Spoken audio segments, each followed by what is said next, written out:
The dark forest stood silent. Even the remaining creatures lurked, as if anticipating something terrible. But there was a slight movement in the air. It was not people, but rather shadows moving through the forest.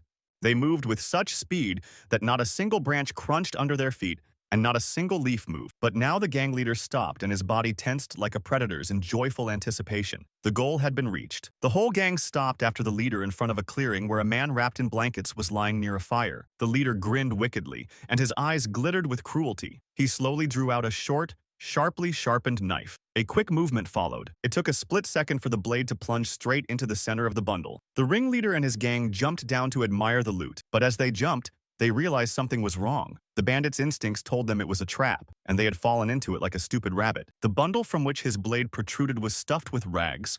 The man they were hunting wasn't in it. The bait was very cleverly crafted, which means the young man went to a lot of trouble to lure them here. He was the only one capable of such sneakiness. No one here would dare to stand in the way of the gang. You could have paid for it with your life. The ringleader would be furious. Now he must find and destroy the Joker, no matter what it takes. Another shadow appeared silently behind him. The dark-clothed man was standing nearby, calmly watching the scene with his bow in his hand. His eyes were mocking, but his mouth was set in a stubborn line. And despite his young age, it was immediately clear that he was not to be trifled with. Then the gang heard his quiet voice. The boy was thinking out loud. I wondered if it would be a crime if he took the lives of oncoming bandits. Continuing his reasoning, as if he didn't have a dozen thugs around him ready to rush at him at any moment, he picked up a long, thin stick. The next moment, apparently having made up his mind, the young man drew the bowstring using a stick instead of arrows, and pointed the weapon in the direction of the bandits. But the criminals had already calmed down and assessed the situation. Realizing that there was only one person against them, they began to mock the young man. The leader relaxed and only wondered aloud what kind of a madman was willing to give up his life. And he himself had come into their hands. But at the same second he collapsed on his back, the branch sticking out of his head right in the middle of his forehead. It went in deep and left no chance for life. The bandits parted in horror. For years, their boss had been respected by all the gang members for his power of speed and brutality. Now he was lying defeated on the ground at their feet. And what was most interesting was that he had not even had time not only to fight, but even to say a word. Never had they seen such strength and speed in a man. Their cruelty had known no bounds before. But now they felt the end was near, and they were afraid. One by one, the bow began to release arrows, hitting the bandits. The whistle of the arrow was the last sound they heard in their lives. The gunner remained unperturbed. He kept shooting and fearlessly counting how many bandits he had already managed to hit and how many remained. The bandits fell to the ground one by one. Their leader had made a cruel mistake, and it had cost him his life. The branches could hit harder than real arrows. No one even tried to run away. It was clear to each of them that these were their last minutes. All they could do was pray. It only took a few moments for a gang of bandits to leave a few men behind, and the lives of those who did hung in the balance. The bowstring tightened once more. It was clear that the archer was going to finish the job at all costs. One of the bandits' nerves failed, and he begged for mercy. All his courage was gone. All that remained was fear of pain and eternal eclipse. Another shot was exactly on target. The last thug screamed from the tree and fell to the ground with a thud. His eyes remained open for a few more minutes. He must have been remembering everything he'd done in his life before he went into eternal darkness. The young man went down to the clearing and took the package that served as bait for the ringleader and his gang, and thought about it. It was important not to leave any traces behind. His eyes grew sad and he sighed heavily as he took one last look around the clearing and the defeated bandits. The young gunslinger was reminded of all the stories Darian had told his named father. No, the real world was very different from the stories about it.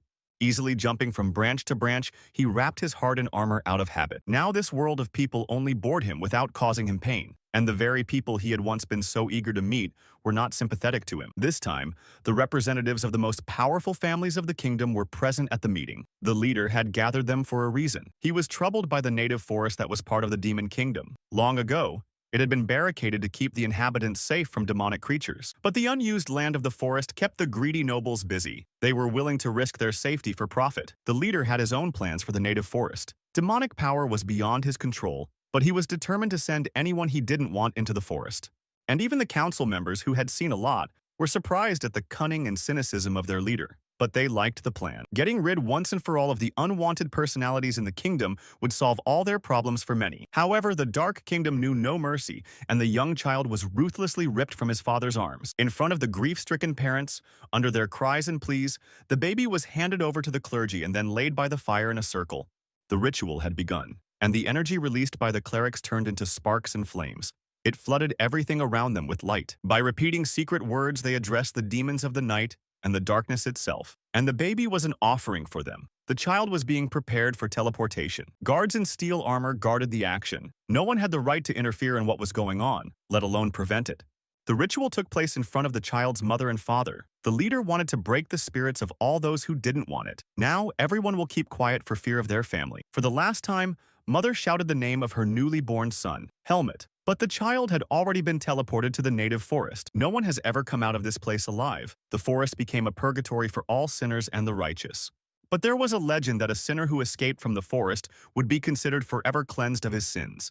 They were supposed to be fairy tales for those who never gave up hope, but sometimes fairy tales are meant to come true. And so, not a child was born, but a child with a seed of darkness. Once in the forest, the baby cried out in fear. He was not used to being alone when he was brought to a loving family. In addition, the baby began to feel cold, thirsty, and hungry. His cries became increasingly louder and more demanding. The struggle to survive at such a young age was not lost on him. The power that the seed of darkness had nourished had awakened in his heart. 10 days later, the baby was spotted by a predator. It was a huge leopard that had come to claim its prey. The power of this animal's body would have terrified any living creature, and the ferocity in its eyes usually killed its prey faster than its sharp claws and fangs. But approaching the child, the leopard did not attack, and sensing the cub, the animal showed mercy. The leopard picked up the package with the baby and went to its den. 10 years have passed since then. The child has not only grown, but from a fragile infant to a sturdy boy with a stubborn character. Helmut was independent at the age of 10. Thanks to his strength and agility, he defended his right to hunt small animals on his own. This time he was on the trail of a hare, but he carelessly spooked it. Now he was running at full speed through the forest trying to catch up with it. The hare was young and agile and was not going to give up so easily, but the boy had too good a teacher, so the animal didn't stand a chance. In a moment, Helmut leaped and seized the hare with both hands. It was a triumph, his first real prey. He exulted. Elga was watching the hunt closely. She was the one who had rescued the baby many years ago and raised it as her own cub. She felt proud now. She jumped down from the tree and approached softly, squinting at the loud, triumphant cry of her foundling. Helmut clutched the hare tightly in his arms. Elga was truly proud of herself and her apprentice. Today, for the first time, he proved that he had mastered hunting. Even though it was only rabbits and hares so far, the animal bared a sharp claw and carefully pulled something from its prey's body. It was the core that all demonic forest dwellers carried. The boy reached for the kernel. He had heard many times that eating it was enough to restore his strength and prolong his life. But at the same second, he received a powerful slap with his paw and flew far away. The blow was not painful, but it was very hurtful to him. Helmut was furious. It was his prey, and he had the right to eat that core. But he was not allowed to fully enjoy his victory in the hunt. When he calmed down a bit, Elga explained that only demonic beasts could eat the core, but not humans. And the boy was human despite his strength. If a person eats this nucleus, he will never be able to leave the forest again and will finally turn into a demonic animal. The boy was too young to understand it. To him, these stories were nonsense and fairy tales. He liked living in the forest and knew no other life. He reminded his teacher what she herself had told him more than once, that he had no chance of ever leaving the forest. Then it was worth worrying about. Such conversations happened often between them. But this time Elga remained serious, and as if she was deciding to have a conversation. Helmut sensed this and looked at her questioningly. Helmut felt it and looked at her questioningly. Elga sighed and made up her mind. She began to tell her that Helmut had a chance to leave the native forest, though it was a slim chance. The boy refused to believe his ears. All his life, Elga had been telling him there was no way out. But one encounter changed her mind. The young hunter was wary. Who could Elga have met and why she hadn't told him about it at once? Her words didn't immediately reach his consciousness. Human. It couldn't be. She had met another man here in the forest. One just like the boy himself. Helmut stopped like a stumbling block. All his life he had dreamed of meeting his own kind and had been afraid to admit it. And now he had this chance. Seeing how the boy reacted violently, Elga began to regret what she had said. After all, people lived so little, and she didn't know if he was telling her the truth. But the young man's eyes were already stubborn. Elga knew that now she could not get along with him, and he would stand his ground until he got what he wanted. She made a decision not to prevent the two people from meeting. After all, everyone has the right to learn about their origins. Elga said that when she first met this man, he was in the prime of life. But many years after meeting him, he was already very old. Helmut held his breath and listened further. Elsa talked about the demonic energy that squeezes the powers. That's why she didn't believe the man was still alive. But the boy was stubborn. He insisted on telling where he could find the man and talk to him. That was his main wish and right. Elsa kept telling Helmut it was time for him to grow up. But now she was upset that they would have to part. She had invested a lot in him, so she kept coming up with more and more excuses trying to stop her student from making a rash move. But the boy was stubborn. Elsa had lost her patience. Arguing with this human cub was simply unbearable. Well, let him go. She said the man could be found east of their lair, but she was so angry that she refused to help him get there somehow. Elga realized how strong was the boy's desire to meet another person, even though he always hid it under a mask of indifference and ridicule. It finally pissed her off. She thought she'd given the boy everything he needed. All her life she had cared for, warmed, taught, protected, and fed him. Well, it's time to break up, but she won't be rescuing him from trouble this time. Now he has to learn to cope on his own. Helmut ran, and his heart pounded with excitement. Could he really be awake and really meet someone just like himself, with arms and legs without a tail and paws? He speculated about the mystery of this man. Elga spoke of his incredible power, but how could that be if he didn't have the seed of darkness in him? The young man ran as fast as he had never run before, not even when hunting. His strength seemed to have tripled. He decided to find out everything he wanted to know when he met him. But a surprise awaited him around the corner. He came upon a high and sturdy fence enclosing a large tract of land. Helmut was a little upset. He had not expected such an obstacle in his way and stopped in indecision. The boy thought about what he should do next. No one invited him to come inside, and he didn't want to quarrel with the owner from the first meeting. Ahead stood a large log house. The boy had never seen anything like it before. The structure was sturdy and solid in appearance. It was obvious that only a human hand could have done such a thing. The young man was delighted, so he began to familiarize himself with the unknown aspects of human life. At the same second, Helmut felt a jolt in his back and screamed in terror. He had grown up with a predator and was used to being on guard, but here he didn't hear a rustle. Someone was pinning his head to the ground with terrifying force. The boy couldn't move, but he couldn't even look at his tormentor. The huge man was in no mood to joke, even though he was a child. He immediately began to interrogate him to find out who was in front of him and why he had come. Helmut was confused. He tried to explain calmly that he had come to see a man like himself. Elga had told him that he was here. As soon as the scary man heard this name, his grip instantly softened, and he looked at the guy not with suspicion but with interest. After a few minutes of thought, he seemed to have finally made up his mind. The boy was no longer a threat to him. The man released his hand from the child's head, and Helmut was finally able to regain his breath to rise and try to come to his senses. Now the man towered over him like a mountain, and the boy scrutinized him from head to toe with undisguised interest and delight. And then the man spoke, and his tone was unfriendly. If the guy just wanted to look at him, he'd have to get out or find someone else. Helmut was confused. He had expected a warmer welcome. The boy tried to find words, but he couldn't find anything to say because of his excitement. Finally, he pulled himself together under the big man's stern gaze and took a chest full of air and blurted out in one fell swoop, "I wanted to leave the native forest." He spat those words through clenched teeth. He said it and decided he would do anything but make himself and his words respected. The boy was ready for ridicule and insults, but the man spoke to him in a completely different tone. He said his name was Darian and asked the boy's name. Helmut also introduced himself, but he kept his guard up. He felt like he was preparing to jump in a hunt. His nerves were stretched to the limit, but Darian continued to look at him understandingly and a little pityingly. The boy's feelings were long familiar to him. Helmut explained that Elga had spoken of the man as the only one who knew the way out of the forest, and the boy had come to gain that knowledge. Darian asked the boy why he wanted to leave this place. The man knew very well that things were not as rosy as they might seem in the real world. The young man immediately seized on these words and asked for more details about how life flows among people. He had imagined it many times before he went to sleep. In that world live people without teeth and claws, but anyone can betray for gain. Physical weakness is compensated by cruelty and cunning. But Darian had questions too. He wanted to know if the boy had been born in the forest or if he had been brought here after birth. He realized that there was a seed of darkness in the young man. The story interested him. He was beginning to like the boy, even though he was a savage. Usually men like him are killed at birth. If he was pardoned, the boy was probably a nobleman, and his parents were of noble birth. At that, Darian stopped questioning and seemed to make up his mind. He also casually mentioned that he owed the cat, referring to Elga. It was time to make some serious decisions. Deep down, the man knew that time would come someday. He began to explain to the boy that the reason for his life in the forest was the seed of darkness he carried in his chest. For this, the people had feared and hated him as a child. And as long as the roots of that seed are present in his body, humanity will not accept the young man. Hatred and persecution will be his companions. Darian stopped and looked at his companion. Would the boy still want to leave the forest when he heard the harsh truth? But Helmut's gaze was full of determination and stubbornness. He had dreamed of returning to his world for too long to give up so easily. The man looked at him with a chuckle. The boy reminded him of someone from his youth, so without ceremony, he grabbed the boy and walked with wide strides toward his dwelling. It was not worth delaying the training. Helmont screamed in frustration as he found himself in the man's arms. He wasn't used to being treated this way, and he didn't like it. Darien only grinned at the young man's rage and his ridiculous attempts to get out of his grasp.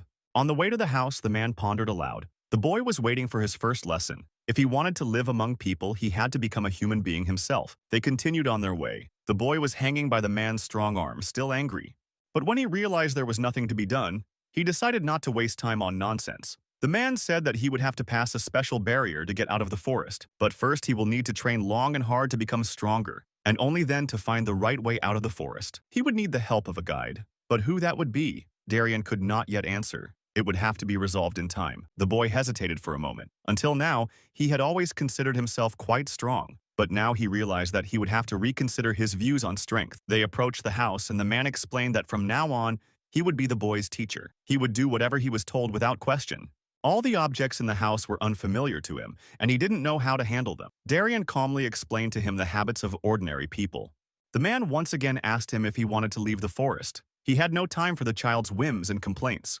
The young man clenched his fists and remained silent. He realized that he would have to learn a lot more before he could understand people, and most importantly, he would have to learn patience. In a separate room where his master had brought him, there was a strange object. The boy looked at it with interest and asked questions. The man explained that it was a bed on which people rested after a hard day and slept at night. Helmut immediately decided to try it out for himself. The bed was indeed much more comfortable than the grass the boy was used to sleeping on. It was finally time to rest. But Darien only gritted his teeth. There was no need to be lazy, and it was time to get down to the real business. Helmut struggled with the difficult task and began to examine himself. He was not used to wearing a shirt. It cramped his movements and was very uncomfortable.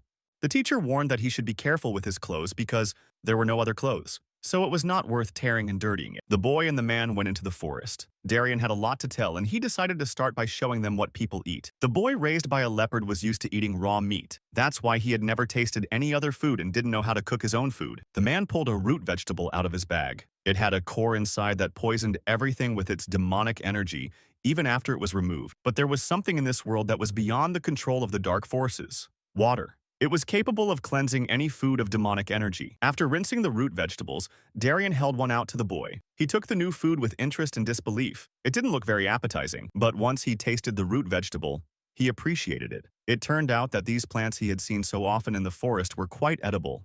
He also ordered the young man to fill buckets with water and made him carry them himself. Helmut flared up again, though he tried to hold back. Of course, he realized he had much to learn from the man, but why should he be the one to do all the dirty work? Maybe Darien is just messing with him by making him do senseless and stupid things.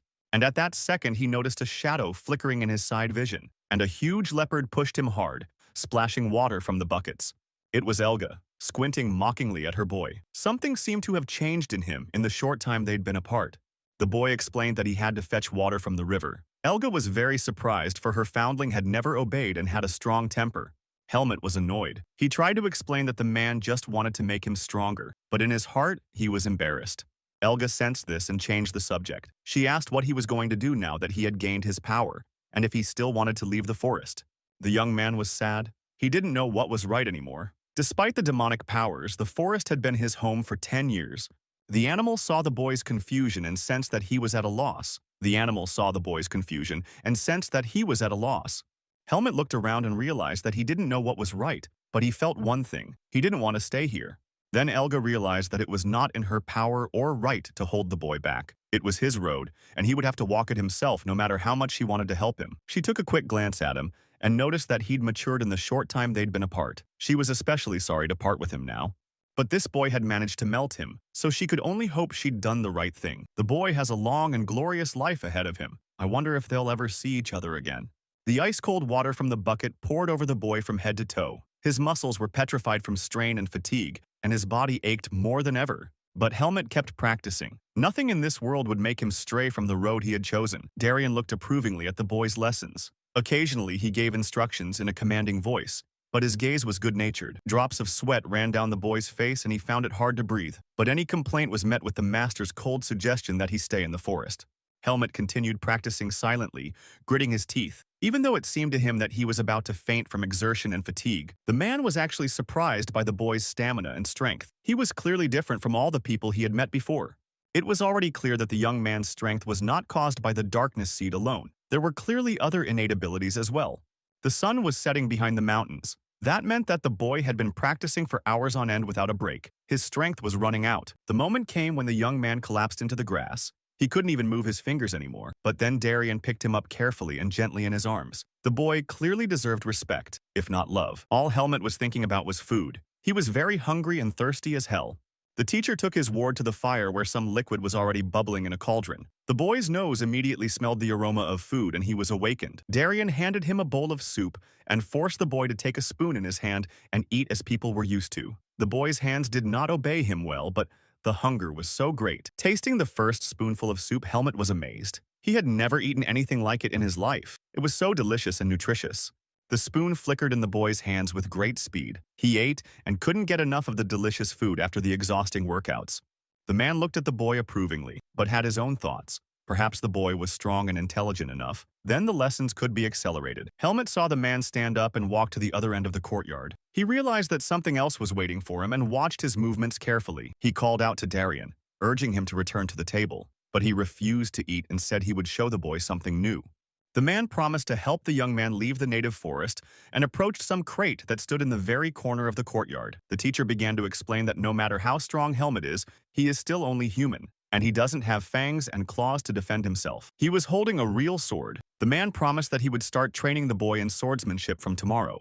But before that, he wanted to show his skill. After all, you can only truly understand what a blade can do in battle. Darien got into a fighting stance. The muscles under his shirt were tense and swollen in his bare arms. He threw his blade forward in a swift motion.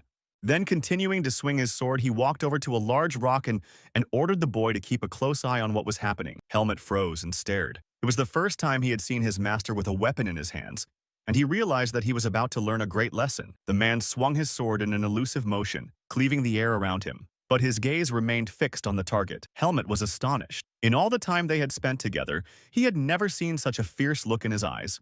The blade flashed one last time in Darien's hands. The speed and power were so great that even the air vibrated with the motion. Helmet jumped to his feet in excitement. He could only see the sparkle and could not catch the movements.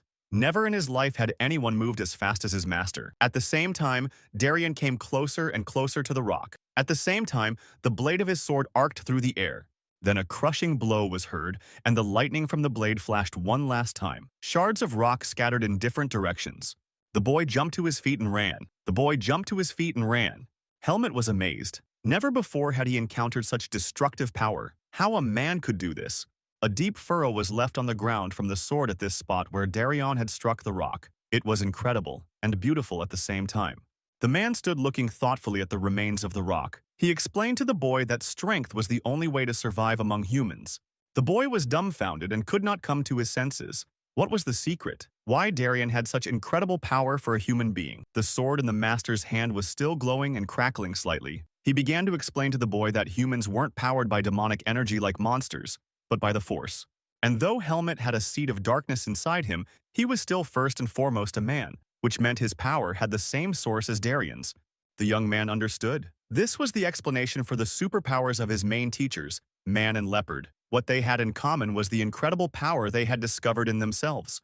Yes, the teacher had little respect for his ward. He wanted to cool Helmet's ardor by reminding him that his body and spirit were still too weak for super strength. Now the young man's main task is to master the art of sword fighting. He must not only learn to hold the weapon in his hands, but understand the very essence of the blade. Darien was silent for a moment, wondering if he had jumped to conclusions. He wondered if he had jumped to conclusions and if the boy was ready to become a true warrior, but it was too late to doubt. The man handed the young man a sword. Now, Helmet must put not only his strength but also his heart and soul into this blade. Then the weapon would become one with his body. The young man reached out his hands and gently picked up the sword. It was heavy, and it was not easy to hold, and the trembling in his hands from the exhibition fight had not yet subsided. But Helmet knew he could handle the blade. He had already sensed it in himself, as animals do when they sense a thunderstorm. The days of training dragged on. The teacher and his student fought tirelessly from morning until late in the evening. In ordinary life, Darien treated the boy warmly, but during his training, he would not let him get away with it. He knew the young man's stubborn nature, so he tried to teach him obedience and respect. Getting another beating, Helmut was angry. He didn't notice any mistakes and believed that he was doing his best, thinking that the teacher was being unfair. The boy's impatience grew daily. Time after time, he asked the teacher when he would be ready to set off, but the teacher was adamant. He explained to the unwary that a strong body was not enough in battle. His main strength was at the tip of his mind. But the young man was stubborn. He didn't understand why Darian couldn't explain everything to him at once. Instead, he made him think for himself. But the teacher remained silent. The boy needed to grow up and become a man, and in that, helpers could only get in the way. The man watched the student and thought about all the boy's oddities. He could not help but recognize that, although he was lazy in his studies, he was extremely capable. Of course, the seeds of darkness within him had done their work, but there was no denying that the boy had incredible resilience and determination. Darian thought about the fact that he had never met children like this before. There was something extraordinary about Helmut, and it was hard to argue with that. In one of the training sessions, seeing that his student was completely confused, the man decided to help him. He chose an original method, like everything else he did. He swung his sword and it whistled through the air in an arc, gaining speed and strength. Darian smirked smugly at his joke. He had once again proved to his apprentice in practice that he was right. The boy's body and spirit had not fully recovered. The young man was out of his mind. He was offended by his teacher and didn't understand why he kept hitting him more and more. They were painful not only to the body but also to the soul. But the teacher only waved it off and asked if the boy understood the difference between the two blows. He had felt them on himself, and so this lesson was more visual. But Gilmut was stubborn. He stood silent and glared at the man. He did not want to answer, for he was still angry with his teacher. Darian understood that he was not an easy man to deal with either, so he decided to leave his apprentice without supper. Gelman realized that he was going to lose in this game anyway, so he decided not to take any more risks. He shouted to the teacher that he seemed to understand everything. The blows he received were different because they were delivered at different speeds to different places. And then he was surprised. It was strange because all of the teacher's movements were the same, but at the same time, he could definitely feel that the blows were different from each other. That's right. Mastery wasn't about stupid repetition of the same move. If it was, everyone would have superpowers. The main secret was the balance of body and mind. Only then did the strength of the muscles and the speed of movement endow the sword with energy. In the future, Gilmut had to learn to control himself. That was the main goal of the training. The mind must master the body, not the other way around. Darian promised that the path for the boy would open when not only his body but also his soul would be invested in his every move and every stroke. The young man listened to every word his teacher said, and now he began to understand the meaning of everything he said. He was growing up too fast for his age, but then came a solid slap on the top of his student's head from the teacher. He called him a real woodsman for his stupid and thoughtless swinging of the sword. And then during the lesson, the boy applied the knowledge he had acquired and was always ready. And as a praise, he stopped receiving blows from the teacher. The young man's meditations were not interrupted now, even when he was resting. He looked at the forest around him as if he were seeing it for the first time. Suddenly, the boy felt a heavy breathing behind him. He turned around and saw his old leopard friend who had come to visit him again. Throwing a glance at her former ward, Elga could not hide her surprise. Her boy had grown and matured so much. When did this happen if they'd only seen each other a short time ago? He's obviously been through a lot since he's changed so much. It was already clear that very soon this yesterday's boy would turn into a real man. Well, time marches on and nothing stands still. The boy interrupted her musings. He remembered what the master had said about his duty to Elga. Yes, at one time she had allowed this man to live on her land. The boy was surprised. He remembered that Elga hated being neighbors with anyone. Had she not even fought for her lands? That question made her mad. She jumped up to the boy and reminded him who stood before him. She was the owner of the central lands of the forest and ruthlessly destroyed anyone who set foot on her domain. But immediately her fervor died down. She explained that it was about Naho's two-headed snake. As strong as she was, she didn't want to face him again. The boy had heard of the serpent before. It lived in the southern lands. Elga confirmed this and said that in those distant times, Darian had been the monster's main target. It was all interesting, but the young man was only interested in one thing. Who would win this fight? His teacher, or the demonic beast leopard? Elga closed her eyes and drifted into the memories of the old days. She had been too young and inexperienced then, but she had her strength. Finally, she shrugged uncertainly. Who knows who would have won? The man was strong, too, and had a sharp mind. The demonic energy of the monsters of the dark forest can be felt at a distance. But humans are dangerous in that they can keep the force from showing it for a while. The boy wondered. This was exactly what he had talked to his teacher about not long ago. The most important beings in his life had said the same thing. But only one question was important to the young man now. His life could depend on it, so Elga might not be able to defeat the man. The animal sighed and explained that she had thought about it many times and had not found an answer. After all, even Naho, who hated Darien, was wary of attacking him. The boy became wary. Why did the two-headed serpent hate the master so much? What could he have done to him? And here, Elga told him how the man had once destroyed one of the zones on Naho's land. He had never forgiven Darien for that insolence. The boy tried to remember what he might have heard about the two-headed serpent's disgusting zones before, but he couldn't remember much. Of course he supported the idea. After all, his curiosity knew no bounds and so did his stubbornness. Elga didn't mind either. When she saw how Gilmet had grown up, she realized that stories alone would not get rid of him. He'd changed a lot. The boy jumped on the animal's back and grasped its fur tightly with his hands. The boy jumped on the animal's back and grasped its fur tightly with his hands. And Elga confirmed his fears. It was one of the scariest places in the native forest. The horrible pictures of torture came into view. Some people beat and abused other people. It was a slave farm. It couldn't be confused with any other place on this earth. If there was a hell, it had to look like this. The sun was shining above, but below were ugly huts of haggard huts. The sun shone above, but below were ugly huts of haggard huts. Their haggard faces were dirty and covered with sweat. The eyes were filled with hopelessness and resignation to their fate.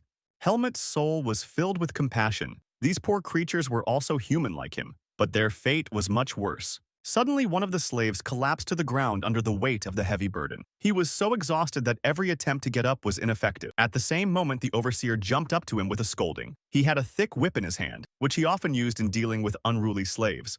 He immediately began pounding the fallen man, and in his eyes there was not anger but sheer pleasure. No one dared to intercede for the unfortunate man.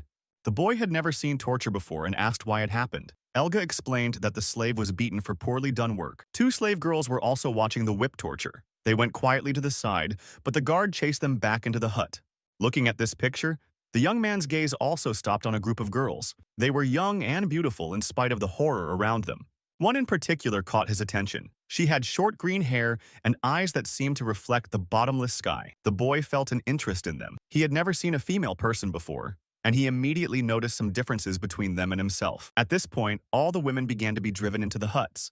They were used as food on the slave farm. The two-headed serpent Naho liked to taste the meat of women, thinking it was much more nutritious and tender. But because the women were thin, they were fattened first. So the women did not work on the farm, but waited for their fate. At the same time, the men were used as slaves. They worked hard on the farm all the years that life was still alive in their weak bodies. Among the overseers were their own leaders who kept order in this creepy place.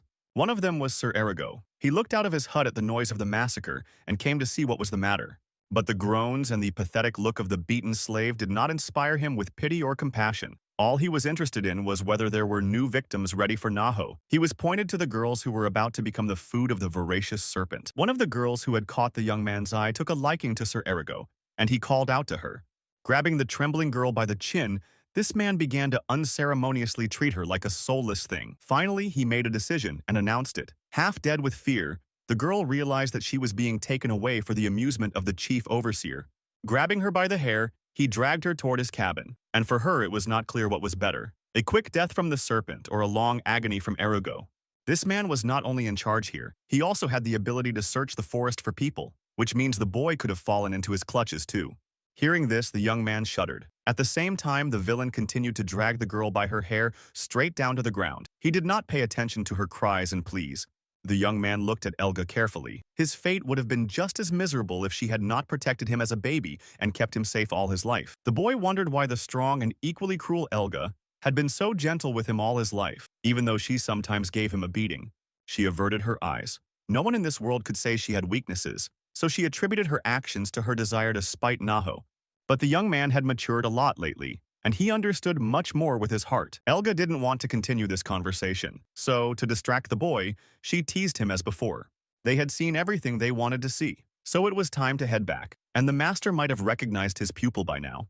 But just as they turned the corner, the young man heard the leopard's powerful body tense beneath him. Elga stopped and prepared to jump. The Naho serpent appeared right in front of them, jaws open on both of its heads. The fight was about to begin, but Snake couldn't deny himself the pleasure of talking to his old nemesis before he destroyed him. Elga was annoyed. She believed Naho was still in hibernation. Otherwise, she would never have jeopardized the boy's life. Although Helmet was incredibly brave in front of the eyes of the two-headed serpent, he felt only chilling fear and numbness. The serpent kept his gaze on the boy. Elga did his best to cover him with his body. Naho was mocking, but his tone was clearly threatening. He tried to twist around and get a good look at the boy.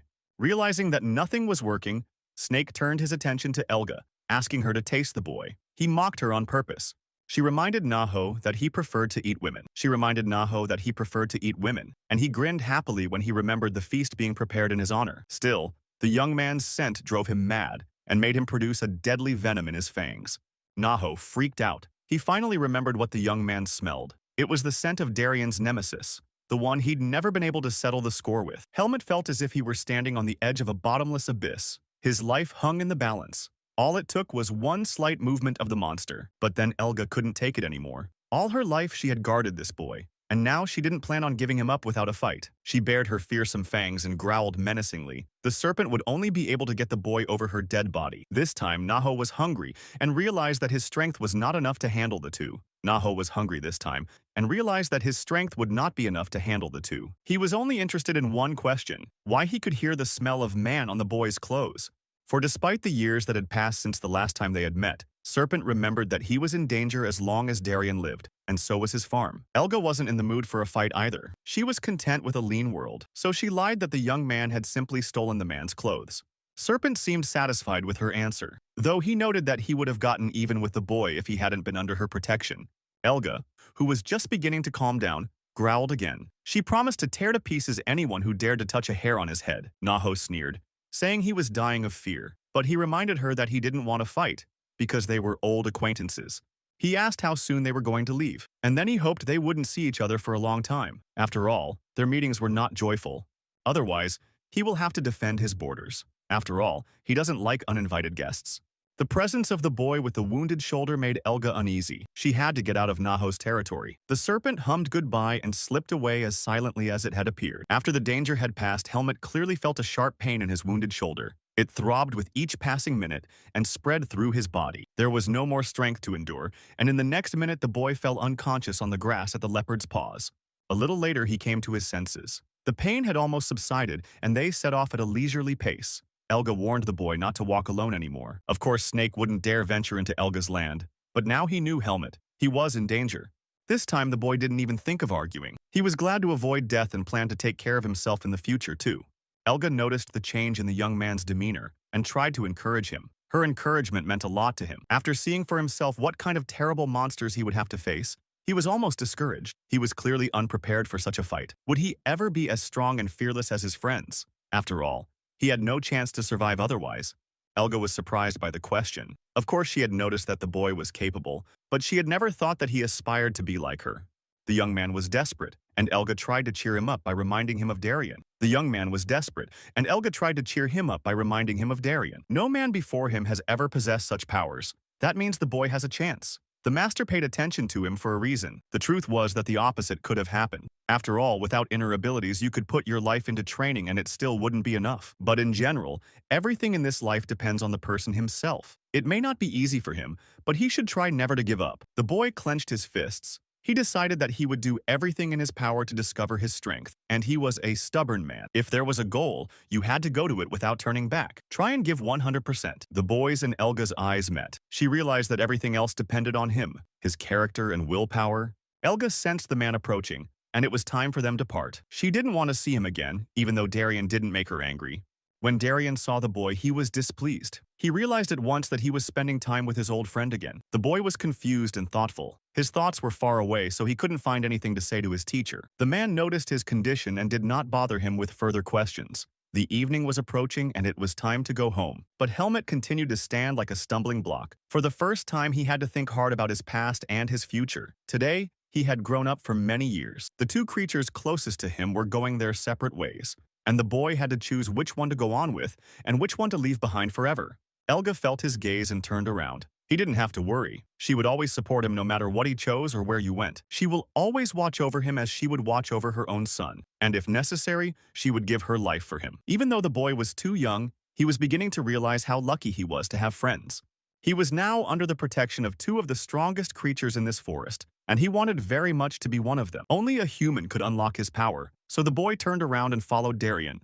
He woke up with his teeth clenched tight. Sweat dripped down his face and his body tensed like a string. He was puzzled, whether this was a nightmare or reality. The boy huddled on his bed and could only moan. His stomach hurt so badly he couldn't even move. It seemed to be the last minutes of his life. Pain filled his whole body and it was hard to breathe. His thoughts were jumbled in his head. The only thing he remembered was that yesterday his teacher had given him some plant and ordered him to eat it right before bed. The leaves were unfamiliar to the boy, and the specific smell of this herb did not arouse his appetite, so the young man asked what it was and why he needed it. Darion's answer was unexpected. He said in a dull voice that it was a poisonous herb, simply poison. The boy was stunned, but as soon as he tried to speak his mind and refuse, he immediately flew aside. This poison will help suppress the energy of the darkness seed in him. And now, Helmut lay all alone in the room on the bed and felt incredible pain. It felt like his insides were being ripped out. Despite this, he was not cowardly. The boy now always remembered his ultimate goal. He was ready to suffer for it as long as it took. He couldn't stay alone any longer, so he called his teacher for help. What was that poison that was causing him so much pain? But Darion did not hear him. The man was far from home at this time. Watching the moon, he couldn't help the boy, but not because he didn't want to. He pondered how much more time he had in reserve. 4 or maybe 5 years. It was not enough, which meant he would have to speed up. Every day the young man grew stronger and stronger. His agility and skill grew as fast as the muscles on his body. The competition was already easy for him. The sword seemed to have grown into his hand and had long since become an extension of it. The blade moved more and more obediently. He could not yet shatter the rock as Darion had done in his time, and the trees splintered like splinters under his blade. At every training session, the teacher was invisible to his student, unheard and unheard. He was always there, ready to help with advice or deeds. Darren had long appreciated the boy's persistence and hard work. He had always respected those qualities. One day, he walked up behind the young man silently. The teacher noted that the boy spent most of his time with a sword in his hands. It was true. Helmut enjoyed the agility and strength of his body. His vision became sharp and his kick precise. The boy wondered if his new power had something to do with the poisonous herb he now ate every night, and Darion confirmed it. In spite of the increasing effect of the poison, the young man's stomach ache was gone, and now he felt more awake and healthier in the morning than ever before. Hearing this, the master made a decision. The young man had been eating the poisonous herb for a long time. It was time to start. The man asked if the boy remembered everything he had told him about the Force in the early days of their acquaintance. These abilities cannot be seen or touched. They don't exist in the physical world, but everyone can develop infinite power in themselves if they just want to. But the body had to be ready. Otherwise, the Force could simply destroy a person from the inside. That's why the boy had been preparing for so long. But now the hour had come. Darion felt that the boy's body and mind were now in harmony, and so it was time to move on to the main lesson. The young man froze and caught every word of his teacher. At last, he would begin to learn what would help him to get out of the forest and live among people. The man stood opposite him and was also focused. He must pass on all his knowledge to the young man, and only time would tell if he was wrong about him. Darion grabbed his sword and stood. His hair fluttered in the wind, and the muscles in his body tensed as if he were about to leap. Standing with his back to the boy, he took his hand with the blade to the side. He was ready to attack. The teacher took a deep breath and then let out a loud battle cry. Then he turned to face the young man. His eyes were focused on the target. The sword began to move, slowly at first, then faster and faster. As if incandescent with its master's energy, it glowed. The boy watched his every movement carefully. Attacking the teacher continued to explain. Now the young man had to learn how to transform the energy within himself and channel it outward. He had to focus and redirect his power to the tip of the blade. Enchant it. The teacher paused and gave the boy time to consider what he had seen and heard. It was time for the first real battle. The young man grabbed his sword and stood in front of the master. He could sense the warrior's impatience. The sword swung up. Helmut tried to absorb the energy from the outside and redirect it to the blade, just as Chigodwek had taught him. Darion began to attack. Despite the speed of his movements, his breathing did not falter, and he continued to calmly explain the boy's mistakes. The young man tried to remain calm and easy to move, but it was not easy for him. He realized that he was losing in strength and agility. For the first time, he felt the power of his master on him and was amazed. He realized how insignificant he was. The teacher explained to the boy that if he lost his momentum, his power would oppose him and simply break his body. The struggle continued and the young man tried his best. But with each lunge, his suspicions were confirmed. His experience was not enough. The teacher's power was not in his weapons, but in his hands. His energy vibrated the air and everything around him seemed to cease to exist. Another blow hit the tree and the boy managed to bounce off, but the plant itself shattered into splinters. The young man's strength was running out and he asked for the fight to be stopped. Breathing heavily, he sank to the ground and tried to regain consciousness. The teacher scoffed. Had his ward given up so quickly?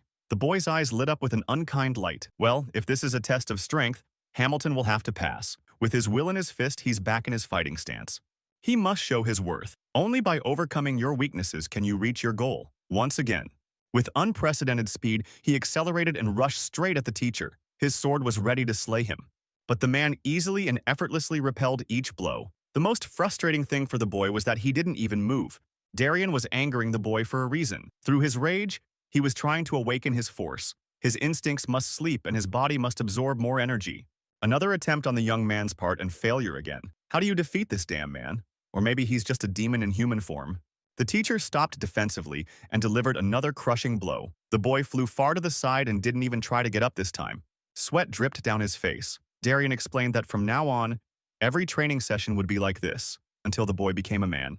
But Hamilton clearly realized that if he surrendered now, he would lose faith in himself. With his usual stubbornness, he threw himself back into the fight. He was smart and strong, which meant he could be anything he wanted to be. He just had to put in the effort. The fight continued under the teacher's approving gaze. It's not about physical strength. Determination and self-belief were what he needed. Helmet clenched his teeth and threw another punch. Despite his inexperience, his blows were getting stronger and more accurate. The teacher felt the boy's growing power and rejoiced. He did not let the young man down and did not give in to him, and at the same time he encouraged and supported him. He acted as a true teacher should. Now the boy's speed was almost as fast as his teacher's. He could feel his own power awakening in him. Absorbing the external energy, his power flowed to his fingertips, and his sword glowed as brightly as Darien's. It was a whole other level. Helmet was no longer a little boy. He was a warrior. He had earned that title. He looked around and for the first time saw the forest as it really was, with dry and old trees. And instead of a blooming summer, it was a harsh winter. Swirls of demonic energy hovered in the air. It seemed like it was even possible to touch them. And this time, it was so easy to use the force. Now he understood everything he had been taught. He had found his power and the road to the real world was opening before him. 4 years have passed since then, and the young man has already settled into the real world of eternal winter. He had visibly grown up and matured, but he never gave up his daily training, and his skill now sometimes surprised the teacher himself. He had grown broad in the shoulders and his muscles were as strong as Darien's. Physical strength rushed outward. After chopping up a pile of trees with his sword today, he decided to finish his training for now and get some rest. A branch crunched behind him. The boy turned around and saw the teacher. He had often looked at him during training and knew he was watching. Darien noted that his apprentice had grown and strengthened a lot, but the young man was not yet confident in his abilities, so he decided to continue training and have a duel. The teacher didn't mind, but before he did, he asked me to demonstrate my power. Helmet was stubborn. He wanted to learn, but every time he showed his strength, his teacher said he was too weak and refused to fight him. But it was dangerous to argue with Darien. He couldn't stand to be crossed, so the boy closed his eyes and tried to concentrate. The teacher watched him silently, not helping, but not hindering either. He was ready to give his student as much time as he needed. Energy swirls could be seen around the boy, and his sword glowed. Once again, Darien marveled at the boy's ability and talent. Gilmet was not even aware of the thoughts the man had when he looked at him. He rarely complimented him, though he treated him well. The teacher was sure that the boy would turn the world upside down in due time. His power was clearly enough to disrupt the routine. The main thing is that Gilmet should not go over to the side of the dark forces under the influence of the seed. Otherwise, the world would be in great danger. There was nothing to be done. It was time to let the boy go out on his own. He must decide for himself. Helmet, who had not expected such words, was stunned, and he thought he had many more years of training ahead of him. What was ahead of him now? It was too sudden, and the young man looked at his master carefully. He wondered if he had decided to play a cruel joke on him, but no. Darien was as serious and a little sad as ever. The boy did not dare to ask the main question. The teacher himself confirmed his hunch. It was time to leave the native forest and go to the real world of men. The core of darkness that grows deeper every day in the boy's body will prevent him from passing through the divine barrier, so we must hurry. The teacher explained that there might never be another chance like this again. The boy, filled with gratitude, threw himself into his arms.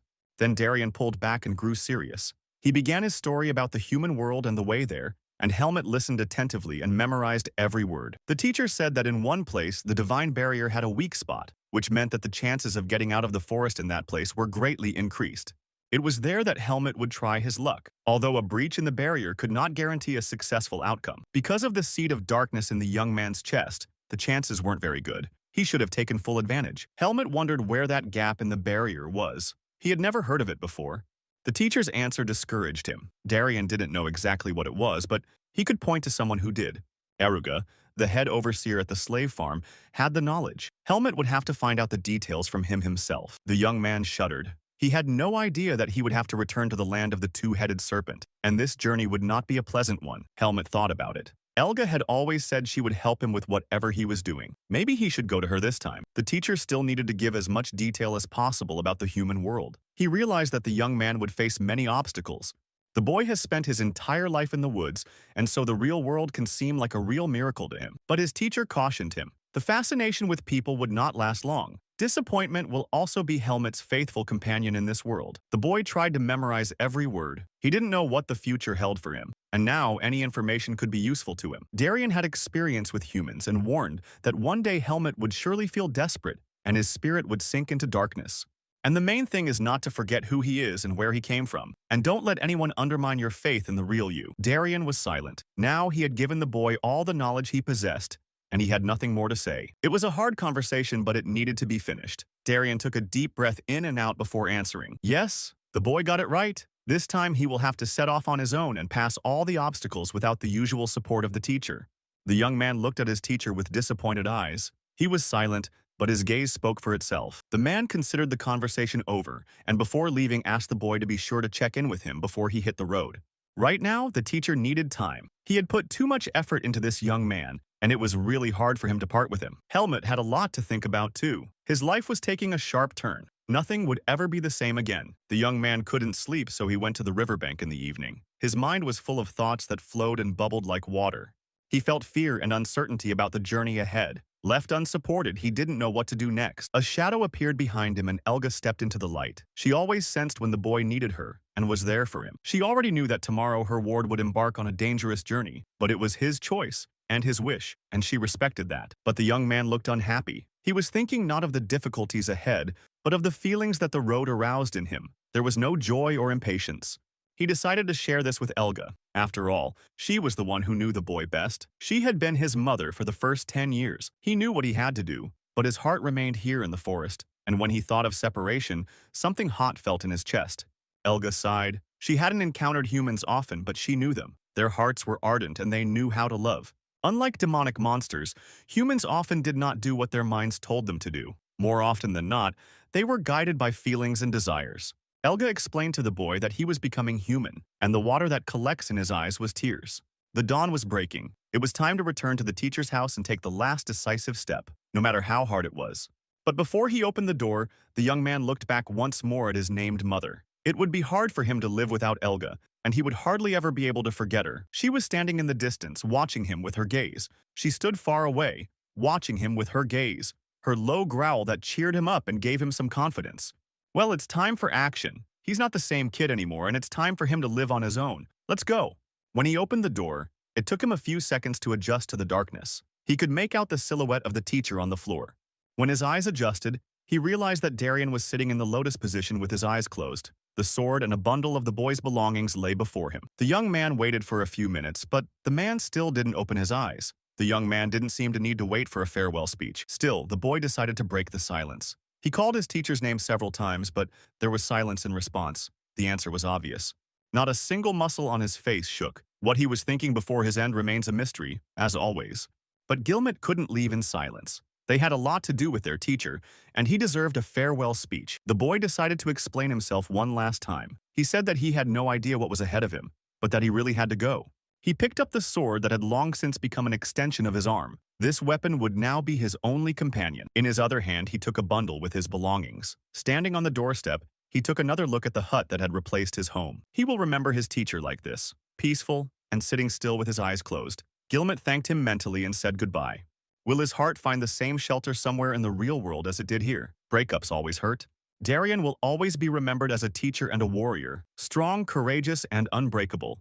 With a sad heart, the young man left the house. Elga was waiting for him in the courtyard. She explained that Darien's deadline had arrived, but he had warned her about it once before when they met. In an effort to cheer up her boy, she talked and talked. Everything in this life comes to an end and everything has a beginning and an end. She explained that the teacher did not deserve pity because he had lived a long and full life. It remains now to remember this man with respect. It turns out that when Helmut was abandoned in the woods as a baby, he had a locket around his neck. Elga kept it and waited for the right opportunity to give it to him. Now that the young man was going to the human world, he might need it. The boy unwrapped the cloth and in his palm was a round medallion of yellow color. It was gold, an expensive and rare metal. The boy remembered his teacher saying that Helmet's parents were probably from a noble family. Elga also thought her boy was born an aristocrat, and maybe this thing would help the young man find his real family someday. Helmet opened the locket and saw the engraving. "May the light show you the way." This inscription had been thought up by loving people. There was also a signature, Margaret Irene. The boy was pretty sure that was his mother's name. Elga advised to start looking for his family as soon as the boy was able to get out of the forest. She knew that a mother would always help her child. Now there were pressing matters to be dealt with. Elga had warned that Naho was in hibernation, but her appearance at the slave farm would definitely wake him up. But since that morning, the boy had matured a lot, so he calmed his friend down and assured her that he could handle everything himself. Elga could only accept it and let her friend go. He might not have a second chance to leave the forest. She had never been sentimental. Despite her qualities, she remained a demonic animal, so the warm embrace didn't happen.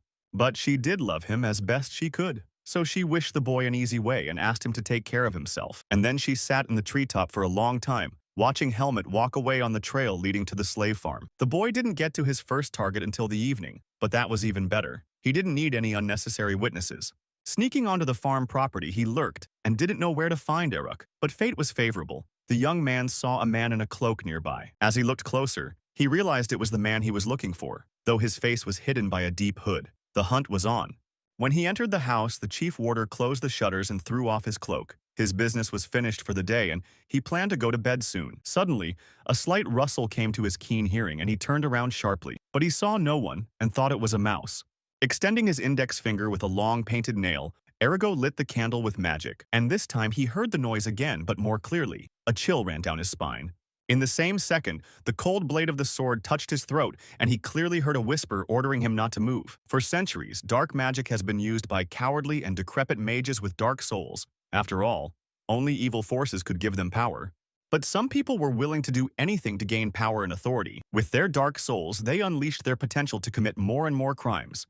Arago was such a man. Seeing other mages, he was consumed by envy and hatred. He would do anything to become stronger. In return, Arago had to perform sacrificial rituals to replenish the army of the dark forces, and the slave trade gave him that opportunity. He himself derived real pleasure from the suffering of his victims, and so he grew stronger and more powerful every day. Other mages suspected him of his crimes and investigated him. Then the whole world learned of his evil deeds. Then Arago tried to escape but was caught and brought to the court. He was given the choice of being executed or going into exile. This cruel man could take other people's lives with ease, but he shook on his own. So he did not agree to be executed, but went to the native forest. There he decided to continue his evil deeds. Arago found the two-headed serpent and became his vassal in exchange for human lives. All the exiles Arago had gathered took an oath to serve the serpent, and in return, they were given the right to live. So a slave farm was created where people were treated worse than animals. Arago became the leader of the place. Living in hatred of all living things, he treated people like cattle. And Naho, though he was the true master of all things, gave Arago complete freedom. In return, he demanded an uninterrupted supply of victims. But the old overseer's ambition was still intact, so it was no longer enough for him to be a servant of such a powerful master.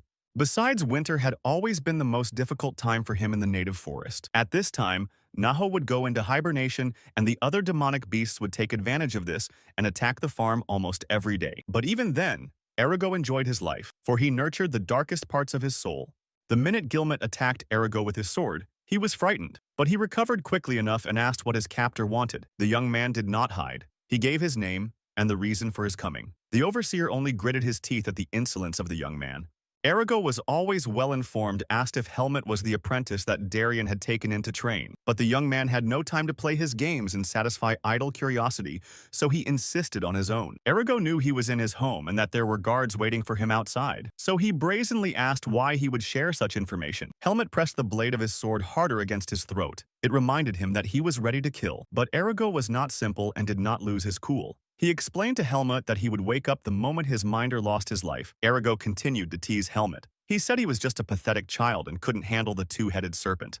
The young man asked if his master knew how to raise the dead because it was the only thing that would help Arago if he didn't tell him how to leave the forest. The boy was constantly on guard. He knew the cunning and cruel temperament of the overseer and realized that he could expect a sneak attack at any moment. Realizing the boy's determination, Arago reminded him that only he knew the way out of the forest, and by killing him, the boy would stay here forever. But Helmet wasn't a stupid kid anymore. He said he knew the wizard's habit of writing things down, so all he had to do was find his notes.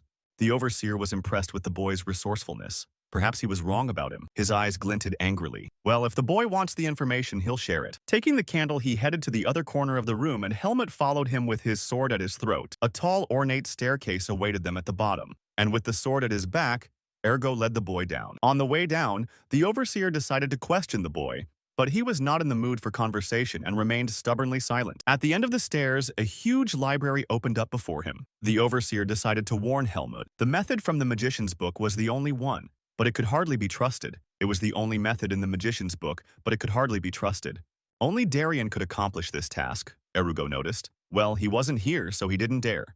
Seeing the effect the mention of the teacher had on the young man, the overseer decided to find out how the strong man was doing. The young man could not contain his sadness. Memories of his teacher still brought him pain, and Erugo understood at once. Chuckling happily, he pulled some kind of book from one of the shelves and turned to the young man. Helmut felt a burning impatience. The clue was almost in his hands. He wanted to snatch the book, but the overseer prevented him from doing so. He had an interesting thought. He wondered if such a quick-witted boy would like to stay with him and become his apprentice. And Helmut remembered his teacher again and mentally compared them. No, he didn't want to learn anything more. He already knew everything he needed to know. But Arago was not accustomed to stopping in front of difficulties. He began to promise the boy untold riches and power, but the more he spoke, the angrier Helmut became. His fingers gripped the hilt of his sword harder and harder. All he wanted from this villain was the mage's record. So unless the wretched overseer wanted to stay in that dark stone bag forever, he should give the book away right now. Arago had no choice but to hold out the book and tell him that he had found these notes in the magician's hiding place, and it would take stealth magic to get out. However, he immediately warned that that mage had never been able to get out of the forest, which meant that this method was unlikely to work. The boy opened the notes and scrutinized page by page. In them was his key to freedom. There was a detailed description of a waterfall that combined demonic energy, divine barrier, and neutral water. Arago hummed happily, he reminded. The barrier's energy would still instantly vaporize anyone carrying demonic energy. Despite the breach, Helmut had gotten what he wanted, and it was time to let the overseer go. He didn't need his miserable life, the boy wondered. Of course, Arago was a monster, but Darion's lessons had not gone to waste.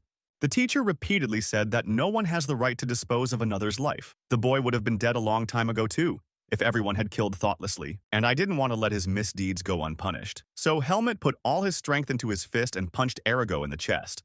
The blow was so strong that the overseer flew far to the side and screamed in pain. Then Helmut took the rope he had saved in advance and tied up the rogue. The young man felt squeamish and angry, so when he was already tied up, he couldn't stand it and hit him again. Before leaving, Helmut advised Arago not to do any more evil and to remain sitting still until he was found in the basement. But Helmut was calm and no longer afraid. He got what he came for. He felt confident, and an inner voice told him that he would succeed now.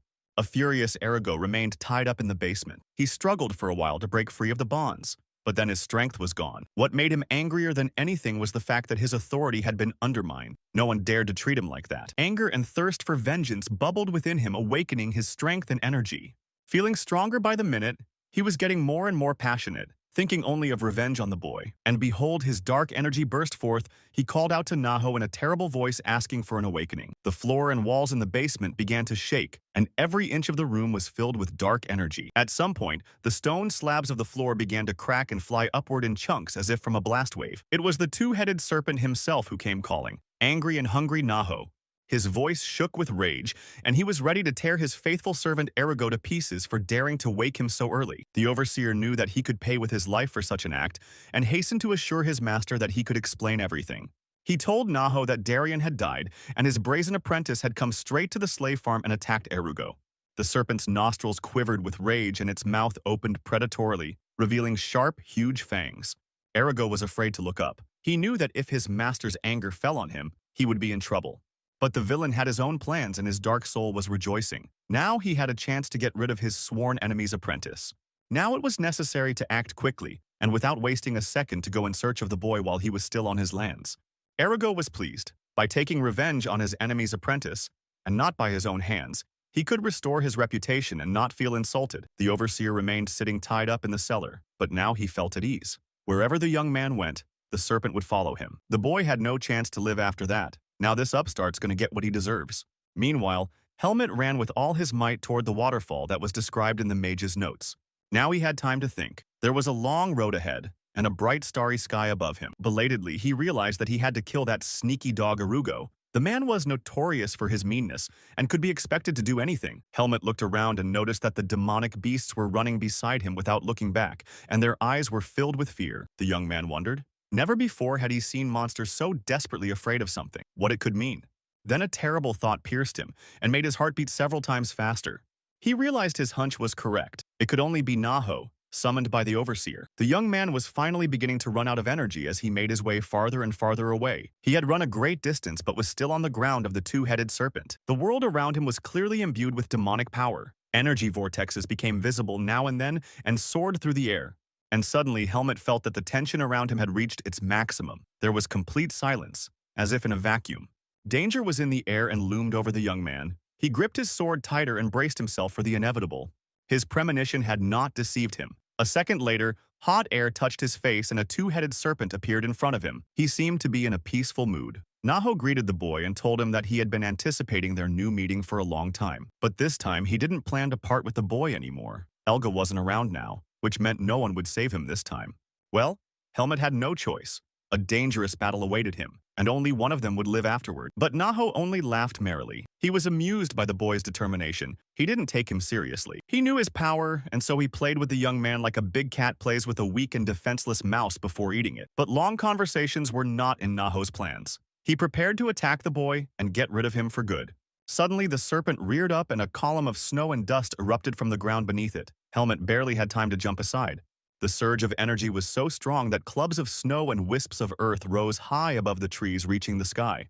The energy current seized Helmet and almost knocked him off his feet. He had to do his best to stay on his feet. Darkness covered the forest and nothing could be seen ahead. But the young man kept his guard up and was ready to fight. Suddenly, he heard the mocking voice of a snake nearby. It was mocking the boy for trying to survive. In a second, the darkness cleared, and Helmet saw that he was surrounded by the rings of the snake's body. He jumped sharply to avoid Naho's deadly bite. The serpent only chuckled. Such a game atomized his appetite, and he knew he would get more pleasure from the victim. In an instant, the two heads of the snake were right in front of Helmut's face, and the boy felt terror gripping him. It was time to apply everything his teacher had taught him. He closed his eyes and tried to concentrate. There was no more point in running away, so it was time to fight. It was better to die in a fair fight than to be stabbed in the back while running away. He concentrated all of his power. At that moment, Naho released a core of dark energy from his mouth. It pulsed and shimmered and grew larger the closer it got to Helmet. The young man realized that his hour had come. With an effort of will, he calmed down, gathered his strength, and jumped towards the serpent. He did a somersault in the air and managed to get around the ball, and Naho, not expecting resistance, had no time to react. Helmet landed right on the body of the serpent, and it flashed through his mind that the teacher would be pleased with him, but there was not a second to lose. The energy flows knocked the young man off his feet, and without wasting a second, he rushed straight to the serpent's head. He drew his sword in midair and tried to remember everything he knew about Naho. He had strong energy, but he had weaknesses. The serpent realized that he was wrong about the boy's agility and strength. He wouldn't be able to deal with the little man so easily. Meanwhile, Helmet had already managed to leap up to the snake's snout and point the tip of his blade at its eyes. In a second, it was clear that the sword had hit the target, and the young man's expectations were not deceived. The snake growled furiously and wriggled in pain and misery. Helmet was right. His eyes were his vulnerable spot. Now was the perfect moment to finish off the snake, but the boy had expended too much power, so it was better to just leave. As Helmet ran away, he could still hear the wheezing of the wounded snake, and turning around, he saw it wriggling its body. The wounded head screamed in pain, and the other angrily told her to shut up. And then there was a gagging sound, and all sounds stopped abruptly. The boy turned around and saw that one head was eating the other. The young man was dumbfounded and stunned with astonishment, and could move no further. The sight was truly terrifying. But here Naho stopped and hiccuped in satisfaction. He considered all his weaknesses useless, and now he was satisfied.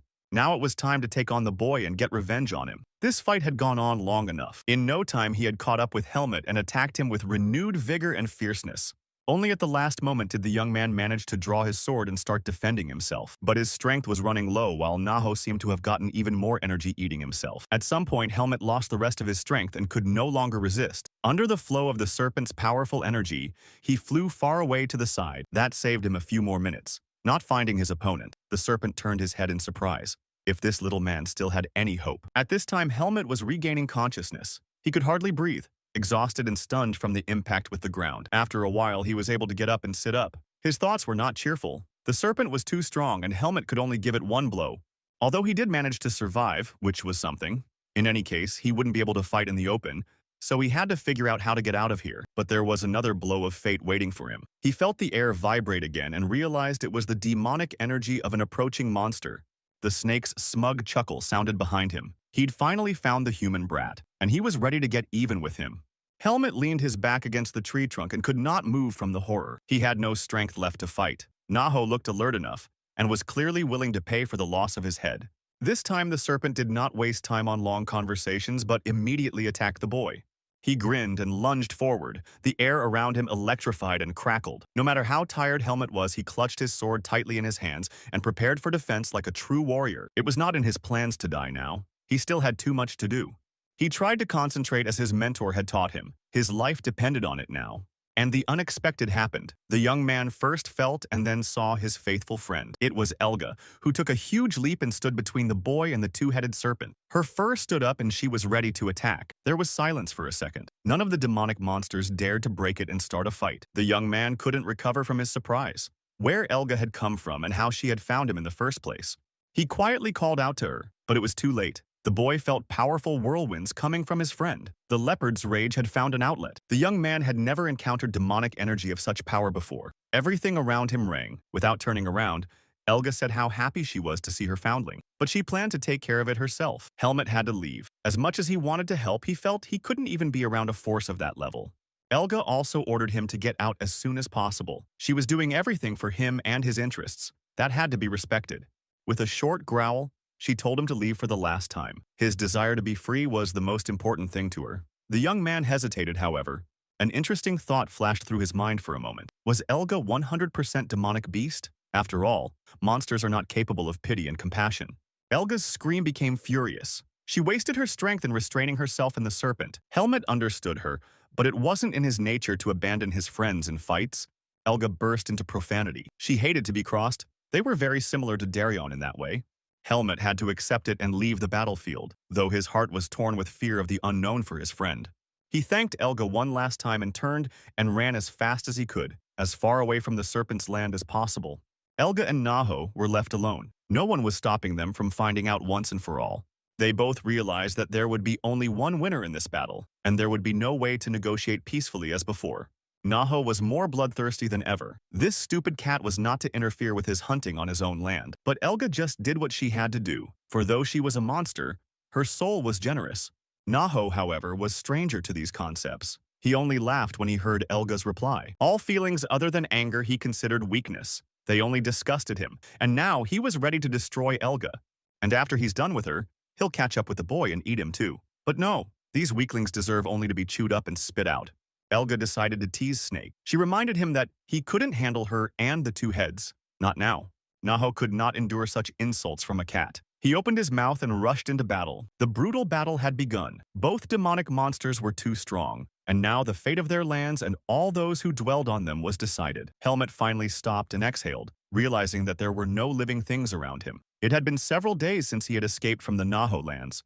Piles of monsters lay around him, and he thought that without the support and help of his teachers, he would never have handled them so easily. Without them, he'd have no chance of surviving in these conditions.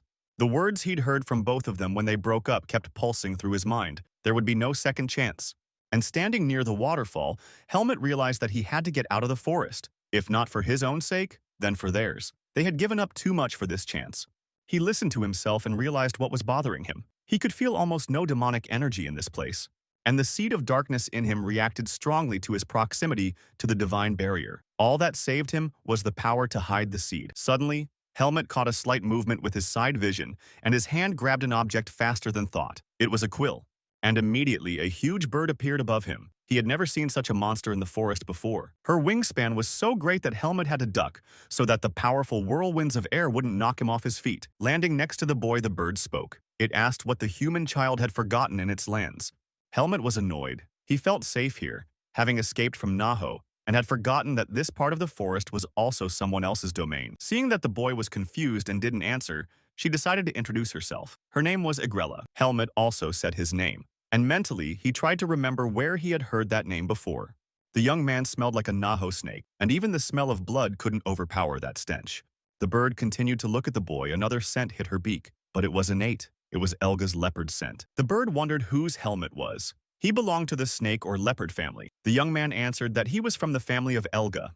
Agrella was extremely surprised. She hadn't met Elga for a long time and didn't know that she had taken in a human. But they were good neighbors with her and didn't violate each other's boundaries. In the world of demonic beasts, such a relationship was considered almost friendly. What would a member of Elga's family want in her territory? She did not want to quarrel with the leopard, but she would not tolerate an invasion of her land. Helmet hurried to reassure her. He had his own reasons for coming here, and Elga had nothing to do with it. The bird wondered what the reasons might be. If the boy wants to stay alive, let him name them. The young man exhaled and tried to speak as calmly as possible. He realized that his life was hanging in the balance again. He explained that first of all, his stay here would help Agrella herself. The ruler of the northern lands was interested in what this little human cub could help her with. The bird was amused by the young man's boastfulness. This upstart is sure to get too much on his plate. She laughed at the stubborn man. Well, before he died, he made her laugh. With a chuckle, the bird explained to the boy that it could clearly sense the seed of darkness within him. He was no different from the demonic beast. But Agrella didn't take into account Helmet's stubborn nature. He reminded her that he was already the only human to have made it this far.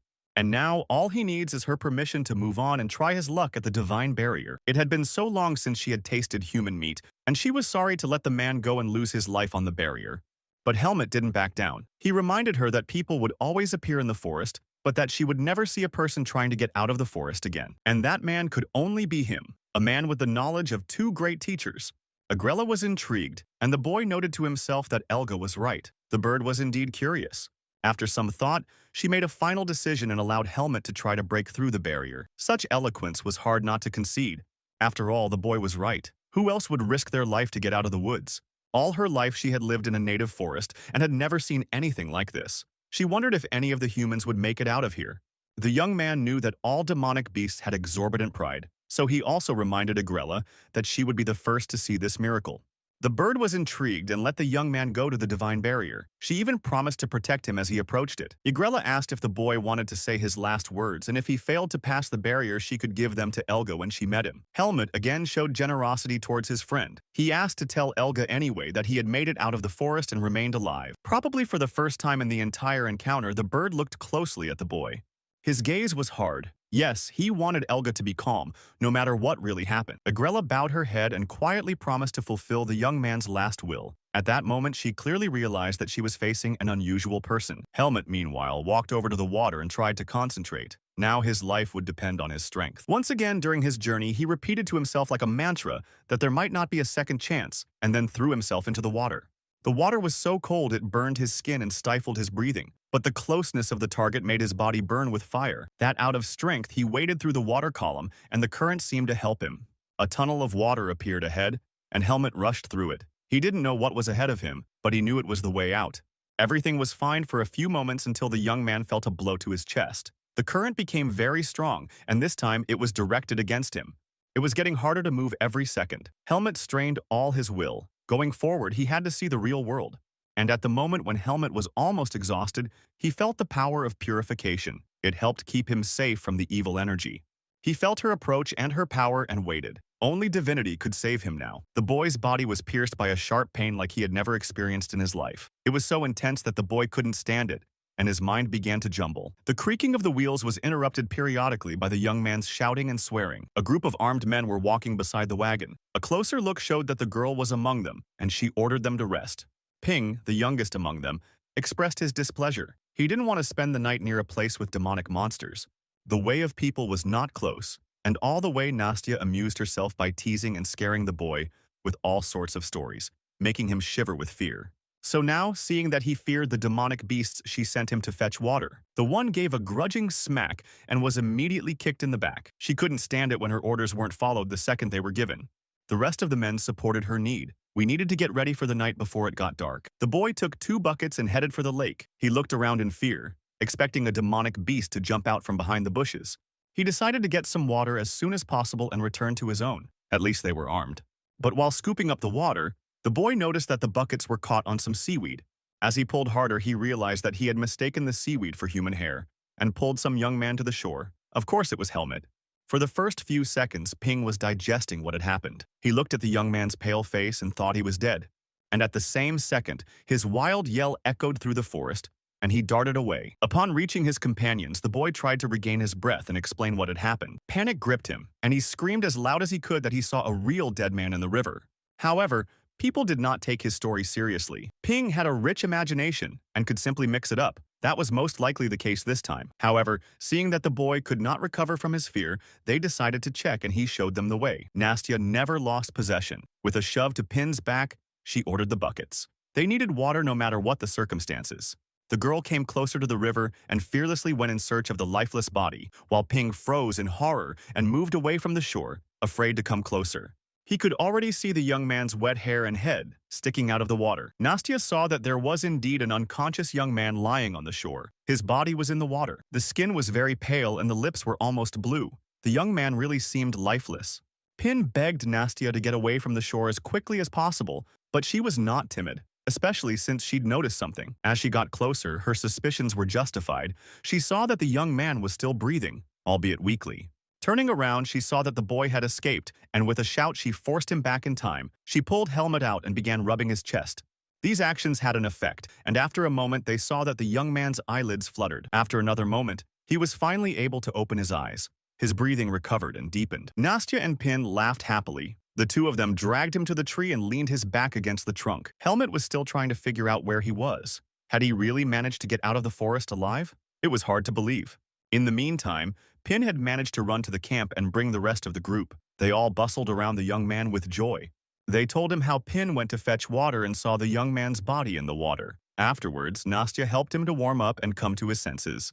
Despite what happened, the young man was able to remember the details of his journey, but he only said his name out loud. But when the expedition members tried to find out the details of how he ended up in the water, Helmut stubbornly kept silent and only repeated that he did not remember anything. The girl was discouraged. She carefully examined the young man and realized that he had no wounds. What had he been through that he had forgotten everything? Not daring to bother him anymore, she introduced herself and said that she was a silver mercenary of the 3rd rank. Though the young man had little idea what it meant, he reached out and placed his hand in her palm. However, his thoughts were far away. He had seen so many people for the first time and watched them with interest. He was asked if Helmut knew where the place was, to which he answered quite honestly that he was seeing the place for the first time. In an attempt to help the young man, they began to ask him about his life, what he remembered of the last places he had been and where he had grown up. Helmut answered that he only remembered his name and how to wield a sword. It was already good, and Nastya made sure that his body was fine, but the rest would come back to normal in time. She promised the young man that she would take care of him until he got stronger. He doesn't need to worry about anything. All he needed now was sleep, rest, and peace of mind. He watched the people and did not know what to expect from them. Though he remembered Darian's words about the perfidy of humans, their touching support warmed his soul. He didn't let himself relax, though. Eventually, the group's interest in him waned. It was time to get ready for the night. At that time, Helmut stealthily moved away from them. Now he needed time to process everything that had happened to him. He still couldn't believe he had survived. However, his body was practically disobeying him. He hadn't felt this weak even at the beginning of his training. Besides, another unpleasant discovery awaited him. The seed of darkness was still inside him. The barrier had not destroyed it. Though if you think about it, he's the reason he's alive. Without the seed, the barrier would have smeared him with. He had reached his goal and finally entered the real human world. But he could not let his guard down. No one could know the truth about the seed of darkness.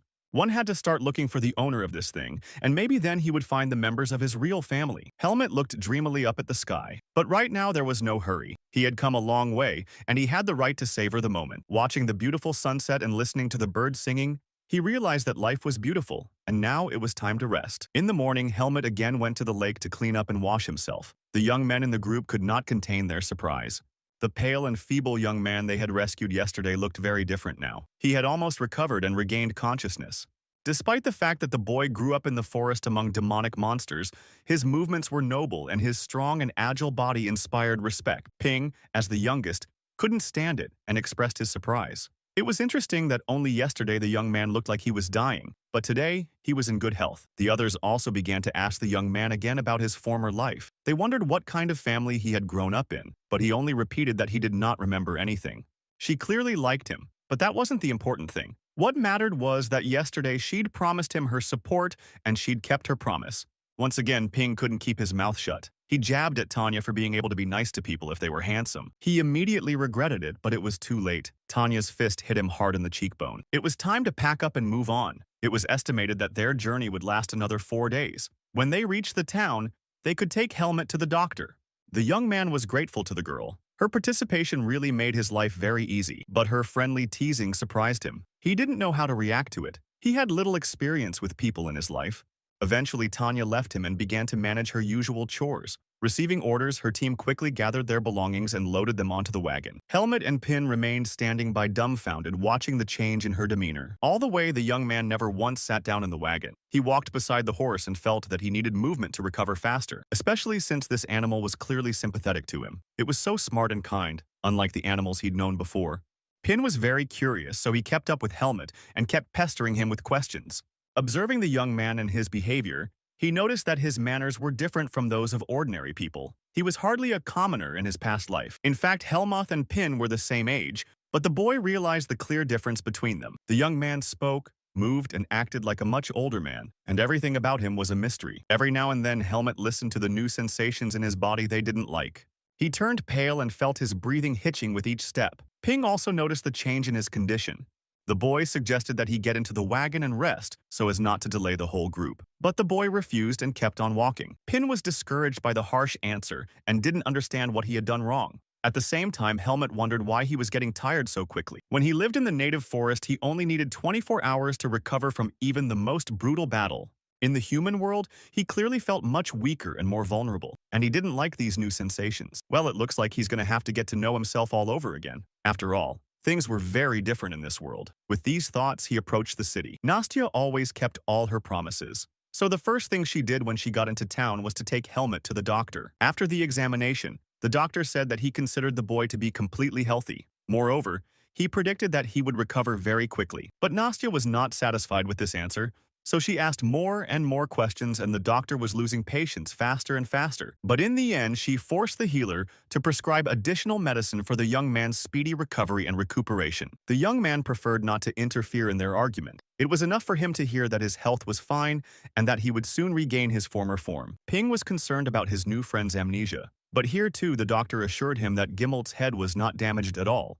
The doctor's patience finally ran out. He handed over the medication and gritted his teeth that the girl had finally lost her head because of her fiancé. Even though it was all said in low voices, Tanya heard every word and became furious. She attacked the healer, punching and armoring him. It was up to Pin and Helmut to pull her away from the doctor, and you have to give credit to the girl's strength. The young men had a hard time with the task. A little later, as they wandered down the street together, Tanya inquired about the young man's well-being. She was concerned about what Pina had said about Helmut during the expedition. The young man assured that he felt completely healthy. The healer's medication helped him to rest and recover. The girl grinned enigmatically and asked if Helmut remembered how to use a sword. She assumed that the boy had a teacher. Helmut tensed at this insight but confirmed her opinion. Yes, probably. He really did feel the blade like his own. Helmut looked at her questioningly and heard her suggest a duel. The young man hesitated. He wasn't ready to reveal his power to her. He was not ready to reveal his power to her.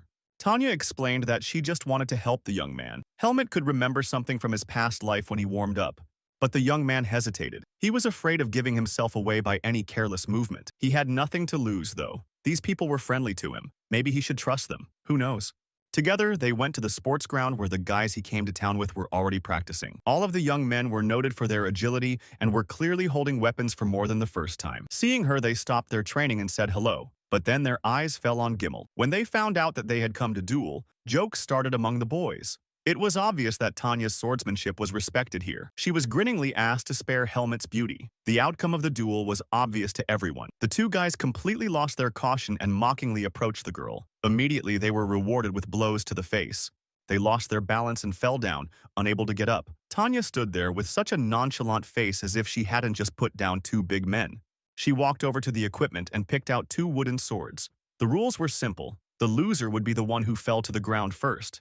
The girl warned me right away not to do her any favors. Her power was known to everyone here. At this time, Helmut was thoughtful and did not share in the general merriment. He made up his mind only to defend himself. Knowing that his strength had not yet returned, he closed his eyes and tried to concentrate. When he was out of breath, he stood and showed that he was ready to begin. The audience cheered. From Helmut's movements, they recognized him as an experienced fighter. And so the show was on. Tanya didn't wait for a second invitation and rushed straight to the attack. The air whistled around them. Her blows were precise and strong. Suddenly, Helmet had to work hard to fight back. Even though the fight was getting faster and tougher, a slight smile played on her lips. She acted as if she were on a pleasant walk. Gilmet tried to attack her, but she parried the blows with ease. Looks like she was stronger. At the same time, Tanya was surprised, though she tried to keep a straight face. She had never faced such a strong opponent before. The young man clearly realized that he could not withstand an open fight. His strength and agility were not enough. And then, as if to confirm his words, the girl made another lunge and Gilmet managed to bounce from her blade only at the last moment. He only had to dodge the open attacks hard. That was the only way he could hold out for a while. Victory was out of the question. Another blow followed. Now Tanya made a false lunge and flipped in the air and was very close to the young man. And then Gilmet felt a strong kick in the chest. This time he was unable to dodge. His eyes darkened. He felt his defeat. There was little strength left to resist. His body wouldn't listen to him. His movements were as slow as if he were underwater. Tanya, as an experienced fighter, also saw that he was not realizing his full potential. She advised him to think less and trust his instincts more. Her new attack was stronger than the previous one. The blows came at the boy one after another. Helmet fought back, but his strength was running out. He held on for the last few minutes. With a slight movement, the girl jumped up to him and they almost touched each other. Then, Helmet felt a blow that came upon him like a lightning strike. As he was flying away, he realized he'd been defeated. He knew it was coming, but he wasn't prepared. Helmet had never learned how to lose. The sword blow was so strong that the young man fell on his back and a few meters he was just dragged along the ground. The girl lowered her sword in satisfaction, though she had to admit she had not won easily this time. The audience froze in amazement. No one else had thought of making a joke. Swaying, Gilmet tried to rise to his feet. He was now admitting defeat. He had something to think about at his leisure. The girl regained her mockery. She saw that the young man was wounded in his ego. But he was willing to admit he was weaker than the girl. He really hadn't expected her to do him so easily. She gave him a hand and helped him up. The young man was still thinking about the girl's power. His teacher was right when he once said that the human world should be taken seriously. After all, he had lost this fight to a girl not even of the first rank. The guys tried to calm him down. They told him that Tanya could beat any of them. That's why no one expected him to win. They stepped around the young man, and each of them noticed that Helmet was holding up much better than might have been expected. The tallest of the men approached the young man, and the others parted before him. It was Finn, the mercenary captain. He was second rank. He greeted Helmet and congratulated him on passing the test. The young man could now consider himself one of them. Helmet was unpleasantly startled. It turned out that his every move was being watched. These people were not as simple and friendly as he had first thought them to be. But Finn, despite his frown, continued to explain himself gently. They just had to put him to the test. He confirmed that the boys were looking after him during the expedition. After all, they didn't take just anyone. The young man understood their behavior, but at the same time he felt bitter that he could be abandoned at any moment. But then he was dealt another blow. Finn laughingly informed him that Tanya was his sister, and that the newcomers, unlike Helmet, were always trying to hit on her. He handed the young man a package. Inside was a certificate with a seal. So Gilmet became a mercenary of the 4th rank. After that, the young man was taken to the training ground. We had to introduce him to the rest of the team. The boys cheerfully greeted him and each called his name and rank. The young men were making a lot of noise and joking around. All the members of the team were clearly pleased with him. The last one to approach him shyly was Pin. It turned out that this boy was also a squad member and a 4th-ranked mercenary. The young man was friendly to everyone, but his mind was reeling with the words of Darien, who had always warned him not to trust people. Helmet decided to find out the terms of his presence here. He asked Finn how much time he had to spend with the team. At the captain's puzzled look, he explained that his memory could come back at any moment, and then he might need to leave. The mercenary took these words with understanding. Of course, no one in the team was held by force, but it was not good to abandon the team during the mission. Helmet had no choice but to accept his current situation. After all, his new comrades could help him understand the mystery of his birth. It was the first time he had friends among humans. He was curious to know what that meant and why he needed them. There was a rumble, but the commander-in-chief's hand slammed sharply on the table. It had to be clearly understood that the upcoming task was too important, which means that only proven mercenaries should be used to carry it out. It's enough that first the boy, and now Helmet has joined the team. Finn stepped in for the boys. He explained to Sir Miles that everyone on his team would be useful to the cause. Yeah, and he vets everyone before he enrolls them. The commander-in-chief relented and allowed the new mercenary to join the squad. After all, he trusted Finn as himself. Discussing the details of the upcoming operation, he and Finn were left alone in the office. It was necessary to find out how the latter felt about the help of Tariq's group. The mercenary commander reacted calmly despite the disagreement between the squads. so Miles sent him to rest until tomorrow morning. Finn stepped out and carefully closed the door behind him. Outside, his team was waiting impatiently for him. Tanya immediately jumped up to her brother and clarified whether everything had gone smoothly in the negotiations with the commander-in-chief. She then approached Helmet, noticing that he was looking away silently and aloofly. The young man assured her that everything was fine, and he was waiting for further instructions. Instructions from the commander began. Ahead of us was an operation during which we would have to convoy a valuable cargo. Tanya added that she herself did not know what kind of valuable cargo they were going to carry, and therefore it was impossible to estimate the size of a possible ambush. Now they should all get a good night's sleep and rest. After all, they had some fun days ahead of them. The mercenaries called out to Helmet before they dispersed. He stopped and looked at them questioningly. The boys explained that they didn't get along well with Tariq's squad. They asked him to ignore them if they started bullying Helmet as a newcomer. That was the end of the meeting, and everyone went their separate ways. The young man was left to himself and, looking up into the starry sky, realized how much he had to think about. Despite his reserved demeanor, he now felt a real rage at what had happened. Remembering the fight and his defeat, he tried to convince himself that he just hadn't recovered and that's why he lost to Tanya. Such an explanation, however, did not satisfy him. His hands were as strong and dexterous as ever. How foolish to make excuses for himself. Well, now he'll have to remember everything his mentor taught him from the beginning, and then maybe he can get his form back. Helmet sighed. He was now moving the same way he had in his first training sessions in the native forest. The next morning, the expedition set out on the road. Finn gave final instructions and directions. Tanya was in high spirits as usual and smiled happily, encouraging the others. Little Pin was next to Helmet. He reminded Helmet that he had had a hard time walking last time.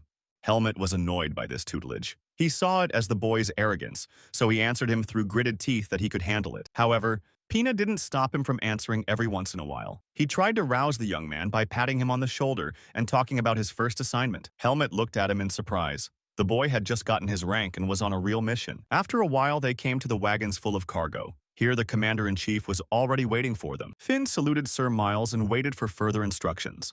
During the last instructions, when the commander and the squad leader were finishing discussing the details of the upcoming expedition, a noise was heard from behind. Pin quietly tugged Helmet's sleeve and then cast a glance behind his back as if urging him to turn around. It was the mercenaries from Tariq's squad approaching. Strong, tall young men with unkind and mocking looks. One of them, the most arrogant one, saw the new guys and immediately started insulting them. Pin, as the youngest and most inexperienced, immediately became furious. But Helmet continued to remain silent. But his calmness only inflamed the guy. He grinned and called Helmet a woman who hides behind the backs of others. The young man was looking at the squad and trying to figure out what to expect. The boys were brash and cocky, and they were always trying to humiliate him. They joked among themselves and talked so loudly that others could hear them, comparing themselves in power to demonic beasts. One of them, the loudest, especially disliked Helmet. He was clearly the leader of their group, but he didn't seem particularly strong. Well, we'll have to keep an eye on him until the mission is over. You could expect anything from this man. The expedition had been going on for several days now. The thugs of Tariq's squad had chosen Pin as their main target of ridicule. They laughed loudly as they clawed and insulted him. This time he was stealthily tripped up and fell to the ground with a crash. This caused a great deal of hilarity and a flurry of new jokes. Ping had grown tired of being poked and taunted over the past few days. This time he finally lost his patience and shouted at them. However, the mercenary of Tariq Kalem's group only smirked. He bowed sarcastically and apologized to Pin. What could the boy object to that? The mercenary didn't calm down. If Mr. Ping wanted to object, then of course let him try to clear things up. But the boy only sighed sadly and tried to get up from the ground. He knew there was no point in messing with the big man. Helmet came over to help Pin, gently lifting him off the ground. He heard Kalem addressing him. Continuing to call him names, he promised to give him flowers when they met, and the new joke caused laughter among his companions. The young man struggled with himself for a few seconds, but then decided to keep silent. He began to lead Ping away from him. The thugs watched their backs and were not happy. They enjoyed bullying those they chose as their victims, but they liked their reactions even more. Being ignored by Helmet, however, pissed them off and they didn't know how to behave. His unconventional behavior surprised and made him wary. Maybe it wasn't a good idea to piss that boy off. Besides, they were always being watched. But Kalem was not in the habit of backing down. He was proud of his rank. He had recently been demoted to the 4th rank, and the memory of it made him furious. When he heard the lies about his broken arm, Pin couldn't stand it and shouted that he was demoted because of a drunken brawl, for which he was grabbed by the throat and thrown aside. He believed that he had actually lost his rank because of his own brother. He was a second-rate officer and his immediate superior. That night, he threatened to fire him next time. This reminder finally pissed Kalem off, and he decided to take his anger out on the boys. Walking over to his team, he pushed one of them away with force and immediately smirked as if justifying his actions with a joke. He was up to something, but he didn't want to get into it on his own, so he got his team to help him. He always came up with something funny in the end, and they like to have fun as much as they like to fight. On one of the days when the whole crew was at rest, Pin continued to complain and grumble. He was being pestered again and was holding back with all his might. The boy couldn't understand why Caleb, who had the third rank, was placed next to them. There was clearly something wrong. I can't believe these thugs are getting away with this. It was useless to complain in such a situation, and there was no one to complain to. Pin decided to shake off his sadness and walk to the river to get some water. The walk would help him unwind. The boy had an easy and cheerful disposition, so he instantly switched gears and grabbed the pails and joyfully strode into the woods. He was very uneasy around Tariq's squad. He had to be on his guard at all times because what good could be expected from these guys? It was a long walk through the forest to the nearest river, and Pin was tired, so he decided to get some water and lie down to rest. He felt tired all the time. He couldn't sleep well at night because of his dangerous proximity to the demonic beasts. The boy had moved far away from the camp and knew he was alone here, and began to speculate aloud about his future career, wondering when he would get the third rank. But then there was a rustling of leaves and a mocking giggle from behind him. He recognized the voices at once and knew he was in trouble. He turned around and his suspicions were confirmed. They were the most bullied of Tariq's crew, and they'd obviously come here for a reason. They slowly began to come closer and closer to him. He felt like he was about to get hurt. He realized that no one could save him here, and it would be useless to resist. Caleb, as the ringleader of the group, looked the most dangerous. Ping knew that he was not only capable of meanness, but also of maiming. He was already a household name around town.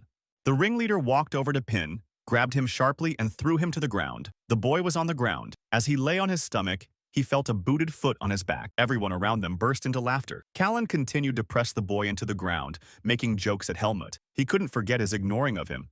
Before they came here, they called the young man and he was about to show up. Well, now they can see if he's a real man. A moment later, footsteps were heard. He turned around and saw that it was Helmut who was leading them. He was glad the young man had come alone. It would be much easier to deal with him without witnesses, and it would be less of a problem later. Helmut saw what was going on and quickly assessed the situation. He knew that they would not leave him alone and that they would have to face him. Some people were similar to the demonic beasts he'd met in the forest. Like them, humans here secured their status through power. Then Helmut would be able to adapt to the human world much faster. After all, the difference between his past life and his present was not that great. Big guys began to grin at him and surround him. Apparently a fight was about to break out. The teacher was right about not trusting people. Caleb couldn't wait to humiliate the boys. Their very presence undermined his authority in the team and pissed him off.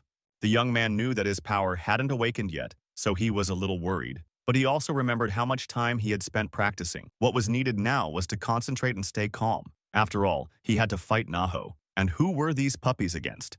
Besides, there were a bunch of fourth-ranked guys here, which meant they were much weaker than Tanya, and Helmut had a real chance to beat them. He grabbed his sword and at the same second he was attacked from all sides by Caleb's shouts of approval, but Helmut was already ready for defense.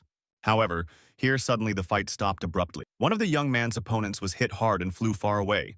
Everyone froze in fear, not realizing what had happened. Standing next to Helmut was Tanya. She crept up unnoticed and her precise blow ended the fight. Her gaze was full of rage. Caleb howled softly but angrily. The boys had gotten away with it again. They're being coddled like a kindergarten. The young man was baffled too. How had Tanya gotten here? Had she been following him?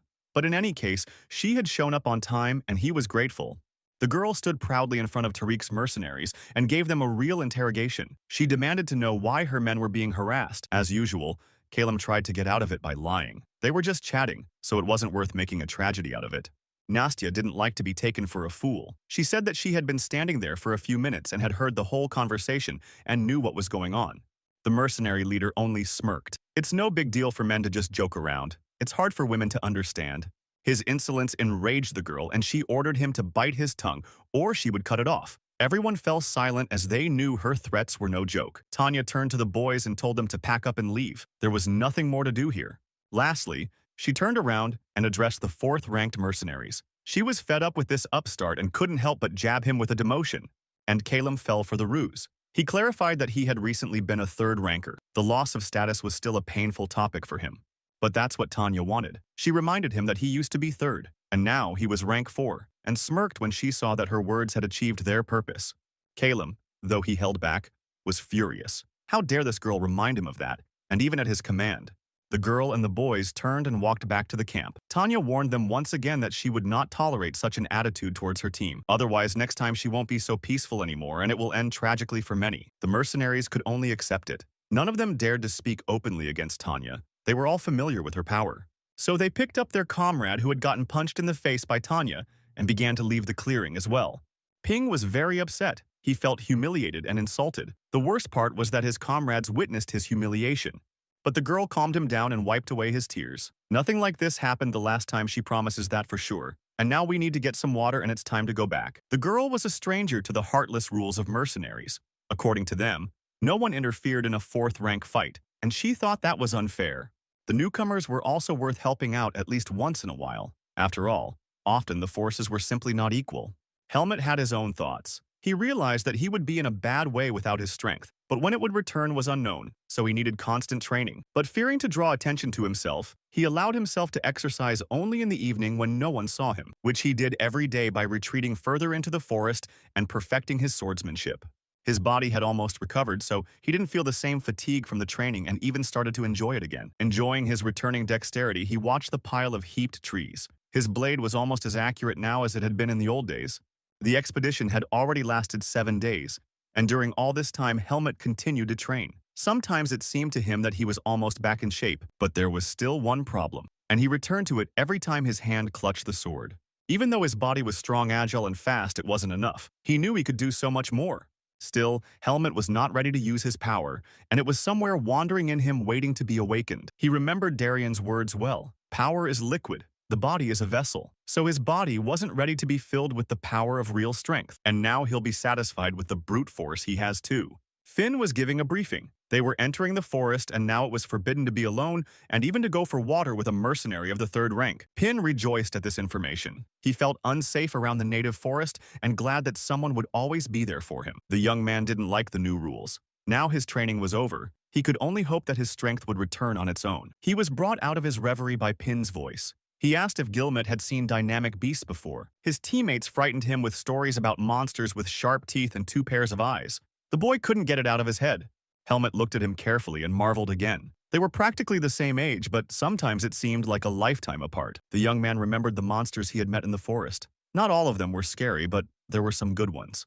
The boy was visibly relieved, but was immediately alarmed. Had a piece of memory come back to Helmut? What else did he remember?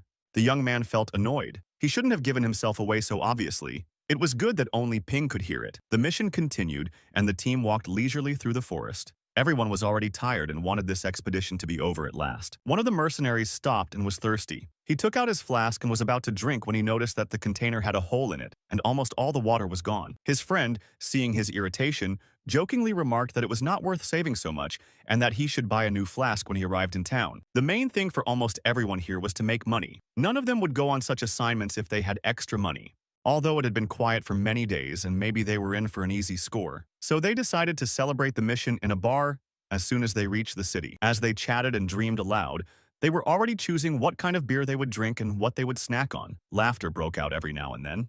And then one of them felt a whirlwind of air that touched his hair, though there was no wind. When he turned around, he saw a terrible picture.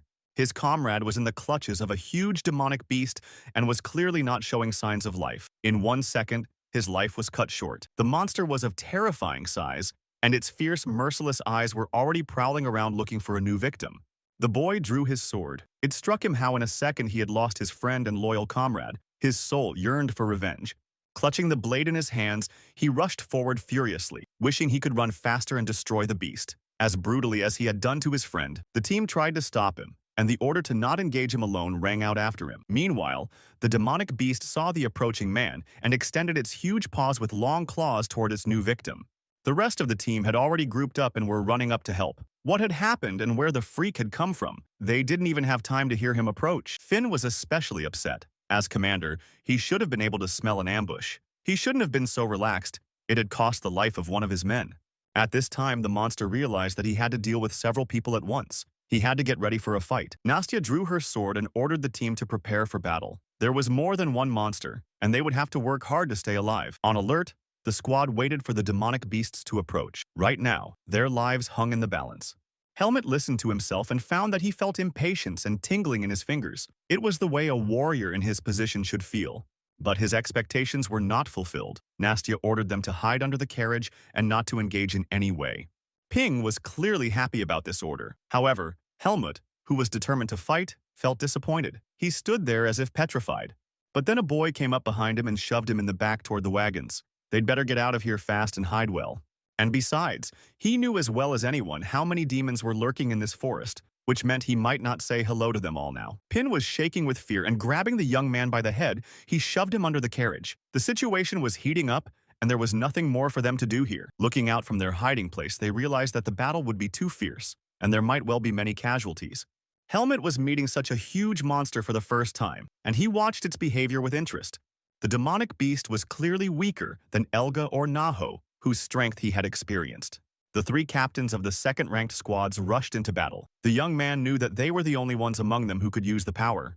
As a true warrior not used to hiding behind others, the young man was really suffering. He wanted to help the boys and realized he couldn't. Behind the captains' backs stood the third-ranked mercenaries, among them Nastya. One moment passed in complete silence, and then the battle began. The demonic beast stood on its hind legs with a loud roar. Its energy was so powerful that its waves caused the trees nearby to buckle. The commanders drew their weapons and rushed forward with great speed. Fina's sword glowed in his hand under the power of his energy and turned orange in color. As they flew up to the monster, they attacked it from 3 different directions in an attempt to find its weak point. Squad leader Vanguard. Finn rushed towards the demonic monster's head with difficulty dodging its clawed paws. Waiting a moment, he flipped in the air and got very close to the beast. The blade slid across its throat, and at the last second it managed to bounce away. The monster wheezed and clutched its head with its paws. It was clear that the blow was on target. The beast had been hit earlier, and hard enough. The other mercenaries were busy slaying mere monsters, but cheered their commander's first victory with a joyous cry. Although they only possessed a 3rd rank and couldn't use strength, they were also far from being simpletons. Under their swords, the demonic creatures fell to the ground like ripe apples. The number of living creatures was dwindling by the second. The squad leader kept his eyes on the main beast and encouraged them with shouts and made sure that no one needed help. The main demonic monster was spinning around, but no longer dared to attack, clearly weakened. The commanders decided to kill it before it came to its senses. As they rushed forward, they attacked him again from different directions, and with their strength, their blows were as powerful as the beast's. Finding himself face to face with the demonic beast, Finn realized that the decisive moment had come, and now the outcome of this battle depended on him. It took him only a second to concentrate all his strength into his sword and make one last dash.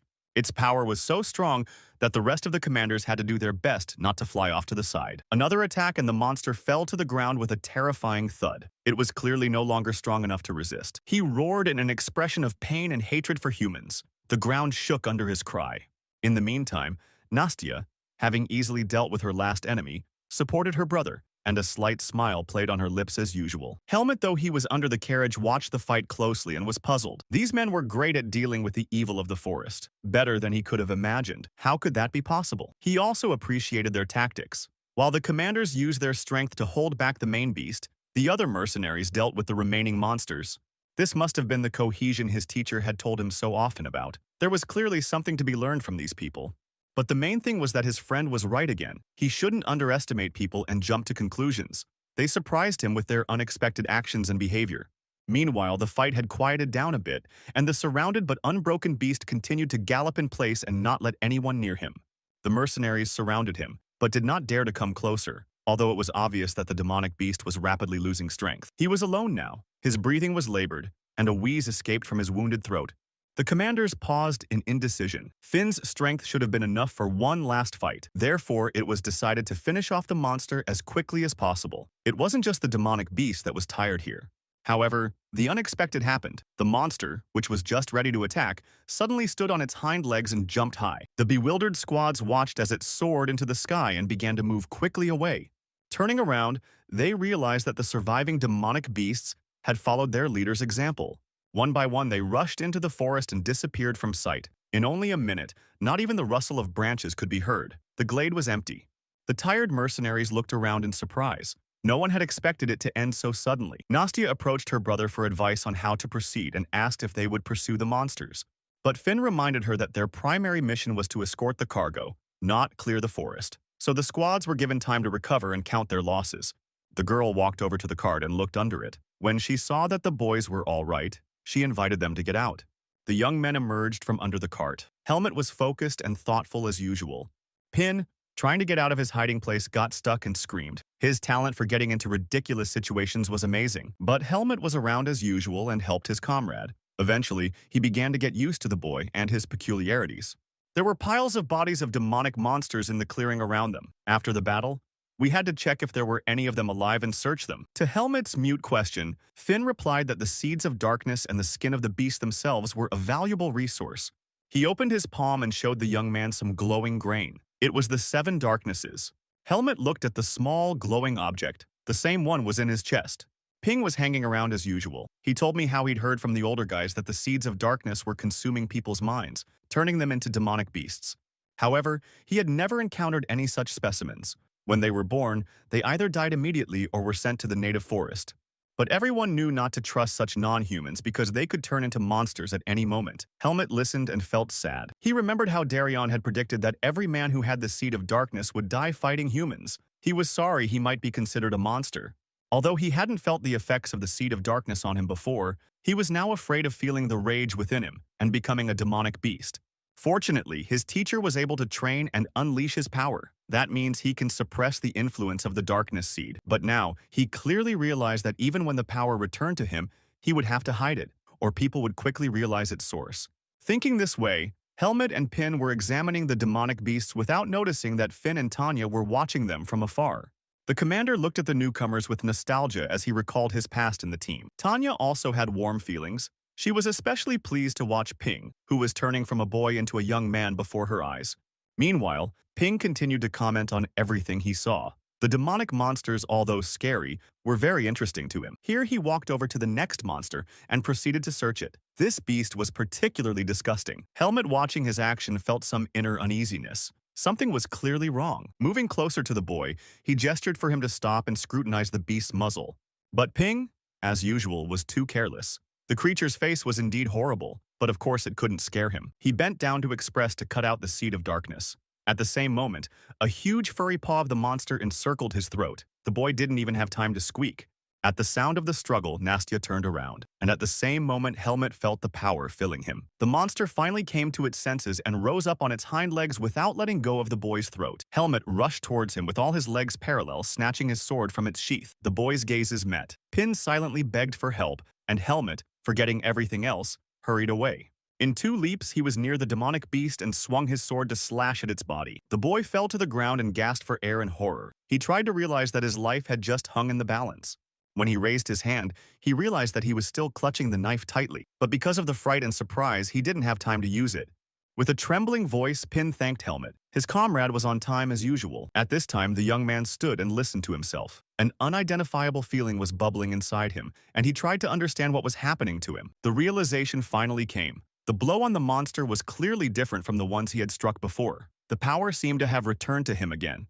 He saw his squad mates running towards them. No one saw what had happened, but when they heard the noise and commotion, they realized that one of the monsters was alive. Pin promised to make his friend a double bowl of soup in gratitude. This offer was met with laughter from the crew. Pin took a funny stock of his life. Unnoticed by the others, Tanya stood nearby and couldn't tell if she had really seen everything or if she had imagined it. With her own strength, this girl fully appreciated the power of Helmet's strike. She knew that ordinary people would not be able to deal with the monster so quickly.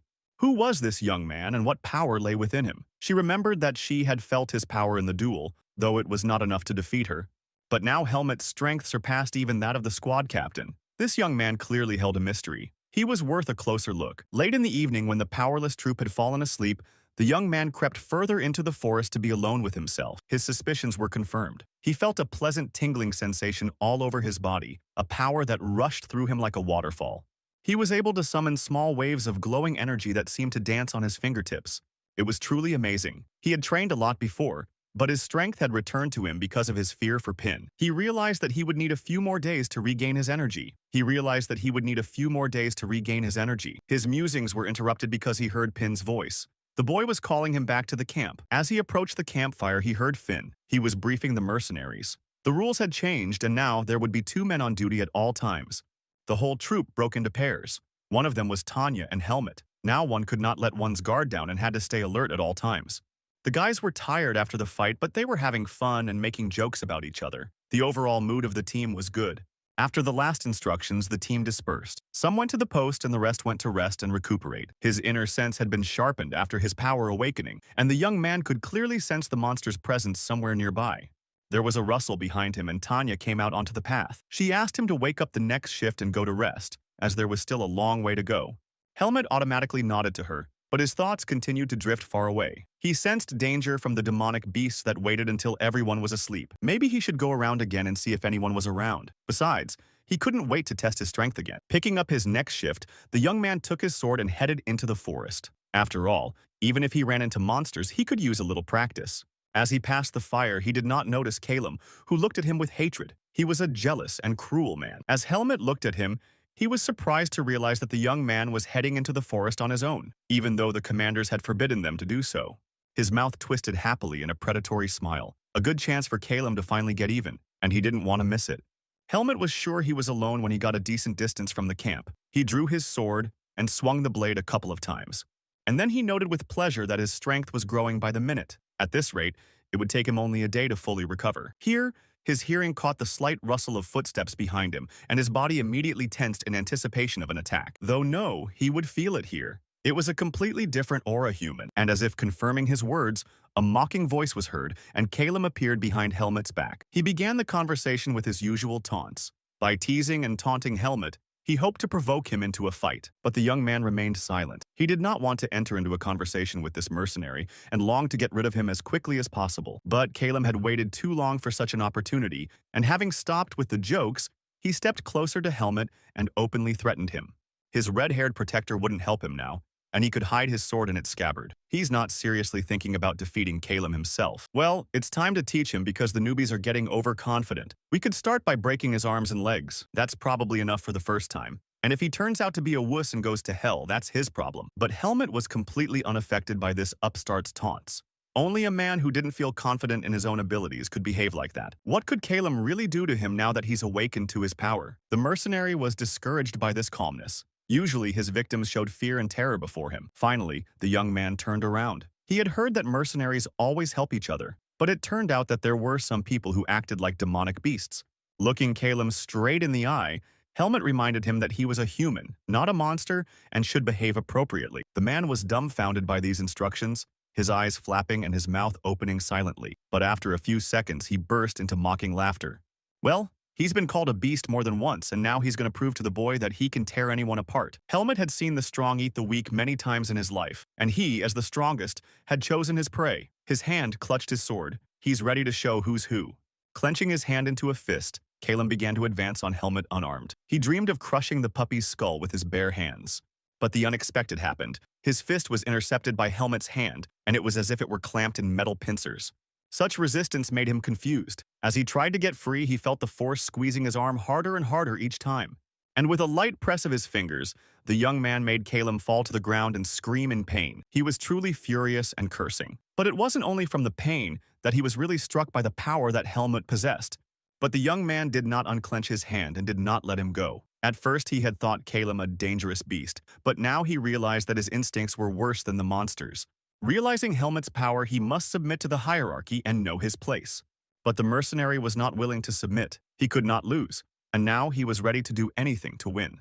Helmet was ready for a fight, and after releasing the thug's arm and tossing him aside, he stood waiting for the attack. Calum's hand reached for his sword, and pointing the blade directly at the young man's chest, he lunged forward. Helmet didn't even move as he fought off the blows. You could tell by the look on his face that he was desperately bored. The mercenary, burning with rage, struck more and more blows and saw that they did not bring any damage to his opponent. All composure left him. He wiggled around trying to find some weakness in Helmet, and then an incredible thing happened before his eyes. The sword of power shone in his hands. His face darkened, and his eyes filled with rage. One light swing of the sword and the mercenary flew far to the side. Stunned, he fell to the ground. He also felt a sharp pain in his legs. His opponent's blade had gone through his tendons and blood was dripping down his boots.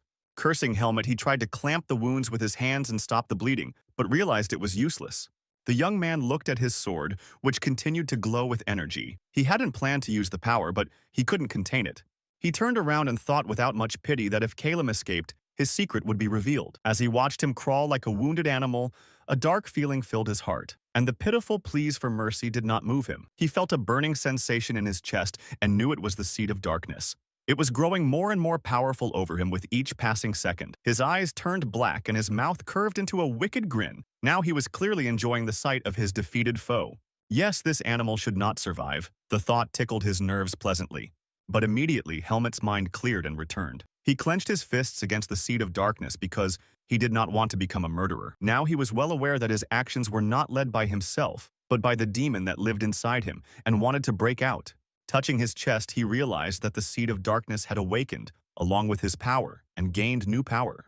He felt like a demonic beast for a moment, and everything human in him was forgotten. And in order not to lose the man in him, Helmet must constantly keep himself in control and not let the monster out. He took a few breaths and exhaled to regain his composure and calm down. Sweat dripped down his face from the exertion. When his breathing recovered, he remembered everything that had happened here, and he blacked out. Turning around, he realized that Calum had escaped. He had to crawl, and the tracks stretched into the forest. After a few meters, Helmet caught up with him. The mercenary crawled with his last strength. He had lost a lot of blood. Even so, he continued to marvel at Helmet's strength. How could he be stronger than the monster if he was only a rank 4? In his fever, Calum thought he was about to crawl to the camp. In fact, he was going the other way. The monster was watching him from the tree. And just when he thought he could survive a little longer, the demonic beast struck him with a crushing blow. The young man only heard the sound of a brief struggle in the distance and felt, rather than realize, that there was a demonic beast somewhere nearby. The sound was familiar to him. He hurried deeper into the forest. His instincts did not fail him. Not far from the clearing where the skirmish had taken place, he saw a monster clawing at its victim. After a second, their gazes met. The beast no longer struck fear or apprehension in the young man. He calmly approached him and stopped almost beside him, but he kept his hand on the hilt of his sword just in case. Raising his voice so that the beast could hear him, he firmly reported that he had taken his prey.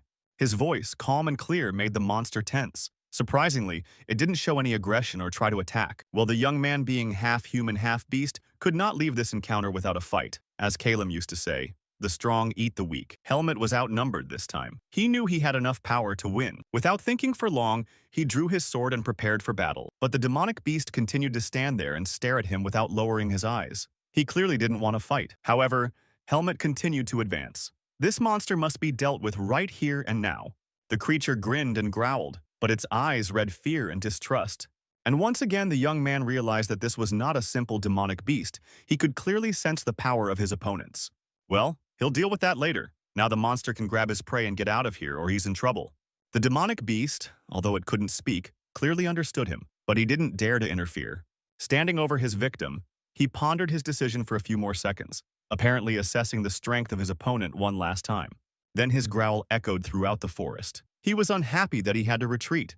And in the next second, the monster jumped to the top of the trees and disappeared into the thicket of the forest. Helmet was unhappy with his decision. He realized that he would still have to face this monster. Perhaps he shouldn't have let him go so easily. Just then, he heard the sounds of approaching footsteps. He heard the sound of footsteps approaching, and now Helmet would have to explain what had happened. A little later, standing by the fire, he described the situation a second time. The mercenaries could not believe that Calum had been dragged away by a demonic monster. The young man confirmed. The mercenary once again chased him to beat him up. But before he could attack, the demonic beast grabbed him.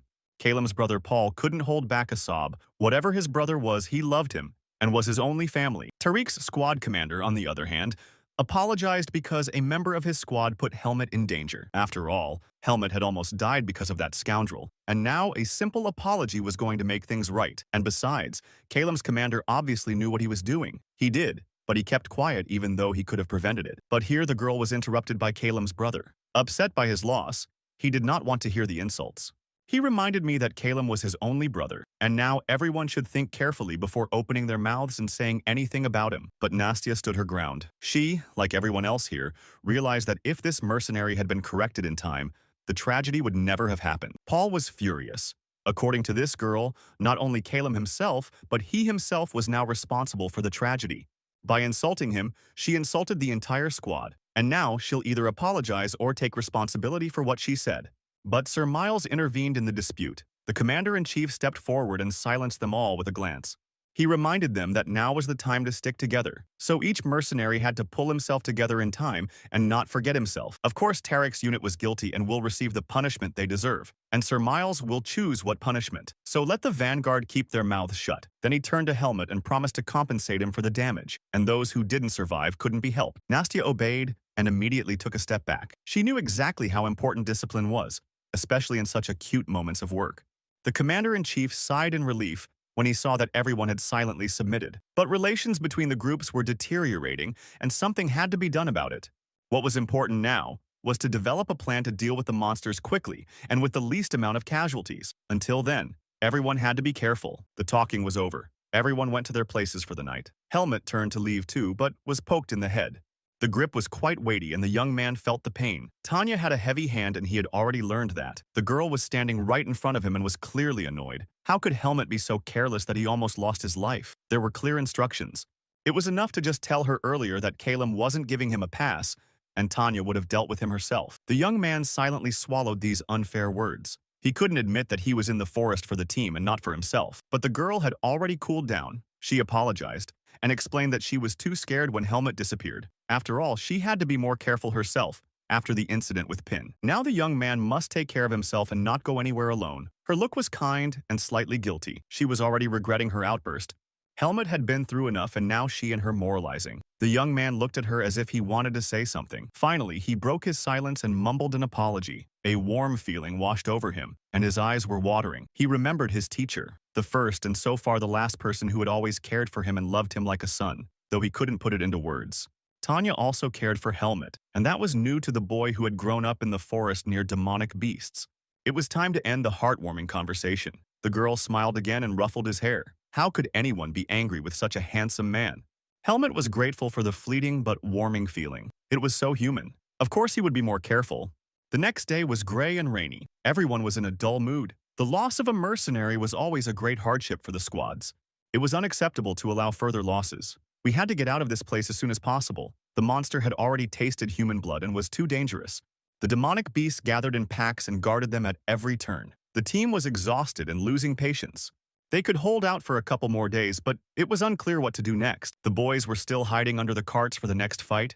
Watching from afar, Pin still trembled with fear. Helmut was deciding what the right thing to do was. He felt in his gut the presence of the main beast somewhere nearby. It watched, but it didn't come close. In return, it sent out clouds of small monsters every day, probably trying to wear the crew down. Looks like he was getting ready for something big, which meant we couldn't let our guard down for a second. The two teammates were sitting in the distance and reasoning that at this rate they would soon be covered from head to toe with wounds. The situation was becoming unbearable. Their chief stood off to the side and watched his squad. He knew as well as anyone that they wouldn't last much longer. Nastya approached him. She noticed that there were more and more wounded in the squad, while the attacks continued unabated. At least everyone was alive and there were no seriously wounded, and the boys did well. Ping had done well in his first small fight. Thanks to his innate instincts, he was a great dodger, and Helmut always had his back, so they made a great team. Nastya was just about to start a conversation with her brother about Helmut. She kept putting it off, but now it was time to share her observations. But Finn didn't listen to her, and continued to think out loud. It bothered him that the demons had chosen their squad to attack. It seemed like a coincidence. But today it became clear that Tarek's squad was fighting off single beasts, while the vanguard was taking on dozens of monsters. But their team had already lost 3, and because of the disagreement, it was pointless to rely on their help. They were clearly not in a hurry to put themselves in harm's way for their comrades. The squad leader agreed. He had to rely on himself and be extremely cautious, but his heart ached for his comrades. We need to remain steadfast and hold on to each other. After all, they have long been family and friends. Then it will be possible to endure all the hardships together. Night had fallen, and the bright moon illuminated everything around them. It helped the sentries to watch the forest. One of the covered wagons had been fitted up as an office for the commander-in-chief, and now a small council was being held there. Sir Miles was visited by Paul, the brother of the dead Colum. The commander-in-chief had also noticed the monsters' interest in one team only. He feared some kind of setup from the monsters and wanted to discuss further tactics. But Paul was silent, giving the commander-in-chief a chance to speak. He realized that the vanguard would not be able to hold out forever, and despite past strife, he asked Tariq's squad to help, for the safety of all. Paul listened in silence, but he had a look of displeasure on his face. How to explain to his superiors that he didn't want to put his men in harm's way, and for whom too? Well, I guess I'll have to be blunt. He coughed and explained that he wouldn't help because he didn't see the point of it. The commander-in-chief looked at him in shock. How could he say such a thing knowing the mercenaries' charter and unspoken rules? But Paul was unstoppable. Of course, the vanguard would be destroyed sooner or later, but so what? Why think about general security now? You need to look at things realistically and act effectively. The valuable cargo was in the wagons of Tariq's squad. It was worth distracting the demonic beasts with vanguard mercenaries and getting out of the cursed forest. Sir Miles was amazed at Paul's cynicism and lack of conscience. How could he be so inhuman to people? But Calem's brother continued to exhort in a coaxing voice. There was no time to think of conscience when lives and the profit of the cargo were at stake. After all, the word honor only sounded beautiful. But what did it mean on the threshold to oblivion? Here it was worth thinking calmly and coolly. One must always remain honest with oneself. After all, the main task of everyone is to survive on their own. The commander-in-chief clenched his fists in anger, but he didn't argue. He realized that the beasts were slowly sucking the strength out of the mercenaries, and there was still a road ahead. Now to lose the men meant losing the cargo. And after all the compensation, Sir Miles would have no choice but to declare bankruptcy. Though, of course, the final choice was up to the commander-in-chief. There were other ways. They just weren't as profitable. The decisive moment had come. He had to choose. But Sir Miles' conscience was still struggling with his cold and calculating mind. The next day was no different from the previous day. The monster attacks had not stopped since early morning. It was not yet noon, and the team was already tired. Even the horses felt the hopelessness and behaved extremely nervously, and days of travel lay ahead of them all. This time, Tariq's squad didn't even move when they were attacked. Such behavior was beyond all bounds of decency and common sense. Finn and Nastia reasoned that at this rate nothing good was waiting for the whole expedition. At that moment there was a noise up ahead. The two squads that were ahead accelerated sharply, sending the horses and wagons into a gallop. The mercenaries themselves began to run at a fast pace. The vanguard froze in amazement and stared at them in silence, not understanding what was happening. The picture was unusual and sometimes funny. The mercenaries turned around as they ran away. They were checking to see if their vanguard comrades were chasing them. Nastia was the first to come to her senses and shouted angrily after them. But no one even thought of stopping. Her brother, the commander and second-ranked mercenary, also turned to shouting. But all of the commander's orders to stop running and stop flew into the void. The realization came quickly. They had been betrayed, left to the monsters, and now they would have to make it on their own or stay in this land forever. Betrayal. It wasn't a word used by mercenaries, and Finn had never encountered anything like it before. But when he turned around, he realized that there was no time for reasoning and frustration. Dozens of evil glowing eyes were already staring at them from the thicket. They were monsters. Helmut alone remained calm as usual. He had expected something like this, but he didn't think it would happen so quickly. Standing in the clearing and preparing for battle, the mercenaries from the squad spun around trying to get a rough idea of the number of demonic beasts attacking. Meanwhile, the young man was trying to digest his new discovery. People could save themselves even if they put the lives of their comrades on the line. The monsters were getting bigger by the second, and the guys realized more and more clearly that not everyone would be able to withstand today. Some would surely fall. The forces were too unequal. The only thing that could save the situation was the sword and helmet's strength. In the meantime, the command of the final was heard, calling for battle. Everyone got into position. There was no fear now. They were all warriors and would remain so until the end. One by one, demonic beasts began to emerge from the thicket and came closer and closer. It seemed as if the entire native forest was up against the vanguard squadron. The swords flashed, cutting through the air with their blades. The creatures fell and roared, and the mercenaries' hands never tired of hacking down more and more enemies. In this fight, even Nastia finally grew serious. Her eyebrows shifted with tension. Never before had she fought as desperately as she did now. The squad leader took on the strongest enemies. Using his second-rank power, he slashed the monsters faster and faster. But it was clear that all of this was not enough and no one would last long. Helmut wondered if his comrades would accept him for who he really was.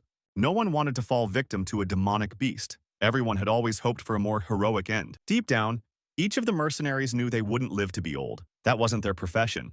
And before the eyes of perdition, everyone became a little cheerful and completely calm. Eternal sleep was the inevitable end of life. Helmut looked at everything in a detached way. Inside him, there was a dialogue between beast and man. He did not know who would have won, but then Ping caught his eye. The boy was scared to death, but surprisingly he held up as well as any other warrior. And Helmut made his final decision. All his reasoning was irrelevant at this moment. The man inside him had once again crushed the seed of darkness. Putting his hand on his chest, he heard his heart beating faster and faster. There was nothing he could do about it. Moving closer to the team, he called out to them quietly. And despite the noise of the battle, every member of the squad heard Helmut clearly. Everything that was about to happen was a terrible secret. And the young man looked around at the squad and released his power. His sword shone, and the air was filled with vibrations of energy. Everyone turned to him and stared at him with wide-open eyes. But the amazement was so great that none of the boys said a word. As if sensing that the distribution of power had changed, The monsters rushed towards their main enemy. Their numbers had passed dozens, and now hundreds of creatures were all arriving from the forest. The mercenaries had never seen so many monsters before. Before the beasts could get close, Helmet sprang from his seat and soared into the air. His sword made an intricate shape and began to slash the enemies. To the human eye, Helmet's movements were hard to detect, and the mercenaries saw only flickers and periodic energy flashes. But the ground was strewn with lifeless demonic beasts, and the guys in the squad only had time to bounce aside as another one fell. Their mouths were still open in amazement. Some tried to pinch themselves, suspecting that they were asleep or unconscious.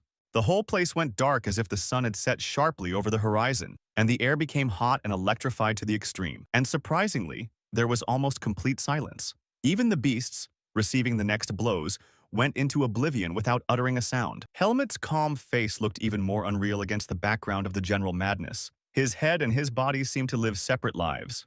For a second, he paused for breath, dropping to a knee directly into the grass. But only for a moment, and the sword began to work even faster. And now from the untold horde, there was a pitiful group of monsters who somehow miraculously managed to survive the massacre. Helmet slowly approached them. One last blow and the beasts howled like beaten dogs. The vicious and smug growls were gone. A muffled grunt sounded behind him. He turned around and saw another demonic creature that had managed to survive by some miracle. The beast ran at the boy like a madman. He must have realized that all his comrades had fallen, and even though he was a monster, he felt he had nothing left to lose.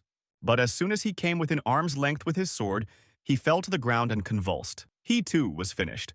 Realizing that he had dealt with all his enemies, Helmet froze in indecision. He did not turn to face his comrades, waiting for the general verdict. He was right in his suspicions. The vanguard mercenaries froze and didn't know how to react. They watched in silence at this unexpected turn. In their heads, they could not comprehend how Helmet, who had recently been dragged exhausted from the river, was now towering over them all in an aura of power. His musings were interrupted by Pin's trembling voice.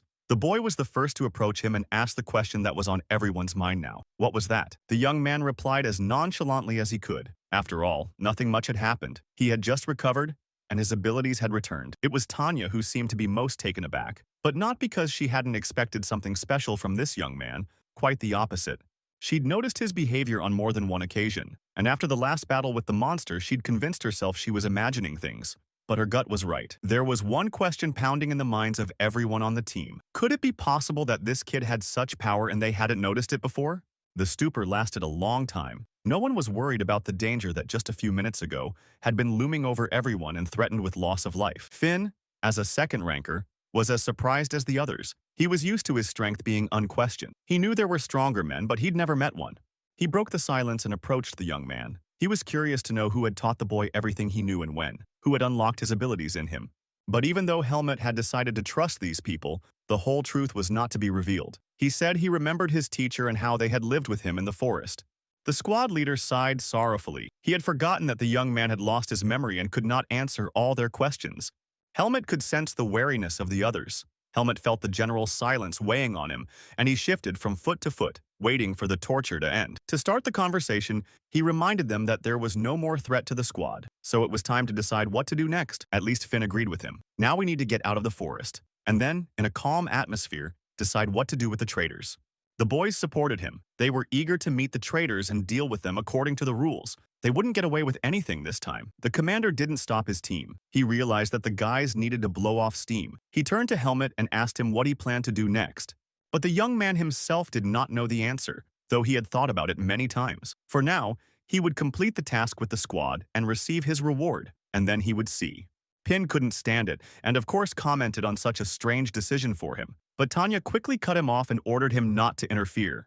Well, it was time to get out of here. Finn took one last look around the battlefield and ordered everyone to pack up. We've had our rest and that's it. We got a lot of work to do.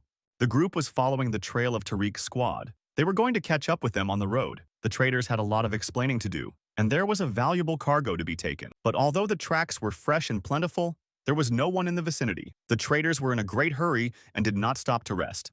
The girl approached her brother and shared her observations with him. It looked like the mercenaries had been walking all night, and now it was quite possible that they had already left the forest. Finn remembered the expedition plan. The route included a stop at a village just outside the forest. They could be intercepted there, along with the cargo. The rest of the team enthusiastically took up the offer. They were eager to pay for their betrayal, and they wanted to get back to their people as soon as possible. The mercenaries' eyes lit up bloodily at the thought of revenge. They were looking forward to seeing their faces. They were especially eager to see old Miles's face. And then Ping, as usual, asked a seemingly stupid but reasonable question. Why should they be rewarded now? Wouldn't all their troubles pay off? The boys are all wide awake. This time the kid was absolutely right. Tariq's squad had taken the cargo with them, which meant they were in danger of not getting paid. Thinking in this way, no one noticed Helmet stop like a stumbling block. His body tensed. It was as if he were listening to something ahead. There was a distinct noise I heard him make, but there was something else. There was a sense of danger that came from the thicket of the forest. He rushed forward. What could it be if the demonic monsters had been defeated? And the danger itself was wandering somewhere that didn't threaten them specifically. The boy's strange behavior was noticed by his comrade Pin. The boy called out to him, but to no avail. Helmet was like a hunting dog that had picked up the trail. Helmet stopped and closed his eyes as he approached the thickest part of the forest where the sounds were coming from. Now he had to listen to his inner voice. Nastya, not daring to distract the young man, fidgeted restlessly behind him. Everything seemed to be as usual. Not a single unusual sound disturbed the birds singing in the forest. But Helmet already knew. He could clearly feel the presence of demonic energy that rippled around him. This message cheered many in the squad. Justice had been served, and these losers had fallen into the trap they had set for themselves. Helmet knew for sure that the battle was only an hour away, but there was also something unusual. Amidst the usual monsters, he sensed the presence of their leader. The squad leader marveled once again at this boy's strength. He could sense the energy of the forest creatures at such a distance. It was amazing. The young man stopped listening and turned to the others. We must hurry, for Tariq's squad was running out of strength. They wouldn't be able to hold out for long without help. Not everyone on the team was happy about the offer. Why go into the jaws of that monster? Though of course they need to get their reward and will have to take the cargo. But Finn put a stop to the discussion. He reminded them that they were all mercenaries, not vigilantes, which meant it was their job to complete the mission. Although he wouldn't mind dealing with the rats himself, but first he has to mind his own business. Nast supported her brother's just decision. Their squad was not like those scoundrels. She didn't want to stoop to their level and get dirty. They boldly set out on the road. Their priority is protecting the product and the customer, and time will tell. Helmet's instincts were right. Tariq's squad was indeed attacked by hordes of monsters led by the leader. The mercenaries were still holding out, but they were running out of strength. The squad leaders tried to support their boys and keep an eye on the situation in general, but their keen eyes could already see that defeat was imminent, and even using their strength didn't give them an edge in the battle. The number of monsters was so great there was no survivors left. Reflecting back the next blows, Paul reflected on the situation. It had only been one day, but the losses were too great. Something had to be done about it. Another demonic beast was defeated, but a roar sounded from behind. The new monster was even stronger and bigger than the previous one. Of course, when Paul betrayed the vanguard, he didn't think that they would be pursued as well. The hordes of monsters seemed to be constantly adding new creatures. The casualties in the squad were increasing, and the people who could still stand on their feet were badly injured. Did the monsters not have enough casualties from the vanguard squadron? His only chance of life was to escape. Of course, he was responsible for the mercenaries, but his own life was always more valuable than a dozen others. He turned to Max, the other squad leader. He looked miserable, even though he was still on his feet, but it was obvious that his strength was almost gone. In a moment, back to back with him, Paul had made up his mind. They were surrounded by squads of monsters with no end in sight, and then, in between fierce attacks, he told Max everything that came to his mind. Of course, they could have handled the creatures, but the leader was ahead of them, and no one had the strength left to fight him. It was a losing battle. Max understood without further explanation. Seeing what was going on around him, he realized that the vanguard squad was probably already destroyed. So to stay alive, there was only one way out. Another betrayal and a life in return. And now it didn't seem so crazy. Tariq's squad leader decided that if no one found out and the betrayal itself didn't happen, their reputation would not suffer and they could hire new mercenaries.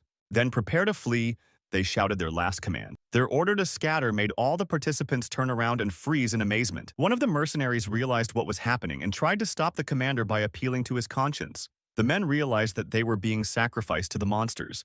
After leaving their positions, one of the mercenaries drew his sword and rushed towards the commanders. He wanted revenge. These traitors must pay. But Paul and Max had already taken to the sky, jumping from branch to branch with agility and speed. In just a few seconds, they were out of sight. Their distress was also witnessed by Miles, who was hiding in his stall during the battle. He was shocked at what they had done, and the horror of it made sweat run down his face. In 1 minute, the man had aged seemingly 20 years. His eye sockets were sunken in. His parched lips whispered a silent prayer to the gods. The men who were beside him for protection also realized that they were doomed. The screams and the last gasps of the wounded mercenaries could be heard outside the window. Sir Miles belatedly chastised himself for trusting them. After all, people who betrayed him once would betray him again. That lesson would cost him his life. In the back of his mind, he realized that he would have to answer for abandoning the vanguard. His thoughts were interrupted by a loud crack. The planks of the roof shattered and the fearsome face of a demonic beast appeared. Its roar filled the space around it. A huge hairy paw appeared in front of Miles's face. He knew what it meant and his whole life flashed before his eyes. He will be the monster's next victim, and there's no chance of escape. He already felt the claws of the beast clenching around his body and thought with a shudder that he was doomed, and so is everyone here. It was the end, terrible and violent. He had seen it once before in his worst dream, and now his nightmare was coming true. Miles's body couldn't take the strain any longer, and he let out a scream. Terror gripped him tighter than a beast's paws. However, at the last moment, the monster sensed danger, and as if to confirm it, he heard a shout. It was the young man who ordered the man's release. His sword was naked and pointed at the heart of the beast. The leader seemed to be stunned and sensed the boy's strength and danger. They had met in battle before, and the creature knew it was doomed. Helmet approached him with all the speed he was capable of. His sword was glowing and shimmering with internal power. A gasp followed, and the monster howled in pain and terror. The blade went straight into its chest, and the wound was in terrible agony. From the impact, the beast flew far to the side, and as it fell, it left a deep furrow on the ground. The young man pursued it. The monster, stunned by the blow, raised his paw with the man in his hands. He was well aware that his opponent was too strong to argue with, so he swung around and threw his victim in Helmet's direction, hoping he'd had enough and would leave him alone. The young man caught Sir Miles on the fly and gently placed him on the ground. All this time, he kept his eyes on the leader of the monsters. Now he remembered the last words Finn had said to him before letting him go. The squad leader had been right, as usual. Then he approached Helmet with a personal request. Realizing the danger, he asked him to be the first to go on a reconnaissance mission. Finn had a bad feeling. He realized they could only hold out in battle if they were together, but he feared the commanders would betray the men. The commanders had already demonstrated that they only cared about their own lives, and they would not fight to the end. But Helmet understood without explanation. Now, looking at the casualties the squads had suffered, he realized that if he hadn't arrived in time, there would be no survivors. There was still a chance. He turned to the monster. The beast was already convinced of his strength, and now Helmet would not tolerate anyone standing in his way. This time he would fight with all the power he could muster. And without further ado, Helmet began the fight. With quick movements, he moved from place to place, twisting the beast and not giving it a second to pause. His blade hit the target time after time. The monster, though very strong, was clumsy compared to the boy. He called the monsters from the forest to help him. He struck them down as easily as if he were swatting mosquitoes. Time after time, his sword destroyed them by the dozens. They surrounded him, and in a minute piles of dead bodies lay around him, shielding him from the claws and teeth of the other monsters. The leader saw this picture and howled. He bared his fearsome teeth and prepared to attack. After dealing with the smaller monster, Helmet turned to the leader. He knew that this monster was much stronger, but he was still confident. He now had a good sense of his power. To win, you just have to stay alert. For a moment, their gazes met, fierce animal and cold human ones. Only one of them would be alive today. A fierce battle had begun. Helmet fended off the monster leader's attacks and attacked himself. His sword did not stop for a second. Another of Helmet's blows struck the beast's throat, and it howled. Helmet's throat was in the beast's throat, and it howled. Jumping up, he was at the level of the monster's chest and thrust his blade to the hilt. But as he jumped up, he was surprised and disappointed. Not only did the beast not fall, but its demonic energy had clearly strengthened. How could this be? He realized that beast feeds on the demonic energy around him. And so despite his wounds, he grew stronger and stronger. The young man hesitated. His time was running out. It wouldn't be long before his vanguard comrades would catch up with him, and he would be in the midst of events. Of course, as true friends, they will rush into battle to help him and may get hurt badly. So it's time to stop fighting this fight too. At this moment, the energized demonic beast roared even stronger and attacked Helmet. His blows, though reflected, were quite strong. The young man felt that he had to do something new that he had not yet used in combat. Of course, he had agility on his side, and that was an advantage. His movements were fast, and the beast simply did not have time to deflect the blow. The monster was getting angry and losing his temper. It was a good thing, but it wasn't enough. Something had to be done. He realized that his usual strength was not enough to finish the fight before his squad arrived, and despite his ordeal, he felt his energy surging. Then I should have pushed harder, and then the monster wouldn't hold out. With that thought in mind, he rushed into battle. The leader of the demonic beasts rushed towards him. As a predator, he felt the power of his opponent, but the native forest nourished him and did not let him become exhausted. Another fight had begun, but Helmet was in for a nasty surprise. All his efforts had been for naught. He stared at the monster in amazement. The monster, instead of getting tired, was moving even faster. Helmet made another leap. He put all his power into his movements, but he had to retreat again. He took a closer look and realized that the beast had not only become more active, but it had also grown additional claws. This was already an interesting phenomenon. And then, a powerful energy column formed right above his head, and a wave of explosion rippled through the forest. He froze for a second and covered his eyes. A rumbling sound came from right inside him. Then he opened his eyes wide and stared straight at the boy. He noticed that his pupils had narrowed and changed shape. They were now snake-like. Helmet saw that with each attack the beast did not get tired, but as if on the contrary was energized and became more powerful. His body was pierced by energy beams. The body of any other person would have been destroyed in the same second next to this monster. He was clearly absorbing the energy of other beasts, which meant he could fight indefinitely without being exhausted. After all, this source of power was inexhaustible. At that moment, the beast sprang its hind legs and jumped high. His movements were not chaotic. He was clearly following some kind of strategy. Then, in midair, he released his claws and bared his teeth. And with an imperceptible movement, he directed his body toward the young man. But he was alert and waiting for him with his sword. He scrutinized the monster's every move and a vague feeling wandered within him. He had seen this somewhere before. And then a sudden hunch lit up his brain. Of course he did. The leader of the demonic beasts was moving exactly as Naho did. Helmet recalled the details of that fight, and a slight chuckle touched his lips. The beast was strong and cunning, but now he would not be able to fool anyone. Power pulsed through his body. The young man could see the power flowing through the creature's veins. But now every movement gave him away. It was the two-headed serpent that Helmet had gotten to know well in his time. Well, he's already defeated Naho once, and right now he's ready to do it again. No matter how much power the leader has now, it will never be enough. He won't be able to match Helmet's strength. Now the young man had finally calmed down. Of course he couldn't let his guard down, but it was time to call it a day. He still had his own business to attend to. Helmet jumped high and swung his sword, delivering a crushing blow. With surgical precision, the blade sliced through the beast. A deafening noise filled the space around him. The guy's eyes glazed over with energy flashes, and everything went silent, and next to him lay the breathless body of the beast. Realizing the danger Helmet is in, having found himself alone in the very mess with monsters, the vanguard squad hastened to his aid. But when the mercenaries finally came to the battlefield, they saw Helmet standing calmly, and around him lay piles of defeated enemies. Seeing among the fallen and the leader of the demons, Finn stopped in amazement. If the boy could defeat such a fearsome beast by himself, the young man didn't want to draw additional attention to himself, and so only reported the fight with the main monster. The others had been destroyed before he arrived. The squad looked around and realized that the commander's hunch was confirmed. The mercenaries had clearly scattered, abandoned by their leaders, and that's why they were defeated. It turns out Sir Miles was involved. He betrayed his men like the others and fled to save his own skin.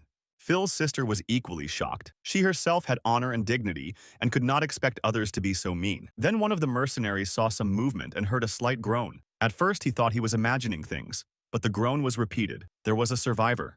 It was none other than Sir Miles, and Finn was relieved to think that maybe the bad luck streak was over. After all, they'd just had an amazing run of luck. It was time to get out of here. The glade was like a graveyard, a mixture of humans and demons.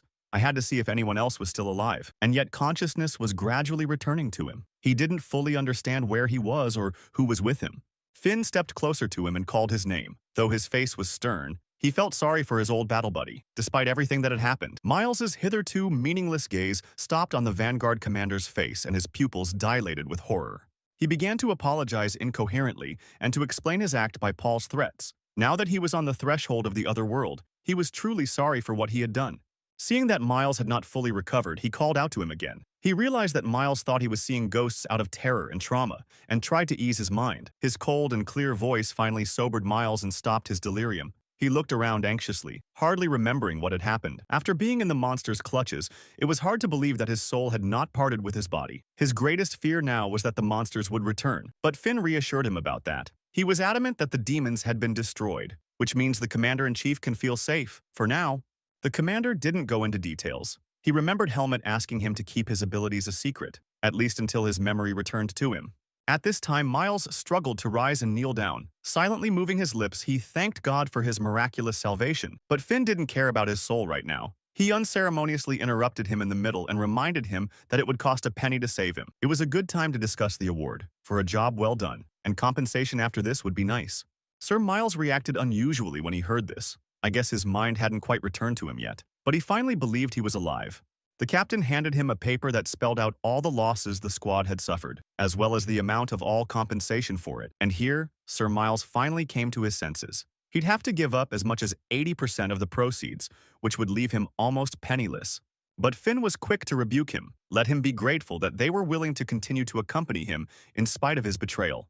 Gilmet stood silently watching the drama. He had spent many days with the men, but they still never ceased to amaze him. The commander-in-chief understood the justice of the demands, but he needs to make up for his losses. Maybe they could agree on 70%, but the captain was relentless. Surely Miles could deliver the goods himself and make 100% profit. If he wanted the guards, then let him prepare the money. The mere thought of staying in this horrible forest made him desperate. He would give everything he had not to be alone here. He quickly grabbed the paper and signed it with the help of an obligingly provided pen. 80 is 80. But Finn still had questions. And if he had kept quiet before, he was not ready to move until he had clarified some details for himself. It was important to him to know what they were taking and where they were going. After all, they had risked their lives and now they had a right to know. But the commander-in-chief still had his doubts. After all, the secret could jeopardize not only him but everyone here. Are they sure they want to know? The commander lost his temper. Such a choice should have been before him before the expedition began. It turned out that he had been treated unfairly from the beginning. Miles sighed. It was a forced measure. After all, this man had an idea of honor too, and suffered when he had to fall back on it. Well, if that's what it takes, he's willing to share everything he knows. It can't be any worse than it was. He took in more air and began his story quietly. So the customer was known in narrow circles as the Mage Atiol, but he was immediately interrupted by the mercenaries. They shrieked in surprise, for the Archmage was legendary, and of course they had heard of him. With a weary backward glance, Miles confirmed, "Yes, this shipment belongs to the wizard." Now everyone should understand why he didn't want to talk about the customer before. The captain rubbed his chin thoughtfully. Of course they didn't want the authorities to know about it when they smuggled the goods through the demonic forest. The commander-in-chief confirmed the speculation. The fact is that the cargo is being moved out of places that mages were forbidden to visit. It was the Temple of Lumen, today the center of government and the seat of power and authority. Over the years, their power and influence only grew, but their intentions were no longer so pure. Now, thanks to their name, they tried to subjugate the whole world, and they succeeded. Dozens of kingdoms were already in their full power. The only sector that didn't obey them were the mages. That's why the authorities watched them so closely, expecting them to betray them at any moment. So the association was well rewarded, but badly compromised. If the authorities found out they were delivering goods for the magicians to study, they'd be in trouble. The association will be destroyed at the same hour, and of course all those who are or were involved in the expeditions. The long arms of the church were known. There would be no hiding from it on the other side of the world. No kingdom in the world would want to quarrel with the church. Considering all the risks, the association had also long refused to go on this trip. But once Antiol saved the head of the association, and they owed them a debt. Helmet listened especially attentively to this story. He quietly approached Tanya and asked her if this magician was really so famous and powerful. That's when Sip intervened in their conversation. He confirmed that Antiolus was extremely dangerous. After all, thanks to his power, he had almost succeeded in breaking the divine barrier. The young man couldn't believe his ears. The records that had fallen into his hands before he left the forest were those of the wizard himself. Shin continued his story. He said that the barriers not only protect against monsters but also detect mages, and the church then tries to catch them. Though the barter never managed to break through for the mages, it was no barrier, despite its power. At one time, Antiol nearly destroyed the barrier. Then the authorities, not wanting to publicize the power of the magician, simply hushed up the matter. Helmet closed his eyes as he listened carefully to every word. So life had brought him together with an archmage who could influence the divine barrier. Interesting. When the young man was an infant, the church was unable to get rid of the seed of darkness within him. That's why he ended up in the root forest. Which means, since the divine power has abandoned him, maybe magic will be able to help him. He had already met a dark mage in the native forest. But the dark mage was useless, and all his power depended on his master. Well, now we can only hope that the light mages will be more powerful and take an interest in Helmet. The young man was just choosing a secluded place to sleep. He had much to think about tonight. At that moment, he was called by the captain. His voice was serious. He pulled Helmet aside and asked for a moment to talk. The young man agreed and walked over to him. He was intrigued by the captain's tone. Glancing questioningly at Finn, he saw that he was holding out to him some sort of small capsule in the palm of his hand. Finn explained. It was a remedy used by warriors to restore their strength and energy after a grueling battle. It was expensive, but it was worth it. The captain wasn't sure if Helmet needed it, because he was very hardy, but it was definitely worth a try. After swallowing the mysterious capsule, the young man felt a pleasant tingling in his palms, and his body was filled with warmth. The sensation was pleasant. Finn watched the young man closely. He had never met such a strong warrior, and he wondered if it would work on such a strong man. Helmet felt as if after a hearty dinner and a long sleep in a comfortable bed. This thing had clearly helped him. But why would Finn share it with him unnecessarily? The road ahead of them was calm, and no more attacks were expected. Finn's face grew gray. He thanked the young man for saving their group. Even their comrades had abandoned them at such a difficult moment, but Helmet had stayed behind. He defended the vanguard as his family at the risk of his own life. It came at a high price, and it was clear to everyone here. If it hadn't been for Helmet, the men would have been wiped out. Neither the mercenaries nor Sir Miles would have gotten out of the forest alive. Of course, gratitude in the form of restored strength was a pittance compared to a life. But for now, it was all Finn had. He gave the last of it. The conversation was over. But before leaving, the commander turned to the young man. When Helmet leaves them in search of his memories, he must always remember. Whatever happens to him and whatever help he needs, he can always count on them. The vanguard does not forget those to whom they are indebted. That means their hands, swords, and heads will always be at Helmet's disposal. But not only because the young man was their savior. They had gotten to know each other well enough during the expedition. And Finn, like the rest of his team, came to regard Helmet as a friend and comrade. And a firm handshake cemented those words. Finn didn't know how important the words were to Helmut, who had trusted people for the first time in his life, and it seemed he hadn't failed. The carts drove along the broken road, their wheels squeaking desperately. The scenery around them was depressing. The trees were dry and leafless as far as the eye could see. There was no sign of any human habitation.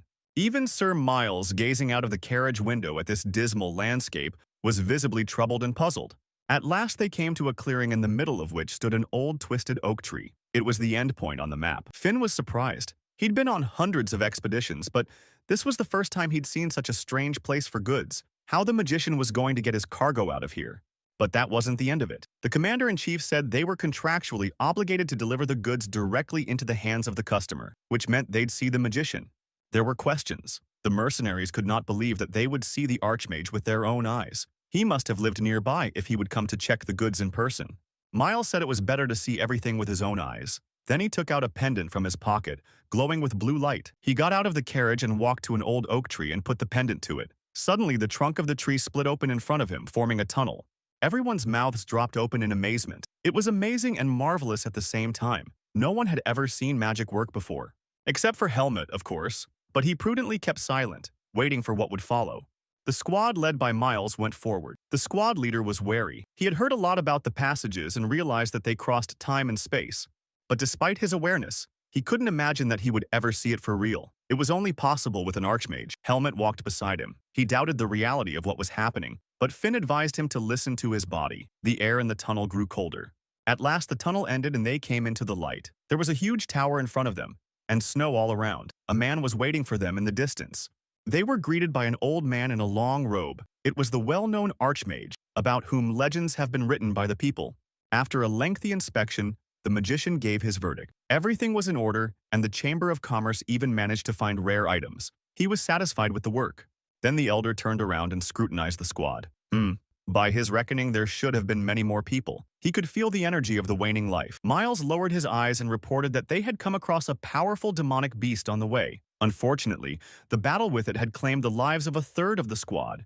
The mage listened carefully to the story and sympathized with the people's loss. But he could also clearly hear the presence of dark energy. Yes, there was a monster in one of the wagons ready for sale. But if the mage needed it, the mercenaries were willing to give him the carcass of the beast. After a second's thought, the archmage agreed to add it to the rest of the goods. He promised to pay 150,000 marks for the beast. The mercenaries whistled when they heard the bounty. There were legends among the people about the magician's wealth, but no one here was prepared for such generosity. Meanwhile, the archmage ordered the goods unloaded, leaving the wagon to the mercenaries. He didn't need it. All this time, Helmet was watching the old man with a steady eye. He could clearly sense the man's strength and was amazed. Unlike Arago, the mage had real power. But what's more interesting is that he knew how to hide it. The elder turned around and suddenly looked at the young man with his light blue eyes. He seemed to read his thoughts.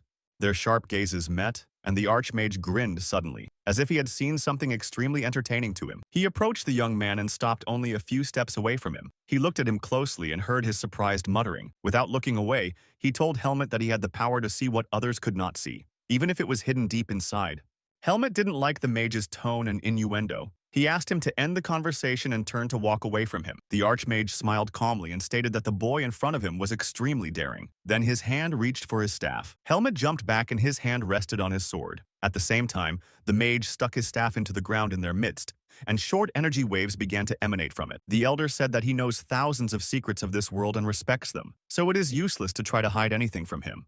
Helmet heard his squad shouting from the side. The mercenaries saw what was happening and tried to come and help him, but the elder had put a barrier between them. Then he swore that he would never allow what Helmut was thinking, and the young man saw the chains binding his body. But the mage calmly explained they were just part of the magician's oath, and now if he broke his promise, he would lose some of his powers.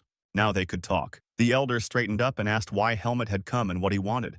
The young man thought for a few moments. This light mage was very different from Arugo, and so it was worth trying to ask his question. But before he could even open his mouth, the mage interrupted him. He had read his thoughts again, and he knew the question the boy was so interested in. Helmut wanted to know more about what was part of him, and deep inside, the seed of darkness. There was no point in hiding anything, and the young man asked boldly and frankly if he could ever get rid of the seed and become a simple man. The archmage paused thoughtfully, as if searching for words before answering. His eyebrows shifted. There was only one answer to the question. It was impossible. And seeing the disbelief in the young man's eyes, he continued. He took a staff and began to draw life itself on the sand in front of him, and to explain its laws to this foolish boy. It means that only the end of life will allow to detach the seed from himself. If the seed is removed, such a person will be destroyed. Helmut was disappointed. It was evident in his voice and eyes. He believed that the archmages knew how to remove the seed and would be able to help. But mages, though powerful, were not gods. It was the first time the old man had ever met a man who had managed to subdue a seed. Helmut asked in surprise. He wondered if he had heard the magician mention his ability to control the demonic core.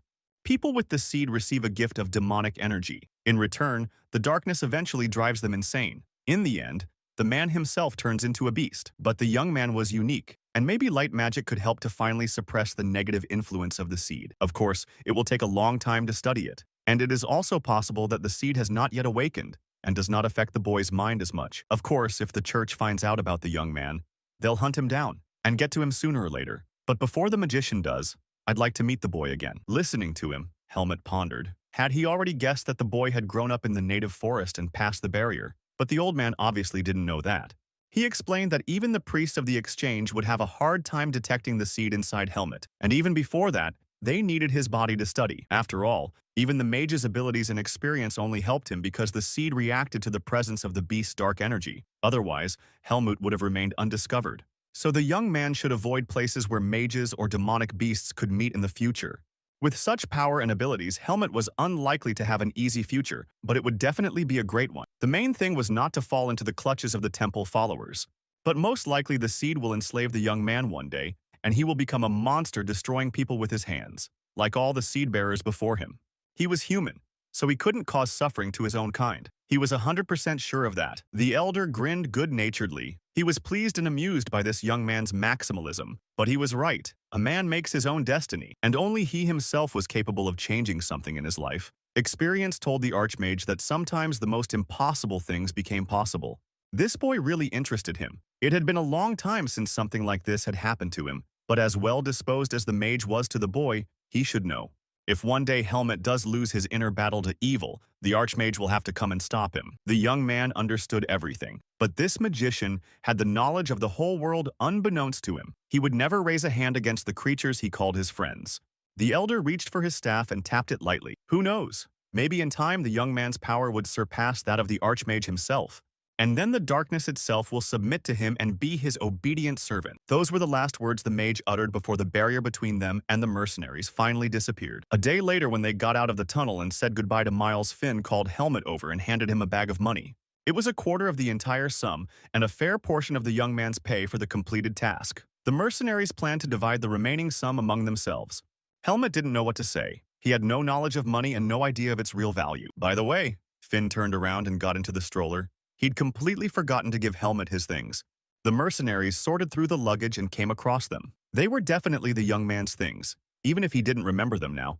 The boy stood looking at the bundle with which he had set out to conquer the divine barrier. He thought he had lost it when he was in the river. The captain was a little embarrassed. He had planned to return the things long ago, but because of the events during the expedition, he had completely forgotten about them. So Helmut had nothing to be thankful for. After all, it was the squad that owed the boy a debt, not the other way around. Finn wished Helmut a good trip and was about to leave, but he heard someone calling him. It was Pin. The boy was glad it was over. He was looking forward to returning to the city to show his new friend the mercenary headquarters. It was not worth delaying long enough to give the boy hope, so Helmet cut his stories short at once, and rather dryly. After all, he would not be able to go to headquarters. Pin was silent and very upset. He realized that his friend had to leave, but he could at least stop by for a visit and then get down to business. Tanya quietly came up behind him and gently ruffled his hair. She had really grown attached to the boy and treated him like a little brother. The girl advised Helmet to keep his mercenary certificate. It was temporary and only of the 3rd rank, but it could still be useful.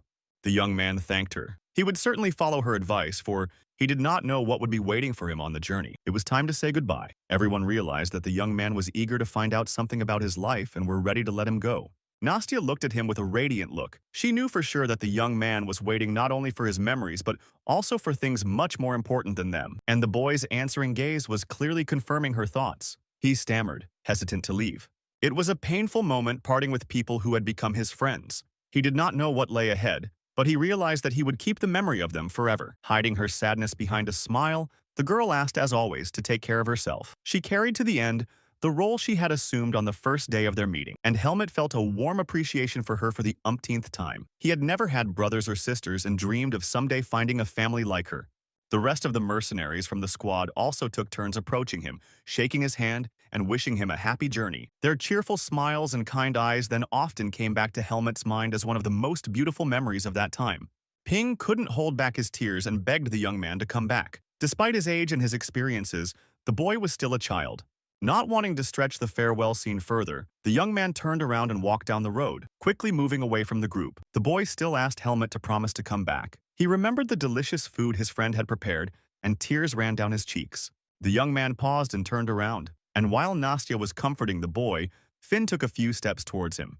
He decided to remind himself of his promise. Whenever he needed help, he could find them, and they wouldn't leave him in the lurch. Thanking him once more, Helmet left. He realized his luck and that he was unlikely to meet people like the mercenaries, and it made him sad. The Archmage's words were still in his ears. Would he be able to keep his word and not turn into a monster? He didn't know that for sure yet. Then the darkness cannot take hold of him, and Helmet will never forget that he is a man and not a demonic beast.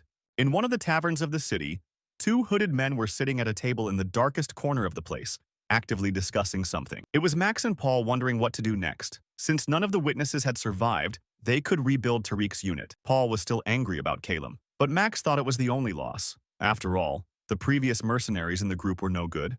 Suddenly, he stopped half-heartedly and looked intently out the window.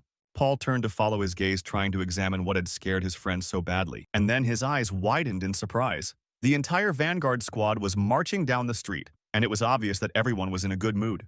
They gasped in surprise and couldn't contain their exclamation. How did these mercenaries manage to get out alive from the hell they'd been left in? Ping turned at their shout. He thought he recognized the voices, so he peered through the open tavern window.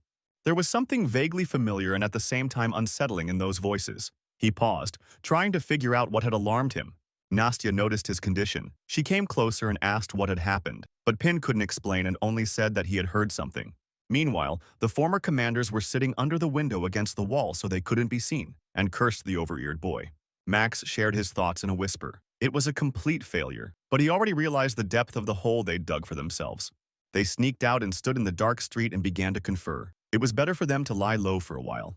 Max was particularly depressed. He realized that they would lose their jobs as soon as their deed became known. What were they going to live on? But Paul kept his wits about him. They still had their 2nd rank left, so they would find something to do. When he caught up with Paul, he asked where they were going. The former captain turned to him and glared angrily. They would have to steal to earn food. The sun was sinking below the horizon, and evening was casting a chill and twilight over everything. At a nearby table by the window, Helmet sat and clutched his medallion tightly to his chest. He had looked at this thing hundreds of times. He'd wondered over and over again. Everything was too complicated in his life. The seed of darkness wouldn't let him stay with his friends. He didn't know where to go next. He intended to look around the nearest villages, but he realized that this could not be considered a plan of action. It was impossible to spend so much time on the road. When he remembered Finn, he also realized that he had a bag of money in his bag. He still didn't realize whether it was a lot or a little. Opening his bag, he saw that the coins given to them in the forest by Darien were also preserved. When compared in quantity, the bag of money earned looked much bigger and weightier. Suddenly, his gaze stopped on a folded piece of paper. He didn't recall it being here before. It was a note, but who would plant it in Helmet's stuff? It must have been Finland. Perhaps he decided to write his instructions so the young man could reread them again in peace. But when he opened it, he realized his mistake. The letter was written in Darian's hand. He was expressing his last will and advice to his apprentice from beyond the grave. In his last address, the teacher again supported his pupil. He realized how much Helmet would have to endure and solve problems. But he continued to believe in the young man and knew that he was ready for the trials and would come out of any of them with dignity. Now, if Helmet wanders without purpose, he should go to the big city of Baden, namely in the Academy Greta. People of Helmet's age study here, regardless of their financial status or social standing. It will be a great life school for the young man. But it's not realistic to get there without protection. So Helmet should first find Aiden Kudrow and show him the sword. He was indebted to his teacher and swore to help him. In his last instruction, Darian reminded Helmet that not everything in the human world is decided by force. The young man was smart and had to learn to live quickly. The lines of the letter were blurred. It was obvious that the teacher's hand was shaking as he wrote his last words. So this note was the last thing he had the energy to do before falling into eternal sleep. The young man sighed and tried to cope with his excitement. He felt as if time had turned back and he could talk to his father again. Once again, the young man was immensely grateful for the good attitude and invaluable advice of his wise teacher. Now the boy knew exactly what to do and where to go, and that made him feel light and calm. Thanks to the letter, his path in the human world was clear. All that remained was to decide how to get to his destination. At that moment, the tavern worker interrupted his musing and told him that the gentleman's order was ready. He set the plates of food in front of the young man and immediately announced the amount to be paid. From the young man, 15 marks. Helmet was immensely surprised. Only 15 marks for lunch. Now he would have to learn how to navigate the prices. Without looking, he reached into one of the money bags with his hand and pulled out a coin and held it out to the clerk. The man took it and cried out in amazement. In his hand, he held a 1,000-mark coin. He had never held such a large sum of money in his hands before. Helmet said that he planned to stay at the hotel for the night, and as he talked so leisurely, he didn't notice that the guys at the next table had fallen silent. For a long time now, they had been listening intently to the conversation and their eyes glittered greedily. When Helmet was alone again, he thought, only a couple of days ago, Finn had given him 90,000 marks. At these prices, he should have enough to last him a long time. But now he felt tired from the long drive. Perhaps he should go up to his room and go to bed, and at dawn, continue the journey. But then the largest of the neighboring company of thugs came to his table. He smirked and said he'd heard coins jingling here. Without waiting for an invitation, he sat down at the table and acted as if he were the master of the place. Their gazes met. One was calm and cold-blooded, the other full of rage and clouded by the drink of the day before. A few moments later, he was joined by his cronies. They stood behind their leader's back in a threatening pose. Their leader pounded his huge fist on the table and said he needed money for a couple of drinks. 20,000 was enough. His buddies cackled. The situation was getting more and more heated. The tavern attendant huddled against the wall, afraid to move. Helmet, however, remained calm and refused. They seemed to be waiting for such an answer. He jumped up from the table and thundered in a thunderous voice. Then he slammed his fist on the table, causing the plates of Helmet's dinner to tip over and shatter. The young man marveled once again at the difference between people. He knew what was coming next, but he didn't avoid the fight. He looked up and asked the ringleader who he was with an innocent look. The man seemed mad with rage. He swung a punch at the insolent man. How dare that puppy talk to him like that? He would make him regret it. But then the unexpected happened. His fist hit the young man's palm before it reached its target. The thug felt as if his hand had slammed into the wall.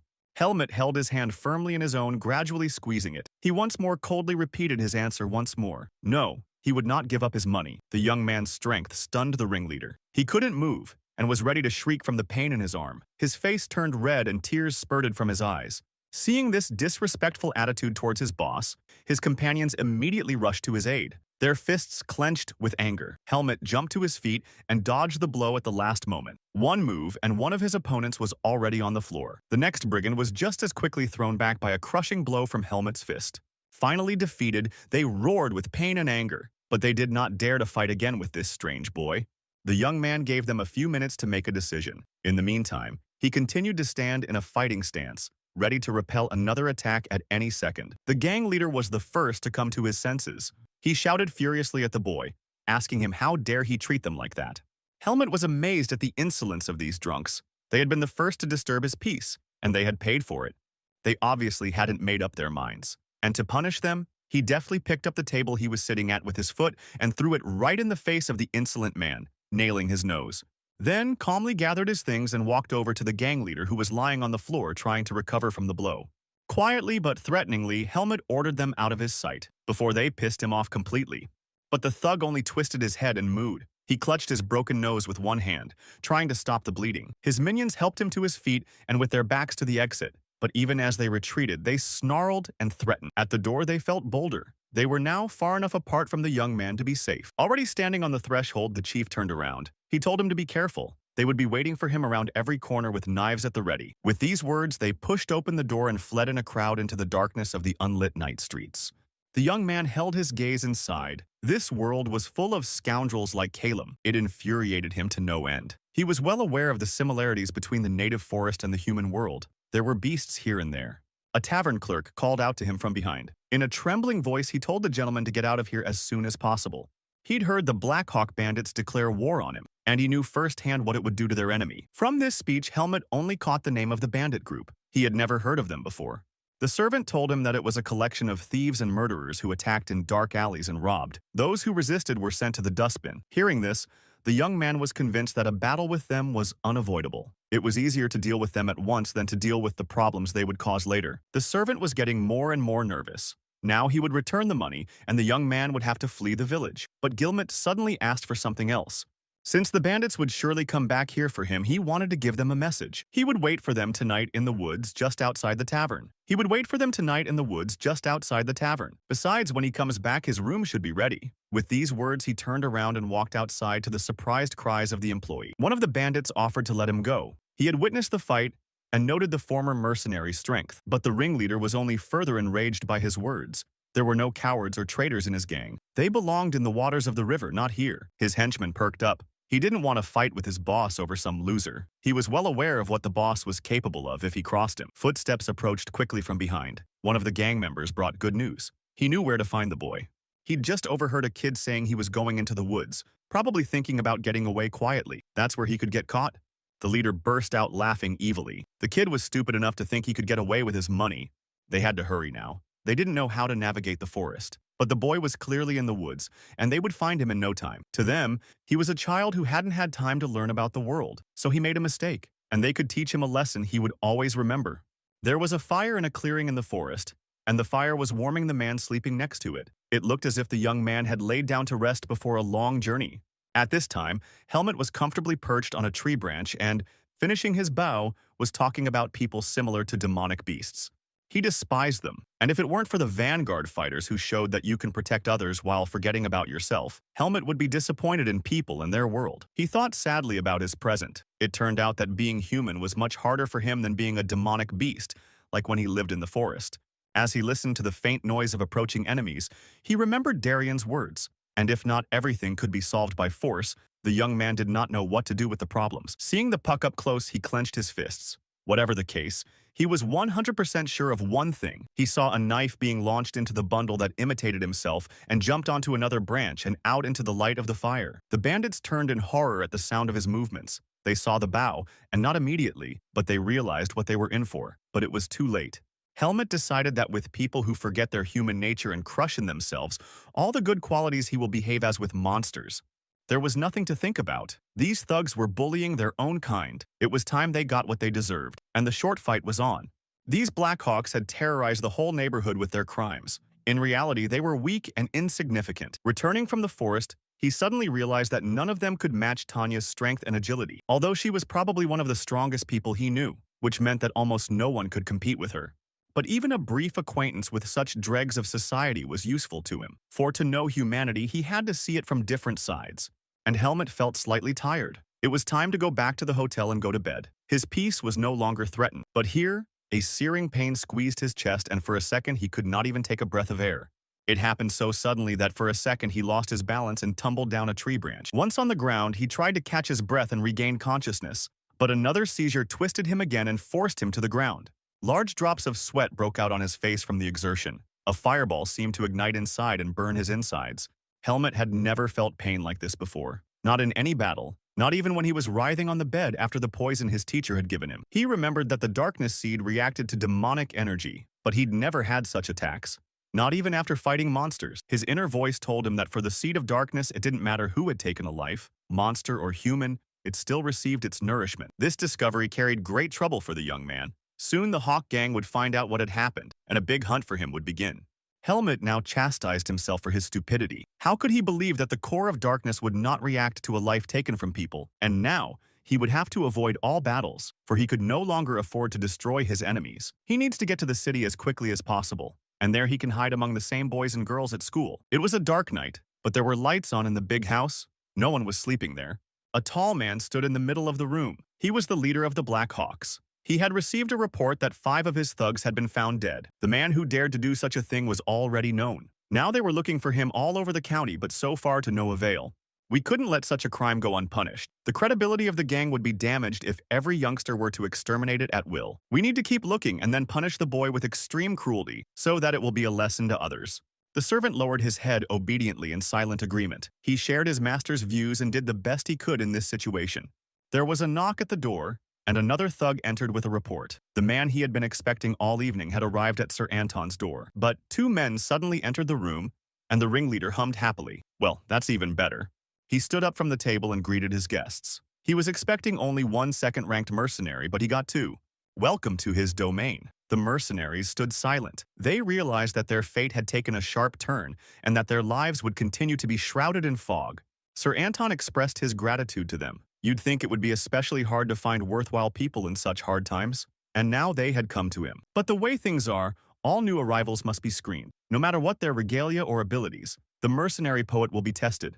Paul tensed what the man meant by checking. He wasn't used to not being trusted. Years as a squad leader had nurtured his pride. Sir Anton laughed. Of course, he didn't doubt the skills of a second-ranked mercenary, but this was an unusual place, not unlike some ordinary squad. Playing with a sharply honed knife, the ringleader talked to his guests. Surely they already knew that his men were breaking the law, and he didn't want any weaklings with a sense of morality or justice. And the man launched the knife with a light movement and hit the target. Now times were tough in his squad, and his trust in people in general had not increased.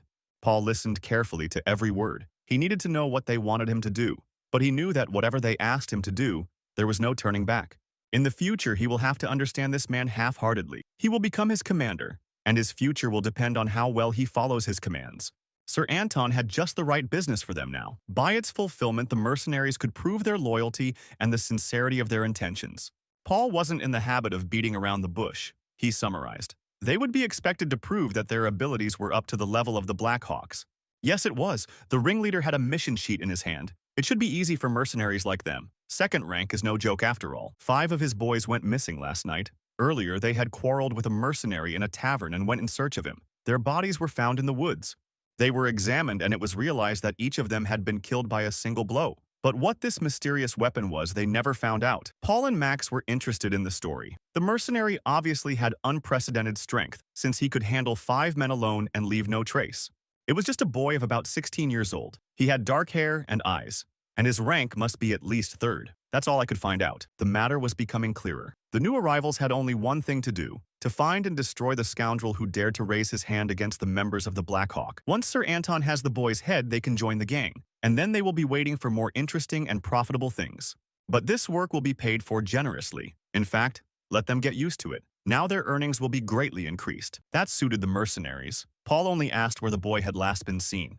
And the leader pointed out on the map the tavern where Helmut had spent the night before, going to the city to enter the academy. Sir Anton gritted his teeth at the map. His authority would be severely compromised if the boy wasn't dealt with properly. He couldn't have gotten very far. Too little time had passed since his massacre in the woods. And with anger, Sir Anton plunged the knife into the map right into the tavern. In the morning, the village where Helmut was temporarily staying was visibly revitalized. The fountains and the beautiful crowd washed away the day's dirty traces of the evening's crimes. Now he had to hide. And where else but here he would be able to move quickly and yet practically undetected. There was no other choice. He took a deep breath, pushed open the heavy door, and stepped inside. A normal office opened before his eyes. He was greeted at the desk by a friendly girl who said hello and offered her help. Helmut explained that he had come to get an assignment, and he met her surprised look. When she received the certificate in her hands, she almost whistled in surprise. This boy was only 16, but he was already a 3rd ranker. She had rarely seen such a thing, and the young man became worried. It would be a problem to get a job because of his age and his young appearance.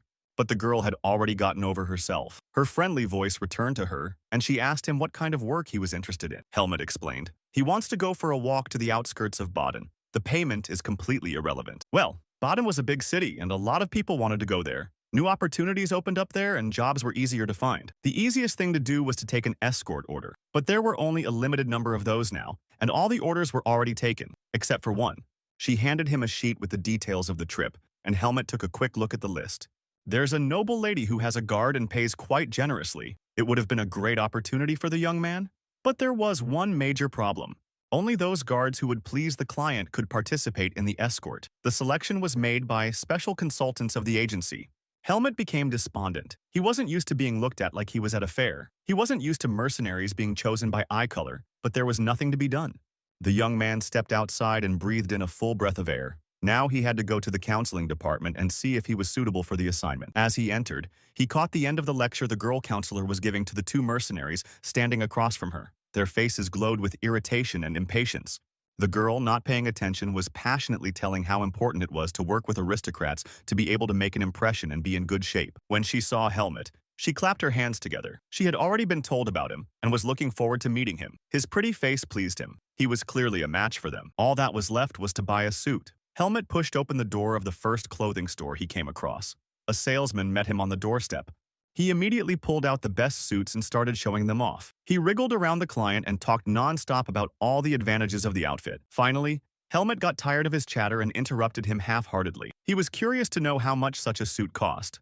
After hesitating for only a few seconds, the seller blurted out in one breath, "Only 2,000 marks and this miracle could pass into Helmut's possession." The young man's eyes widened in surprise. He didn't know the value of money, but even he could see that it was ridiculous. After all, he had been promised 800 for the task itself. He thought about it for a second. Maybe he should have looked for another assignment, but time was running out and he had the money. Well, I was. After changing his suit for a new one, the guy returned to the counseling department so the employee could assess his appearance. When she saw him on the doorstep, she clapped her hands in delight. The young man was completely transformed. Now he was not just handsome, but had charm. She squeezed and scrutinized him as if he were a toy. Helmut was getting tired of this cavalier treatment and was ready to lose his temper. But the girl, though a little obsessive, was obviously genuinely happy for Helmut, so he had to accept what was happening. When she was done with her enthusiasm, she grew serious. His information had already been sent to the client, and considering he was a member of the Vanguard, he'd be accepted without a problem. Especially his presentable appearance would win the lady over. She would have gone on, but a man entered the office. Upon seeing him, the girl consultant immediately became serious and quietly greeted him. It was clearly not the first time the man had been here. He was confident and stern. It made the room feel cooler.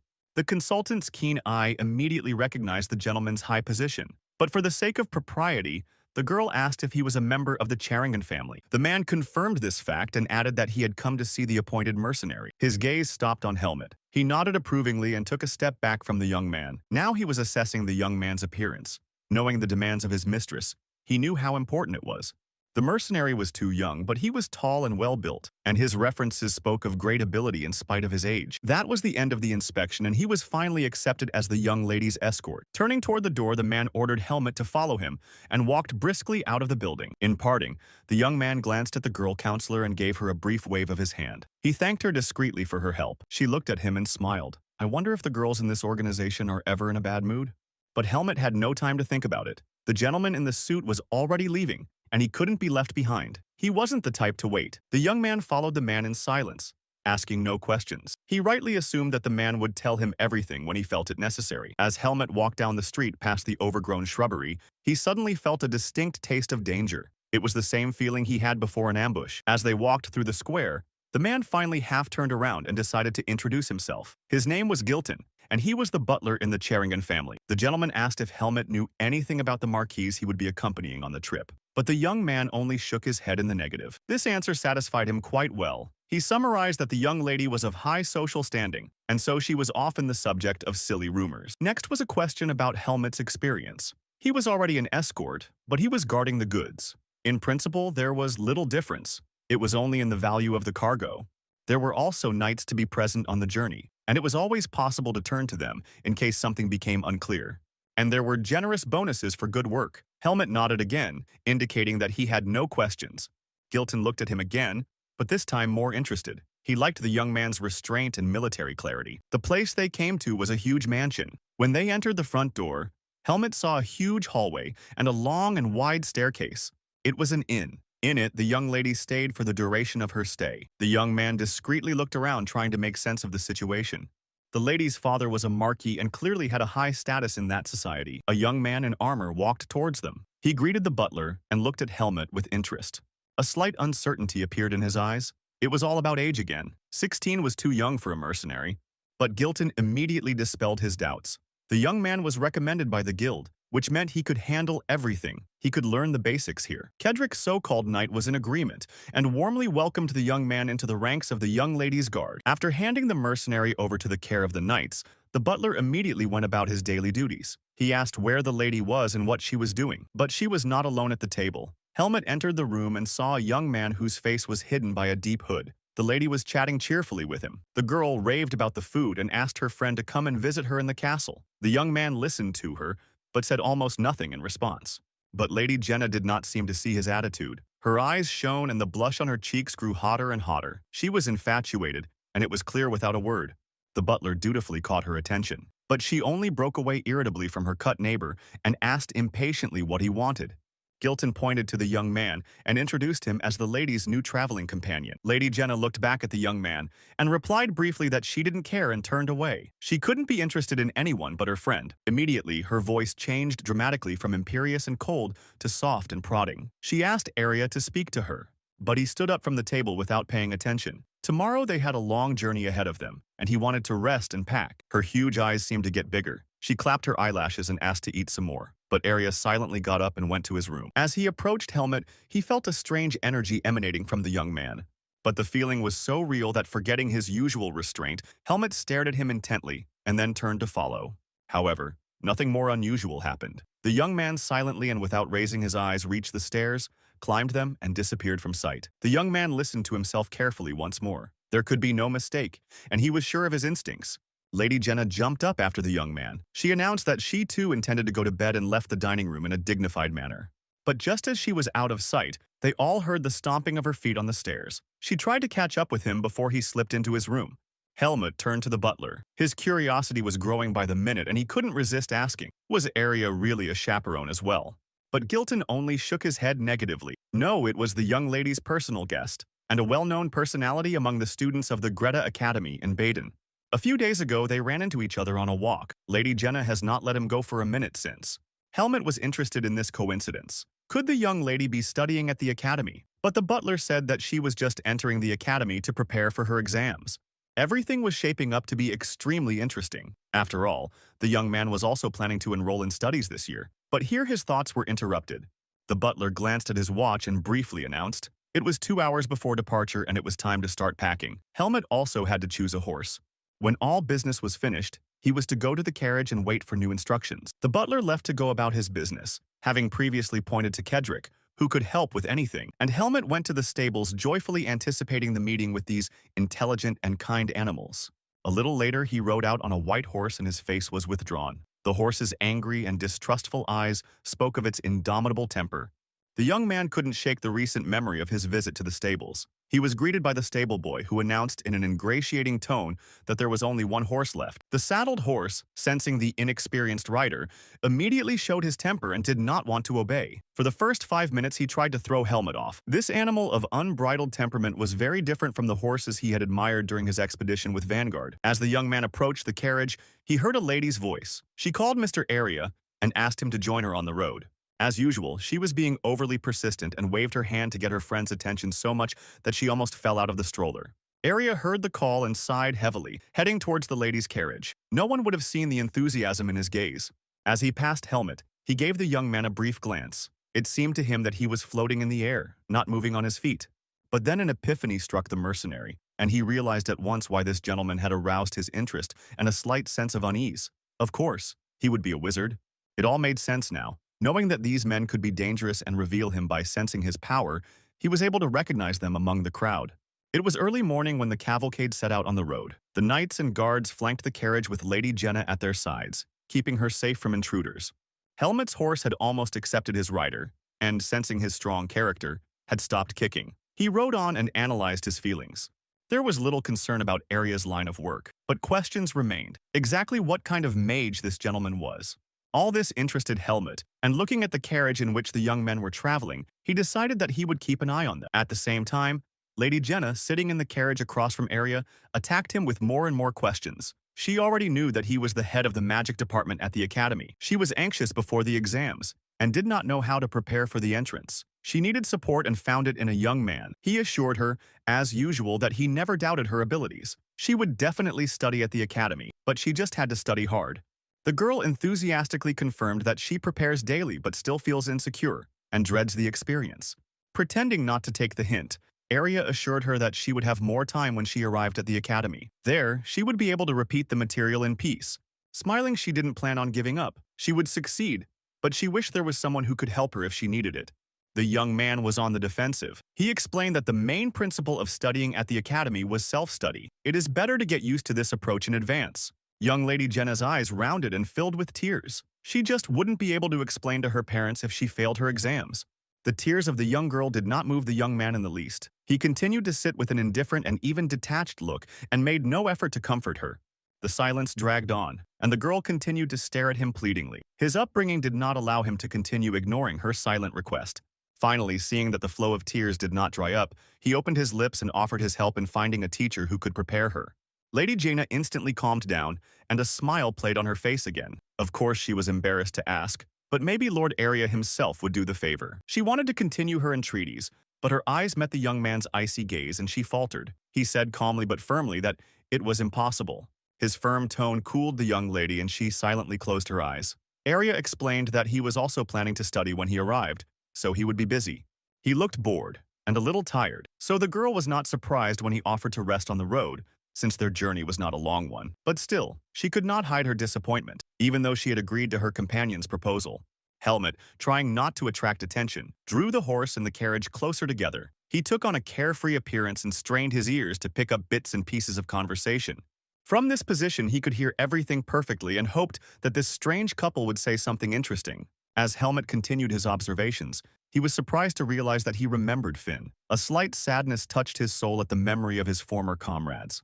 Meanwhile, a small meeting was going on in Sir Anton's office. His spies had reported that the young man had been seen in the city. What's more, the nimble kid had already taken the mission and set out on the road. But they couldn't go far, so the Blackhawks would easily catch up with them on the road. The squad the boy enlisted was hired to protect the Challenger family. They were joined by knights. That last remark upset Sir Anton greatly. He was very reluctant to get involved with the authorities, and he didn't want to make a fuss if someone from a noble family got hurt. The only thing he needed to destroy was the kid. Paul couldn't understand why this boy was getting so much attention. He was just a common mercenary. It was worth it to go so far for revenge. But Sir Anton only laughed merrily. No special treatment for the lad. He just wants to see the new members of his gang at work. And besides, everyone should know that the Blackhawks don't leave their enemies alive, and anyone who dares stand in their way will suffer the same fate. According to the rules of the gang, everyone who joins their ranks must share this worldview. The rest are subject to the same measures as ordinary traitors. Paul's eyes lit up with a sinister fire. He understood his new companions well. The ringleader's words easily resonated in his heart and soul. He realized that he had finally found people who thought like him. Evening came and the expedition halted near an inn. Lady Jenna was capricious and found the conditions intolerable. The butler tried to dissuade the girl, explaining that they couldn't find a better option. And the owner of the place was polite and courteous. She had to put up with it. That evening, when everyone had gone to bed, Helmut, as was his habit, headed further into the woods to practice. After performing a few lunges, he was pleased with himself. His agility and power had grown rapidly since the day his strength returned to him. The energy became easily manageable, and he enjoyed sort of watching his precise sword movements from the sidelines. However, there was still a feeling of some inner limitation. The lack of regular training was probably to blame. He longed to be at Greta Academy sooner rather than later, and be given the time and opportunity to study.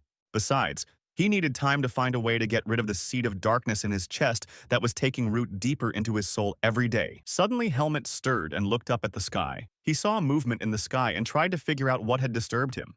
There seemed to be something there, but it was hard to make out what it was in the dark forest. The moon was still out and the stars weren't shining brightly enough.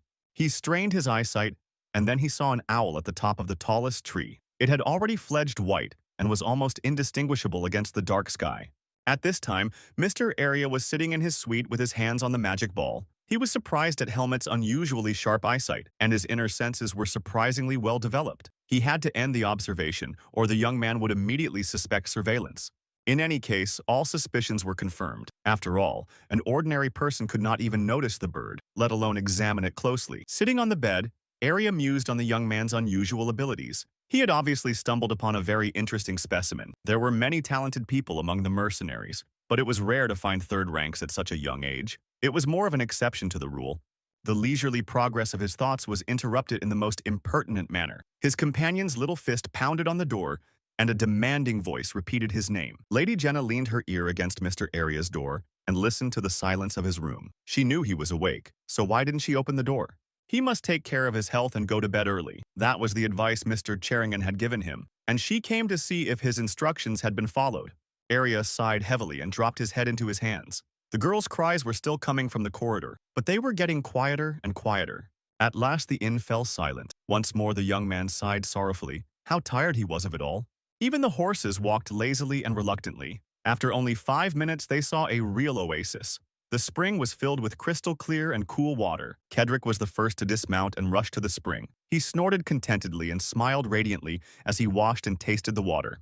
When he turned around, he saw the butler standing next to him. He offered to share the pleasure with him. The water was delicious and very pleasant, but the butler had plenty to do. He ordered the servants to camp and prepare dinner. Lady Jenna and her guest were certainly hungry.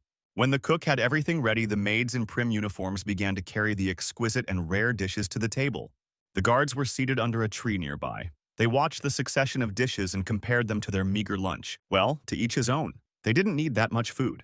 Kedrick jokingly said in a tragic voice that life was full of injustice, and Helmut remembered Finn again. He missed his simple cooking. Reaching for the cup of water, he took a small sip and immediately put the mug down. Something was wrong. The water tasted strange to him, but on closer inspection he saw nothing unusual. It was clear and crystal clear. Maybe it was just imaginary. He looked around and saw a familiar scene. The security guys were sprawled out on the ground, chatting lazily about something inconsequential. It was business as usual. Still, the strange tang of the water suggested poison, and she wouldn't let the young man go yet. He looked around once more. The rest of the group was feeling fine and Helmut finally relaxed. Maybe he was just imagining things. The sun was at its zenith, and many people began to yawn, tired from the heat. The butler was overseeing the afternoon cleaning and was also feeling weak and wishing he could lie down. But he decided there was no time to relax. A man approached the carriage with a report. He wanted to warn the lady that they would soon be on their way again. However, coming closer, he saw a strange picture. The girl folded her hands on the table and rested her head on them. Before the butler could be properly frightened, he heard her mumbling and realized that she had just fallen asleep after a big meal. He wiped the sweat that suddenly appeared on his temples with relief. The departure would have to be delayed a little. Suddenly, the man felt a slight dizziness. His legs felt woozy, and his eyelids began to close on their own. With the last of his strength, he turned around and looked at the others. The entire staff was barely standing on their feet, literally losing consciousness before their eyes. A terrible guess flashed through his mind, and in a husky voice, he began to call for Kedrick. But there was trouble waiting for him. When he reached the thick trunk of the tree, he found the knight asleep on the ground. There was no more energy to fight the drowsiness. He took a few more steps by sheer force of will and then fell back down, wondering what had happened to them. In just a minute, the entire group of travelers was lying and sleeping sweetly where sleep had caught them. Some in the carriage, some on the ground. Helmut watched the whole scene in amazement. The sleeping pills had no effect on him as he felt the strange taste of the water and immediately set the mug aside. It was clear to him now that it was a trap. But who had put a whole group of people to sleep and for what purpose was still a mystery. The young man heard the footsteps of at least a dozen people behind the tree near where he was sitting. The branches broke under the boots of the arrivals. They were clearly not hiding. Helmut lurked for a while to find out who the intruders were and what their purpose was. Without moving, he let them come very close. The two men were talking to each other. They looked around the clearing and realized that the sleeping pills had worn off and everyone was sleeping peacefully. Helmut had already guessed that these men were after him, so he stepped out from behind the tree without hiding any longer and surprised the bandits. Paul and Max recognized him immediately. They remembered this boy hanging around in the Vanguard unit not long ago. What was he doing here? Paul was more intelligent than his friend. He was the first to guess who was standing in front of them. Could this snot-nosed kid who was the indirect cause of his Bart's death be the killer of the Blackhawk boys? It just couldn't be. The former captains of the second rank tensed up. They didn't like the memories of the battle in the forest. And now, by destroying the boy, they would get rid of two problems at once. Paul came to his senses and began to step on the young man. He thought that this puppy had been too much to handle in the first place. It was time to teach him a lesson in politeness. Dozens of bandits with knives at the ready began to surround Helmet, taking him in a ring. With their faces hidden under their masks, their eyes, however, were merciless. They came closer and closer to the boy, like predators who, having stalked their prey, prepare for the final leap. Paul grinned maliciously and drew his sword from its sheath. Enough chatter. The hunt begins.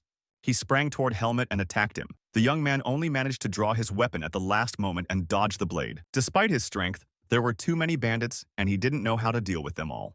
Meanwhile, Paul turned to his strength and swung, but when the sword was about to reach its target, it struck an invisible wall and flew away.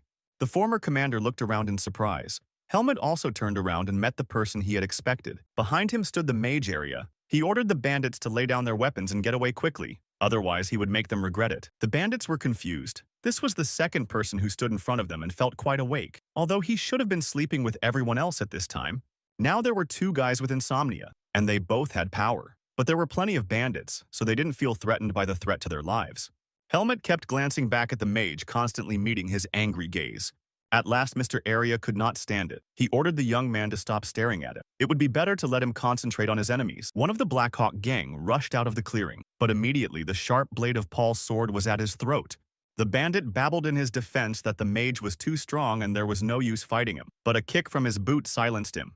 The punished bandit sitting on the ground tried to catch his breath and get up. He felt a terrible pain and could not hold back a groan. Paul did not even look back at him. Now he despised those cowardly hawks and ordered them all to stay where they were. He would deal with the boys himself and they would just clean up after him. With these words, he jumped up and with a battle roar rushed at Helmet. His sword was pointed at his chest, but the young man successfully deflected each of his attacks. While Paul was dealing with the mercenary, Max turned toward the mage. He asked him not to resist, to make it quick and painless. Area only grinned. I don't think so. The only question is who it will hurt. Today, the mage had no intention of going to his grave. He folded his hands on the magic ball and closed his eyes.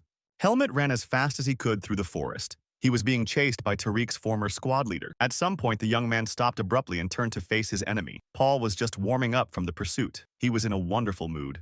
Looking at him, Helmet thought how difficult it would be for him to deal with two second-rank mercenaries and a band of brigands alone. He was just lucky a mage came to his rescue, though he had mixed feelings about Area. Paul, seeing that the race had stopped and the most interesting things were beginning, became cheerful. He said with a smile that he planned to destroy him with special cruelty, and immediately, without waiting for an answer, he attacked him. His sword flashed with fire, and if Helmet hadn't bounced back in time, it would have easily split the young man in two. The young man's eyes lit up with an unkind fire. It was time to finish with this traitor. He didn't deserve the time he was wasting on him. Deftly dodging another blow, he stopped nearby and crossed his arms, waiting for Paul to approach him. The same one, seeing that the guy is obviously not afraid of him, continued to hurl insults. A thick fog came from somewhere in the forest and began to envelop Helmet, as if hiding him from his enemies.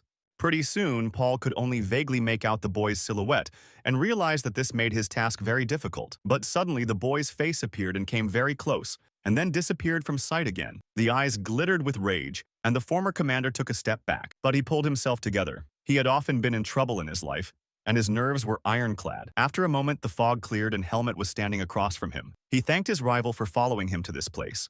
Paul laughed. The boy was out of his mind if he didn't realize he'd just been cornered, but his laughter stopped abruptly. Tongues of energy and power flickered around Helmet. He and his sword turned a radiant purple color, and the traitor knew what it was. No mercenary commander was his equal. He was practically one of a kind, and his strength was something few could rival. Paul looked at him with eyes wide with horror. It was an aura he recognized. But how was that possible? Anger took hold of him and he lunged at the young man despite the danger to himself. His eyes burned with vengeance. How could a mercenary of the third rank compare to him? But Helmet was no longer threatened by his attacks. He easily fended off the fiercest of them. Paul's sword whistled near his ear. Paul's sword whistled near his ear. He jumped back sharply and found himself behind his opponent's back. Without giving him time to recover, Helmet concentrated his power into his sword and delivered a crushing blow.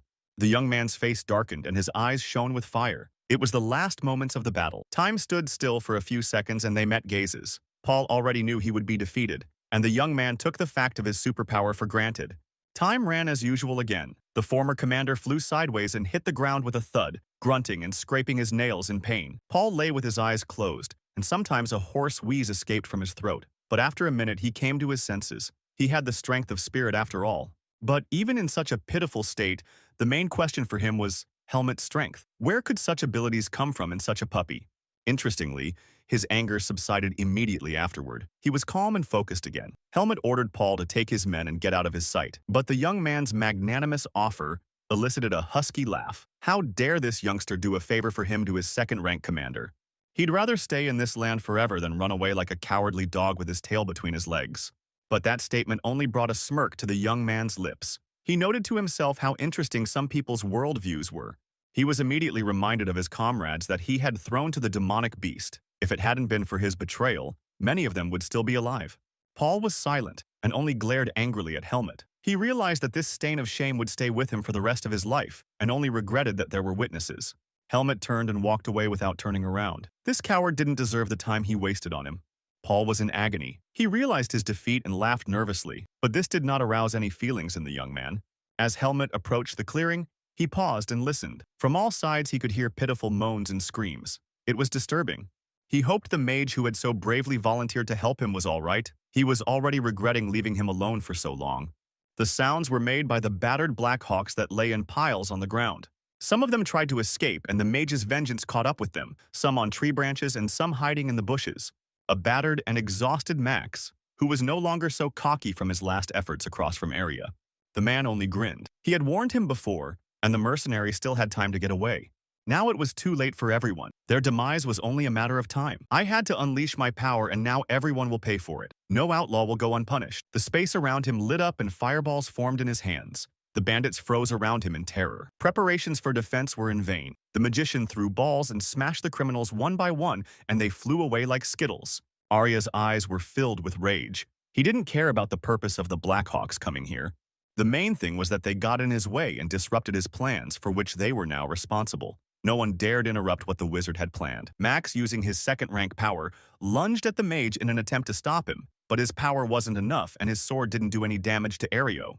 He calmly and mockingly deflected all the blows. The energy spheres that glowed in the air like fireballs appeared in his hands again. One of them came closer and closer to Max, growing larger and larger until it exceeded his size. The former mercenary watched it with eyes full of terror. A powerful blow threw him aside, and he slammed into a huge rock. The fall was so hard that he lost consciousness for a moment. The rest of the bandits, seeing the strongest of them defeated, froze and watched like rabbits watching a boa constrictor.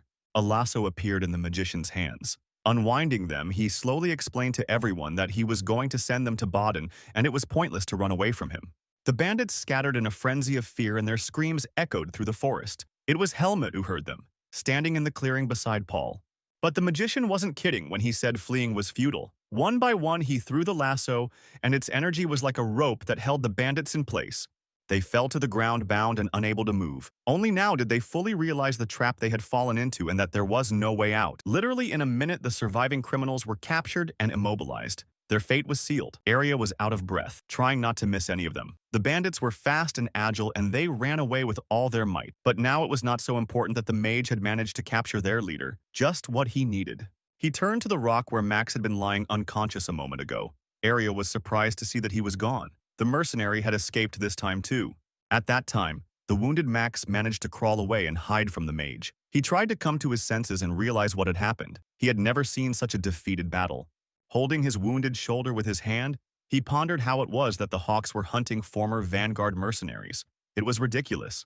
In addition, there was a real magician who had great strength and power. He had been badly injured in the battle. His thoughts were confused, and he couldn't understand how this could have happened. Suddenly, the mercenary heard light footsteps behind him. Thinking it was a mage, he looked out from behind a rock and froze in horror. Helmet was standing right next to him. Luckily, the boy didn't notice him. He stood back and scrutinized what was happening in the clearing. Leaning back against the rock, Max exhaled. He didn't see a scratch on the young man, even though he'd gone to fight Paul. What had happened to his companion then? A terrible guess flashed through his mind. Could it be that his fellow second-rank mercenary had been killed, but Paul's strength was enough to defeat even monsters? As if hearing his thoughts, Helmet looked back at the rock behind which he was hiding, but he didn't see anything suspicious and turned his attention back to the clearing. Seeing the picture of destruction, he recognized that Arya, as unpleasant as he was, did not possess enough strength to deal with a whole crowd of brigands. As Helmet moved farther away from his hiding place, Max decided it was time to run. He couldn't help anyone here. Helmet was dumbfounded when he entered the clearing. All the bandits were bound and lying in a heap under the trees, the other members of the expedition still sleeping sweetly. When the mage saw the young man, he was mockingly surprised that he was still alive. He threw a thick, twisted rope into his hand without further ado. Helmet caught it on the fly and stared questioningly at Arya. As far as he could see, everyone who should have been immobilized was bound using magic. However, the magician commanded to tie up all the bandits with ordinary rope. Helmet looked at Mr. Arya with a puzzled look. He might be strong, but he wasn't very bright. The bandits were already tied up, so why do it again? Arya's explanation helped to clear up the confusion. He wanted to send all the bandits to prison but not to waste magic to keep them there. When Helmet heard the familiar word, he remembered what he knew about it. It seemed to be a special place where people were held for doing wrong. Belatedly, he realized that he could have done the same to two former mercenary commanders who deserved punishment more than anyone else.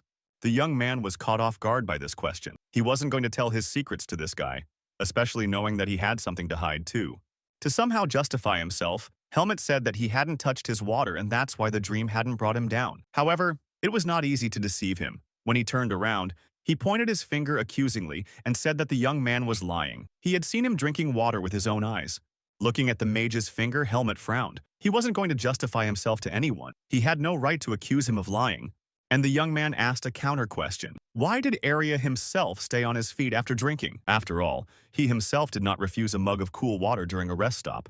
But the young man was not deterred by the question and calmly explained that he had the power to purify himself. His arrogant tone was beginning to piss Helmut off. Then he voiced his speculation. The mage must have had special powers because of his aura, which the boy had seen since their first meeting. These words left Arya extremely confused. He had no idea how much power Helmet had and that he was able to see his magical abilities.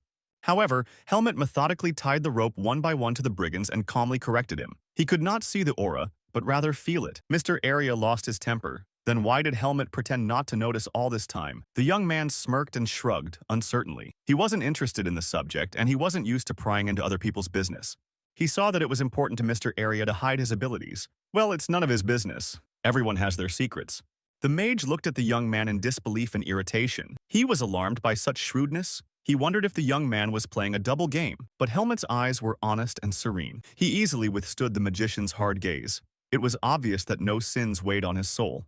After looking at Helmet for a few seconds, Arya smirked, turned around and walked away. He was annoyed by this innocence and couldn't help it. When the sleeping pills finally wore off, the butler looked at the bound bandits and was horrified at the thought of what might have happened. Talking to Mr. Arya, he was filled with gratitude and did not know how to thank him. But the mage refused any compensation in the end. He just did what he had to do, and he didn't need anything in return. He saw Helmet standing leaning against a tree not far from the carriage. It would be unfair if Arya didn't mention him, so he pointed a finger at Helmet and said that he couldn't do it without this mercenary, who fortunately was also awake for some reason. They exchanged understanding glances as if urging each other to silence. Helmet confirmed that he was not well affected by the medication. The butler turned around and looked at him with interest. Then he mumbled that he did know people with poor susceptibility to medication. The man also smiled and was about to announce that a reward awaited them upon their arrival in Biden, but at this point he was interrupted by a desperate scream. When she saw her favorite friend, she rushed to hug him. When she woke up and heard what had happened, she was most worried about Arya. And of course, her love only grew stronger when she found out he was their savior. What could it be but her destiny? A beautiful knight saved his princess from the villains, a true fairy tale. And now, looking at him with a loving gaze, she knew it was a foregone conclusion. She had to repay him somehow. As a representative of a powerful family, she offered to marry her, but the magician's response was unexpected. He already had a bride back home. He promised to marry her as soon as he finished the academy. When Lady Jenna heard this, she fell into a daze. She couldn't believe her ears. Her eyes filled with tears and she was about to burst into sobs. Those who worked with her knew her temper and prepared for the worst. Here, her deafening scream resounded throughout the forest, making everyone around her shudder. Her maids, butler, and knights tried to reason with the girl and make her stop her hysterics to no avail. The knight grabbed his head, which was still buzzing from the effects of the sleeping pills. He had to get on the road as quickly as possible. As he approached Baden, Gilton breathed a sigh of relief. The last few days of the journey had been quiet. Now he would have time to rest and sleep. It was a beautiful day, and the town greeted them warmly and welcomingly. Helmet dismounted from his horse and decided to walk the rest of the way to the city gates. His imagination was struck by the scope and splendor of this city. At last he had reached the Baden he had longed for. As he was about to enter the city gates, the young man was stopped by Gilton. He also dismounted from his horse and hurried over to Helmet. He explained that he was very pleased with the mercenaries' work and would be sure to send his recommendation to the guild. He also took out a wallet of money and handed it to the boy. It contained his salary and the bonus he'd earned by protecting the travelers from bandits. There were as much as 10,000 marks in the bag. This amount was higher than what had been promised earlier. The butler asked to accept it as a token of the Charringan family's gratitude. Helmut thanked the butler. Now he had enough money to provide himself with everything he needed for a long time. Arya walked past Helmut. He was anxious to get to the academy as quickly as possible. Interestingly, he had not yet realized that they might meet there. The thought made the young man feel better. They didn't become comrades, but he was relieved to think that in an unknown place he would have at least one acquaintance. With those thoughts, he slung his bag of belongings over his shoulder and headed for Greta Academy. And since he and Mr. Arya had the same direction in a few minutes, he caught up with him in one of the streets and silently overtook him. The mage faced Helmut once more and shuddered. Despite his irritation, he felt that they had something in common with the young man. Already moving away, Helmut half-turned to quietly thank the guy. After all, without his help, the young man would never be able to cope with so many attackers. Surprisingly, the mage heard him and stopped. A suspicious light flickered in his eyes. These two guys, so different and yet so similar, came together for a moment and then went their separate ways. After a while, Helmut came to the huge gate that opened the entrance to the city. Baden was destined to occupy a special place in the young man's heart. It was an amazing place for a young man. Looking at the streets and the many passers-by, Helmut realized that the world of people surprised him more and more every time. He had only been to a few villages before. I had no idea of the actual scale of human habitats. It was different in Baden. The city was huge and the streets were crowded with all kinds of people. And in order to find the Greta Academy now, Helmut had to stop every now and then and ask passers-by for directions. At last he walked through the wide streets and endless narrow alleys to the gates of the academy. The gates of the academy were open and inviting him to enter. He stopped and looked around carefully. The academy, like the other buildings, amazed him with its scale. It was a whole fortress inside which there were numerous educational complexes and even gardens with fountains. Carefree, cheerful students in matching uniforms were scurrying around. It was clear from their looks that they were happy here, and that calmed Helmut down a little. He had to find a man named Eden Kudrick, but he had no idea where to find him. He finally noticed the girl who was clearly acting as the receptionist here. He approached her desk and stopped, waiting for her to finish her work. But the girl was so engrossed in her work that she didn't notice anything around her. Then Helmut coughed, catching her attention, and she jumped up on the spot with a shudder. Helmut explained to her that he was looking for Mr. Aiden. Luckily, she knew him. He was a swordsmanship teacher. The young man said that this was an old acquaintance of his and now he wished to meet him. So far, there have been no problems. The receptionist asked me to give her my name so she could report him. After a little hesitation, the young man decided to give his real name, Helmut. After writing it down, she led the young man through the study hallway straight to the teacher's office. And there to open the door drew in the air unknown symbols that flashed and sparkled. Smiling sweetly, the girl asked to wait just a few minutes, and Helmut politely agreed. He noted to himself that there was magic everywhere, too. There was too much of it in his life. When the weighty door behind the girl slammed shut, the young man stepped closer to her. Looking around, he thought about the man he had come to see. He must have had a lot of virtues, or Darian would never have sent an apprentice to him. Pensive Helmut didn't hear the girl come out of the door and ask the young man to come in. It was only for a moment, but Helmut was confused, where to start, and how to explain his presence here. But then he pulled himself together and stepped over the threshold. He was met in the office by a tall, stout man. He stood back and was silent. He turned around and stared at the newcomer. Now the young man would have to explain who he was and why he had come here.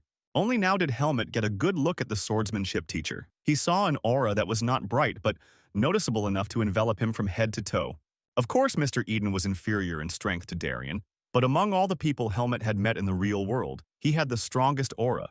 And if Kudrick were a mercenary, he'd definitely be rank 1.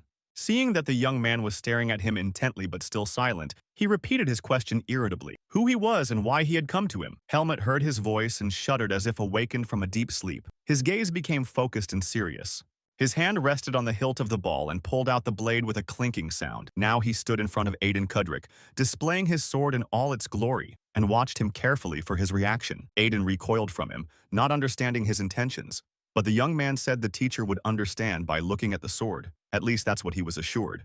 Kudrick shifted his gaze to the weapon. It seemed ordinary, but upon closer inspection he remembered. A blade as strong and sturdy as this could only belong to one man. There was hope in his mind. Could it really be possible? He certainly remembered that sword. And he said a name he hadn't spoken out loud in years, Darian Defert, and his eyes glistened at the memory. Helmut nodded briefly. That was correct. He was glad that the man remembered the teacher immediately. Mr. Eden was greatly excited. He had a hopeful look in his eyes. So this man is still alive. But the hope in his eyes quickly faded and was replaced by sadness when Helmut informed him that Darien had recently left the world of the living. He nodded restrainedly, but it was obvious that the news hurt him. Darien was more than a friend to him. He considered him more like a brother. The news of his demise was too sudden, and it took him a few minutes to come to his senses. He told Helmut that Darien had been missing for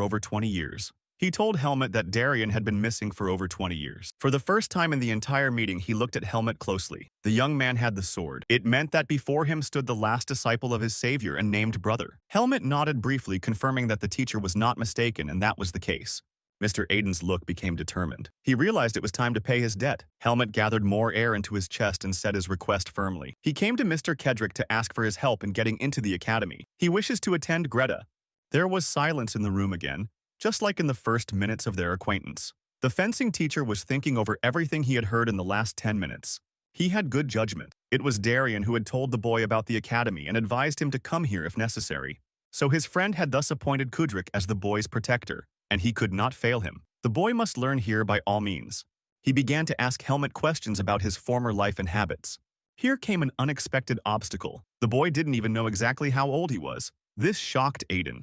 Watching the young man try to calculate how many years he had spent in the forest, Kedrick began to suspect that he had clearly had an unusual life. Well, they'd deal with that later. But for now, they needed to assess his skills and aura. If he's only 14, he's unlikely to be accepted into elementary school. Well, if you say he's 15, he can take the exams and enter the academy as an exchange student, Kudrik thought for a moment. He knew that Darien would not take just anyone as an apprentice, so he would hardly need to be tested for swordsmanship. A good idea occurred to him. If he announced that Helmut was Darien's apprentice, the boy would be accepted without examination or proof of his abilities. The young man sighed heavily, realizing that his master was helping him even now after his passing, just as she had always helped him in the native forest. So he decided to ask Mr. Aiden about his teacher's life. So he learned that Darien had disappeared from the human world about 20 years ago without a trace. His disappearance could not be explained by anyone he knew, though such a man would never go into the forest without informing at least one of his friends. A terrible thought flashed through Helmut's mind. One of his enemies had sent him into the forest to be killed, so he had to hide the truth. It had to be someone very powerful, and if it is known that the boy who enters Greta is his apprentice, the boy will be destroyed immediately. Helmut will never be given the opportunity to rid himself of the seed of darkness. At best, he'll be returned to the native forest. No, he couldn't let all his and his teacher's efforts go to waste. He said no, and to the man's surprised look, he replied that no one must know whose student he was, or his life would be in danger.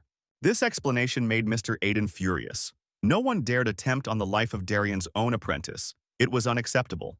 But Helmut stood his ground. Someday he would be able to explain everything openly to his new teacher. For now, he would have to take his word for it.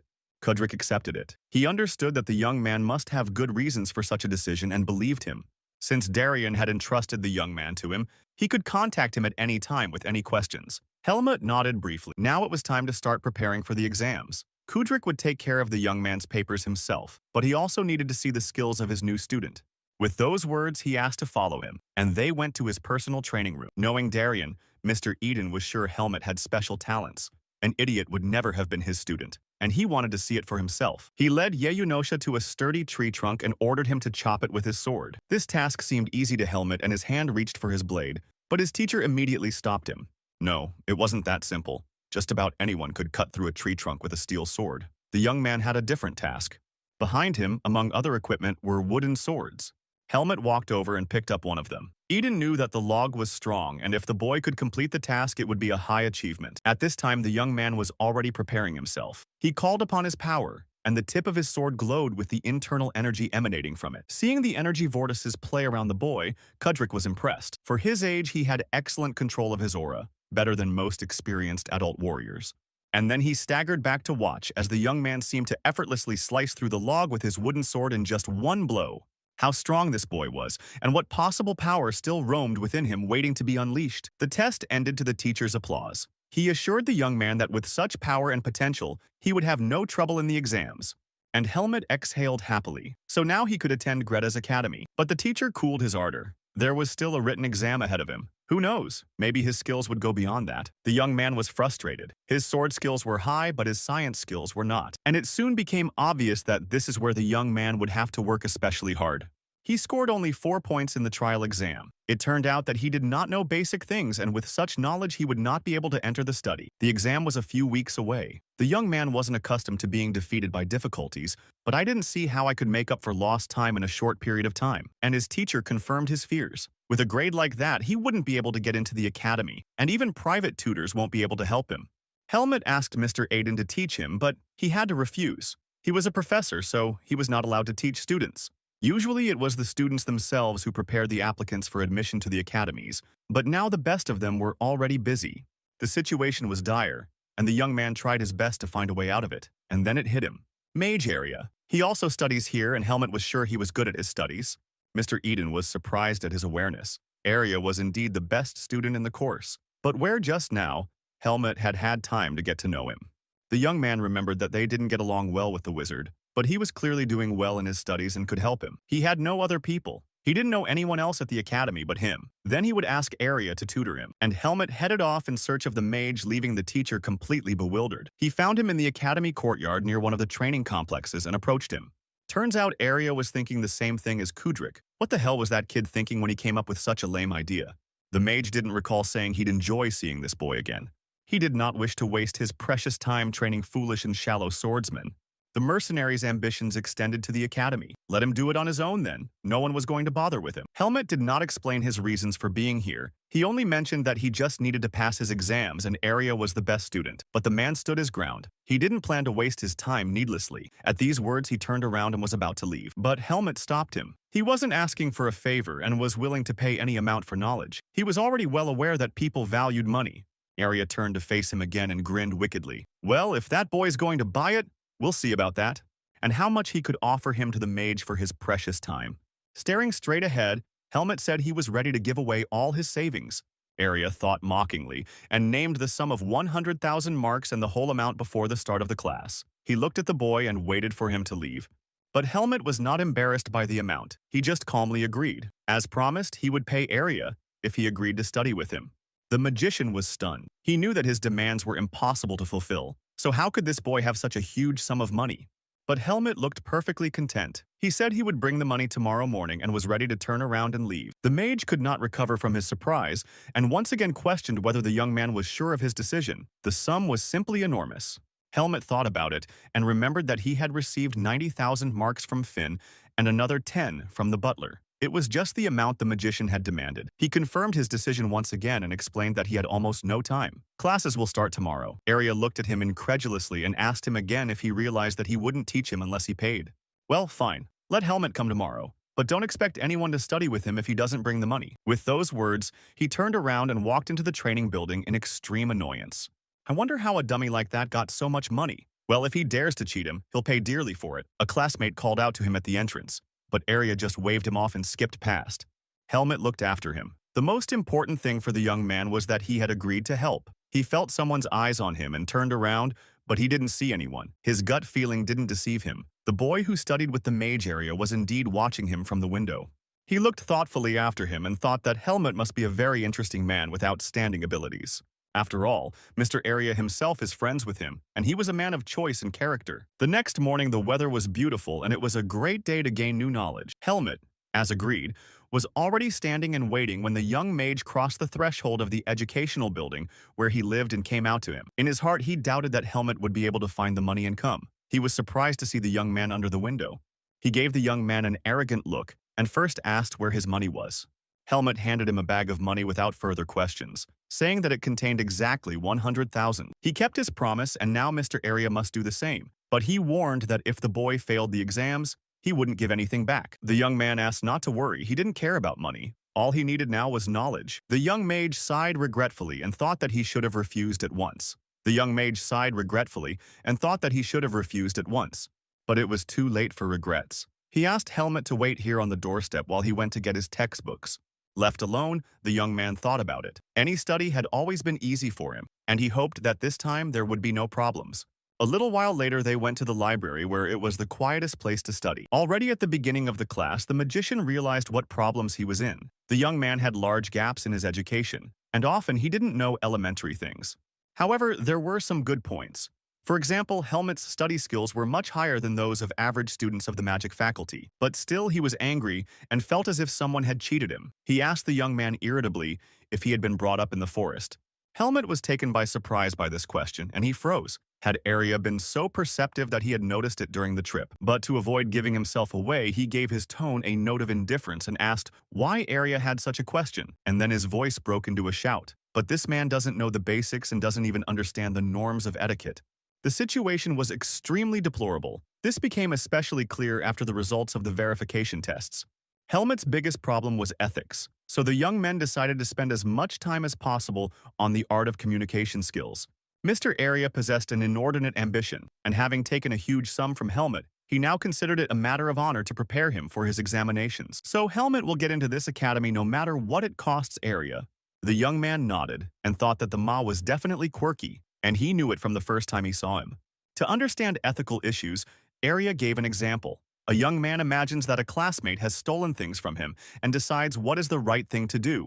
The young man thought. In normal life, he would have cut off his hand for such a transgression. Well, what to do with ethics? That's right. To be legal, he can steal his stuff back, but do it quietly so no one finds out. Arya was shocked by this answer. Did this guy really grow up in the forest among the beasts? How had he ever lived with humans before? Helmut didn't understand. He couldn't take his thing back by force, so what to do? But the mage only muttered through his teeth something about typical swordsman. Well, I'll have to explain the basics. Of course, the best solution was to talk to his classmate, in which Helmut would ask him to think about what he had done. However, it's not always possible to resolve things peacefully, so it's customary to forgive people but not what they've done. It was the unspoken law of fairness at the academy. The young man sighed and thought about how hard it was to be human. It was much easier for him in the native forest, living side by side with monsters. Well, he really didn't know much about morals and common sense, and had come here precisely to be trained. And once again, he looked at Arya and thought that he had to learn how to solve complex problems. That's what Darien wanted him to be. Although it took a long time to master the basics, Helmut was indeed making great strides, and the mage couldn't help but recognize that. 2 weeks later, when the preparations had come to an end, Arya stood outside the library. The girls were hiding in the bushes nearby, staring at him. They admired his exquisite beauty and manners and wondered who this fine gentleman might be waiting for. And then Helmut appeared at the entrance. His gait was brisk as usual, but his face showed no emotion. When the girls saw him, they whispered, if it wasn't the young man who had become Mr. Arya's apprentice. When he saw the mage, he approached him, but the latter put on a mask of indifference on his face so as not to give away his excitement. He found out that there was a theory exam today and he wanted to know how Helmut did. He was very worried about him. He was willing to go through all the tortures of this world, but he would never admit to these feelings. So he said he was waiting for Helmut to pick up his textbooks.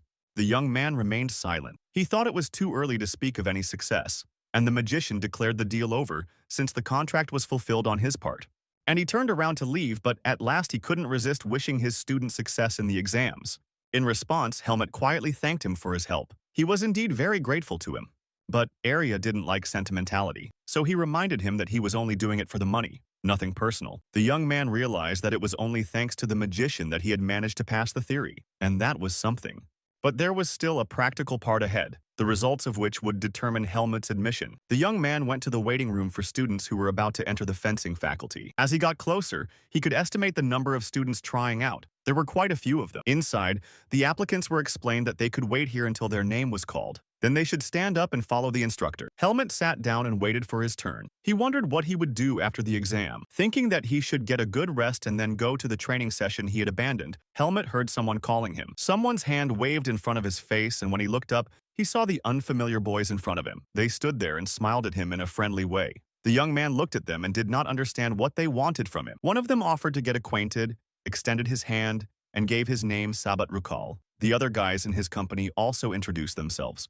But Helmut continued to stare at them in bewilderment. He didn't understand why someone would make acquaintances for no reason. The young men looked at each other and shrugged. Sabat whispered quietly that, despite the rules of the academy, they could talk to each other now. And you shouldn't be so prickly, because there are many years of study ahead of you and it's time to start making friends here. The blonde smiled politely at Helmut and thought to himself that the young man made a good enough impression, and therefore, it would be very profitable to be friends with him. Helmut felt cornered, but remembering that he had little knowledge of social laws, he still gave his name.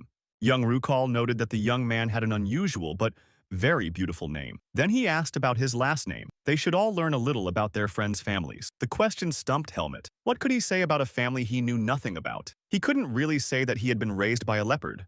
Seeing the young man's hesitation, Sobat smiled. He just wanted to get acquainted beforehand. They would find out the rest of the information about each other once they were admitted. What was Helmet's answer to that? The only thing he knew about his family was on the medallion. The name on the pendant was Margaret Irene, but he couldn't use that name here without knowing exactly who it belonged to. These memories were hard for him, and frowning looking at the guys, he said a firm no. The students were taken aback. Sabat was the first to come to his senses and asked Helmut if he had understood him correctly. Did the young man belong to a commoner? Helmut confirmed this assumption. He really had no noble roots.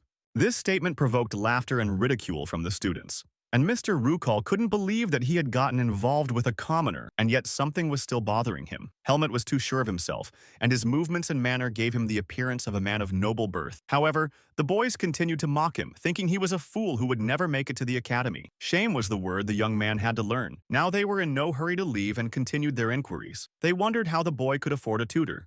The taunts would have continued, but the instructor intervened. He reminded him that students had no right to discuss each other's living standards. Yes, and practically the exam was going to start any minute, so the students went to take their seats and prepare for the upcoming test. Sabat, displeased at being reprimanded in front of a commoner, glanced irritably at Helmut and walked past, but as he was leaving, he couldn't stand it and turned around. He reminded that the young man was not equal to the students around him, and therefore he should know his place. Baffled, Helmut stood alone. He realized that if he entered the academy, the upstart would try to ruin his life. Taking their seats in the hall, the future students listened to the last briefing before the practical part of the exam. Before the test, students were divided into groups and then went through 2 stages of selection. He felt like he did when he first encountered the mercenaries of Tariq's squad, and he thought the real world was not so different from the native forest. Just like the monsters, the humans here had their leaders. There were victims among them. The only thing in the human world was that all problems could not be solved by force. Helmut had learned a great lesson for today. Origin and family name were valued in this world far more than innate ability. But now the priority was to pass the exam and enter, and the young man will think about the rest in the process of studying. Helmut was next in line and was called to the training room. Once inside, he saw a familiar log and knew it had to be split. Just like in Mr. Eden's training, only a wooden sword could be used here, but the use of force was not forbidden. The instructor handed him the weapon and noted that he only had 5 minutes to complete the task. Helmut could only qualify for the second stage if he fulfilled these conditions. The boy took the wooden sword and hoped that it would be easy for him to split the log like last time, although at first it seemed like a laborious task. And now, though he had time, he did not procrastinate and turn to his power at once. The prepared young man calmly approached the log and with a swing of his sword easily split it into 2 even pieces. The instructor froze. He knew for a fact that even among the teachers there was not a single person who could split this log with a single blow. Helmut, however, ignoring the man's perplexed look, asked if he had done well and if he would be sent to the second stage. Not immediately regaining the gift of speech, the instructor pulled himself together and sent the young man to wait for the second part of the exam. Coming out of the training room, Helmut was again caught in a hostile atmosphere. He was greeted with murmurs and taunts. Everyone was clearly expecting him to fail. However, it was time to move on. The instructor announced the end of the first part of the exam and began to explain what was next for the students. The second test would be sparring. This means that the students had to be divided into pairs beforehand. The screening was supposed to last 8 minutes in the presence of a teacher, and then a special committee would determine the admitted students. Opponents will be selected randomly. The instructor also warned that the main criterion for selection would not be winning, but the real skills of the participants. Sabat, of course, could not refrain from ridicule. He loudly declared that fighting a commoner was an automatic admission pass. Helmut looked at him frustrated. He realized that the boy had said everything on purpose so loudly that the young man could hear him. He felt annoyed. Right now, he'd love to make the creep choke on his words, and the thought of that made him grin. Young Reddick saw that the young man's gaze was becoming more and more threatening, so he decided to tease him. He asked Helmut, in a husky voice, if he wanted to hit him. He had practically succeeded in pissing the young man off. Clenching his fists, he wished now that he could knock his teeth out and finally shut him up. Things were taking a bad turn, but then the instructor started calling out the numbers of the first sparring partners. The first was Helmut. His opponent was a man named Andro, and Sabat was very upset to hear this. Walking into the ring and standing in front of the commission, Helmut continued to listen to the taunts in his direction. Of course, those snooty guys didn't expect him to win. At the table where the commissioners sat, Helmet saw that Mr. Kudrick was also among them. The applicants were introduced and were ready to begin the second part of the exam. One of the teachers turned to Mr. Eden and clarified if this was what Helmet was telling everyone about this morning. It was surprising since it was the first time Kudrick had singled someone out in all his time here. The guy must have been really talented. But Aiden didn't explain anything. He let them wait for the sparring and see for themselves. The instructor was giving a final explanation. The battle would last 4 minutes each and would end the moment one of the opponents dropped his sword. Taking their weapons in their hands, the young men stood opposite each other and heard the command to begin. Helmet's opponent took a deep breath. He tried to calm himself by reminding himself that he was only a commoner, but something inside kept him on his toes. He talked himself into believing that Helmet had used some sort of trick in the training room. That alone could explain his presence in the second phase of the trials. Helmet flew at him with such speed that he didn't even have time to react. His sword was still clutched in his hand, but he didn't use it.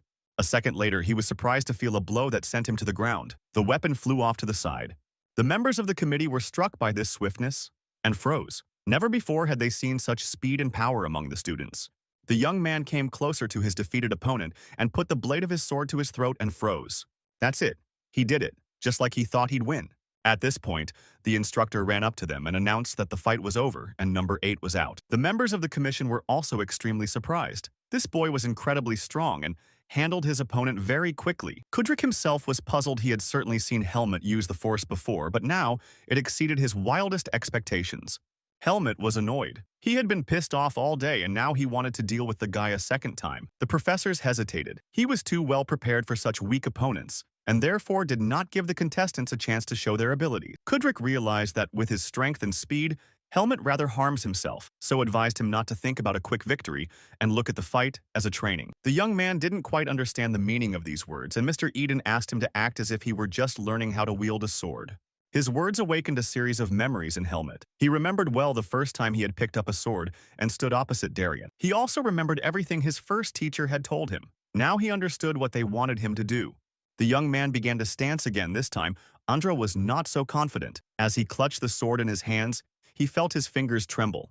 Aiden understood what was really going on, so he advised Helmet's opponent to forget his adversary status and not look down on him. It would help him, if not to win, to show his abilities in front of the committee. Andro agreed after a bit of silence and standing in front of his enemy and looking him straight in the eyes, said that he recognized his strength. He admitted he was biased because of Helmet's background, but now seeing that he could stand up for himself, he wouldn't let himself be handled so easily. The fight began and Andro, though cautious now, attacked first. Having learned a good lesson in the first round, he moved carefully, trying not to get backed up. Helmet was grateful for the words he had said at the start of the fight. It was the first normal speech in the last few hours here. So easily fending him off, he gave him advice just as he had once been instructed by his teacher himself. Showing in practice, he told him not to think about attacking. His mind control was wandering at such times and he was not focused. The guy, on the other hand, listened to his words and tried to put them into action while attacking. True, it didn't always help him and Helmet easily parried his blows and pushed him away. This fight was like a practice fight like Eden had asked for. But Helmet was the teacher, and it was obvious from the side how much stronger he was than his opponent. Listening to his instruction, Mr. Kudrick recognized Darien in his every word. He remembered one of his last fights when he found himself lying exhausted in front of a huge monster. He was badly wounded and realized that these were his last minutes of life. But he was a warrior and knew well that sooner or later his life might end that way, and he accepted that fact calmly. And now, ready to give up his life, Kudrick heard a mocking voice and saw a sword flashing in someone's hand. Surprised, he looked up and saw a man. Because of the wound and the great loss of blood, he didn't realize if it was real or just his dying fantasy. An unknown warrior stood between him and the monster, and the sword in his hand glowed and was white-hot. He turned to Aiden and ordered him to stand up. The man reminded him that they could not defeat the monsters if they surrendered. And now, in this hall, Helmet echoed his teacher's words, and the same steel glinted in his eyes. And Kudrick was surprised to notice that Helmet was like a new incarnation of Darien. The practical part of the exam was finally over, and the committee got down to the business of selecting students for the academy. This year, the difference between the students' skills was obvious to everyone, and by taking Helmet, the professors hoped to see what else this boy could do. A week later, the young man had become quite familiar with the city and was walking bravely through its streets. He found the neighborhood he was looking for.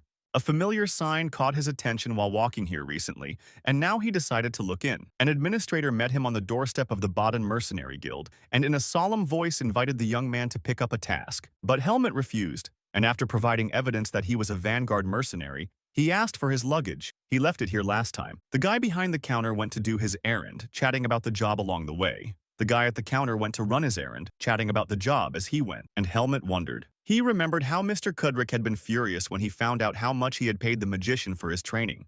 But even then, he was constantly muttering about the financial literacy he was obligated to teach his student. As his guardian, he cared for him and wanted to teach him how to live in the human world. Money played an important role here and could never be in abundance. Without savings, only misery awaited man. Now Helmut had a month before school started, and he had to worry about his provision. And the young man decided to find a paid occupation for this period. Now standing in the guild, he asked the boy to look for an assignment in the city. He didn't want to be away for long now, and he didn't have time for that. Besides, he needed to be well paid. After all, he had a lot of tuition money ahead of him. And after a short time, such an assignment was found. But the place for it was a bit unusual. Helmut didn't care, but he asked for clarification. The administrator handed him a sheet of paper, and he was surprised to see the name Greta Academy. After leaving the mercenary guild, the young man stopped on the street and decided to scrutinize the assignment once again. There were some oddities in it. Now it was necessary to find out what this ghost was and capture it or destroy it. This assignment was different from the previous ones, but it suited Helmut for many reasons. He could familiarize himself better with the Academy's territory, and he was fine with that. As he was about to leave, he heard his name called. Looking around, he saw an Academy student he had occasionally met while studying with the mage. The boy excitedly began to ask Helmut about his lessons with Mr. Area. He was his first and only pupil. At Helmut's mute question, the boy replied that Area was an example to everyone, and now in Greta they were only discussing their close relationship with the mage. At some point, the fireball broke apart and swiftly headed towards Helmut. He was accustomed to the constant struggle with monsters and prepared for defense. His eyes darkened, and his hands grew strong with inner strength, and no damage was done to him. I think it was a friendly greeting, not an attack. The young mage burst out laughing as he watched the scene. Helmut was the first person in his memory who decided to fight with his pet Luchik. At that moment, the creature flew up to the young man again and began to circle around him without stopping. Helmut felt dizzy from its flickering, but his new comrade reassured him. Ray was a sun spirit and not dangerous at all, but he had a capricious nature and liked to attract attention. But if this kid was already determined to hurt someone, there was no stopping him. The magician explained that spirits had no physical body, and therefore only talented wizards could stop them. He was obviously referring to himself. His name was Sion, and he was the only student at the academy who possessed spirit magic. As he chatted, the boy smiled constantly, and it was obvious that getting to know Helmut pleased and made him laugh. All in all, it was a pleasant encounter, but the young man had to go. He had an assignment waiting for him, and it was time to get to it if he wanted to make money. But as soon as Sion heard about the mission and realized he was a mercenary, he immediately became serious. If Helmut is now going to look for the ghost, the young man stopped and turned around. He should have realized at once that this curious boy could tell him many interesting things. But the young mage only said that he was just curious about the subject. He asked him to take him and Lucich with him, because he might need help. As they waited for evening to fall, they approached a tall building. It was here that the ghost had last been seen. It was the building of the fencing faculty, but now it stood completely empty. Once inside, they decided to wander the dark corridors. A ray lit their way. They wondered if the ghost was so scary or if everyone had fled after hearing the stories. Xian explained that if there was black magic involved, the professors would have noticed it. This sign didn't seem to be a serious threat. There was a rustle up ahead, and Helmut went straight for it, but there was no one to be found.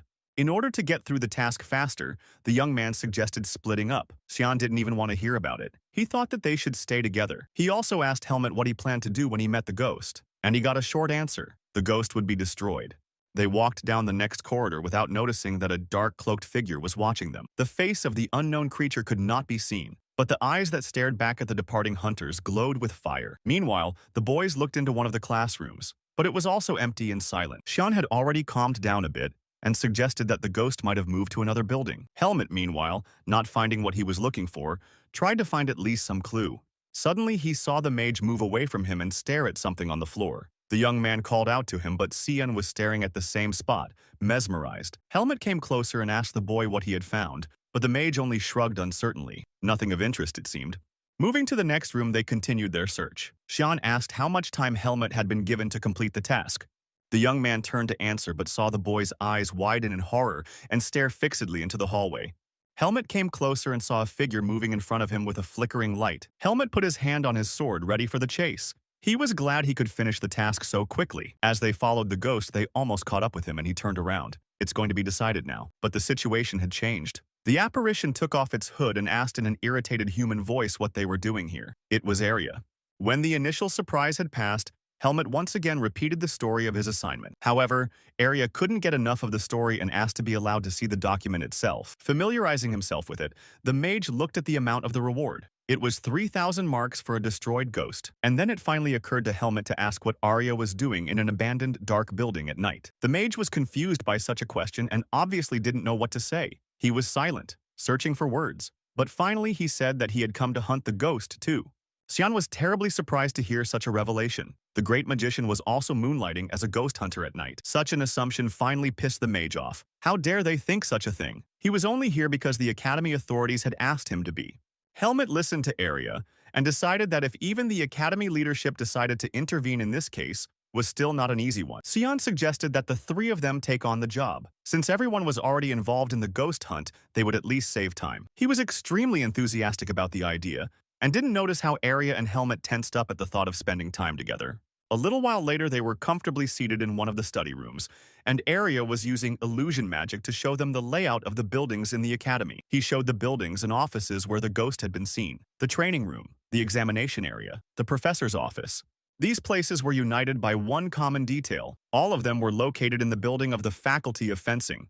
The question of why the ghost, if it was a ghost of course, never once appeared in the Faculty of Magic building. The young man assumed that one of the mages might be behind it, but it was impossible to find out why. Arya dismissed it out of hand. He thought that a mage of a serious level would never do such nonsense. But even if we assume that Helmut is right, the question remained the same as to why the trade had chosen the fencing faculty. The ghost can avoid mages because it is vulnerable to magical attacks. There were many versions, but none of them helped in catching the ghost. Helmut remembered that he had time to talk to Mr. Aiden before his upcoming assignment. The teacher had also heard of the ghost, but he didn't know much about it. For example, a student had recently confronted him in the corridor and tried to strike him with his sword.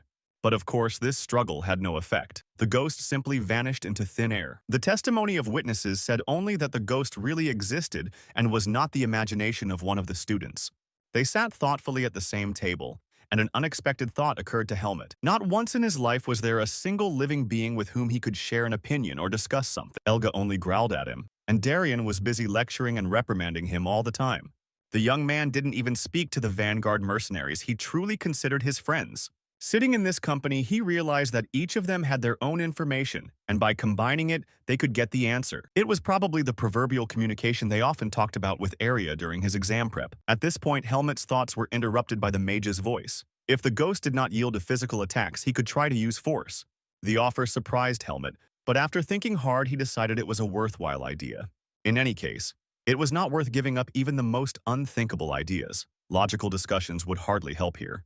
It was late at night when Xian suggested we continue tomorrow. They were all tired, and he was also exhausted. After saying goodbye to everyone, he and Lucic went home and advised them also not to linger and to be careful. When the door slammed behind him, Helmut and Arya were alone. There was silence. Their relationship was still strained. However, the magician decided to break the silence. He turned to Helmut. Did he have any ideas? And he remembered how today he had met Luchika, a creature who had no physical form, shunned magic, and liked to frolic. He asked the mage if they could create a spirit of their own. Arya answered in the negative. He had taught Helmut everything he knew himself, and spirit creation was not one of them. Helmut sighed frustratedly. Then he didn't know what to do next. But turning back to Arya, he noticed a mischievous smile on his lips. Could Helmut have forgotten? They already had a mage who could create spirits. At this time, Xian ran as fast as he could towards the swordsmanship department. He had to be the first to arrive, and Helmut and the mage Arya rushed in pursuit. On the way, they tried to figure out where he'd gone. They decided that the boy had decided to hunt the spirits himself. Helmut had an epiphany now that he realized that the mage had known from the beginning that it was a spirit and not a sign. And then he'd sent Sijun there on purpose. Even though it sounded like an accusation, Arya didn't deny it. He explained that it was his only chance. Running out into the courtyard, the mage stopped, and the young man impatiently asked him to move on. It would be nice to know where Xian had run to. Arya calmly turned around and promised to find out his route now. Leaning to the ground, he turned to search magic, and immediately the boy's footprints glowed as if illuminated by an electric lamp. Now they knew that Xian was headed to the swordsmanship department. They had the exact location of the ghost. And Arya suggested that the young man catch it faster than the little mage could with Lucic. But for these young men, such security measures were no barrier. Once inside the building, Arya began to talk. As it turned out, the fencing faculty had its own hierarchy, and each class, depending on their skills, practiced in their own training class. The spirit probably chose this place because it was rarely visited by humans. But there was also a private training hall that was reserved for senior scholars, and Arya suggested we start there. He was ready to continue on his way, but suddenly he noticed Helmet staring at one of the doors. This was Professor Eden's personal training room, where Helmet had demonstrated his skills when he first arrived at the academy. Arya didn't resist, and opening the door, they stepped inside. The room was empty and quiet. There was no sign that anyone had been here recently, but the magician suddenly shuddered and said confidently that the spirit was here. He felt its presence very clearly. Seeing his eyes light up with joy, Helmet decided to ask the question that had been plaguing him. Had Arya really received a request from the academy? The mage thought briefly and decided to tell the truth. There was no point in denying it now. He had long been dissatisfied that only Sion could work with spirits at the academy, so he decided to capture and study this ghost. And at the same time, the magician will help Helmet to fulfill the task and get his money if he needs it so much. He snapped his fingers and used silence magic. The dark room lit up, and the fireball appeared in the mage's hands. It was now undetectable. But the ghost had to be lured away somehow, so the magician asked Helmet to do just that, but he didn't want to be the bait. As they argued, they didn't notice something dark creeping up the wall opposite them. Even Arya didn't feel the spirit approaching. He was just about to answer Helmet when he turned around and saw it. Something huge and shapeless loomed over the young man. It was the academy ghost himself. I finally got him. And Arya, excited and joyous, greeted the spirit with magical spells. He turned to the magic of the wall, and the ghost, as if walled in, began to dart around inside the energy blocks like in a maze. Afraid to miss it, the mage built more and more barriers, restricting the ghost's movements.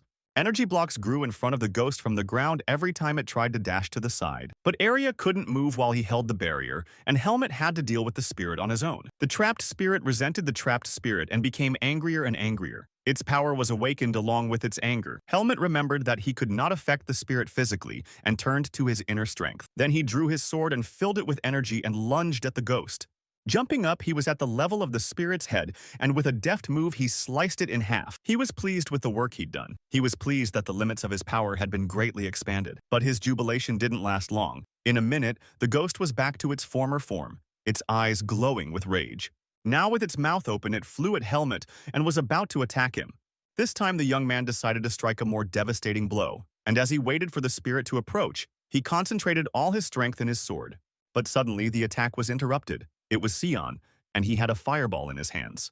At the same instant, a wall of light appeared between Helmet and the ghost. Throwing himself between them, he stood up and spread his palms to stop the fight. Helmet recoiled in surprise. He hadn't expected to see the boy here and so close to the monster. Shouting over the noise, Sion excused himself. He hadn't thought he could summon a ghost, and now he wished he'd warned his comrades sooner. It was a dark spirit, and it was too strong for the little mage, so now it was necessary to stay vigilant. Now he planned to block the ghost with a veil of light to hold it for a while and avoid harm.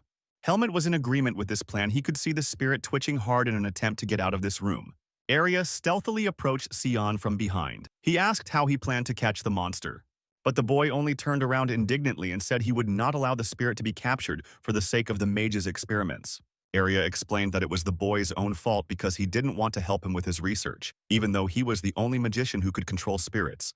That statement completely pissed Sion off. He would never help someone who was going to experiment on spirits, and turned to the ghost and explained. These creatures were babies to him, and anyone who didn't share that opinion he considered heartless. But now, it was necessary to maintain the magical barrier because it was too dangerous to miss the ghost. Helmet had a special assignment for him. He had to hold out for a while but not attack the spirit. In the meantime, Xian would try to find a way to calm him down quickly and painlessly, and Helmet agreed. He decided to give it a try, though he didn't know how long he would be able to hold back without stepping on the spirit. The ghost was strong enough and attacked him quickly, but Helmet's strength prevented him from breaking the young man. In the meantime, Xian had built a trap for the ghost and asked Helmet to hold out a little longer. Almost everything was ready. The young man's defense had clearly inflamed the ghost. He was angry and frustrated, and his attacks grew fiercer and fiercer. Attacking the young man, the ghost was practically undefended, as if realizing that Helmet would not attack back. Well, it was no pity for the young man. If a spirit wants to have fun, let it do so. Helmet rushed toward the ghost but was stopped by Sion's cry, begging him to stop. And then the young man was thrown aside by a sensitive blow from the spirit. The boy was frustrated but couldn't even turn around to help his comrade. His spirit was weakened and he had to put all his energies into catching him. There wasn't much left. Sion felt like he was about to tackle him. Standing across from him, he could feel the anger and irritation of the ghost, and he wanted to help. the little mage and respected these creatures. Victory was at hand, but suddenly there was a scream from Arya in the room. The guy was trying his best to hold back the barrier that was actively destroying the spirit, and now he needed help. But the boy only now realized his mistake. He had angered the spirit, and now he could not handle it alone. The spirit chose Arya as its main enemy and lunged at him. The wizard's power could no longer stop it. Xian turned to Helmut in horror and screamed with all his might, asking him to help. The young man immediately rushed to cut him off, covering himself and his sword with Arya's. Now that his comrades were in danger, he had no choice. He called upon his inner strength and directed it directly at the ghost. The mage at this time was using his last strength to create a barrier that would help and hide them from the spirit's actions. But the ghost had already rebelled, and the magical barriers were not afraid of him. Splitting up like a snake, he just went around them. These little annoying people were beginning to tire him out, and he decided it was time to leave. Xian noticed it first and sent Helmut running in front of the spirit. He jumped with his usual speed and reached the monster and drew his sword. Draw pentagrams in the air, which lit up with fire. Xian's spells began to attract the ghost right in their center, and he seemed to go to this call. Breathing heavily, Arya and Helmut stood nearby and watched the action. Their strength was running out, and they realized that only a small magician could save the situation. Xian was triumphant, his former cheerfulness returning at once. He was proud of his power that had helped him deal with the spirits. The next morning, the three of them traveled to the mercenary guild to hand them the troublemaker and receive their reward.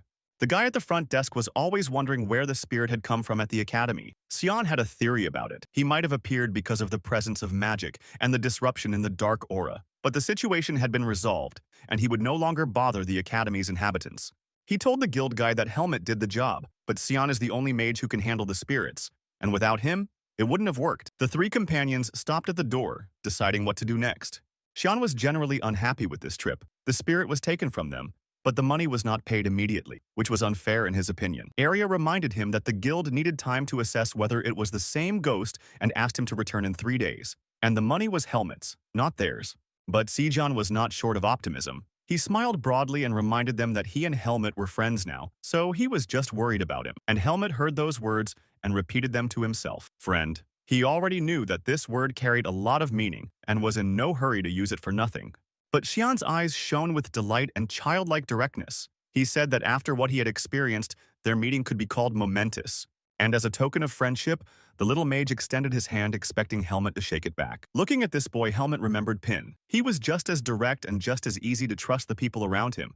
What a friend was a good word. And in return, he offered his hand to Xian. But the boy didn't stop there. He happily turned to Arya and said that now it was his turn. He also offered to give Helmut his hand, but this offer only angered the mage. He thought the whole ritual was incredibly stupid. The little mage continued to chatter. He teasingly asked Arya to pay for their lunch, which made the mage angry and Helmut laugh. Kudrik explained that every student gets a room assignment before they start school, and since the enrollment lists were due tomorrow, Helmut should be prepared. You could start by going and seeing what kind of room he's got, and clean it up if he needs to. After all, he's going to have to live there. Helmut was shocked as he approached the dormitory. The place had recently been quiet and peaceful, but now it was noisy and disorderly. The students had arrived with their belongings and were settling in. In the very corner of the large room sat an instructor who called for all new arrivals to come up and register. Helmut also went over to him. As he approached the desk, he gave his name and held out his check-in letter. The instructor was surprised to see it but didn't let it show. So, 3rd floor, room number 301. It was still unclear what had caused such a violent reaction in the instructor. The room was spacious and bright. The unsuspecting Gelman was already climbing the stairs, clutching the key to his new room tightly in his hand. There he went up to his floor and walking down the hallway looking for room number 301. Finally finding it, he inserted the key into the keyhole and turned it quietly. Fortunately, it was a new school year. They would most likely never meet again, having gone to different faculties. At that time, the magician heard the noise of a key turning in the door chink and turned around. He wasn't expecting anyone. In a dark alley in the town of Baden, a crippled, fearful man threatened with a knife 2 boys who were returning home from school in the evening. Calling himself a member of the Blackhawks, he made them half faint with his threats, and shivering, they couldn't understand what he wanted. But then a palm lay on the shoulder of an extremely embittered Max, and Paul's voice soothingly told him to stop. He reminded them that they had to play by the rules or they would be punished, but Max's rage knew no bounds. Indeed, according to the rules, he must destroy those who disobeyed the bandits. At that moment, there was a muffled voice that asked harshly what right he had to take someone's life and not on his own territory. The twitching former mercenaries looked around in horror and listened to the voice that knew too much about them. human or ghost, it reminded them of their betrayal and defeat in dealing with the boy, scum, who can't do anything. Paul, tired of listening to insults, decided to fight his opponent face to face, and immediately out of the darkness received a blow that sent him flying sideways and gave him no chance to rise from the ground again. Max ran up to him. His fear was growing by the second, and he felt that his life was in the hands of an invisible enemy. Losing his composure, he thrust his hand with the sharply honed knife forward and spun around trying to see his attacker. His voice trailed off into a scream. He ordered the mysterious enemy to stop hiding and come out to fight fair. But the voice only laughed. Who better than Max to know about meanness and cowardice? The former mercenary felt a slight movement behind him, but his faculties were dulled, and before he could dodge, he fell to the ground breathless. After wiping off the knife and stepping out into the light, the man turned to the boys Max had been harassing. His face was scarred, and his eyes seemed whitish. The boys, trembling with terror, couldn't stand it any longer and screamed all over the street. They ran as fast as they could, and he regretted not having time to question them. As Helmut entered, he stopped on the threshold. The room was bright and spacious. There were 2 beds, which meant he would soon meet his roommate. Of course, there were no special conditions here, but Helmut, who had slept many times in the woods under snags, was satisfied. He paused for a moment and thought. His life, though short, had been full of different events. He lived in the forest, passed the divine barrier, met the mercenaries, and became one of them. But it was only now entering the academy that he felt the beginning of a new life, and a real desire to focus on his abilities and increase his strength. Clenching his hands into fists, Helmut suddenly heard a slight rustle around the corner of the room and tensed. Someone was there, lurking, waiting for him. The young man was a warrior and always ready to attack. But here's the problem. Go to the dormitory. He didn't bring his weapon with him. Well, he can take on the enemy with his bare hands. So he jumped around the corner and prepared to attack. But he was in for a surprise. Almost in the same defensive posture, he saw Arya and realized his mistake. The mage stared at Helmut with surprise and undisguised irritation. Hidden annoyance. He lashed out at Helmut with accusations. One more second and he could have destroyed the young man. What was that man doing in his room anyway? Helmut calmly explained that he too had been assigned to room 301, and Arya, cursing his fate, couldn't believe it was another coincidence. The frustration made him unable to utter a word. This wasn't supposed to happen. Helmut rolled his eyes and couldn't understand why all the drama. Then it hit him. Looking around the room, he realized for the first time that there were 2 beds in it, which meant that Helmut was not lying. He was really his new roommate. But Arya couldn't let that happen. He hurriedly dressed and headed for the door. He informed Helmut that he was going straight to the dean's office. The magician realized it was his only option. Otherwise, he'd either kill Helmut or go mad himself. His head appeared in the doorway again. He ordered the young man not to go anywhere, and he waited, not understanding why the magician hated him so much. It was another beautiful summer day outside. The sun was no longer scorching, but it was as bright and joyful as in summer. Behind the desk in the spacious office, a man was cozily seated and sipping his morning tea. It was Liam Weiss, the dean of the academy. He was enjoying the last quiet days before school started, and then the door burst open with a crash, and a furious Mr. Arya flew into the office. It was so sudden that the dean spilled his tea all over himself. Mr. Weiss didn't let Mr. Weiss get a word in edgewise, and the magician demanded an explanation. But the dean had known the boy for years and kept silent, letting him speak. It wasn't long before Arya was able to articulate the reason for his appearance. He was extremely indignant that another freshman had been put in his room. He reminded Mr. Liam that he had the right to live alone because he was the head of the magic department. His nostrils flared with anger, and his eyes burned with fire. The wizard's temper was known to the dean. As he watched his fit, he calmly reflected on the fact that the meeting had already taken place and the reaction was expected. Remaining unperturbed, he explained. The renovation that had started during the vacation was underway. The number of available rooms was limited, but Arya didn't want to hear any explanations. The dean had to keep his word. As if losing his mind, Arya shouted, "Mr. Weiss knows the main reason why he has to live alone. What happens if someone guesses he's a girl?" But the dean didn't lose his cool here either. Arya should simply be more careful. The magic of the Archmage's illusion no ordinary student would be able to recognize. It was pitiful to look at him now. Tears spurted from the mage's eyes. The dean couldn't help but realize what he was getting at. But Mr. Weiss was undeterred. He reminded him that Arya already enjoyed great privileges, and a private room would be an unforgivable luxury. Besides, he had specifically chosen someone with whom the mage was close, so he thought it wouldn't be a problem to put up with one semester. Another mention of her and Helmut's intimacy caused another flurry of indignation. The boy had just offered a big price for tuition, that's all. They were never friends. and they'd only recently met, and Arya told the dean about all the dangerous situations Helmut had put him in. But the dean stood his ground. He was Arya's guardian and teacher, and as such, he was obligated to support his friendship with the students. There was nothing to do. Realizing that nothing could be done, Arya swallowed his tears and left the office. Left alone, the dean thought for a moment. This time he had succeeded in persuading his ward, but whether she could do it was still a matter of time. At this time, Helmut was waiting for Arya and was beginning to lose patience. How was it possible to make a scandal for every reason? He was tired of this intemperate mage. Arya entered the room, and from his disgruntled face, the young man immediately realized that he had failed to get anything from the dean's office. The magician asked Helmut if he could find some other option, but the young man had nowhere else to live. He explained that he was used to living alone, but this semester they'd have to share a room, and he honestly said he wasn't happy about it. With the help of magic, he would help Helmut to come and go from the academy at any time. But the young man refused. He didn't want to get caught breaking the rules. All that was left was to accept it. And Mr. Arya had honestly warned Helmut that in everyday life he was much more picky than one might imagine. Living with him could make a neighbor really uncomfortable, but if Helmut had no choice but to stay.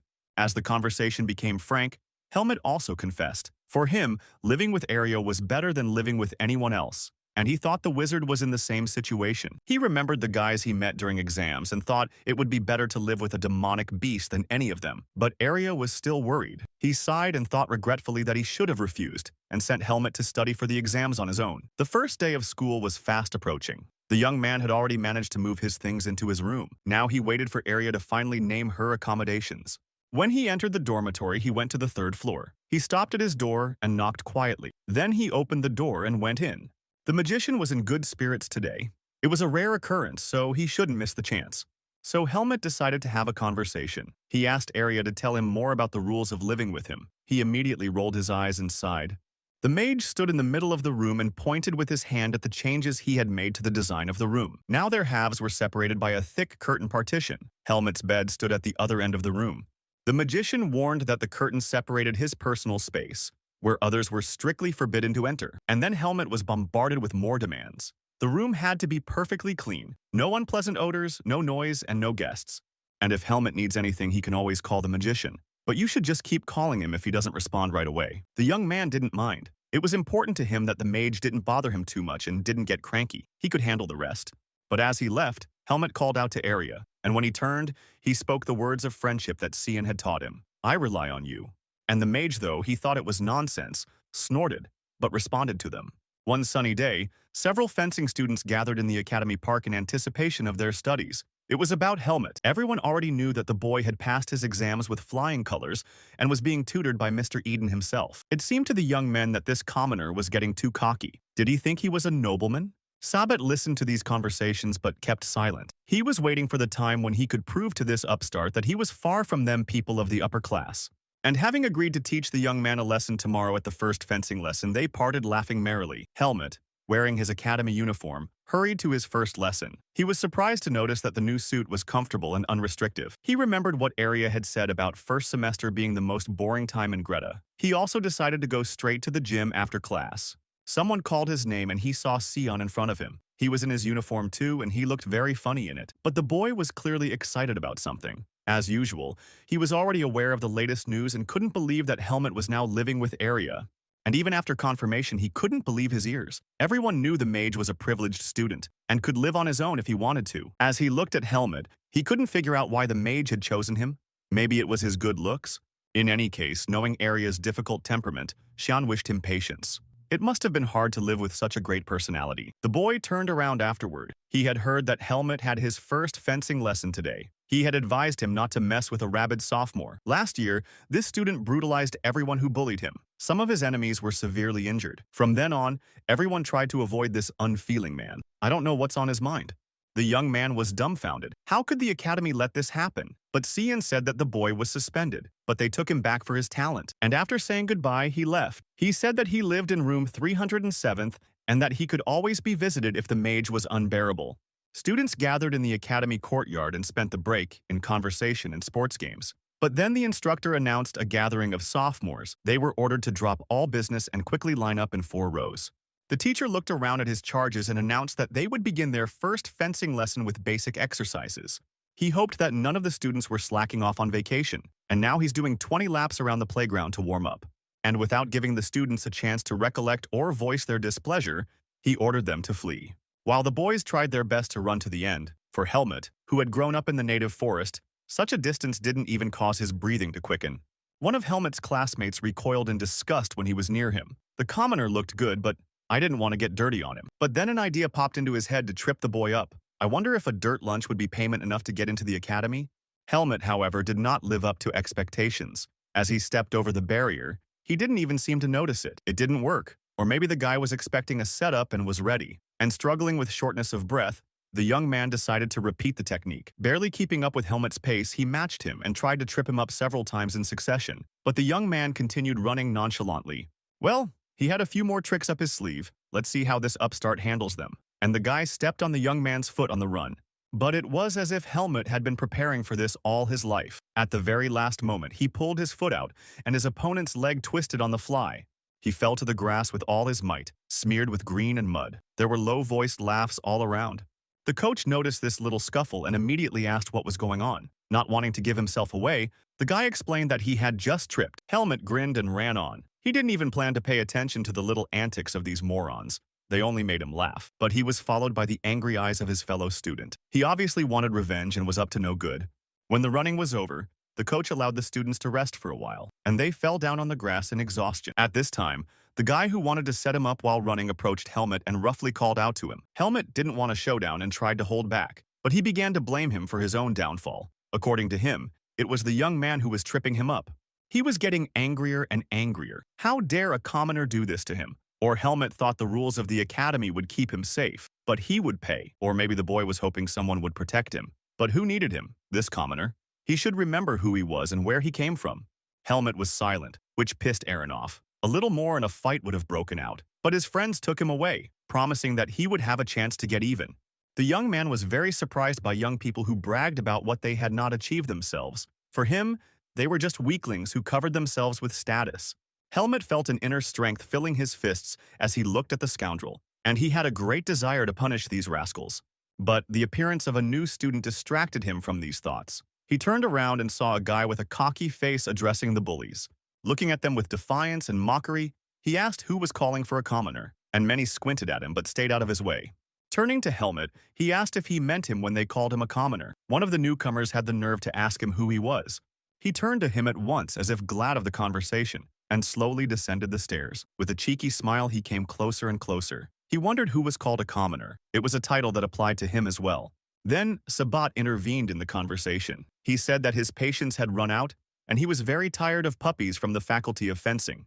But he only smirked and asked to show what would happen if Sabat stopped holding back. This finally enraged the younger Reddick. Clenching his fists and cursing, he was ready to throw himself at the offender but was stopped by his comrade. The one holding his hand leaned to his ear and whispered something to him. Sabat instantly calmed down. With a cluck of his tongue, he mockingly and loudly so that everyone could hear him, he suggested that the lovely couple of commoners be left alone. The incident was over. Asuka was leaving too. Helmut glanced at him, remembering everything he knew about the sophomore. Shion had warned him before not to mess with this guy. They didn't call him a mad dog for his antics for nothing. Well, Helmut didn't want any trouble with him either. He had enough noblemen who wouldn't settle down and were always teasing him.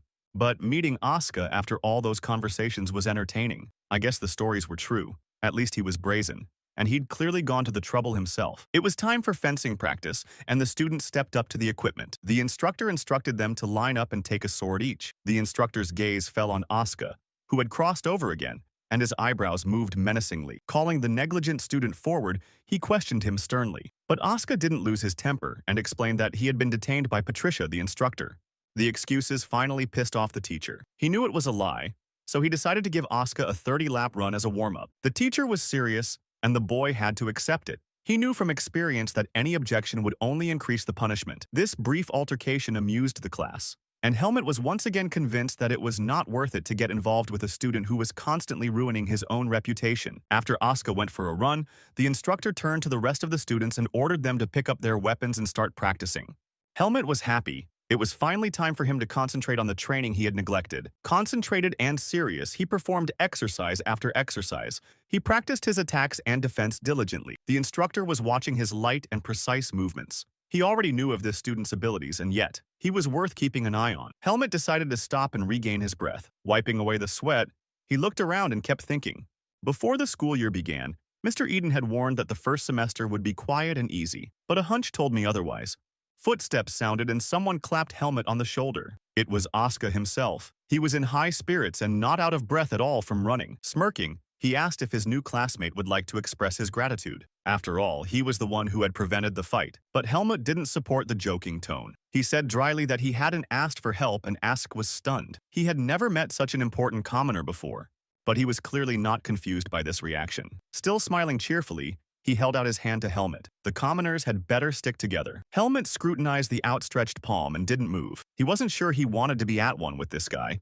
Finally, after a few seconds of awkward pause, the hand came down. But turning his gaze to the sophomore, Helmet was surprised. He was smirking and clearly not angry. His feline eyes stared point-blank but approvingly. He gritted his teeth and said that this time he'd met a capable boy. Already about to leave, he put his hand on Helmet's shoulder and warned, "He's not shy about his background, but he doesn't like to be emphasized, much less asking for his help." He waved his hand and promised that he and Helmet would get along, if he understood what he was saying. Rubbing his shoulder, Helmet looked after him. The events were moving too fast and highlighted the young man's inner qualities. Helmet couldn't stop thinking about what had happened in his room after school. He didn't look like a man ready to get into a fight.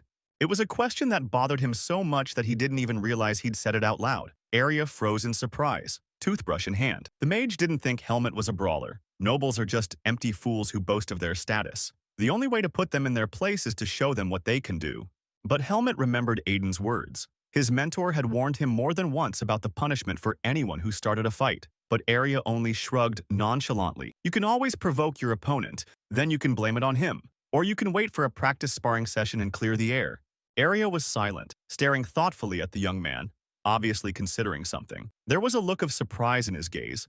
Not so long ago, Helmet would not have hesitated for a minute to use his fists. But now he was clearly beginning to think about ethics, so their lessons hadn't been in vain. But the young man was not happy with the limits he had set for himself. It used to be simple and straightforward. Now he had to twist and turn to protect himself. Asuka was the best in the faculty, but did that give him the right to not hold himself back? Arya only snorted in response. Such logic was strange to him. Passing on a school corridor, Sabat with friends from afar saw Ask walking towards them. He too was staring at them, and was clearly not avoiding the encounter. He was ready to fight back at any time. As they approached each other, everyone felt the tension. One word was enough to end the truce, but everyone was silent. As he walked away, Sabat gritted his teeth that this commoner must think himself cool. It was said so that the boy heard every word. He was ready to leave, but the next phrase made him stop. Reddick promised to turn any dog into an obedient dog. Asuka exhaled noisily, trying to control himself and not give in to his anger. But he couldn't control himself. He turned around sharply and slapped the back of the head of Sabat's friend who was standing close to him with the edge of his palm. That one howled in pain and surprise. He hadn't been involved in a fight with this strange sophomore, so he hadn't expected an attack in his direction. Asuka stood in front of them and smirked derisively. He would really like to be turned into an obedient dog right now, if someone dared, of course. His eyes narrowed as he said these words and glowed with anger and rage. He didn't get his nickname among the students for nothing. Everyone knew that a person from any class could enter Greta Academy. Status and money couldn't help you pass the exams. But this rule could not eradicate the prejudices that had been building up for hundreds of years. The commoners were constantly persecuted by the aristocrats. They weren't overt, but they still existed. Asuka was the only one who didn't want to participate in these ancient games. He aggressively and sharply interrupted all attempts to bully himself, mercilessly killing the offenders. And that angered the nobles. If he was just Mad Dog, they could at least get him expelled. But he was the best student in the department. Sabat, however, was confident in his abilities and was not going to back down. Everyone knew what Asuka had done last year, and his nickname was justified. But the boy only snorted in response. Would young Reddick himself be afraid to attack him after that? Or is he afraid of punishment? But Sabat was in no hurry to engage. He speculated about what problems the boy would have if he was suspended again. Asuka froze, realizing that the bastard was right. He struggled with the desire to punish the bastard and the desire to avoid trouble without pleasing the upstart. Seeing the confusion on his enemy's face, Reddick stepped closer. As if thinking out loud, he went over his options. Torture Asuka or leave him unharmed? Enjoying his contained rage, he promised to destroy him both socially and physically. His opponent was clearly outraged. Asuka was as if petrified on his face, played jaundice. But Sabat knew that it was always the fault of the one who started the fight and realized that he would not dare to hit him. Turning to his companions, Reddick chuckled derisively. Now everyone knows that even rabid dogs are afraid of being expelled. And that was the last straw of Asuka's patience. He swung his fist at his enemy's insolent face with all his might. He didn't even have time to cover himself. His friends were punished as well. Asuka's anger was no longer contained, and he knocked them both out with a kick that sent them crashing to the floor. But then there were footsteps, and the threatening voice of Patricia, the instructor. She was outraged that the insolents had dared to fight on the academy grounds.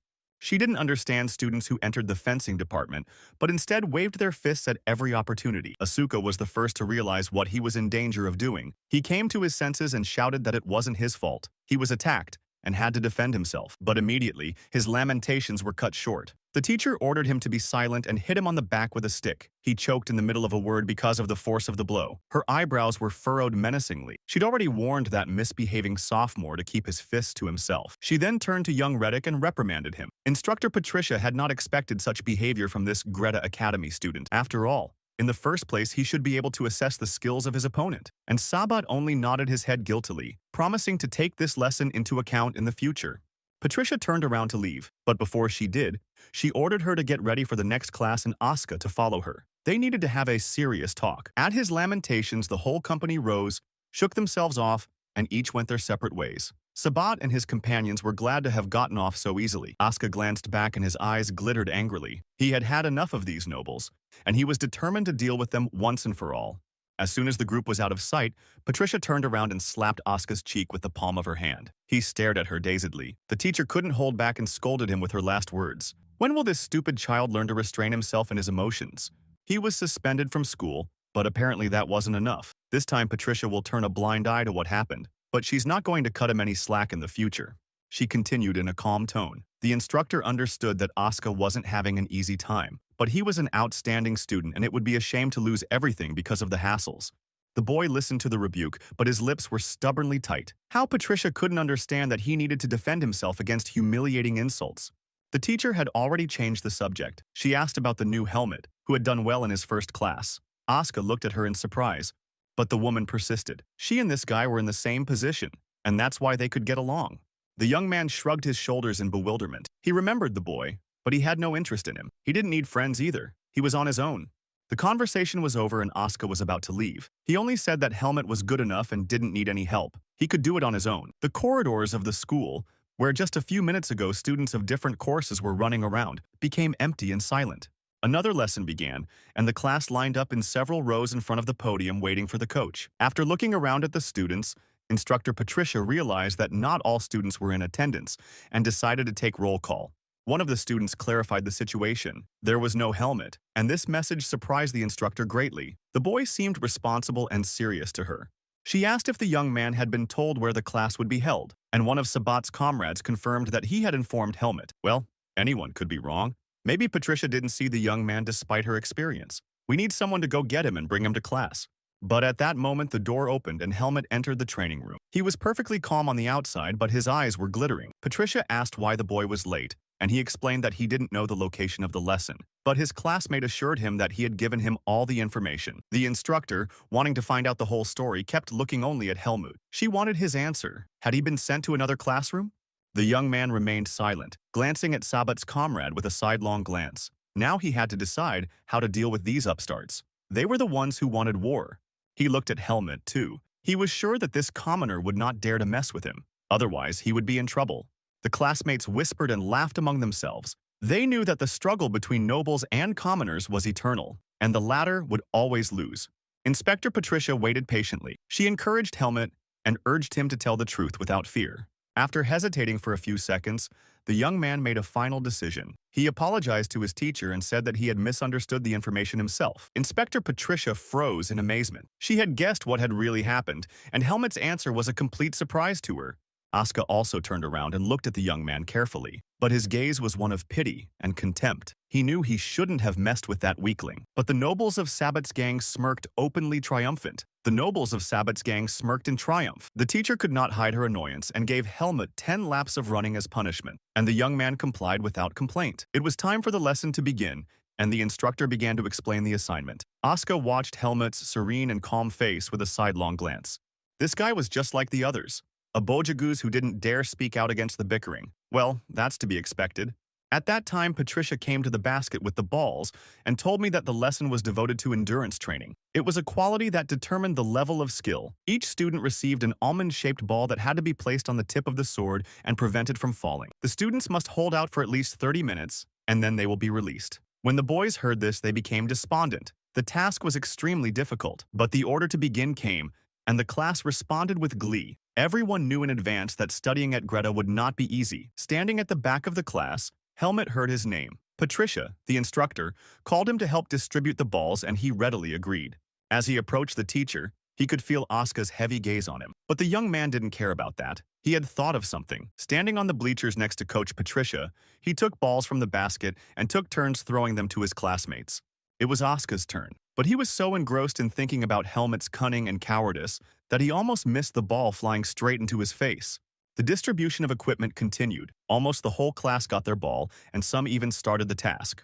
Here, Helmut's gaze met Jerome's, who had set him up ungracefully in front of his teacher. The young man sighed and covered his eyes. His heart beat faster. The next moment, he swung the ball toward his opponent. The ball flew with a terrifying whistle towards its target. The young man's speed was so fast that no one in the class had time to notice this maneuver. Even Patricia continued to go about her business quietly, but Jerome, who had been watching Helmut the whole time, froze in place. In the few seconds he had left, he didn't even move, and the next moment the ball flew into his chest with great velocity, causing incredible pain. He flew backwards and wheezed. The students gasped loudly. Patricia turned around at the noise and her eyes widened in amazement. Just now, everything was calm, and now one of the students was lying on the floor writhing in pain. Asuka shuddered in amazement as well. Who would have expected such a prank from that quiet Helmut? And he wasn't as simple as he seemed. Jerome lay on the floor and tried to regain his breath. He couldn't utter a word, and only wheezes and moans came out of his chest. Helmut stepped closer and apologized in an indifferent tone, making excuses for standing too far away and overdoing it a bit, thinking he wouldn't make it. Asuka still only flapped his eyelashes. Just a moment ago, he knew Helmut was just another weakling, but this act had changed everything. The training room was noisy. Standing next to the equipment, the students were improving their skills and preparing for the next lessons. One of the simulators had been working non-stop for a long time. Sabat stood next to it with his sword at the ready and deftly repulsed all the blows. Unbuttoning his shirt, Jerome stood in front of the mirror, looking at the huge bruise on his body. It was hard for him to even breathe, let alone move. It had been a few days and his body still ached, and it pissed the guy off to the point of grinding his teeth. He couldn't understand how this commoner had managed to disfigure him with the ball. He was all the more amazed at the speed with which he had done it. Sabat saw how difficult it was for his comrade, but only smirked and made jokes. It seems Jerome is not strong enough. Put a finger on it, and it will fall apart. But he remained serious. I wonder how long Reddick is going to let these commoners get away with it. First Asuka, and now this Helmut. Sabat remained silent and listened to his comrades' lamentations. He was also angry that they could not immediately teach these upstarts a lesson, and Jerome was sitting there wailing loudly. He couldn't understand what these hard-hearted hillbillies were hoping for. They would have to answer for their attacks on the nobles. Dropping the towel, Reddick exhaled and advised his comrade to stop being angry. After all, they would all be extremely polite to Helmut from now on. This message caused a storm of indignation in his company. Questions came from all sides. Did Sabat really want to befriend the commoners?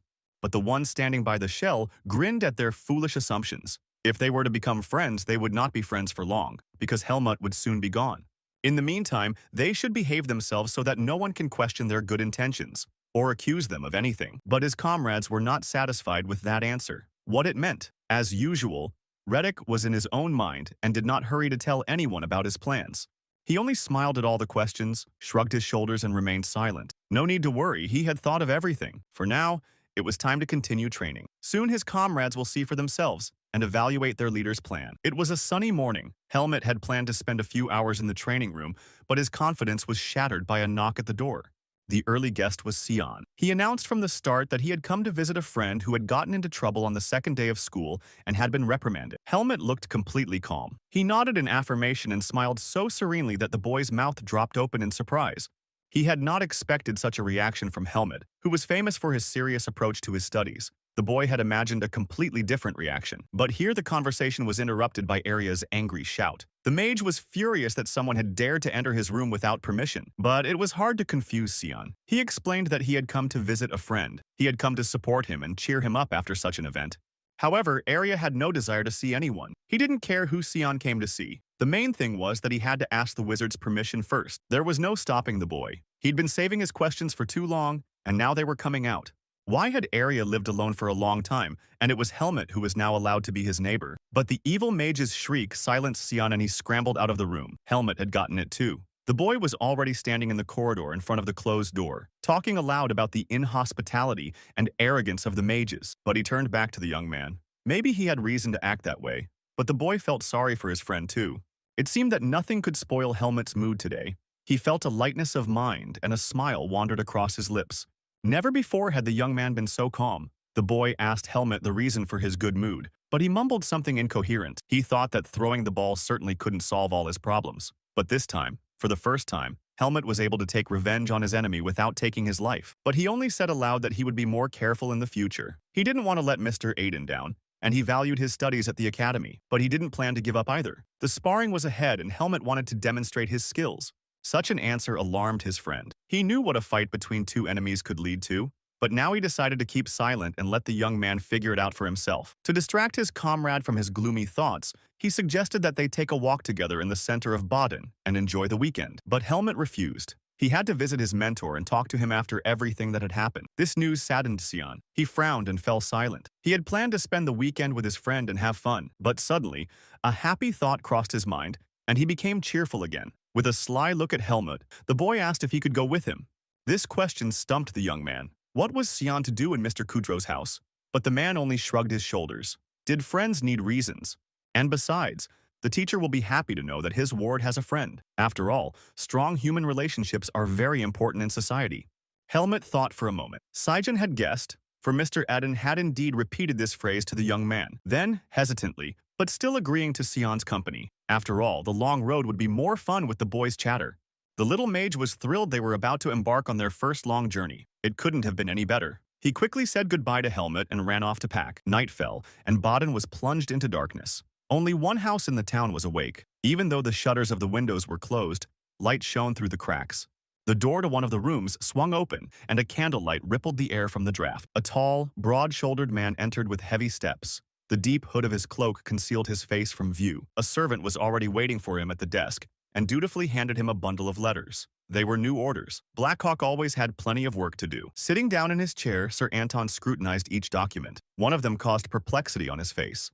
He wrinkled his nose and said that young people don't know a damn thing about life if they address such a serious organization with such nonsense. There was still one unresolved issue. It had recently come to his attention that some people were posing as hawks and extorting money. They should be punished. But right now, he has to deal with current affairs. Well, as petty as it may be, it pays well, so he'll have to take it. He ran his eyes over the notes again. Something was bothering him, but he couldn't quite put his finger on it. At last, his eyes caught on a vaguely familiar name. He called the solicitor over and let him look at it. He could remember where this man had appeared before. But the servant couldn't help either. The name was unfamiliar to him, no matter how hard he tried to remember it. Sir Anton hesitated. The name had been on his mind, and he was accustomed to rely on his instincts. It had saved his life more than once. Well, we'll just have to put that order on hold and get more information on this guy. As he sent the servant away, he thoughtfully reread the document once more. He had a bad feeling about it. The name Helmut kept running through his mind and would not let him rest. Saturday was particularly quiet. Most of the students had left in the morning for the center of Baden, and the academy courtyard was empty. Those who remained within Greta's walls sensed something mysterious and dark. This place was highly unpredictable. Helmut was waiting for his companion in the street beside the carriage that had already pulled up to take them to Mr. Kudrick's estate. But there was a call from behind him, and the rapidly approaching stomping of boys' feet. Xian was extremely surprised that his friend hadn't brought any belongings with him. Of course, their trip would take 2 days at most, but it was still strange. Listening to his surprised lament, the young man thought back to his life in the native forest. Lightness and mobility there increased the chances of survival. As they were getting into the carriage, Xian asked how Arya was doing. Helmut replied that he hadn't shown up since morning and apparently planned to stay in his room all weekend. The boy thought of the strangeness of this behavior. The magician was seldom seen outside, apart from his visits to Baden. Besides, he never went home. Of course, he didn't care much for Arya, the boy realized. He'd never pursued him and was only interested in him as a rival.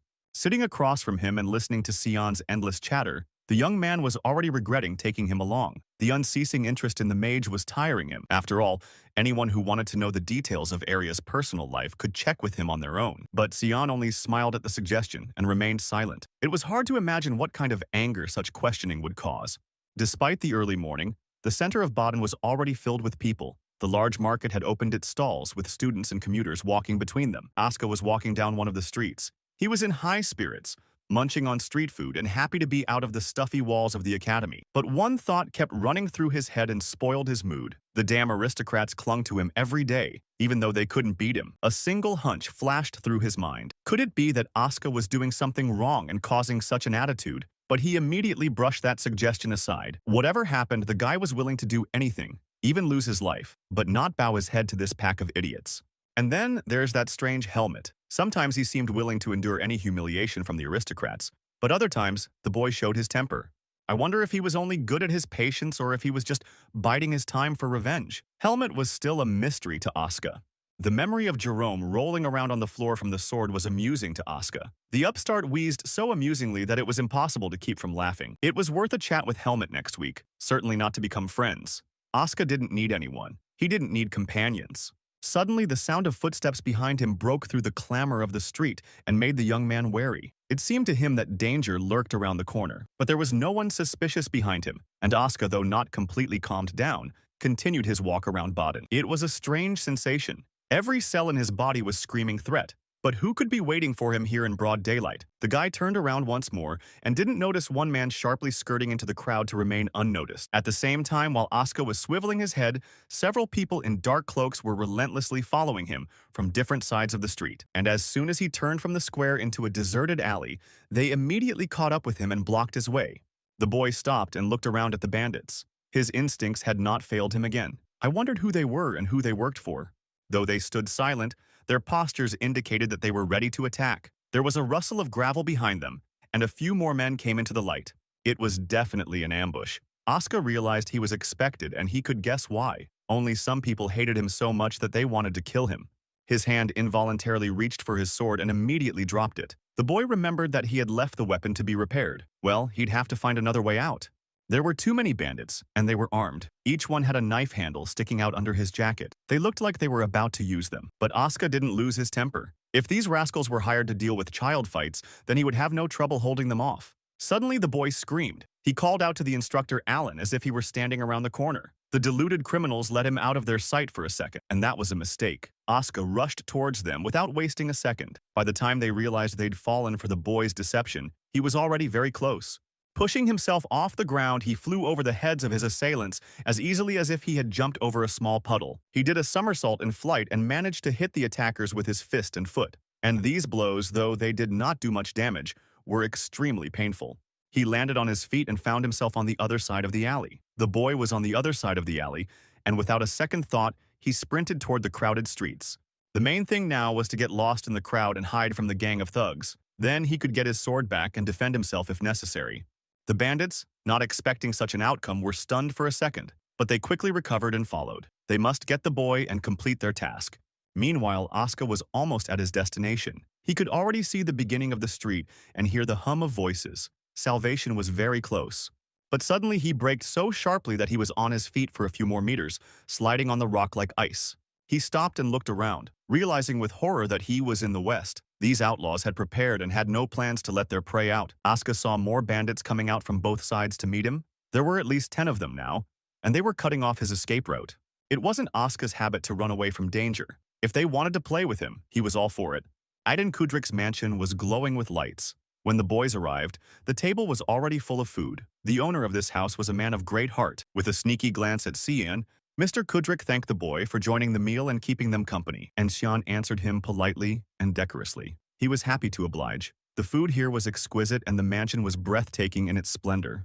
And Mr. Eden, though at first unhappy at the appearance of a stranger in his house, changed his mind at once. The boy was well-mannered and would be no trouble at all. Helmet watched his mentor's change of heart and wondered. His thoughts were interrupted by Sion, who suggested a walk in Baden. The young man was ready to refuse, but the teacher zealously supported Sion's idea. The city was big and beautiful. It wouldn't hurt for friends to get to know it better. And Helmet had to accept it again, although he was still not satisfied because he had planned to spend the weekend in the instructor's training room. Walking through the evening streets of Baden and watching Sion dance with pleasure, the young man ironically thought that Darian would be pleased with him. The boy was chatting away as usual. It must have been hard for Helmet to move from such a choir to a dormitory. Sharing a room with a wizard with a bad temper? He didn't bother the young man for one reason. Arya was wasting his energy harassing Sion. He woke him daily at dawn and forced him to help with his research. The boy's only consolation was the knowledge he had gained. He had summoned more spirits in the last few weeks than he had in his entire life. Sion couldn't help but point out to Helmut that Arya had always listened to him. Maybe his friend could put in a good word for the boy. The young man was about to get angry, but then a swaying figure appeared in the darkness. As he approached the light, he realized it was Asuka. Xian shouted at the street in surprise. Helmut, on the other hand, remained calm and only looked questioningly at the newcomer. Asuka's appearance was shabby. He could barely stand on his feet. He was still confident, but he asked for help. But before he could explain what had happened, men in cloaks and with naked swords came out of the alley behind him. They came straight at them. Xian froze in horror. He didn't understand who these people were, but their threatening appearance indicated the danger of the situation. Of course, when you mess with Asuka, you're in trouble. Helmut kept his cool and looked at the bandits carefully. Suddenly, a brooch on the coat of one of them caught his eye. What an interesting coincidence. It was the Blackhawks again. But this time, they wouldn't be able to get away from him so easily. The injured Asuka was explaining what had happened while he was injured. Xu Yan was horrified that someone dared to attack an academy student in broad daylight. Meanwhile, the bandits were approaching and their naked swords glinted menacingly. Helmut was glad of that. He had a lot of questions for them, and now was as good a time as any to clarify the situation. Hearing these words, Helmut's comrades are stunned. What is he talking about, and what questions could he have for the thugs from the alley? And the young man taking his sword out of its sheath explained in parallel. The group in front of them is the Black Hawk. They are mercenaries who take lives for large sums of money. The bandits were stunned when they heard that they had been exposed. Helmut continued without paying attention. He assumed that someone had hired them for revenge. He remembered that he had recently sent several gang members to the other side of the world, and they most likely had information on him. Helmut regretfully realized that he had been too careless in expecting to be left alone as a student. But if they had come to him, that was even better. The bandits stood there not knowing what to do. There were a few more people added to their target and they couldn't decide what to do with them. Now there was no way they could leave any witnesses alive. And despite the fact that they were students, they decided to deal with them all at once. And it didn't take them long to attack Asuka's rescuers. The first target was Helmut, who had a gun. Despite their confidence in their strength and outnumbering, they were disappointed. The young man easily repelled the blows and attacked his opponents viciously. The alleyway was instantly filled with the sounds of fighting and the wailing of wounded bandits. And though some of them were still holding on, strength was clearly on the young man's side. Another sword strike followed, and then Helmut pushed one of the attackers away with his foot. The blow was so strong that the man went flying off to the side. The brigand's sword flew upward from the shock and flipped in the air, shining with its sharply honed blade in the light of the lanterns. He had no sooner fallen to the ground than the young man had slaughtered the entire gang of bandits. He had not yet fallen to the ground, but the young man had slain the whole gang of bandits. The last bandit flew aside the moment the sword hit the ground. It was a complete victory of one man against an entire gang. Xian and Asuka froze. Everything happened so quickly and suddenly that they didn't have time to realize it. They just clapped their eyes, marveling at their comrades' strength and agility. It seemed that not even a few minutes had passed since the battle had begun. Helmut had managed to kill everyone and stood calmly among the defeated enemies. His face was calm and his breathing even. The guy's stamina was to be envied. Unlike Xian, who had already seen his friend in action, Asuka couldn't get over it. The ease with which Helmut had dealt with the bandits was astounding. At the same time, Helmut froze, listening to himself. These people deserved everything that had happened to them, especially since they were still alive. The seed of darkness in his chest didn't react, so everything would be fine if Helmut didn't take lives. That was great news. When he approached his comrades, he was questioned. Xian was dissatisfied that he could not prove himself in the battle and clarified how Helmut knew about these bandits. One of the bandits reached for his sword with his last strength. A young man's foot immediately stepped on his arm. He explained that they were mercenaries. Asuka wished he knew exactly who hired them, although he already had an idea. But the young man explained that these bandits wouldn't give away their secrets so easily. His eyes darkened with rage. He could certainly untie the tongues of the most intractable of them by chopping off a finger or two. When Xian and Asuka heard those words, their jaws dropped. They had never seen Helmut in such a state before, nor had they expected anything like this from him. The boy quickly came to his senses and declared that he would not allow anyone to be tortured, not even brigands. No one had the right to allow more than to defend themselves. Now he was determined to hand the criminals over to the guards, and then they would do their job and investigate. Even Asuka expressed disbelief here. If they found out that an aristocrat was behind all of this, they'd shut it down. But Xian only shrugged his shoulders. Attacking students was a felony. He promised to return quickly and warned that no one should dare to lay a finger on these robbers. The remaining Helmut and Asuka nodded dejectedly. They both had little faith in justice, despite Xian's assurances. Besides, Helmet had an idea. Before the boy left and returned with the guards, he should take advantage of the situation. The young man leaned over to one of the brigands and asked how much the latter knew about him. The bandit, who had not yet regained consciousness, did not understand the question. He saw this guy for the first time and attacked him only because he witnessed their crime. Well, that's all Helmet wanted to know. So he really wasn't the target this time. It was late in the evening when they reached Greta Academy. The entire leadership was aware of what had happened and remained in contact with the city guards. They were met in the hallway of the academy by the administrator. She was glad to see that they were okay despite everything that had happened. The girl sent them to rest until morning and offered to help Asuka, whose injuries looked serious enough. But the boy refused. The comrades didn't share Asuka's confidence either, but he was determined. There was nothing for him to do but lie in the infirmary, and Xian had time to give him first aid. So the boy decided that it would be enough to sleep and everything would heal. However, the puncture wounds could open up with activity, but healing magic was too expensive, so the guy relied on his healthy body. Xian's eyes sparkled slyly. With a smile, he said that he knew a way to do everything for free. He laughed at the bewilderment in his comrade's eyes. It was late evening when they knocked on Helmet and Arya's room. The mage who opened the door looked sleepy and annoyed, but the boy was hard to confuse. While the boys stomped silently to the door, not knowing how to explain their late visit, Xian greeted him cheerfully. Arya finally lost patience and promised to blow them away with wind magic if they didn't explain the purpose of their visit, and the boy asked to fulfill the request.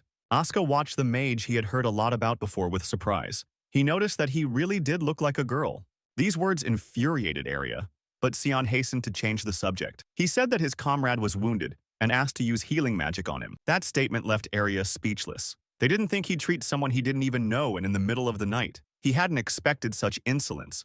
Xian was confused and looked pleadingly at Helmut. He knew that the young man had influence over the stubborn wizard, though he didn't realize it himself. Helmut understood his silent request and sighed heavily, but there was nothing to do. He looked at Arya and gritted his teeth and said the word please. The mage was silent at once and looked at Helmut with interest. His anger was gone. He rubbed his face for a few seconds and pondered. It was obvious that the decision was not easy for him, but here he turned and entered the room, and the comrades heard the invitation to come in too. Xian glowed with pleasure, but the magician had already returned to his usual slightly annoyed tone. The boys must realize that his work is not free. He must get something in return. Abruptly, he turned around and jabbed his finger at Helmut. Helmut was taken aback. Why should he be the one to take the fall for everyone else? But the mage had only agreed to help because of him. So what can Helmut offer in return if Arya will undertake to heal his comrade? The young man thought for a moment. It was a difficult question. He didn't want to put his word with the mage, but he had no choice. He would do what he could. When he heard those words, Arya fidgeted uneasily in his seat, but after a moment he pulled himself together. Well, he didn't pull anyone's tongue. Seeing his greening face, Helmut became upset. What could the mage come up with this time? The young man knew he wouldn't like it. At this time, Arya turned to Asuka and ordered him to quickly approach. He wasn't going to waste much time on him. He obeyed, though he snapped at him. Helmut stood thinking. He realized belatedly that he should have thought about his answer before making such a promise to the mage, but it was too late. Arya began the treatment. From the courtyard of the academy, the window of the room was illuminated with light, and a slight crackling sound was heard. After a few minutes, the mage, whose hands were still shimmering with rays of magic, announced that the deed was done, and Asuka touched himself in surprise. His body had been completely healthy with bruises and wounds just a few minutes ago, and there wasn't a trace of it left on his skin. He looked at the mage, subdued by his knowledge and power, but the man only looked away in irritation. He was offended by the distrust in the boy's eyes. This time Asuka decided to remain silent and didn't mess with the mage. Whatever he was, he had cured him and deserved to be thanked. Helmut stood back and marveled at what was happening. It was hard to imagine the circumstances under which such different people would have gathered in one place. And Asuka intercepted his gaze and thought about it too. This Helmut was an interesting specimen, and he had friends to match, but as he felt better, he regained his old self-confidence. He didn't like to feel indebted, so he left without saying goodbye. When they heard the door slam, they turned around and looked at him in surprise. It was a strange reaction to a friendly favor. This tactlessness stunned Arya, and for this he was getting up in the middle of the night. But Xian calmed him down. It is useful to make the best student of the course a debtor. The mage shrugged squeamishly. He didn't need to intimidate anyone with his familiarity. He knew how to stand up for himself. He was reminded how good it was to help others. Helmut listened attentively to Xian's instructions. He declared that he didn't need the help of others either, causing the boy to resent him. He raised a finger and made a whole speech. You shouldn't take connections for granted. Of course, Helmut was strong, but there were limits. He might need help someday, and now is the time to worry about the future. He sighed. The mage and Helmut were alike, and Xian didn't understand how he could become a comrade to such people, but the mage only snorted. He didn't need friends. There was an immediate altercation between the two. Xian recalled how he had helped the mage in his research, but the latter claimed it was just a job. Shun, though still a child, sometimes said important things. He had grown up in the human world and understood relationships much more than the strong Helmut. The next morning was warm and clear. There was no sign of the evening's incident, but the rector was already waiting for the three comrades in his office. On his desk were spread-out bulletins with information about the robbers who had attacked them in the alley and been arrested. But the dean himself was gloomy and upset. He had recently received word that all four of the bandits had escaped from prison during the night. When the students heard the news, they were stunned. For a second, they were stunned and could not utter a word. How could this have happened? Asuka was the first to come to his senses. Losing control, he charged at the dean. The dean was undisturbed. He had been told that the guard was in league with the bandits. Shun, as the most law-abiding student, asked how the guards were going to deal with the incident. After all, such a case could not be hushed up. Of course, the dean was going to take action. The fencing students have been summoned and are being questioned one by one. If anything transpires, he'll let you know. Asuka gritted his teeth in helplessness and anger. Once again, these aristocrats were getting away with everything, even a crime as grave as hiring thugs to kill them. As he left the office and walked down the corridor of the academy, he still couldn't calm down. He should have listened to Helmut and dealt with the bandits on the spot. How could four people escape? Could it be that the walls of the prison were paper? Sean, seeing his anxiety, tried to calm him down. The investigation continued. Asuka was angry he was no longer willing to wait. The guilty must be held accountable. If the academy leadership didn't do it, he would have to take matters into his own hands. Listening to his lamentations, Helmut acted aloof. Of course, it was up to everyone to decide for themselves what to do, but he didn't want to be dragged into it. The young man believed that personal problems should be solved by everyone. For example, when he faced difficulties, he relied only on himself. Asuka was annoyed by this righteousness in Helmut. To hide his irritation, he mocked the young man's desire to be a model student. Xian, who had to run to class, said goodbye to his comrades. He expressed his wish for a speedy conclusion of the investigation. Asuka shrugged his shoulders. He didn't trust the guards before, and now he had no confidence in the power of justice. Helmut also turned around and was about to leave. He was constantly distracted by things that were not important. He had come here for training. But Asuka, following the young man, didn't appreciate his impulse. He thought that Helmut was trying too hard to get his own way. However, despite all the differences between them, the boy continued to follow Helmut. Something drew him to the young man. But his pride wouldn't let him admit it even to himself, so he pretended to just go about his business. Finally, Helmut couldn't take it anymore. He turned around and asked why Asuka was following him, but the man only hummed. No need to make it up as if they were just on their way. But now that they were talking again, he asked the question that interested him most. Didn't Helmut get annoyed by people who boasted of their status? The young man stopped and turned around to look at Asuka. He was liking the guy less and less. He didn't know how to hold his temper and enjoyed his anger. Helmut had no intention of becoming the same, but the boy hummed and reminded him of the way he had deftly directed the ball at his enemy. Besides, he guessed that Helmut was waiting for a duel to show the difference in training level, but it was useless. Asuka had already checked. However, the young man was not willing to take advice from such a person. He was sure that the clashes between him and his classmates were caused by his defiant behavior. He remembered his mentor's advice and would try to mend relations with his classmates. Fighting would not help in this case. This statement caused a new wave of ridicule. In a squeaky voice, Asuka called Helmut an obedient boy who should make friends with the aristocrats. But the young man didn't listen to him. He would always do what he thought was right. And with these thoughts, he took out the key and opened the door. However, no one should have misinterpreted his calmness. After all, he wouldn't let anyone hurt him. Not his classmates, not Asuka. At those words, his eyes glinted menacingly like the one in the alley. Asuka was stunned again by the dark side lurking in this guy. Well, he had no intention of fighting again, which meant he shouldn't take his jokes to heart. He wasn't planning to pick on Helmut. The young man opened the door and entered the training room. Asuka followed him out of curiosity and froze in surprise at the threshold. This room was different from the usual sports rooms. There were various pieces of equipment against the wall, all of them of the highest quality. The hall itself was bright and spacious. Such a large space for one Helmut. Wow. Asuka couldn't hide his amazement. This wasn't the usual training center, and Helmut explained that the room was being allowed to be used by Kudro's instructor. The guy even shrieked. Helmut had been practicing alone all this time in such beautiful conditions. But the young man didn't need company. A partner so chatty would only make it hard for him to concentrate. He shoved Asuka out of the way and slammed the door in his face. He was left alone in the hallway, spitting through his teeth. He was getting more and more annoying. At the same time, the interrogation of students of the fencing faculty continued. The academy administration did its best to solve the crime. The door to the waiting room opened and Jerome appeared on the threshold. His face was tense and thoughtful. Inside, his companions were waiting for their turn and began to question him. He assured them that he had not given them away, even though he was bombarded with questions. Aaron tried not to betray his excitement. He assured his friend that the academy had no method of contacting Blackhawk. Knowing their position added to their confidence. They were aristocrats, which meant they could not easily be accused of a crime. And yet the tension between them was growing. Sabat, who had started the whole mess, sat silent. All of them, after his foolish act, were in dire straits. As he listened to the accusations, young Reddick clenched his jaw tighter and tighter. It was the perfect plan and it could not fail. Staring at the floor, he thought of the Black Hawks, who couldn't even deal with a child. Those brigands were incapable of anything. Unlike the others, he realized that the academy would stop at nothing until this issue was resolved. So there's no hiding. But don't let these commoners think this is the end. If it's gotten this far, Reddick will make a life for them so they'll run away from the academy. Despite the investigation, school life went on as usual. At one of the lessons it was announced that sparring would begin the following week. It was even sooner than Helmut had anticipated, but he was only too glad for that. His patience was wearing thin. Looking at the back of his assailants' heads, he knew he could not escape punishment. But that didn't matter now. Sparring was the only way Helmut would have a chance to make things right.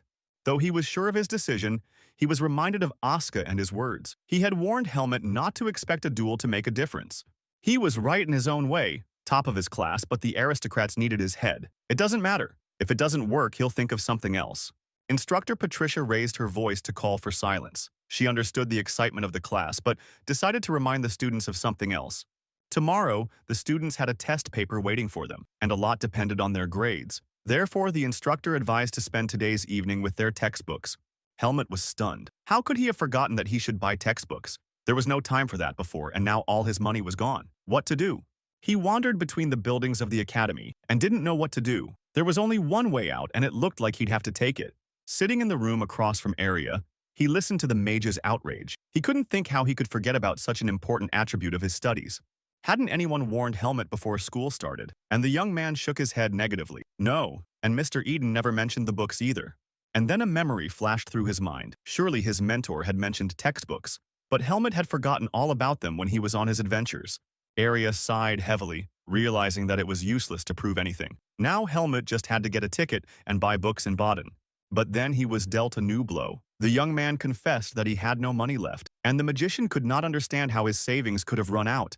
After the initial reaction to Helmut's statements, he sighed, almost resigned. He asked in a dull voice what the young man needed from him now. Helmut explained that he had given Aiden his savings for safekeeping and had no time to retrieve them. Maybe Arya knows a way to get the coins quickly. The mage leaned his cheek on his hand and remained silent. He waited as if to continue, but Helmut remained stubbornly silent. The magician exploded. Why these questions if the young man wants to borrow money from him? But Helmut looked confused, obviously not understanding the meaning of these words. After the explanation, his face cleared up. Yes, he was ready to take the amount from his neighbor now and return it on the weekend. But Arya clearly did not share his enthusiasm. Well, if Helmut is borrowing money from him, the magician will go to the store with him. And without listening to any objections, he retired behind the screen to prepare for the road. He could have stayed at home, but he couldn't stand it if his money was used to buy some nonsense. And the magician had the day off, so he decided to do a favor. As he approached the city, Arya thought about what he had done. If he'd let Helmut go alone, he might have suffered the same fate as Asuka. The two of them were safer. But that plan was not to be. Xian and Asuka met them on a street and decided to join them. They chatted cheerfully and promised to help with the choice if necessary. Arya couldn't help but comment on his neighbor's strange social circle. The bookstore was located in a tall, large building on the main street. It was crowded, which meant Helmut wasn't the only one with memory problems. The bookshelves were in rows, and there were so many textbooks that if Helmut had been alone, he would never have found the right ones. Arya led him straight to the shelves. Sijan stopped in front of each counter and inhaled the scent of printed goods with pleasure. Coming to the necessary department, Helmut began to list the names of textbooks one by one, and the magician deftly found one among hundreds of others and gave it to the young man. The pile in Helmut's hands was growing larger by the second. He looked at it with horror at how much he still had to learn. When his hands were getting tired, the magician finally turned to him and asked if they had all the books on the list. Helmut nodded affirmatively. He was surprised that all the textbooks were for basic subjects, and he couldn't figure out why he needed them when he already knew that, thanks to the mage. At that moment, Asuka walked up to him. He had another book in his hands. He told her to take it too, since they had come to the store. Responding to a surprised look, he explained. Instructor Patricia had a habit of asking questions from the class program above. Asuka was preparing in just that way. This statement discouraged Helmut and Arya. They were used to seeing Asuka as nothing more than a bully, but they had forgotten that he was the best student in the stream. The guy noticed the surprised looks and hardened again. The last thing anyone needed was to think he was worried about Helmut's grades.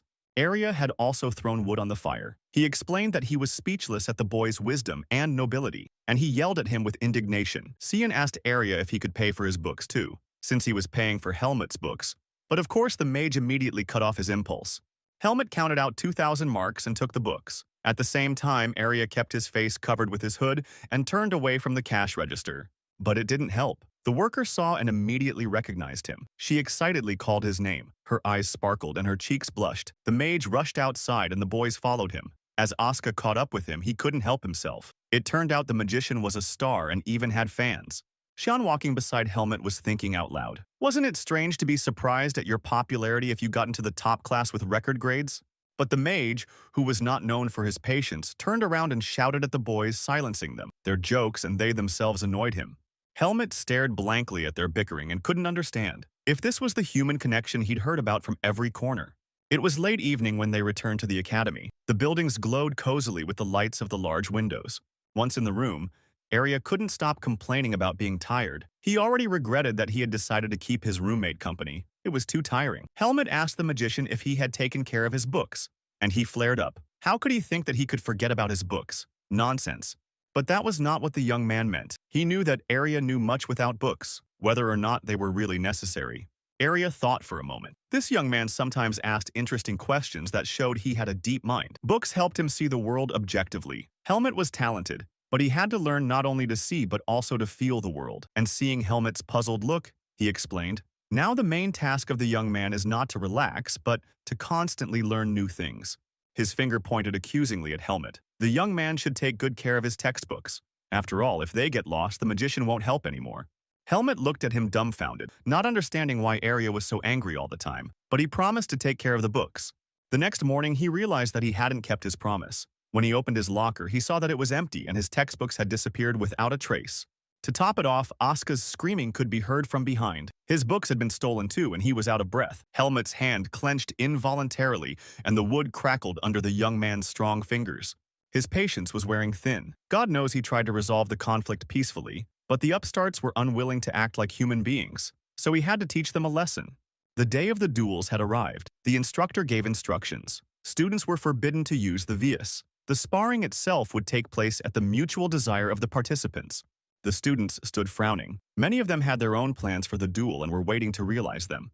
The instructor continued. Fighting with friends was allowed, of course, but it was better to find a new opponent. Well, the duels will begin as soon as the opponents choose a pair. And the students responded that they were ready to begin. Sabat and his companions kept apart from the others, as if separating themselves from the general group. Suddenly, from the other end of the hall, someone sharply called Reddick. It was Asuka, who had already drawn his sword and stood in a threatening pose. He was ready to get even with his offenders. But young Reddick pretended not to notice. In a husky voice, he clarified what this excellent student needed from him. Asuka was puzzled. He didn't need it. He just knew Sabat despised him and decided to give him a chance and cross swords. Young Reddick was proud so he could not escape, but the aristocrat only smirked derisively. He was sorry, but they were already in pairs. Asuka would have to find another opponent. Of course, the instructor advised him to choose someone from the other students, but he should still look at those who weren't afraid to get dirty with a commoner. The boy understood what these aristocrats were up to, so that's how they played it. Oh well. The guys from the Sabat Compact looked among themselves. Their plan was working. Asuka was already on the hook. Everyone could see that he had initiated the fight himself. Reddick noted that things had gotten pretty heated. Well, in principle, he's ready, but if he had to choose from the commoners, maybe Helmut would be a better choice. The young man was just passing by when he heard those words. He was still angry, and he would have been glad to teach those upstarts a lesson right now. That's why he said he was always ready to fight. They could all attack at once. They were weak, so they liked to group together. When young Reddick heard this, he was stunned by the commoner's insolence. How dare he speak to them like that, and even in front of his classmates? But Jaron didn't let him say a word, and loudly proclaimed that he could take Helmut down on his own. and he could do it easily. If this upstart is so sure of himself, so what? They'll spar together. And Jerome grinned, remembering their last conversation with his comrades in the locker room before the duel. It was then that Sabat suggested ransacking the lockers of the commoners, and thus provoking them to challenge him. And so it happened. Aaron didn't want to be a part of this. He hadn't seen Helmut fight before, but Asuka was clearly no match for either of them. But Reddick had already thought of everything. He planned to use the Forbidden Vis. This suggestion caused consternation among his comrades.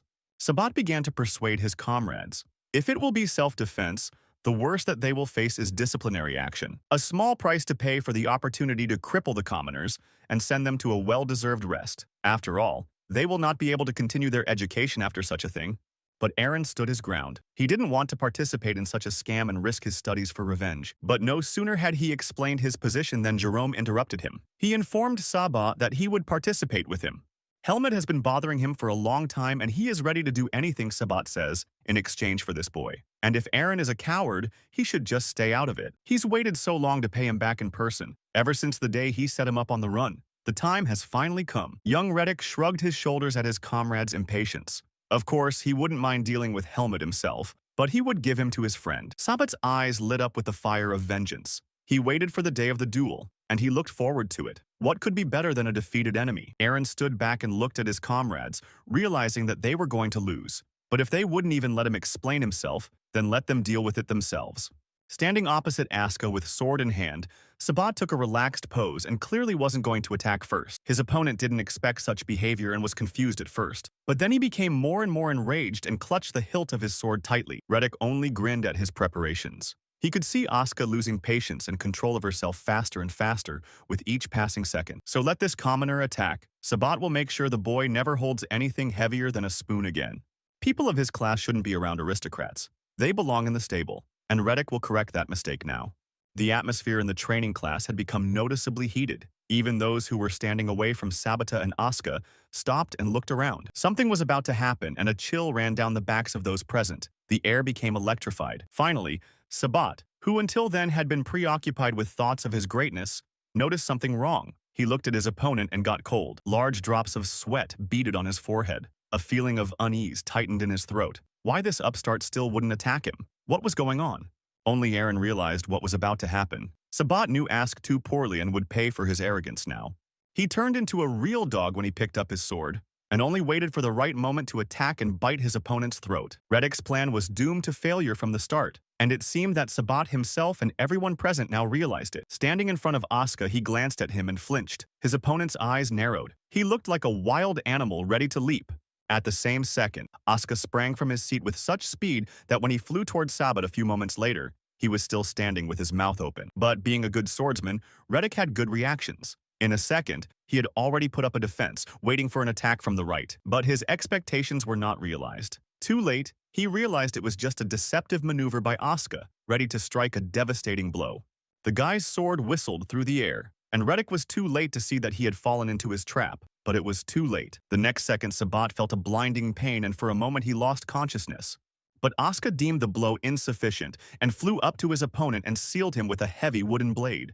When Reddick woke up, he realized he was lying on the floor. His body ached so much he wanted to howl. But the worst part was that he couldn't even move or call for help. The blow was so strong and violent that the bravest and most reckless students covered their eyes to avoid seeing the defeated Reddick. Sabat made titanic efforts to at least raise his head. But then in the complete silence, he heard the sound of approaching footsteps. Asuka leaned over to him, looking pleased and calm, as if he hadn't been the one raging for victims just a moment ago. But Reddick didn't hear his taunts. Listening to himself, he realized that his collarbone was broken, and he couldn't move his left arm. So now everyone has seen that this dog attacked Sabat first. Now let them not dare blame him for what happens next. With difficulty rising to his feet, Sabat drew his sword and decided to use the vis to destroy the enemy. He wished he had done it sooner. But no sooner had he prepared himself than another crushing blow caused him to stagger backward and cry out in pain. Asuka didn't stop there. The blows came one after another. His sword came down on Reddick's body again and again. Sabat was still on his feet, but the strength to fight was gone. Never in his life had he felt such pain. It filled him and stiffened his movements. The thought that the enemy was trying to take his life flashed through his mind, and gathering his will in a fist, he could only whisper that he was surrendering. But Asuka was on a roll. As he moved closer to his defeated foe, he mockingly ordered him to get up and continue the game. His eyes glowed with madness. He promised 3 blows for every plea for mercy, so Sabat should have kept his mouth shut.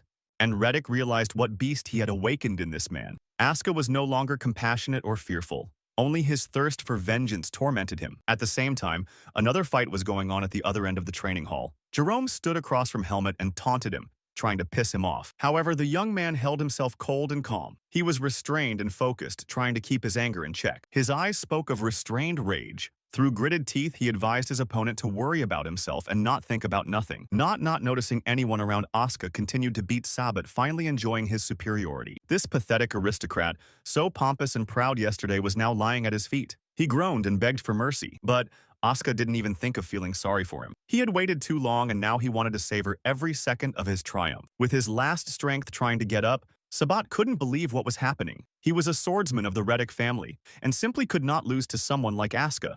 The worst part was that his classmates just stood by and watched him suffer, and no one called the instructor to stop the carnage. Their eyes were filled with pity but also satisfaction. Damn, those looks should not have been directed at Sabat. For Reddick, it was easier to lose his life than his dignity. Humiliation hurt more than a sword. So he pulled himself together and rose to his feet again. Though he could barely stand and felt the treacherous shivering in his body, his hands gripped his sword. He braced himself for battle. Even Asuka froze for a second, looking at the back of his enemy's head. He hadn't expected him to have such willpower. Sabat took advantage of this momentary confusion. He turned around and swung his sword with all his remaining strength. For a moment, Asuka stared dazedly at the approaching blade of the blade. It looked like he was going to be in trouble this time. But at the same second, he came to his senses and jumped up and did a somersault in the air, kicking his opponent in the face. Time seemed to stand still for a moment. Then 2 bodies collapsed to the ground. One landed neatly on its feet, and the other fell sack-like and didn't move again. Asuka was even glad that Sabat continued to fight back desperately. In doing so, he seemed to justify the brutality of the battle. Stretching his pleasure, he approached him from behind with his sword at the ready. He reveled in the powerlessness and humiliation of his opponent. The group of students froze as Asuka swung his sword. It was clear that something irreparable was about to happen. But suddenly, the blade changed its trajectory in flight and almost halfway into the stone floor. It was the instructor who crept up so stealthily that no one heard his footsteps. Standing beside Asuka, he held his weapon with a strong hand. The boy jerked and turned around in surprise. His gaze met the teacher's, and the excitement that had been bubbling in his blood began to subside. The coach's eyes glowed with anger. He announced the end of the duel and ordered the nearby students to take care of Sabata. Asuka should follow him. The guy tried to justify self-defense, but the instructor interrupted him. He'd had enough of his excuses. He broke the rules and will be punished. Asuka was always in trouble. The whole school knew him as a bully, and the teacher didn't understand why Patricia had to babysit him all the time. Hearing such accusations, Asuka hung his head and remained silent. There was no point in explaining the situation now. They wouldn't listen to him. Disgruntled, he stood against the wall and watched Reddick being lifted off the floor. He moved with great difficulty and waddled toward the infirmary. The instructor continued to reprimand Asuka, but he was interrupted in the middle of his sermon. A student with frightened eyes stood in front of him. It was Arno who was pointing to the other end of the gym and asking the coach to stop another duel. The instructor turned around and froze in surprise. A surprised Asuka looked over his shoulder. The day before the fight, 2 of Sabat's comrades met in the hallway and talked about Sabat's intention to use Vis.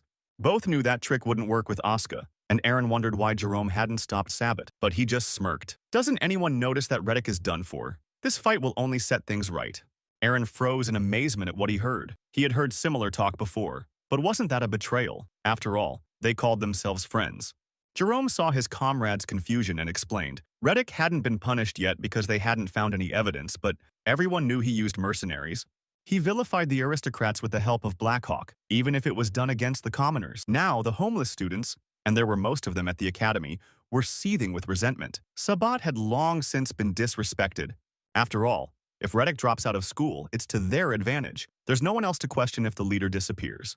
Aaron thought about it. There was some truth in what Jerome had said, and yet he felt that his conscience was troubled. But Jerome wouldn't stop. His main desire was to defeat Helmet. Ideally, the 2 of them and Reddick would leave the school, but first they had to be humiliated. Now, standing across from Helmet with sword in hand, he realized that Sabat wasn't to blame either, but that was the order of things. And that was how one survived. But then Helmet broke the silence. He asked Jerome to finally be sure of his decision, whether he was involved in stealing the textbooks from the boy's locker. Helmet's eyes darkened with anger as he said this, but he kept his temper in check. The man snorted derisively. Did this commoner still have any doubts? Of course it was their plan, and they'd let themselves be fooled. Helmet took a deep breath and closed his eyes. Somewhere in the back of his mind, he knew he shouldn't have asked, but there was still a little faith left in him. There was nothing to talk about then, and there was no need to postpone the fight either. Today, everyone will get what they deserve. Jerome, seeing how relaxed the boy was, scoffed. The boy was so confident that he could take so many shots, or he was just bluffing. Helmut continued to stand still and calm. He was expecting an attack, and he knew that he was about to give this arrogant aristocrat a beating. And Jerome attacked first. He swung at his opponent in an attempt to knock him down, but as he approached Helmut, he saw that the latter's face had even darkened with restrained rage. His attack was repulsed with such force that the sword in his hands shattered into splinters in a second, and Helmut went from defense to attack. For the first few seconds, Jerome still managed to hold off his opponent's attacks, but he was disarmed, and only the hilt of his sword remained. The thought flashed through his mind that he wouldn't last long, and as if confirming it, Helmut rushed back into the battle with fierce determination.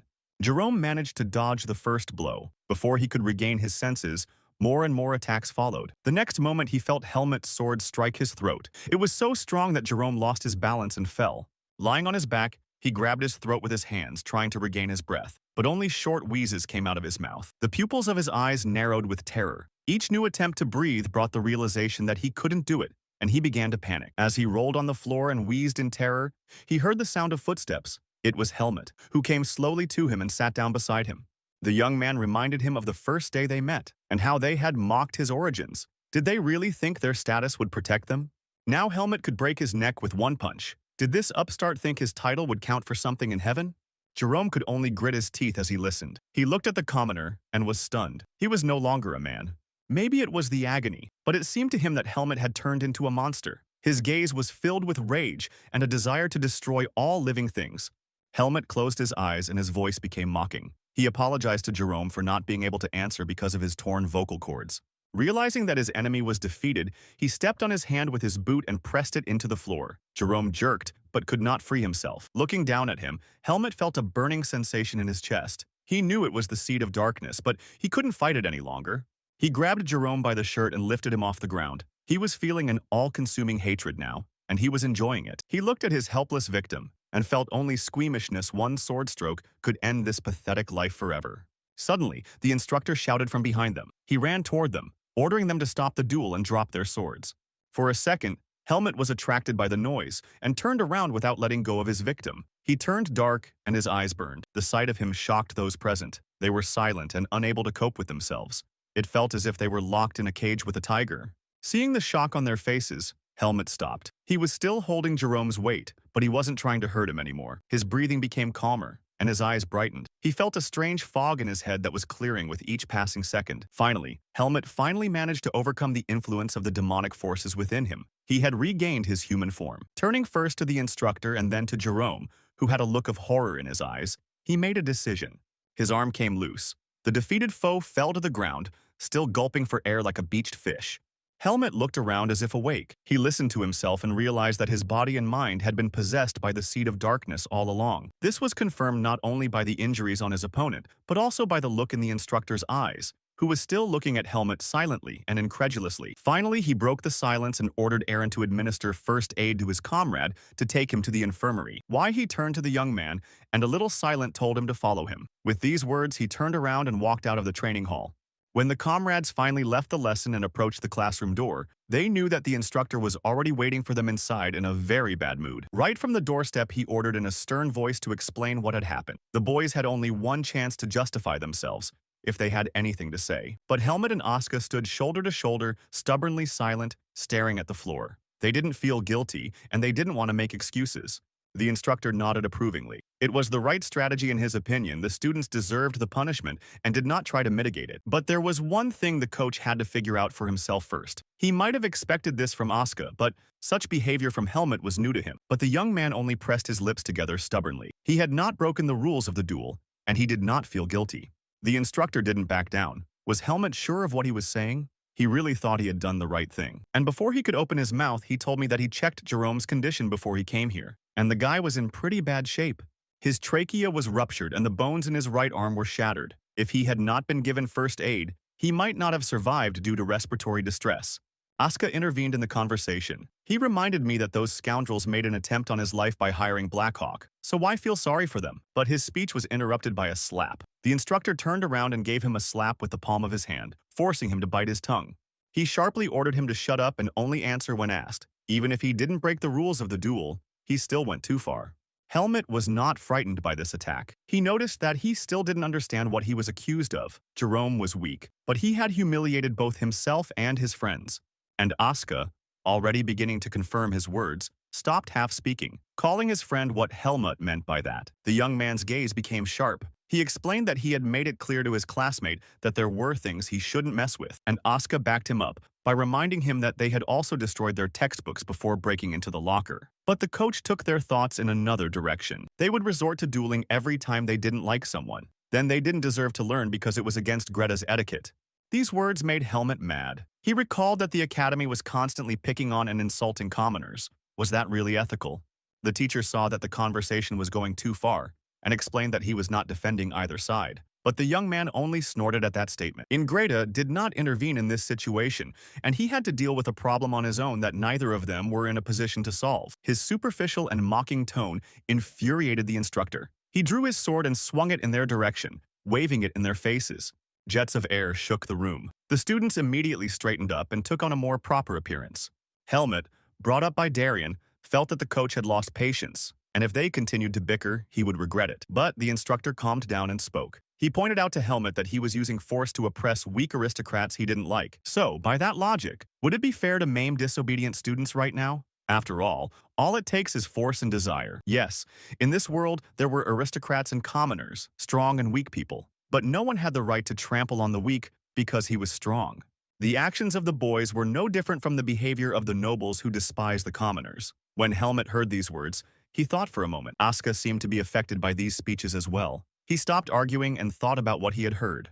The instructor's words were a revelation to Helmut, but what he had to do the right thing. However, the instructor remained silent. He believed that there was no right and wrong in this situation. Greta's management as well as every teacher were at fault for still doing nothing to improve student relations. The academy didn't want to dominate others, but it did want everyone to be equal. That was the main message they were trying to get across to the students. Before the world, all men, noblemen, and commoners, strong and weak, were equal. If Helmut keeps this in mind, he will one day find the answer to his question. Yet despite everything that had happened, the instructor had no doubt that Asuka and Helmut were excellent students with a great future. But as a teacher, he was forced to punish them. They were forbidden to duel. However, they were allowed to fight each other as training. Asuka's face brightened. He was happy with the way the situation had been handled. Helmut, on the other hand, felt like he'd never get any time alone. At that moment, the instructor handed them each a stack of papers, and they hesitantly took them in their hands. A mute question shone in their eyes. The instructor shrugged his shoulders in bewilderment. Did they really think it would end with a simple restriction of duels? Now X was waiting for 50 letters of apology.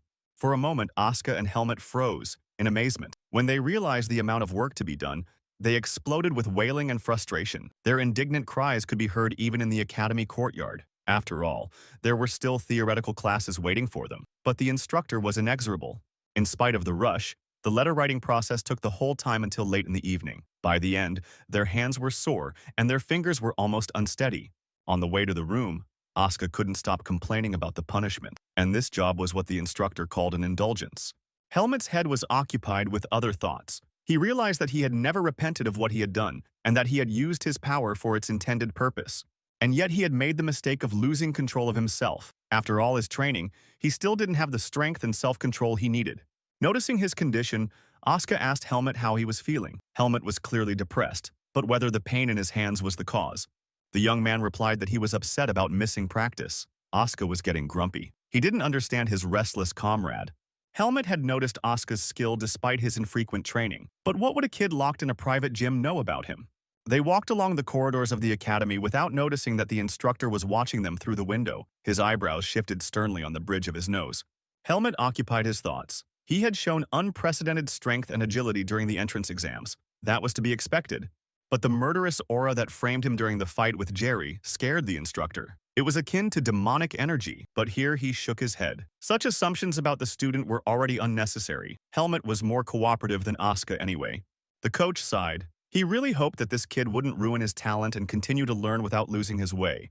That's when he noticed the destruction left by the sword while demonstrating the power to the students. He sighed sorrowfully. This month, he would have to give up his paycheck. Deep in the night, Baden slept peacefully. Only in one mansion was light shining through the tightly closed shutters. In the room kneeling before their leader were the Blackhawks, who had miraculously managed to break out of prison after a botched attack. Guilt-stricken, they remained silent. This place could be worse than the dungeon. Sir Anton could hardly contain his irritation. He had lost his spy in prison while he was trying to get him out, and in saying that, his tone was straightforwardly threatening. A chill ran down the backs of these outlaws. One of them began to apologize for the blunder they had made.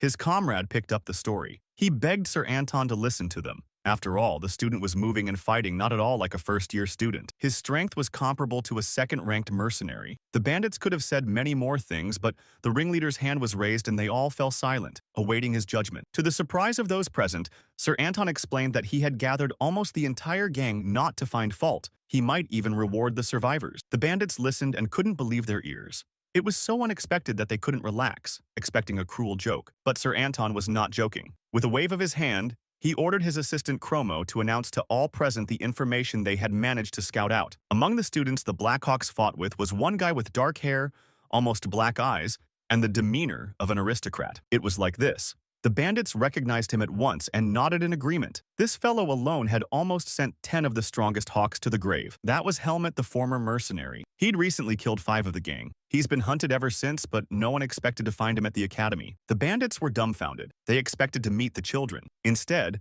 their lives hung by a thread that could be cut by a murderer disguised as a student. Sir Anton reasoned. Intelligence in Baden wasn't working well, so not much data was coming in. But the boy had picked the perfect place to lay low. He was a wild beast, and it was best not to make him angry, for if he still held a grudge against the hawks and they were careless, he would bare his teeth and claws. Hearing these words, the bandits got excited, what they were going to do, and the leader announced that now the hawks would be given a new task. Seeing the fear, Sir Anton assured that this time the mission would be easy. They'd just have to report to the top, and then they would get a well-deserved vacation. Well, they got off easy. The bandits rose from their knees and bowed to their leader, thanking him. They swore they would not fail him this time.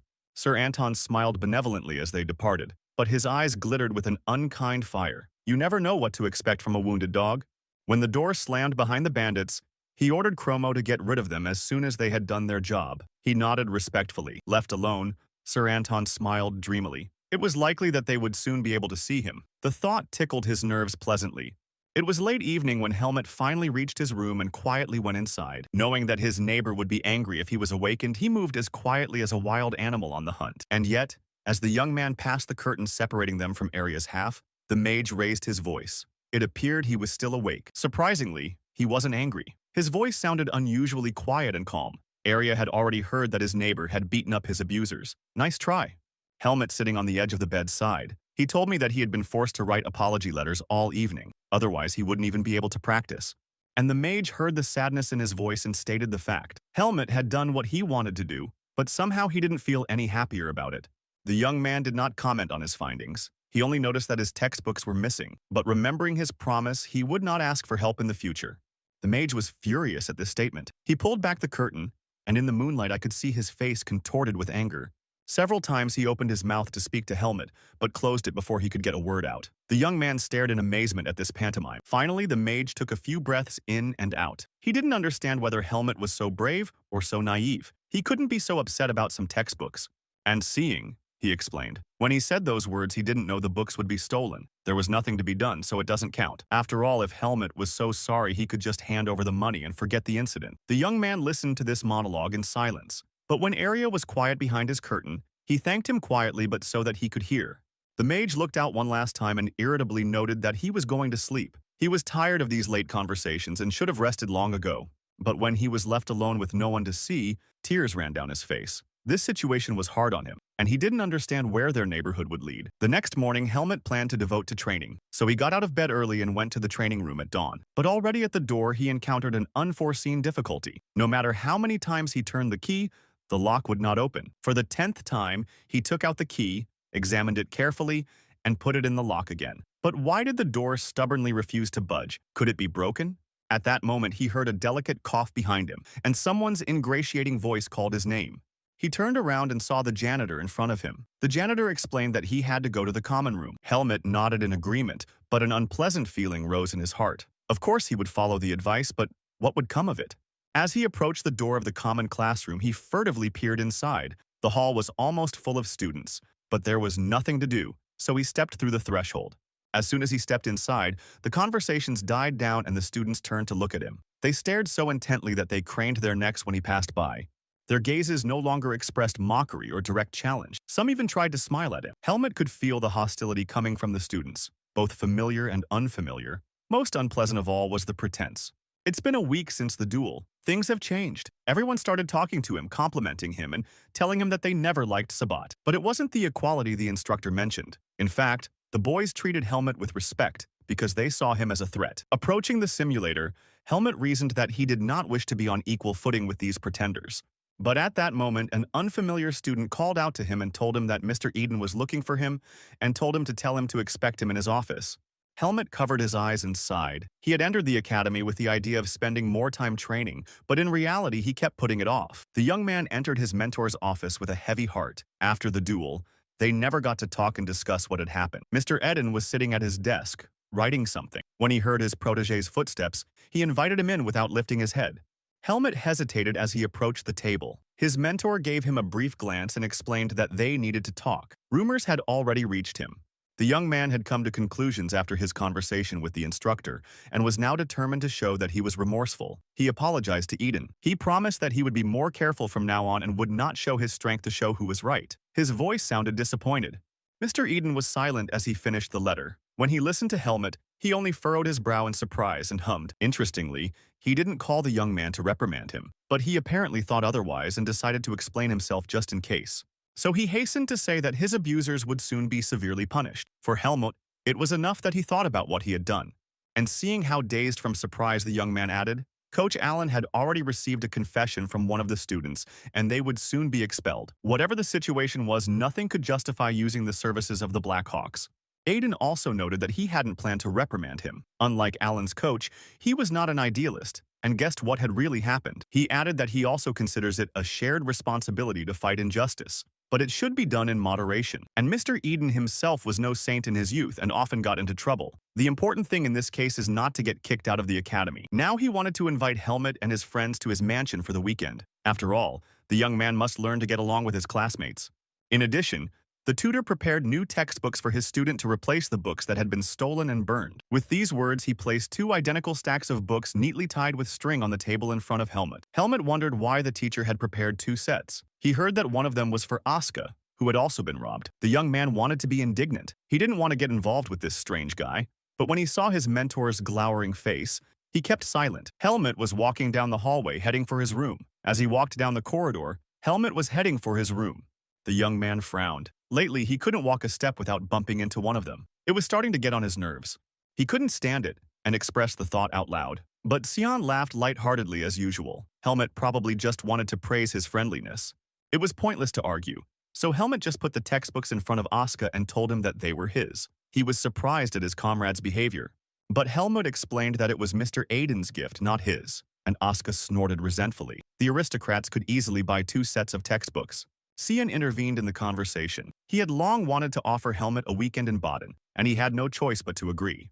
The city over the weekend was indeed a joyous picture. The wide streets were filled with people. The partygoers were making up for a hard week's work. The place was noisy and cheerful.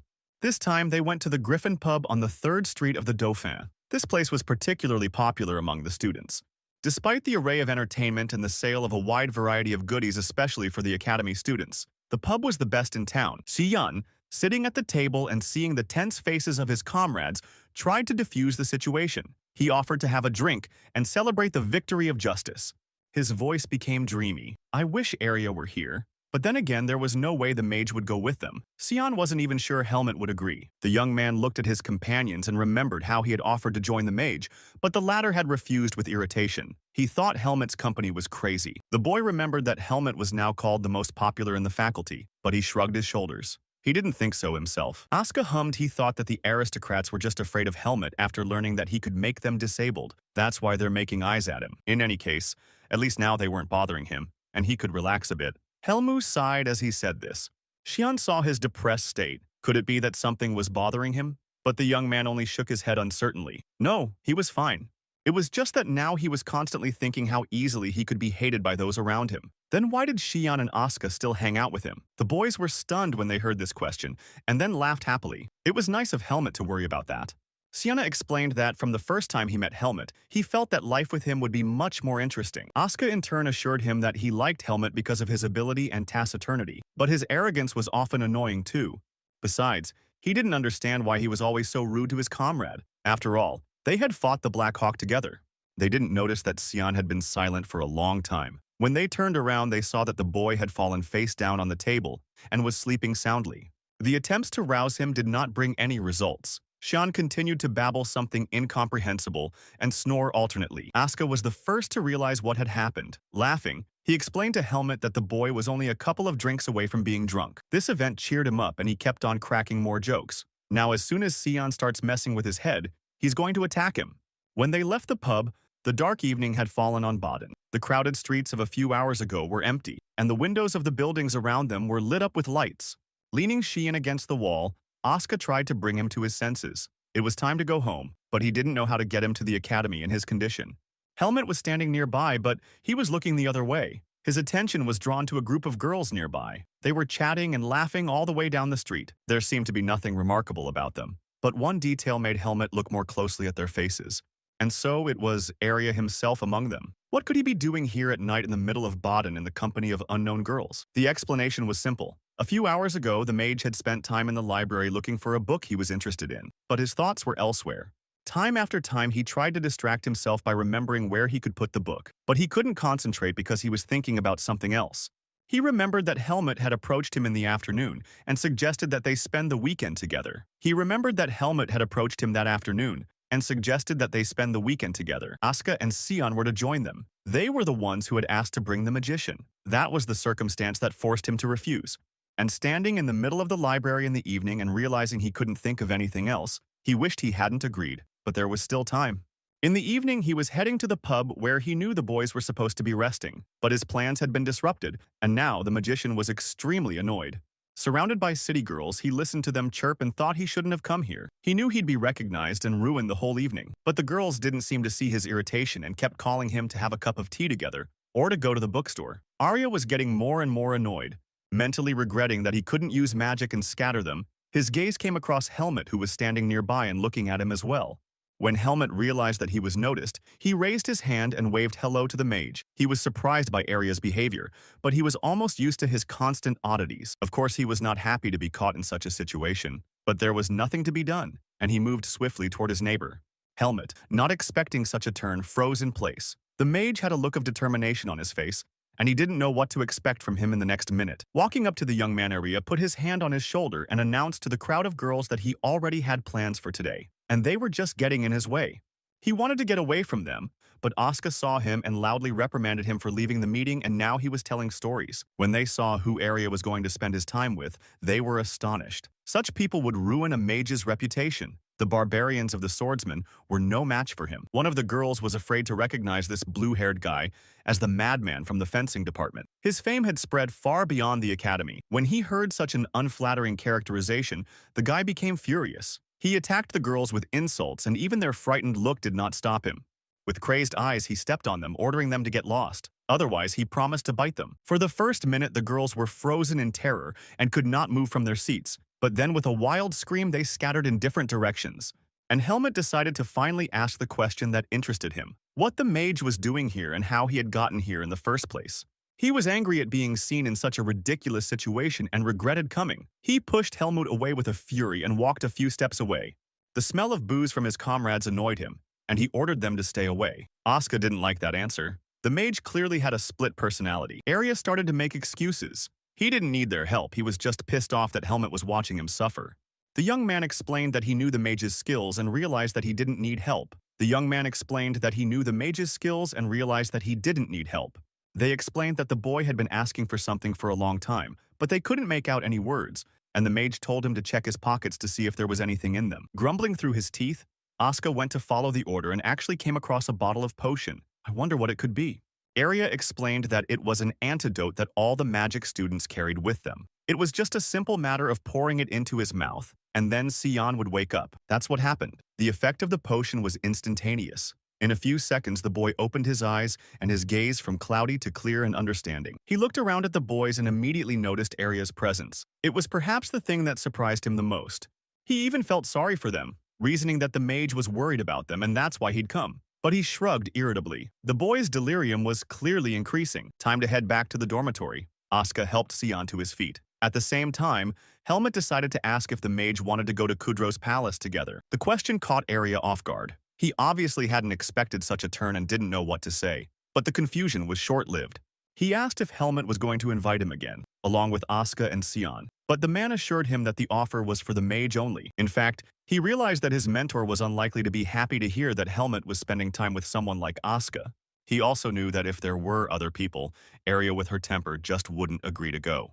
Helmut felt that he owed a lot to the magician. He had not only helped him get into the academy, but also supported him throughout his studies. In that case, Arya was fine with it, and they discussed the details of the trip. It was decided to leave as early as possible so as not to run into his comrades. Helmut was still a poor judge of human relationships, but now he was sure of one thing. The distance between him and Arya was getting smaller and smaller. Sometimes he wasn't so sure. He listened to the mage as he gave the order to crush Sion and Asuka and emerge victorious. If they fail despite Arya's plan, Helmut has only himself to blame, so he must make an effort to prevail. The young man sighed heavily as he recalled the events of the last few days. He sighed heavily, wondering at what moment it had all happened and how he had gotten to this point. It started out innocuously enough. It was a clear, warm day. He was walking to the dormitory along the corridor of the academy among students like himself. But as he opened the door to his room, he was confronted with his first surprise. Arya was inside, and he looked like he'd been caught doing something indecent. Helmut stopped in surprise and stared at his neighbor. He had thought he would be in the library as usual. The roommate explained that he had gone back to his room to get a book and was already planning to go back. He also asked how the test preparation was going. Helmut answered uncertainly. He wasn't sure he could handle the theory exam, especially since he had chosen the history of the continent and an understanding of magic. The choice was strange indeed. But the young man explained that the exchange students had no choice. They had to take whatever subjects came up. However, Arya stood her ground. In any case, Helmut should try to be the best, but he was betting on high scores in the practical classes. This careless attitude to his studies made the wizard angry. He realized that Helmut hadn't even tried to find out how grades were given. In fact, until the third year of study, the faculty conducted an absolute evaluation, and it had nothing to do with duels and progress in fencing. So it is the humanities that will divide the students into the best and the laggards. And even a rank awarded for fencing skills will not save the latter. And if I were Helmut, the magician wouldn't rely on his abilities in the gym, especially after Asuka defeated him. The young man froze in amazement. He really didn't think much about grades. He didn't pay much attention to them. Now he would have to catch up with the others. Seeing Helmut's confusion, Arya gave him a sly look. If he wanted, he could help, but on the same condition as before, one wish. Helmut sighed heavily. It couldn't get any worse, and without a magician, he obviously wouldn't be able to cope with the exams. There was no choice.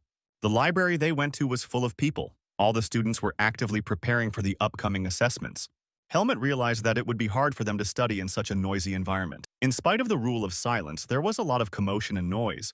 To his amazement, the mage walked past the common room and beckoned him to follow. Walking down the deserted corridor, he explained, "They are headed for the private reading rooms." The magician's private room awaited them. He was on the special lists and only used it. Arya hated being in public places. As he continued to ponder, he opened the room with his personal key and there was trouble. The table he was used to sitting at was already occupied by Shi-Yan and Asuka. When they stopped in the doorway, they were stunned. They had not expected to see these two here. Sometimes it seemed impossible to hide from them. Shi-Yan was in high spirits as usual. He greeted them with a cheerful exclamation and waved his hand in welcome. He seemed thrilled to see Arya and stubbornly failed to notice the bewilderment on the faces of his companions. He explained that they were here because Asuka was the top student in the swordsmanship department, and Shi-Yan was second, so they had a right to be here too. But that's not what the magician meant. He wondered why they were here together, and Asuka had noticed that they took up less space and didn't get in each other's way. His answer was quite logical. It would indeed be inconvenient if only one student used the room. Sean, smiling awkwardly, asked them to leave the room and choose another place to study. After all, they needed to concentrate. Something wasn't right here. Normally, Xian would be as clingy as possible to Helmut and Arya. Now he was blatantly chasing them away. But the mage already realized that the matter was not clean. He smiled lusciously and nodded. Of course, they didn't want to distract the boys from their studies. The boy brightened. He'd thought Arya, so delicate and sensitive, would understand him. But the magician had a better idea. They would increase efficiency by splitting into groups. Helmut and Asuka would stay here while he and Shiyan would find another office. However, this seemingly logical suggestion made the boys hesitate. They were slow to agree and mumbled something in response. What's going on? Or maybe they were hiding something. His eyes darkened with anger at those words. No one dared think they could deceive him, but Asuka and Sion were in no hurry to justify themselves. Smiling lusciously, they sat silently at the table and clearly had no intention of following the mage's plan. It was clear.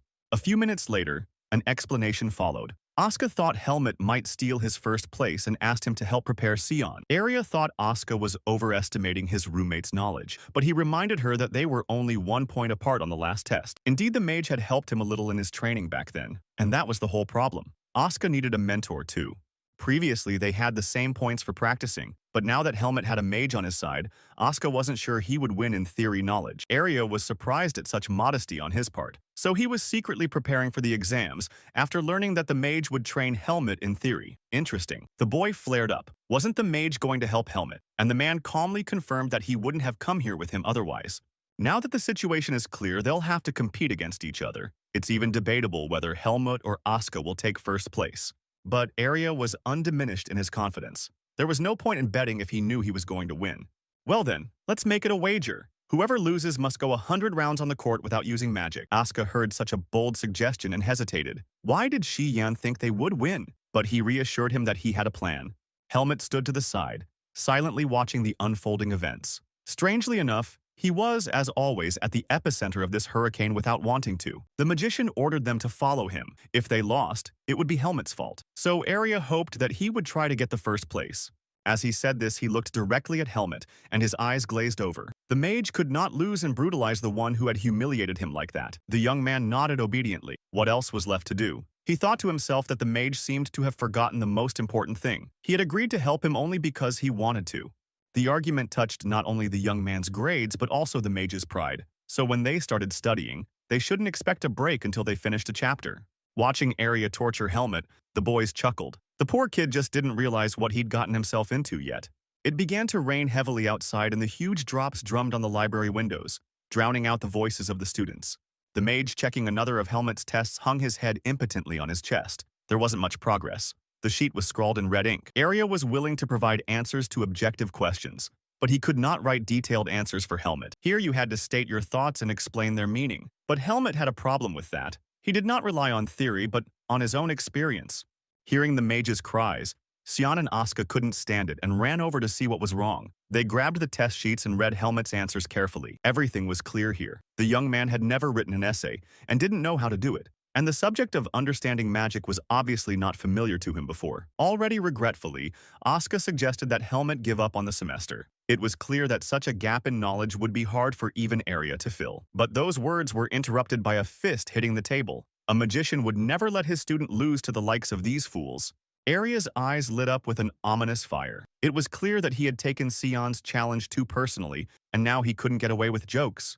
He turned to Helmut. From now on, they would start over and write down long answers. The young man would not go anywhere until he had learned everything he needed to learn. In the meantime, the sun had set and evening was coming. The boys were very tired and hungry, so it was decided to take a break. Wanting to lighten the mood a bit, they brought food and decided to share it with Arya and Helmut. But the magician did not appreciate their spirits. However, the smell of fresh food broke him as well, and just a few minutes later he still joined the table and let Helmut do the same. The young man's studies continued after the meal. He fiddled with his pencil diligently, trying to do exactly as Arya had told him. He looked up and noticed that he and the mage were alone in the room. They ate and decided to go to rest. The mage thought that was very presumptuous. Helmut sighed and apologized to Arya. He realized that Helmut was now the reason he was in trouble. But the man froze for a second, only twitching his shoulder. If Helmut was so worried, he should study harder, and then the mage wouldn't have to run 100 laps. Helmut asked a question that had interested him for a long time. Was there a reason why the magician wanted to be the best so badly and constantly? Well, Arya slammed the book shut and said sternly that everyone has secrets they don't want to tell. And he had something similar. Well, Helmut understood him very well. He himself carried the same secret. Arya will most likely be promoted to Archmage someday and learn of the seed of darkness within the young man. We'll have to split up before that happens.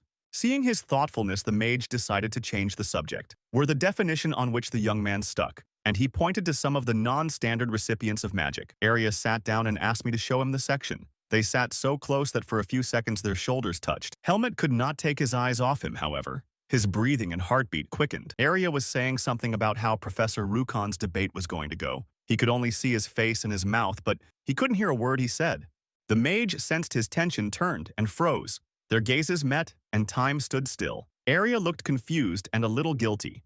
The obsession lasted a few seconds, and then Arya took on an angry look. He didn't like to be told twice, so Helmut shouldn't have been flying under the radar. It seemed to him that the young man was having a hard time concentrating, so it was time to take a break. Helmut rubbed his face in confusion and gratefully agreed. Left alone, he couldn't recover from his astonishment. What was it? Maybe it was really the fatigue? Arya was putting away his textbooks and was about to leave. His demeanor did not betray the awkwardness between them. But as he said goodbye and turned toward the door, his cheeks turned pink, and a slight smile of happiness appeared on his lips. It was a good thing no one noticed. The next morning, classes began in the training room. The students were divided into groups and practiced their fencing skills. Helmut was approached by his classmate Arno. He had already heard about the dispute between the young man and Aska and wanted to clarify the truth of the rumors. Helmut was taken aback. He had not expected that this topic would become interesting and would be discussed. But it was a battle for first place. Arno was sure that the other classes had already found out about it, and how could it be otherwise if Arya himself was involved? Many students placed bets. Arno bet on Helmut. It was the swordsman's premonition. He sensed the energy of a top student from the young man more than from Aska. Looking at his cheerful comrade, Helmut remembered the first time he met Arno at the entrance exam. They fought as partners then. That lesson had brought them closer together. That's why Helmut now let the boy talk about things that didn't concern him. He wanted to be as optimistic as Arno, but he realized it would be difficult for him to pass the written test. But he didn't want to lose. The boy smiled wryly. He wanted Aska to lose for once too. After all, no one liked to watch him do whatever he wanted. Arno didn't notice that Aska had snuck up on him. He had been listening to the conversation for a few minutes. Finally, he came close and hissed angrily in his ear. Was it so convenient for him to blame others for his worthlessness? He pushed the boy aside, not listening to his excuses. Pretending not to notice him, he turned to Helmut and asked about today's sparring. The fights were not planned to be ordinary fights, but with first-year students. In this way, the management wanted to raise the students' morale before the exams. Arno, who was still hanging around, jumped into the conversation. He had also heard that there would be some outstanding students sparring. But the most interesting thing was that there was a girl among them. Aska couldn't believe his ears. She had chosen the toughest department possible. It was said that she was not only talented but also very beautiful. But the guy snorted contemptuously. He didn't care, as long as he didn't have to fight her. Meanwhile, the freshmen were getting ready to meet the sophomores, and Charlotte was a little nervous. Checking her sword, she thought about tomorrow. She had been told a lot about the outstanding students of this course, and she was already anticipating the sparring and excited about the opportunity to learn something new. The day of the meeting between the newcomers and the experienced students was clear. The sun was shining all around and the mood of the students improved even more. But as they entered the training room, their faces turned sullen. I don't want these first-year fledglings to think this place was going to be a fairy tale. No, they didn't. Standing opposite each other, they looked at each other with interest and even challenge. Both wanted to appear older than their years. And yet the high spirits and joy of anticipation were breaking through in the freshmen, and this caused scornful sneers on the faces of the second-year students. Arno stealthily approached Helmut and, pointing in his direction, explained in a whisper, "This was the girl we were talking about yesterday." Turning around, Helmut froze. A few steps away from him stood a frail girl with long dark hair and large, almost black eyes. Her easy movements gave away her aristocratic origins, and everyone noticed it. Her aura screamed that she was from the nobility. However, the sophomores noticed something else as well. She looked an awful lot like their mutual acquaintance. They turned around and stared at Helmut, but he stood there, uncomprehending. He seemed to be the only one who didn't see the obvious. Looking closely at him, the boys were struck by their commonalities. Maybe Helmut had a hidden family, but he just shrugged his shoulders in bewilderment. And then a crazy thought flashed through his mind. Wasn't he a lost child, and once he really didn't have a family? Now he turned and examined Charlotte more closely. Indeed, they were very much like him. Hope flickered in his chest. At this time, there were also discussions in the formation. One of the freshmen with an arrogant look said that they must be commoners. Well, his comrade told him off. However, the man only snorted contemptuously. He had heard that they were the best sophomores, but that was just an indication of the level of the academy. Aska, standing nearby, heard every word. He smiled affectionately and covered his eyes as he counted his breaths in and out. He was trying to calm himself down. But irritation took its toll. These puppies didn't know how scary the world was. Today they would have a wonderful experience, and he grinned a terrible grin. His classmates froze in horror. They knew what consequences awaited anyone who pissed Asuka off and awakened the beast in him. The show was about to begin. Standing on the podium, instructor Patricia was giving final instructions. Today was scheduled to be a sparring session between the first and second year students. She'll start naming the duelists. But before that, the teacher reminded her that the main purpose of this lesson was to share knowledge, not to be arrogant. Charlotte was first on the list. When she heard her name, she shuddered with surprise, but she pulled herself together. The sophomore boys reacted cheerfully to her name. The sparring promised to be interesting from the start. Helmut thought that looks were determined from birth, and perhaps this girl actually had something to do with his origins. Watching her enter the ring, he felt impatient and eager to find out everything and ask her questions. But now was not a good time. Instructor Patricia continued to read out the names. Asuka was assigned as Charlotte's opponent. When he heard his name, he was stunned. How could this have happened? His classmates theatrically clutched their heads. Well, with this kind of success, they wouldn't have any girls left. Asuka will scare them all away. The same one rushed to the teacher. Was she sure of her choice? But she only shrugged her shoulders. Why not put the two best students in the ring? The instructor knew exactly what kind of man he was. It was impossible to put a girl against him, but the decision was final and he had to accept it.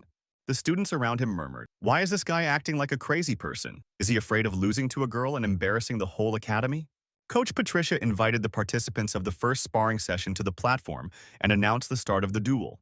With a heavy sigh, Asuka stepped into the ring. Charlotte stood with a short look and calmly waited for him. Even so, her voice was steely. She hoped the young man wouldn't give in to her just because she was a girl. And Asuka frowned even more. What nonsense she was talking about. He wasn't going to do that. Just don't let it get to her when he hit her. While the preparations for the fight were underway, Patricia announced the next contestants. They were Helmut and Jeffrey. The young man looked around to assess his opponent. He was a real big guy, almost twice as tall as Helmut himself. It was said that first years were strong, and now it was clear what was meant. Taking a closer look, Helmut assessed Jeffrey's aura. It was equal to that of a second-year student, but only time would tell if he was really that good. At that time, the teacher announced the start of the fight. Asuka stood in front of Charlotte, ready to fight. The girl swung her sword with dexterity. It was obvious that she had spent many hours improving her swordsmanship. Asuka, though he was confused and didn't understand how to fight yet, admired her. Her posture and every movement made her look like an experienced fighter. Still, before he started, he wanted to know more about her, what kind of person she was. So he decided to ask her why she had joined the swordsmanship faculty. That question surprised her. She had come to study at the academy to become stronger. Could there be any other reason? The girl had heard about Asuka. The guy often became the center of discussions of the first years. She would be very grateful if he tried his best. Well, he didn't have to be asked twice, if the lady wanted him to, and he rushed at her with his sword. Surprisingly, however, she repelled the first attacks easily enough. Her face was focused and her eyes glittered with a cold glint. But Asuka wasn't famous for his deceptive attacks for nothing. He did something like that now, while still not working at full strength. Another blow threw her to the other end of the platform, but still the girl managed to stay on her feet. Such skill amazed the sophomores who tried these attacks. So far, no one has been able to withstand them. As she regained her balance, Charlotte gripped the hilt of her sword tighter and glanced at Asuka. The rumors didn't seem to describe the weight of his direct hit correctly. Asuka's cheeks turned pink, but his voice remained grumpy. He hadn't prepared and warmed up yet, so she should have stayed on her guard. Oh, she was prepared to hold out until the end, but was forced to apologize. After all, the girl didn't plan to remain an easy opponent now either. And Asuka threw himself into the fight this time without preamble. He was the best in the swordsmanship department for a reason. The sword was fast and unpredictable. His opponents had to watch his every move. The guy's technique was unique and justified his reputation. But even with such skill, he was surprised by the girl's abilities. She had amazing concentration and was able to block all the blows. Charlotte's every movement indicated long training and carefully practiced basic technique. Perhaps he should have given her a chance to counterattack, and he rushed back into the fray, not letting his opponent recover. But Charlotte did not succumb to the ruse. She easily and skillfully dodged every attack. She kept her neutrality and did not attack. Asuka couldn't figure out what she was trying to accomplish. The girl was showing her unwillingness to fall for his provocations. Or maybe it was something else. He decided to test his theory and attacked the girl once more. Now, the situation was such that it would be difficult for her not to attack back. They were standing very close and their swords were crossed. What was she doing? It's not like she was trying to get a draw, but that won't work with Asuka. He pushed her away with force, and she flew back to the other end of the platform. The boy's eyes glowed with irritation. Looking at her, he minted every word. He hated arrogant upstarts as well as those who had no self-respect. He understood. She was scared, so she thought she had no chance of winning. Asuka reminded her that he was a commoner, so where did her confidence go? If she wasn't going to win before the fight started, she shouldn't have taken up the sword. There were enough people here without her. His words startled everyone present. Even Helmut, who had been condescending to him, had to admit it. There was truth in what he said. Charlotte raised her eyebrows. She was just trying to learn something. She was completely indifferent to her opponent's status. But now she realized she'd been too reckless. Well, she knew it. Dueling with Asuka was a great idea. And lowering her sword, she stepped to her feet. She changed the position of her legs and arms, and with a slight movement she showed that she was ready to continue the fight. Asuka watched her movements carefully. He immediately noticed that Charlotte had changed her stance, but it wasn't clear if it would help her. The next second he rushed to the attack. Now he knew enough and there was no more awkwardness in him. She was an opponent who deserved respect, so he had to use all his strength, which he did. His movements became even faster and his attacks more frequent. She successfully fought off the attacks. There came a moment when Asuka only managed to dodge her sword at the last moment. Otherwise, the outcome of the fight would not have been in his favor. The blades whistled and the air around them seemed to heat up. It was a worthy fight, in which there was no room for subterfuge and trickery. At some point, dodging the guy's sword strike, Charlotte crouched down and spun around her axis with speed. It was an unexpected feint, and the blade aimed at Asuka's legs almost reached its target. As if in slow motion, the boy asked himself if he was going to make it this time. Asuka jumped high from his seat. The number was done with such speed and agility that for a moment the girl was confused, not realizing where her opponent had gone. At that time, the guy not only jumped up, but did a somersault in the air. Now it was just a matter of time. The force of his weight drove his body towards Charlotte. By the time she saw him, it was too late. She had better tense her shoulders or she might hurt herself, and under Asuka's weight, the girl collapsed to the floor, and the boy fell on top of her. He swung his sword blade at her neck. The girl squeezed her eyes shut, expecting pain, but there was none. She only felt the light touch of the wooden sword on her neck, and opened her eyes. Asuka sat on top of her, face glowing with smugness. It wasn't a bad attempt. After all, it wasn't Charlotte's fault he was her opponent. The fight was over and the instructor Patricia announced the winner. The winner was Asuka, a second-year student. Applause could be heard from all sides. Looking down at the girl from above, he tried to put an indifferent expression on his face, but in fact he was extremely surprised by her abilities. After she changed her stance, she almost caught up to his pace. But his musings were interrupted by a whisper from the girl. She informed him that he was too heavy. The blood rushed to his head from the awkwardness of the situation, especially since he immediately heard students laughing from all sides. Apologizing, he immediately jumped to his feet, but she assured him it was all right. Smiling and blushing, she thanked him for the fight. Asuka seemed like a very nice man. When he heard such a characterization, the boy was taken aback. He didn't remember anyone calling him that. He was both pleased and embarrassed. After all, he didn't consider himself good. That's when he heard hooting. Asuka must have enjoyed sitting on top of the girl, but he just grinned. If they had something to say, let them get in the ring. Charlotte had recovered in the meantime and got off the platform. As she passed Helmut, she kept her eyes on him. He also followed her with a glance. He was clearly drawn to her. After class, he would be sure to find her and talk to her. But now, his attention was diverted from Charlotte. The instructor announced for Helmut and Jeffrey to prepare for battle and walk to the platform.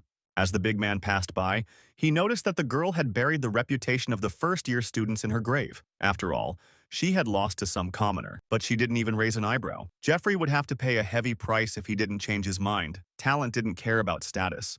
Helmut, waiting for him on the platform, heard every word. Well, he was used to arrogant nobles, but it was clear that they couldn't be friends. Jeffrey smiled cheekily and looked Helmut straight in the eye and replied to Charlotte's words. Now they would see if the girl was right. A memory came back to him. One day at the gym, Arno asked Helmut what he thought was more important in a fight, strength or technique. Then, the young man could not answer. Perhaps strength came first. After all, the technique was created only to strengthen it. Arno thought for a moment. His fighting power was not high. No matter how hard he tried, he could never catch up to a man with strong muscles. It wasn't fair. Then Helmut thought such talk was foolishness. But he wondered what he would do if he met a man much stronger than himself. Now standing across from Jeffrey, who was several times his size, he grinned, just in time to test his theory. He, in turn, couldn't contain his surprise. And there were rumors about this boy that he could beat a man to a pulp. You couldn't tell from the look of him. Helmut saw a familiar look in front of him. People like that thought the whole world should revolve around them. His musings were interrupted by Patricia. She urged him not to cross the line this time. Helmut could barely keep from rolling his eyes. Asuka snorted derisively when he heard those words.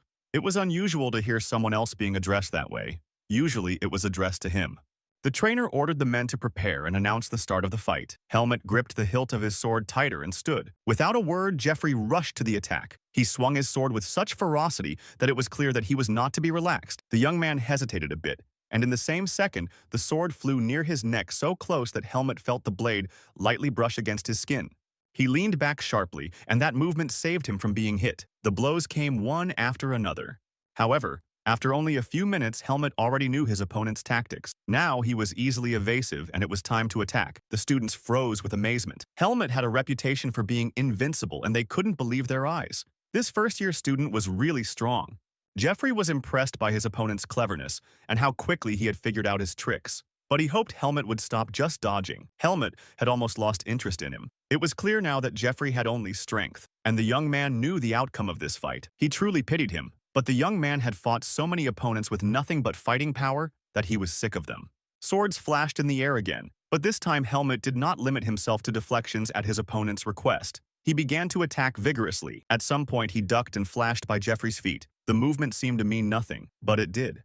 The big man turned on him in a frenzy and shouted. He was tired of this commoner slipping out of his grasp like a slug, but Helmet decided to teach the giant another lesson. After all, it didn't matter how much it hurt if his blows didn't reach the target. If the young man can't use force, he should end the fight. There's no point in dragging it out until he loses his stamina. The students watching the fight looked on in bewilderment. Helmet's behavior looked like arrogance in front of the first-year students. Even Asuka didn't understand anything. Meanwhile, Jeffrey began to tire. His breathing became quicker and his movement slower. He was too late to realize the young man's plan. He didn't expect to learn anything from a commoner, but it turned out differently. He believed that depending on ancestry, a person's starting point changed. There was a huge gulf in experience between the commoners and the nobility. A poor man who could not buy a sword simply could not compare himself to an aristocrat. That was why Helmet was running away from him now, afraid to engage him in direct combat. But the young man only twitched his shoulder at these words. The provocation was too simple. And the big man, seeing that his words didn't work, decided to make things worse. He immediately realized from his opponent's tactics that Helmet's teacher was not the best. That punch hit right on target. The young man gritted his teeth and his nostrils flared with anger. But he still held back, remembering his promise to Mr. Aiden. Patricia, the instructor, decided to intervene. She reprimanded Jeffrey and advised Helmet not to let his emotions guide his sword. The young man heard these instructions and looked at his opponent. It was hard for him to even play with this limited big man. He leapt at Jeffrey and swung his sword as he flew past him. His movements were smooth and light, as if he were dancing. The big man felt only a light touch of the blade against his body, but there was no pain. So what did this simpleton want? He turned wearily to face his adversary. But his strength was failing him, and his movements were stiff. Jeffrey didn't even have time to make a full turn before Helmet, who was at his back, rushed to attack again. Once again, it seemed to fly through the air past, and the bulky man felt the touch of the sword again. As he looked after Helmet, he laughed smugly. If that boy thought he could beat him with such tricks, he was sorely mistaken.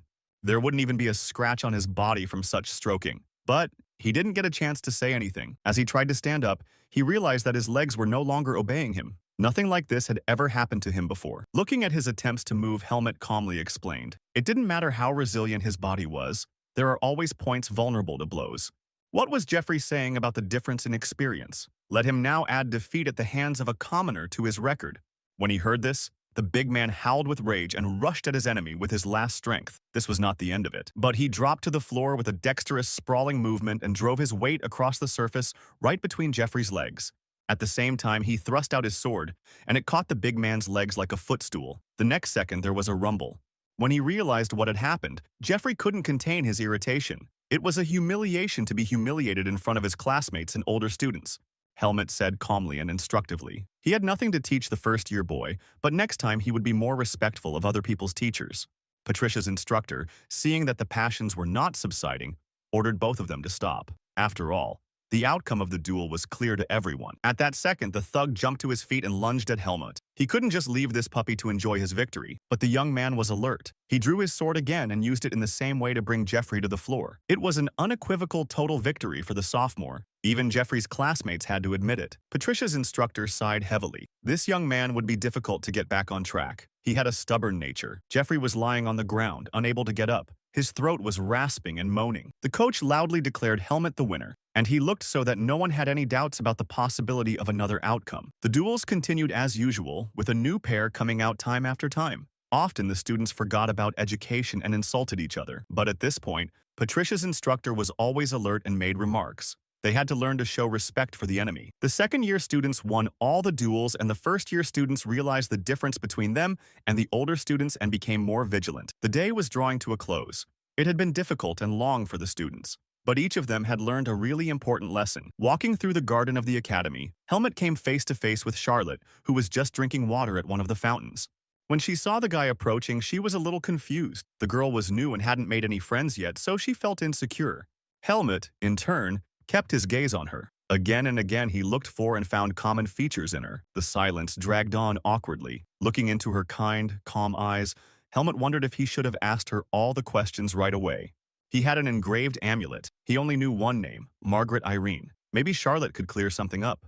Well, the young man didn't know where to start. Probably nothing good would come out of it because if anyone found out about his family members, he would be immediately exposed, especially if she becomes aware of the seed of darkness. Then any man, aristocrat or commoner, can hand it over to the temple servants.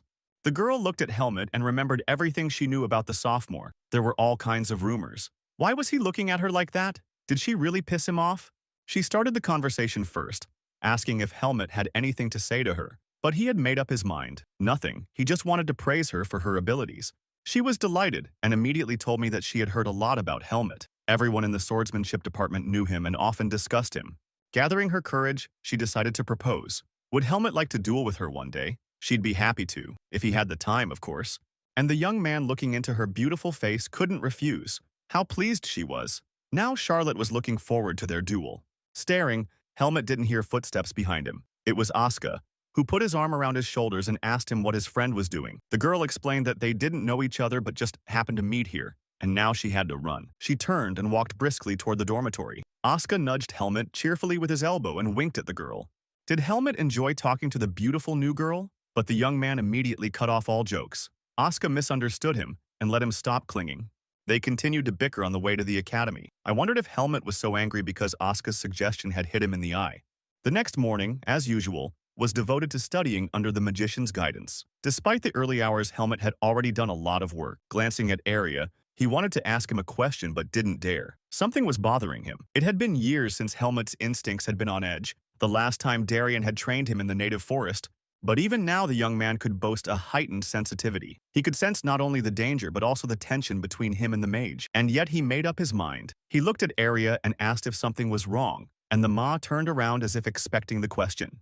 He heard the news that a first-year girl had asked Helmut out on a date. The young man almost dropped his glass in surprise, spilling water all over the table. As he tidied his clothes, the mage reasoned aloud. Well, Helmut's vivid reaction was confirmation. Looks like the rumors were true. Helmut finally came out of his daze. The mage explained that the rumors had already spread through the academy and that the girl was really beautiful. So that was the reason for the mage's irritation. But he became even more angry and denied it. The young man calmly and slowly repeated his words.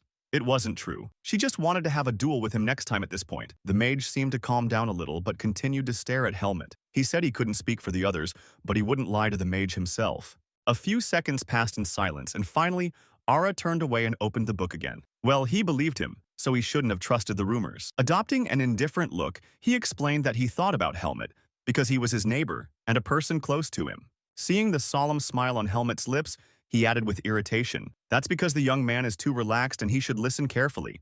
Helmut is too naive and he can't trust girls who start a conversation on their own. There's always the possibility that she just wants to get close to the magician." The guy listening to this sermon was wide-eyed. He never really thought about it. It seemed like the magician was going a little overboard. He expressed his doubt to the ear, but Arya interrupted him immediately. No, he was 100% right. He'd seen the kind of people that usually crowded around a mage. Yeah, and the girls who stalked him were pretty smart, even dressed up as guys to sneak into the dorm. Some of them are skillful liars. The young man did not argue any further. He understood everything, and he took Arya's words at face value. He knew more about human relationships. But I thought I'd clarify. I mean, he should stay away from Charlotte right now. The magician freaked out. He didn't mean that. He was just thinking out loud. Arya shouldn't have beat around the bush. He should have just said that Charlotte was suspicious, and the young man wouldn't talk to her. The mage froze for a second upon hearing this statement. He didn't expect the decision to be so easy and prepared for a long argument. So now, in order not to give away his satisfaction, he turned away from the window and gave his voice an indifferent tone. If Helmut says so, that's his business. He assured me he was only giving advice out of kindness. He had to doubt every person because they might want to stab him in the back. Xian was literally throwing a tantrum. He was grabbing his face and was about to cry. This boy clearly liked to dramatize things. They were standing in front of the door of the establishment they were headed to, but their plans were disrupted by a closed sign. In frustration, Xian fell to his knees. No, not that. He literally sprinkled ashes on his head. Everyone stood and watched him in amazement. It had all started recently, and now standing in the middle of Baden's dark street, they were pondering how they had agreed to go on this adventure in the first place.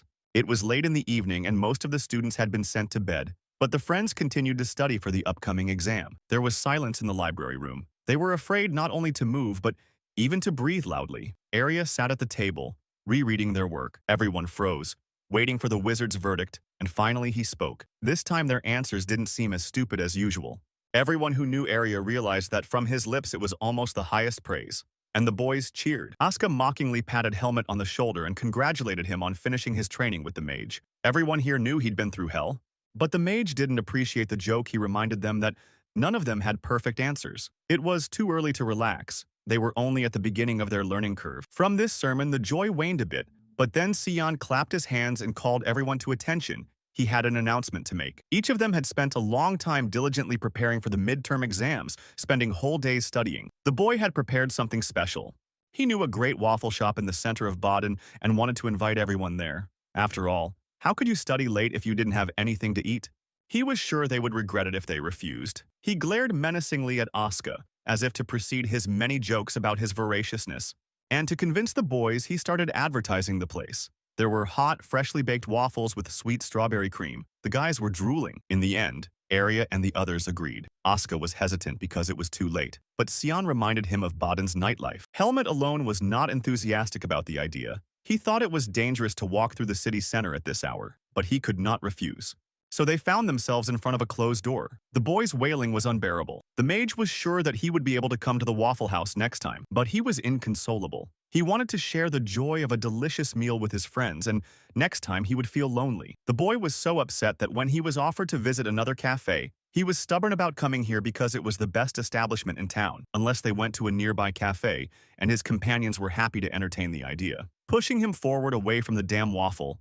To the surprise of the guys, almost all the seats were occupied. There were students at the tables. Apparently, they too were busy studying and decided to have a snack. Looking at the menu, Asuka shrieked in surprise. The prices in this place were too high.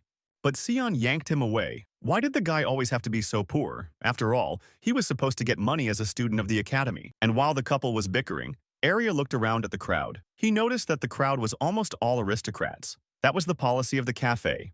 Sion explained to the mage that the owner of the place was looking out for the reputation of the cafe because he knew if there was any dirt in the place, it would be shut down immediately. Here, his story was interrupted by the waiter who brought the first order. It was an ordinary sandwich intended for Sion. He immediately started eating it, but a second waiter appeared and put a sandwich on the table that looked like a tower. Everyone opened their mouths in amazement as they looked at the mountain of meat.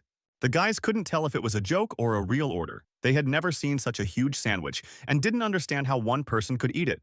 Helmut was upset. He didn't like to attract attention, and now the whole cafe was staring at him. If he'd known before, he never would have ordered this. Asuka's taunts were even more galling to him. He tried to explain that the menu described this dish as being specifically for the swordsmanship faculty. Even Arya snorted. Apparently, swordsmen have stomachs several times larger than the rest of the humans. And Sion offered his help in eating the sandwich. Suddenly, there were footsteps behind them, and a melodious voice called out to the boys. They were silent at once and turned around. Charlotte stood in front of them and smiled happily. What a coincidence that they had met here. She was accompanied by Jeffrey, who looked away defiantly, and yet his good upbringing won out. He went over to say hello to everyone and introduced himself to those he didn't know yet. Seeing Helmut's huge sandwich on the table, she clapped her hands. They, too, had come specifically to this cafe for this dish.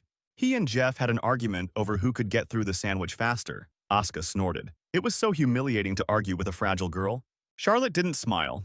She didn't like the guy looking down on her. She was a fencing student and practiced a lot. Helmut listened to these conversations without interfering. He saw that Sion was already reaching for his special sandwich, and with the edge of his palm, he cut him off. Charlotte turned to Helmut. Since they're here, wouldn't the guys like to eat together? Then someone's palm struck the table with force and the utensils jingled. Everyone froze in surprise.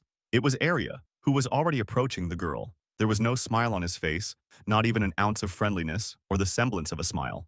Helmut followed his movements. He remembered how the mage had reacted negatively to his acquaintance with the girl, and now he didn't expect anything good from him. With an indifferent expression on his face, Arya introduced himself to Charlotte and asked if the girl knew him or had heard of him. His companions froze at the table. It was the first time in their memory that a mage had ever done such a favor for another and introduced himself. The next morning was a busy one for many students. Everyone knew that today there would be a duel for a grade. The best instructors of the academy were gathered in the training room. They watched every movement of the sparring and made notes to themselves in a notebook. Charlotte became Helmet's opponent. The girl was happy that her wish had come true, and she did her best to be a worthy opponent. The young man, of course, didn't put himself out there and constantly gave the girl a chance to prove herself or learn a valuable lesson, and she behaved admirably in the duel. Of course, she could not match Helmet's strength, but she still showed incredible agility and talent. This was not their personal training, however. Helmet jumped high, letting the girl get away from the blow, and then deftly tripped her and knocked her to the floor. Though the fall was soft, Charlotte frowned and rubbed her knee, while Helmet looked at the instructor. The duel was over. She was a little upset and disappointed at her imminent loss. The committee watched their every move. Not only skills were important, but also personal qualities of the swordsman, such as his respectful attitude towards his opponent. Instructor Patricia let them out of the ring. They had done a good job and could now wait in the hallway for their evaluation. Nodding in agreement, the boys walked out, but this time there was no conversation between them. Helmet tried to stay away from the girl, remembering what Arya had told him. And now, late at night in the cafe, he watched the magician get to know Charlotte and realized that nothing good would come of it. The girl glowed with pleasure without suspecting a catch. Of course, she knew Arya as well as anyone at the academy. He was the best student in the magic department. It was as if the mage had been waiting for such an answer. He snorted contemptuously and turned his back to the bewildered girl. Then his gaze met Helmet's. They continued the conversation they had started in the library, as if silently. So Ara was right again. Charlotte was left standing by the table trying to figure out what she had done wrong. Perhaps she hadn't been respectful enough to the mage. This scene caused Cian and Asuka to be surprised as well. Finishing their sandwiches, they resented it. As long as Arya was with them, neither of them would get a girlfriend. Helmet looked at Charlotte as he walked away. She was looking at him too, tears glistening in her eyes, and it looked like Arya had been right. And Helmet had no other proof of their kinship other than outward resemblance. It would be best to keep her away from him in the future. Finding a possible family was not his priority right now. The main thing was to become stronger and more resilient. Then Helmet would be able to cope with any challenge. The corridors of the academy were empty. Even the most dumbfounded pranksters among the students were getting serious and preparing for the upcoming exams. Asuka sat in one of the chairs, staring at the ceiling without blinking. He seemed to be so deep in thought that he couldn't see anything around him. Finally, his lips parted and he spoke quietly to himself. Next semester, we need to get him suspended. It's the only way. Helmet suddenly appeared and approached so quietly that Asuka jumped in surprise. A decent person would make his presence known, not scare people. By the way, the boy had already heard that Helmet's opponent in the duel was Charlotte. The fight between them had gone on long, which meant that the young man was having a hard time with the girl. But Helmet explained that the duel had lasted so long because they were talking to the instructors. Asuka noted that the young man's pride had grown immensely. Now the theoretical part awaited everyone, and if Helmet didn't want to get to know the worst side of Arya, he'd better study hard for the test. And here the boy once again shuddered in surprise. There was a mage standing behind him. This time Asuka couldn't contain his irritation, and his heart nearly stopped. Ignoring the cries, Mog walked over to Helmet, who had an exam waiting for him in the subject of understanding magic. He offered to test his knowledge once more. Asuka didn't mind studying either, but Shu Yan was nowhere to be found. His mentor had no sense of responsibility. Helmet's eyes flashed angrily at Arya as he stiffened and kept his gaze fixed on him. What he was doing. He should get his textbook out as soon as possible. And yet, seeing that the young man did not come out of his deep reverie, he asked what was going on, but he shrugged his shoulders. Did Arya really hate running 100 laps so much that he practiced with him, even to the detriment of his time? The magician said he hated to lose. It's important to do everything you take on perfectly. So enough chit-chat. It's time to open your textbooks. Asuka smirked at Helmet, who was clearly being held in the palm of his hand. Arya shushed him angrily. They were going to get down to business, so Asuka had to leave and stay out of their way. He argued but complied. That day they practiced almost until evening, but the conversation between them did not go well. But the magician saw for himself that their lessons had not been in vain. The next day from early morning, all the students rushed to their classrooms. The great day of examinations had arrived. Sitting in their seats, the students were anxious and nervous. They realized that some of them would not continue their studies next year. The teacher was giving out the last instructions. The students had exactly 2 hours to show all their knowledge and the exam began. The young man studied each item and answered thoughtfully. But one question made him wince. I wondered who had come up with it in the first place. 2 hours flew by unnoticeably. There were a lot of tasks and students did not have time to even raise their heads. Everyone was in a hurry and concentrated as much as possible. Arya spent his free time in the library as usual. It was there that Helmut found him. The mage did not raise his head and asked him what he was doing. The young man froze in uncertainty. He thought he had done well. Arya had anticipated most of the questions and prepared him for them. But there was still something strange. Weird. The mage waited patiently for the continuation. He'd taken so many exams like this before, but he'd never stumbled upon anything unusual.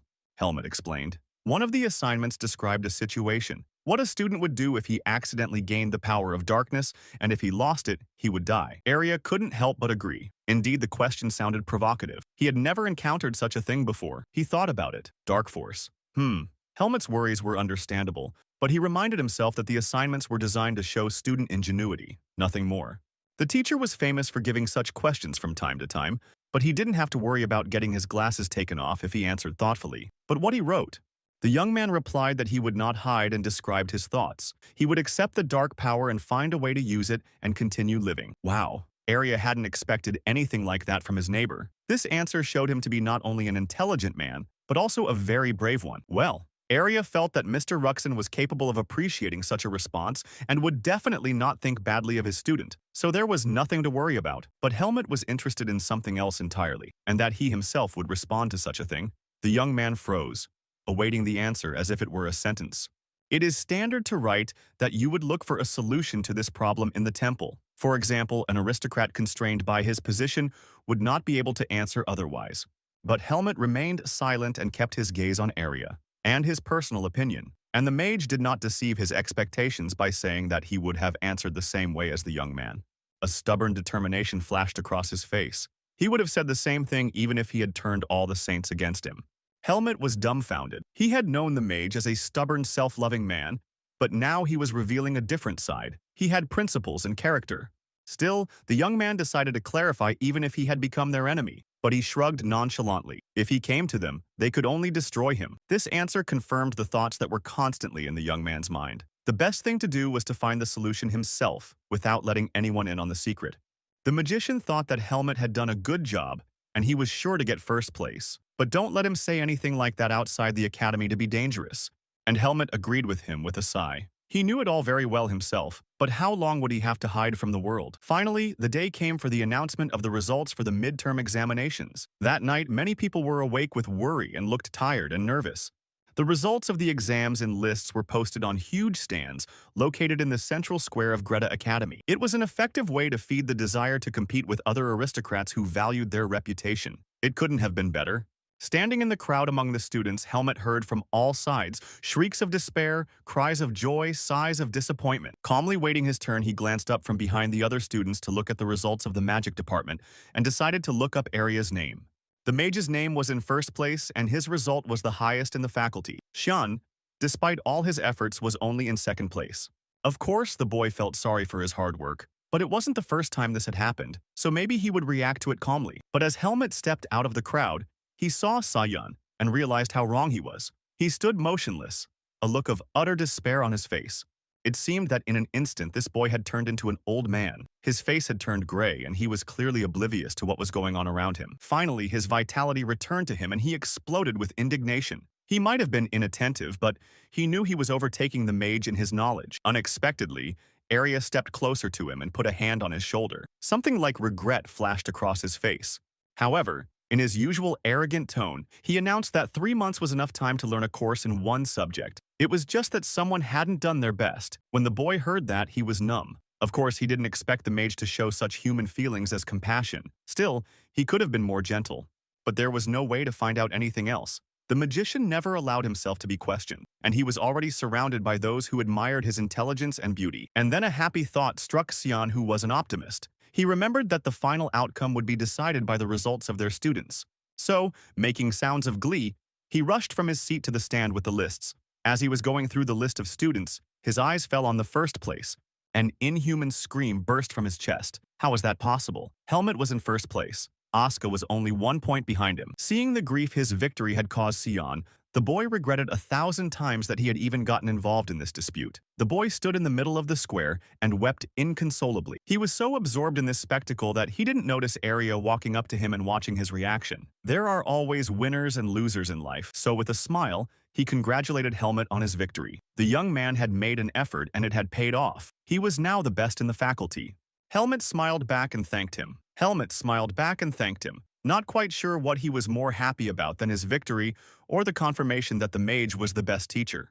Asuka surprisingly didn't express any displeasure. He had a worthy opponent and the difference between them was only 1 point. That's fair. Even Arya was amazed at this reaction. Was Asuka not angry at all? But he only shrugged his shoulders. Of course he felt disappointed, but better that than to give the first place to someone else. For Helmut, he wasn't sorry to say goodbye to his first place, especially since this result will not be repeated, so let Helmut get ready. Asuka was going to beat him next time without anyone's help. Someone grabbed him by his coat and when he looked down he saw Xu Yan. He was calling him a traitor and thought Asuka had lost on purpose to be punished. The guy threw his hand away irritably and reminded him that he'd gotten into the argument and since he'd lost, he should take his punishment in silence. But the boy did not want to calm down. With horror, he asked Helmut to reduce his punishment. 100 laps was death to him. Knowing Helmut, he knew that he should not expect sympathy from him, so he turned to the mage. He too had poor stamina and should have understood him. But listening to his pleas for compromise and attempts to reduce the punishment to 50 circles only made him chuckle. He stepped closer to Sion and leaned in close to his ear. The difference in their scores was more than 1 point, and the boy was often worried about his stomach bulging from late-night snacking. Hearing this, Sion fell to his knees in despair. It was not worth begging for mercy from these heartless people, and he sobbed sorrowfully. Already in the dark evening when the windows of Greta Academy were illuminated with lights, the students who looked out of their rooms could observe a strange picture. Sejin ran 100 laps on the field. It was obvious that he was having a hard time with it. Even though he clearly didn't have enough breath to run, he managed to grumble. For those who had successfully passed the exams, life at the academy went on as usual. The students attended both practical and theory classes every day. Today was a training day on the schedule, and the students were diligently demonstrating their fencing skills to the instructor. In between exercises, they socialized. One of Helmut's classmates shared the news. Next week, the class was going to camp in the woods. This news astonished the children. They had never heard of such activities before. Such a journey both fascinated their imagination and frightened them with its novelty. Spread out on the floor, they discussed the upcoming hike. Arno was nervous. He had never gone into the wilderness alone. His comrades jeered at him. The more experienced student who was already in the camp jokingly told about the upcoming difficulties and the others listened to him with their mouths open in amazement. One should definitely bring a shovel and stay out of the tent if one didn't want mosquitoes to eat his face. Asuka couldn't believe it was that bad. He had lived in a tent before when he came home from Baden, but that was different, and he had never survived in the mountains before and was nervous. Helmut reassured him. The insects could be chased away with incense, and the rest was not as bad as they had imagined. But now they had to buy supplies in advance. They agreed to do it all together this weekend, going into town. Helmut also agreed to accompany them, but he felt uneasy. Of course, with his instructors around, it was unlikely that anyone would dare to attack him. The next weekend, they went early in the morning to the center of Baden, which was already filled with people walking around. The weather was gorgeous, and it seemed like people from all over the neighborhood had come here to have fun and shop for the coming week. Standing in the middle of the store, the boys looked around hesitantly. There was a lot of merchandise around, but they didn't know what to take with them. Suddenly, someone tapped Helmut on the shoulder. He turned around and was surprised to see Sejong. He was never invited, but always followed his comrades like a shadow. Seeing his pretty face, Helmut sneered. Sejong seemed to have already come off 100 laps of running. He nodded slightly nervously. Of course he had healing magic. Helmut was silent. He knew he had sent a dark spirit in his place that day. But the young man let him get away with it because he knew that the race was difficult for him. Asuka didn't want to waste another minute and the first thing he suggested was to prepare to fight the insect. Together with Helmut, they approached the candle counter. He advised him to choose one that did not have a pungent odor. Besides, they'd need a lamp. The hills were darker than imagined and if the lamp was too bright it would attract predators. Asuka was surprised at Helmut's meticulousness, but he explained that a wrong choice of provisions could spoil the journey with trouble. And the guy had to agree with such arguments. But there were dozens of different lamps on the showcase and now he had to choose the right one. Xian called out to them from behind, holding a fire-extinguishing scroll that created a vacuum in a certain place and extinguished the flames. The boy was delighted. Asuka was surprised because a scroll like that could kill a person. This assumption horrified Xian. He had never thought of such a thing. Helmut watched as the boys continued to pick out provisions. They were now looking at a grill that could cook vegetables and meat. The young man sighed heavily. At what point had the camping preparations turned into a shopping trip before the picnic? His help was no longer needed. He said he was going to buy gloves and left them alone. His presence wouldn't fix anything. He was sure they'd buy a lot of unnecessary things. Thoughts of camping did not leave him. The campsite was outside Baden, and therefore Helmut could not relax. He had to stay alert at all times. And once again, he thought regretfully that if he were stronger, he wouldn't have to face these brigands all the time. They bored him enough. As he walked down the street, a brightly colored cotton candy stand caught his eye. The vendor was showing off his goods and loudly attracting customers. The unsophisticated Helmut was interested in such a dessert and was about to taste it when he heard a woman's voice from behind. A tall blonde girl stood in front of him and bought cotton candy. Gelman was sure he had never met her before. However, she turned around and smiled at him. She knew the young man because he had taken classes in understanding magic like she had, but Helmut looked at her without a smile. He didn't believe that girls could like him, so he didn't understand their constant attention to him. Seeing his indifferent face, the girl hurried to introduce herself. Her name was Teresa, and she boldly declared that Helmut was interested in her. But the young man's mind was still reeling from Aria's teachings. He had warned him not to trust girls who approached him, and remembering that, he was about to leave. Teresa tried to stop him, but in vain. If she wanted a magician, she should go to him herself instead of using others to get to her idol. When she heard the accusation, she laughed. She didn't care about Aria. She was interested in Helmut himself. The young man stopped in surprise when he heard the accusation. There was a moment when he decided to believe the girl and give her a chance. But at that second, a thin hand with a graceful wrist came between him and Teresa. It was Aria, who gestured protectively and firmly away from the persistent girl. The look in his eyes didn't say anything good. The astonished Helmut could not utter a word. Where the magician had come from in the middle of Baden. He didn't remember him going into town. Without noticing his amazement, the mage asked irritably what the young man was doing. His voice did not bode well for either Helmut or the girl, but Teresa quickly pulled herself together and acted surprised. Oh, it turned out that Aria was also walking nearby. What a coincidence. And she smiled happily. The magician recognized her. It was the best among the third year. However, Teresa tried to calm him down. She just wanted to talk to his roommate, nothing more. Aria turned to her, his hood off, and his eyes glowed with a soft light. As if hypnotizing the girl, he asked if she had any business with him. And Teresa, calm and confident up to that moment, abruptly stopped talking. She was staring at the magician and would not be able to say a word. Her face flushed and her voice trembled. She couldn't string a few words together in a sentence. It was obvious that Aria's presence was both embarrassing and disturbing. Well, that was all she had to do. Aria firmly grabbed Helmut by the sleeve and ordered him to leave. And without waiting for an answer, he dragged him through the crowd. Ignoring those present, he told Helmut off. The young man replied that he had already left, but he couldn't ignore the girl because it would be rude. Aria chuckled derisively. The young man seemed to have gotten too caught up in his ethics studies. Now the mage had to do this nonsense for him. Helmut did not remain silent this time. If Aria disliked it so much, he could just ignore the incident. So the mage decided to curtail this conversation for now. By the way, where are Helmut's comrades Sian and Aska? Aria was sure the young man wouldn't have come to a place like this alone. If they were all here, he suggested they stick together and head to the store where Helmut had left his friends. Helmut shrugged and led the mage into the store. He didn't express his bewilderment aloud, but he thought to himself that he hadn't been able to solve Aria to the end. All the young man's terrible fears were confirmed. The boys were just leaving the store with bags full of purchases. None of it could be taken on a camping trip. When he saw them, Aria just covered his face with his hands and sighed heavily. It wasn't a good idea to expect anything clever from these two. It was late in the evening as they drove back to Greta's academy. The streets were quiet and deserted, and the streetlights shone around them. Aska was satisfied. It seemed like they had bought everything they needed, and now they wouldn't have any problems with camping. Shun, on the other hand, was already feeling the fatigue in his arms from the weight of the purchases. He would have loved to share it with someone, but Helmut and the mage pretended it was none of their business. The magician could not remain silent. Now he understood why his comrades were always without money, but they assured him that it was the first time they had been so wasteful. They walked through the streets of Baden as Helmut suddenly felt a sharp inner jolt. It was a premonition, and it did not bode well. He stopped and looked around at the street. It was quiet and peaceful, and there seemed to be no sign of trouble. Perhaps it was the constant thoughts of the upcoming trek. The young man couldn't figure it out, but one thing he knew for sure. He had to stay alert at all times. He turned, and with a quick step, he caught up with his chatting companions. He didn't know that only a few feet away from him a faint shadow was stirring. Under the moonlight, it appeared a little brighter, and it became clear that it was a man in a terrible mask who was staring at the departing company. The moon was shining through the window of the dark room. It was the only source of light. The clock struck midnight. The Black Hawks froze, crouching in front of the open doors to the room. Their postures expressed submission. Not even their breathing seemed to break the silence. But the gang leader opened his mouth and respectfully thanked someone for the journey. He wanted to identify himself and explain the purpose of his visit, but he hesitated. The room they were in began to fill with smoke. The air around them became electrified and everyone present felt a stifling terror.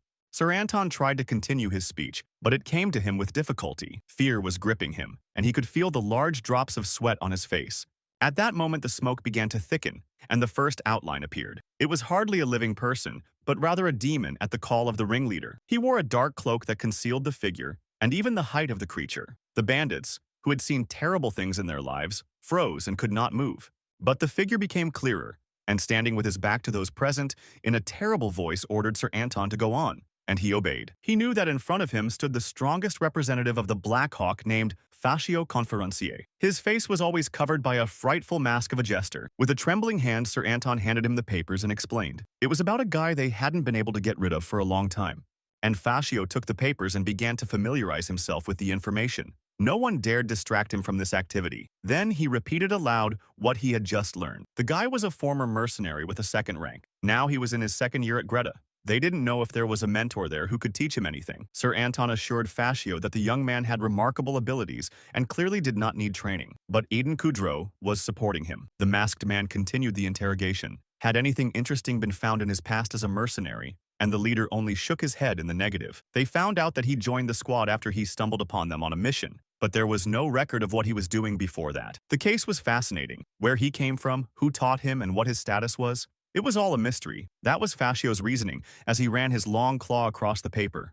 Besides, this student was second rank. He had never met anyone more suspicious than Helmet before, but the Blackhawks didn't give up on the hard cases. After all, people whose bodies disappear without a trace don't exist, and Fascio pierced the document with a sharp claw. Sir Anton and his gang awaited the final verdict, and within seconds, they got it. The masked man was going to eliminate Helmet, but even now he realized that this hunt was going to take a lot of effort. And he liked it. He felt a slight adrenaline rush in his blood. Finally, the day of the march arrived. The students loaded their belongings onto the horses lined up outside the gates of Greta Academy and prepared to march. Many took more than just the essentials with them. The newcomers did not realize that their belongings would be inspected by the instructors and all prohibited items would be confiscated. Just now, Coach Allen was considering a bottle of liquor. 32-year-old Marin. This fine wine is rarely found in bars. Good choice. He would gratefully drink it with the other instructors. And to the indignant shouts of the students, the bottle was confiscated. To all the students' complaints, he reminded them that they were not going on a picnic. The teachers had warned everyone that they'd take away anything they didn't need, so there's nothing to complain about. However, the student didn't stop. Then why did Oscar load his horse to the brim with more than just necessities in his bags? The trainer Alan could not but agree and told the boy to repack his things, leaving only the most important things. After all, an overloaded horse would slow down a lot. Saddling their horses, the students left the grounds of Greta Academy. Everyone was excited and anticipating the joy of studying in freedom. The weather was glorious. Sitting in the saddle, Helmet remembered how long it had been since he had left Baden. It had been 2 years since he had participated in expeditions with the mercenaries. Aska caught up with him and he had to interrupt his musings. The boy noted the fine horse was clearly a thoroughbred, as Helmet had planned to name it. The young man was very surprised by this question. He hadn't realized that animals had to be named. Aska explained it to him. A swordsman and his horse stayed together for the life of the animal, and most people gave their horses a name. Helmet was perplexed and silent. The young man looked at the horse, and the first name that came to mind was Aska. His comrade didn't appreciate the fantasy. Calling horses by human names was strange. They drove the whole day talking about nothing. It was quiet and peaceful. And Helmet's inner voice was silent, clearly not disturbed by anything. At last evening came, and the whole cavalcade stopped for a rest in a large clearing. It was time to rest and prepare for the night. Patricia dismounted from her horse and announced that they had arrived at the first camp. They had to rest now, and then unload the luggage and take the saddles off the horses. Once on the ground, Oscar rubbed the muscles in his legs and groaned. It had been a day's journey, and his body was aching from fatigue. Helmet recalled the program of the hike. On the first day, it was planned to rest, on the second day, to compete and hunt, and on the third day, a group task.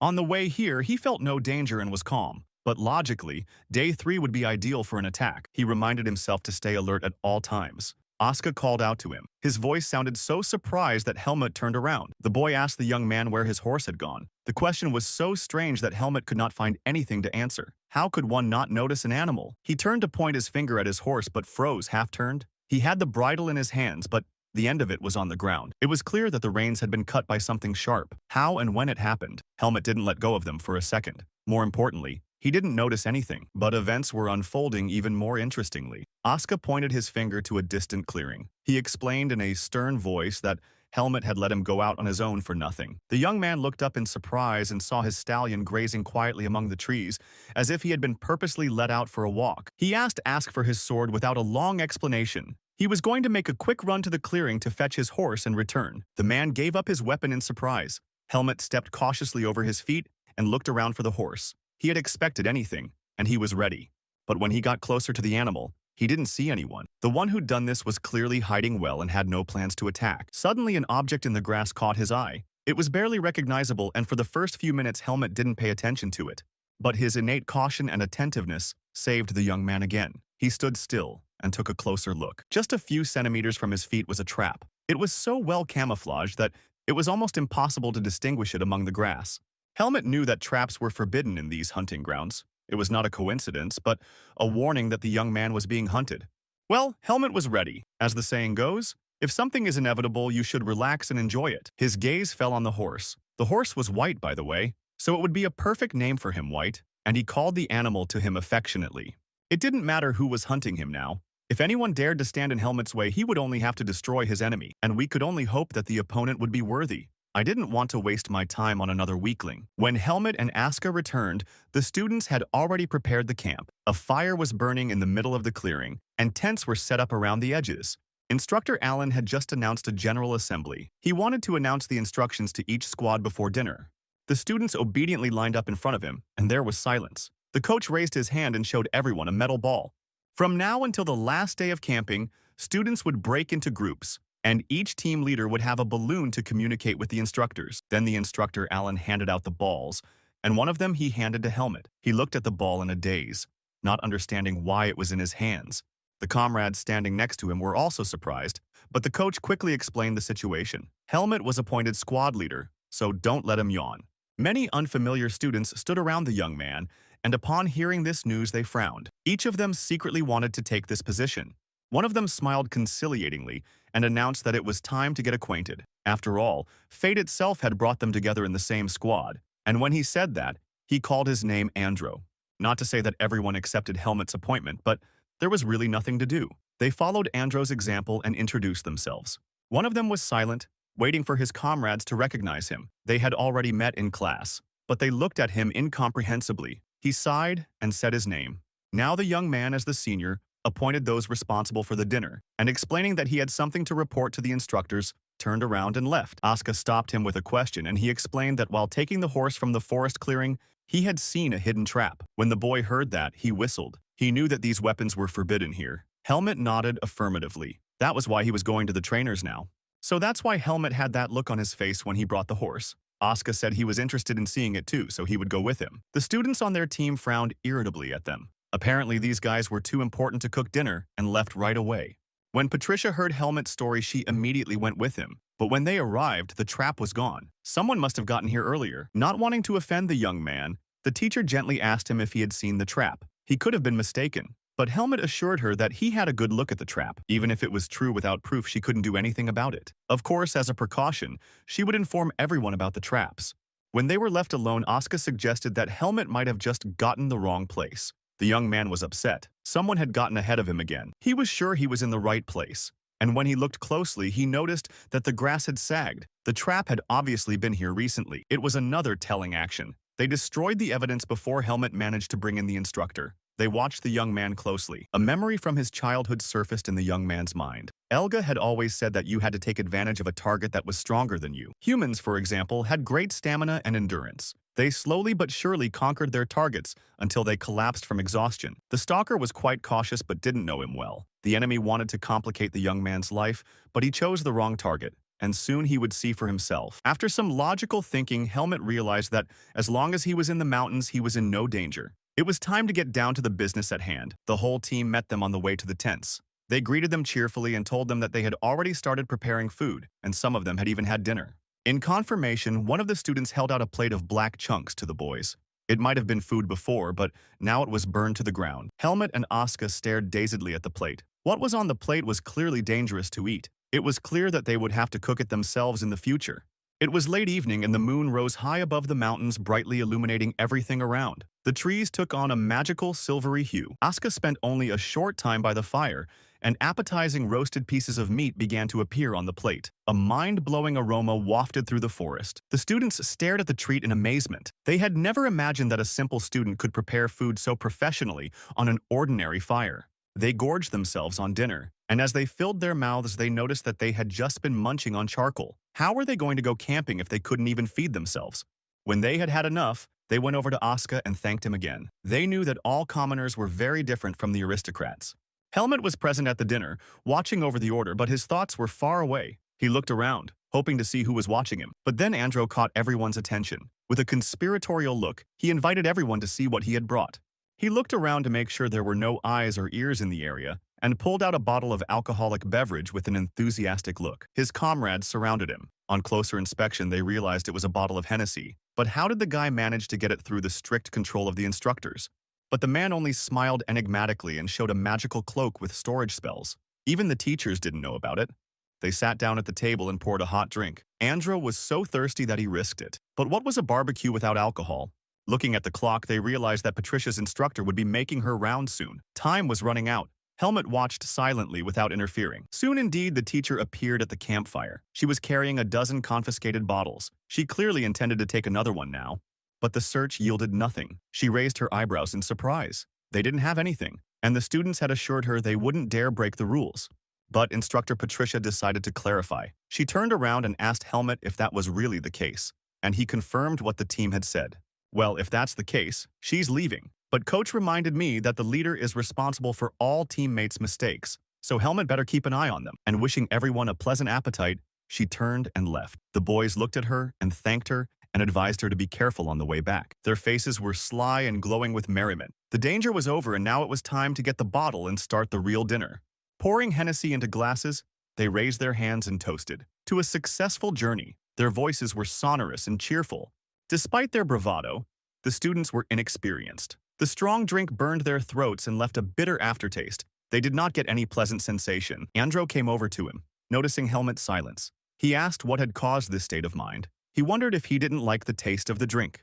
Asuka also decided to support his friend. Was the man still worried about the trap? He looked too worried for such an insignificant event. They sat down at the table and began to talk together. The hunters must have set the trap, and Helmut, as the best in the fencing department, had nothing to worry about. James decided to question the young man. Everyone wondered where he had learned to fight like that. Helmut explained that he had lived in the forest with his mentor for a long time.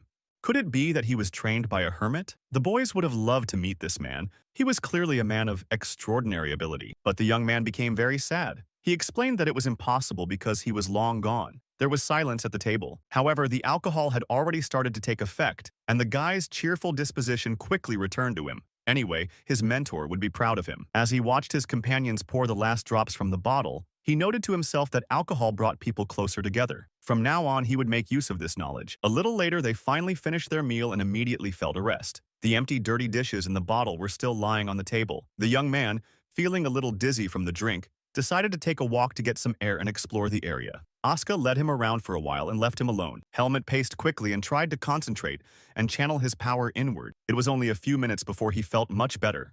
Stopping, he listened to his sensations. Good thing he'd managed to neutralize the effects of the alcohol. He realized he was being watched all the time. Maybe they'd decide to attack now that he was all alone. But as time passed, not a single rustle broke the silence of the forest. Helmut even stopped to make himself a more attractive target, but it didn't work. Those who were about to attack him were extremely cautious. Still, it was time to come out into the light. They weren't planning to lead him back to Baden. Suddenly, Helmut stopped and caught something unusual with his side vision. He stared intently into the darkness. It wasn't his imagination. There was a hut at the edge of the forest. It was probably the home of a forester. The windows were unlit, and yet the young man decided to try his luck. He went to the door and knocked softly. Before he did so, he noticed a small light shining through the thin slits in the thick shutters. A few seconds later, the door opened and an old man appeared on the threshold. His faded eyes squinted into the darkness. He wondered who could have come so late. However, after a little closer look at the young man, he recognized him as a student from the fencing faculty. Helmut said hello and decided to get down to business. He explained that he had run into a hunting trap and was now worried about hurting someone. Perhaps we should have increased patrols in the forest. But the forester only shook his head incredulously. Everyone knew that setting hunting traps in the forest was punishable by a huge fine. Helmet, who for the umpteenth time had been accused of inattention, angrily reported that he had a keen eye and was not a fool for such a mistake. The old man agreed that if the story about the trap was true, it was a serious problem. He promised to look into it and to be sure to reinforce the patrol. With these words, he began to cover the door and muttered that a well-camouflaged snare was almost impossible to spot with the naked eye. However, Helmet had a flicker of a hunch and put his foot in the door without letting it close. The old man turned to him again. Helmet's face was confused. How did the forester know it was a trap? The young man hadn't even mentioned the trap before. A strange expression flashed across the forester's face. For a second it seemed as if his eyes were lit with demonic fire, but the vision vanished immediately. His voice became good-natured again. Maybe he was wrong. It was just that 9 times out of 10 poachers used bear traps.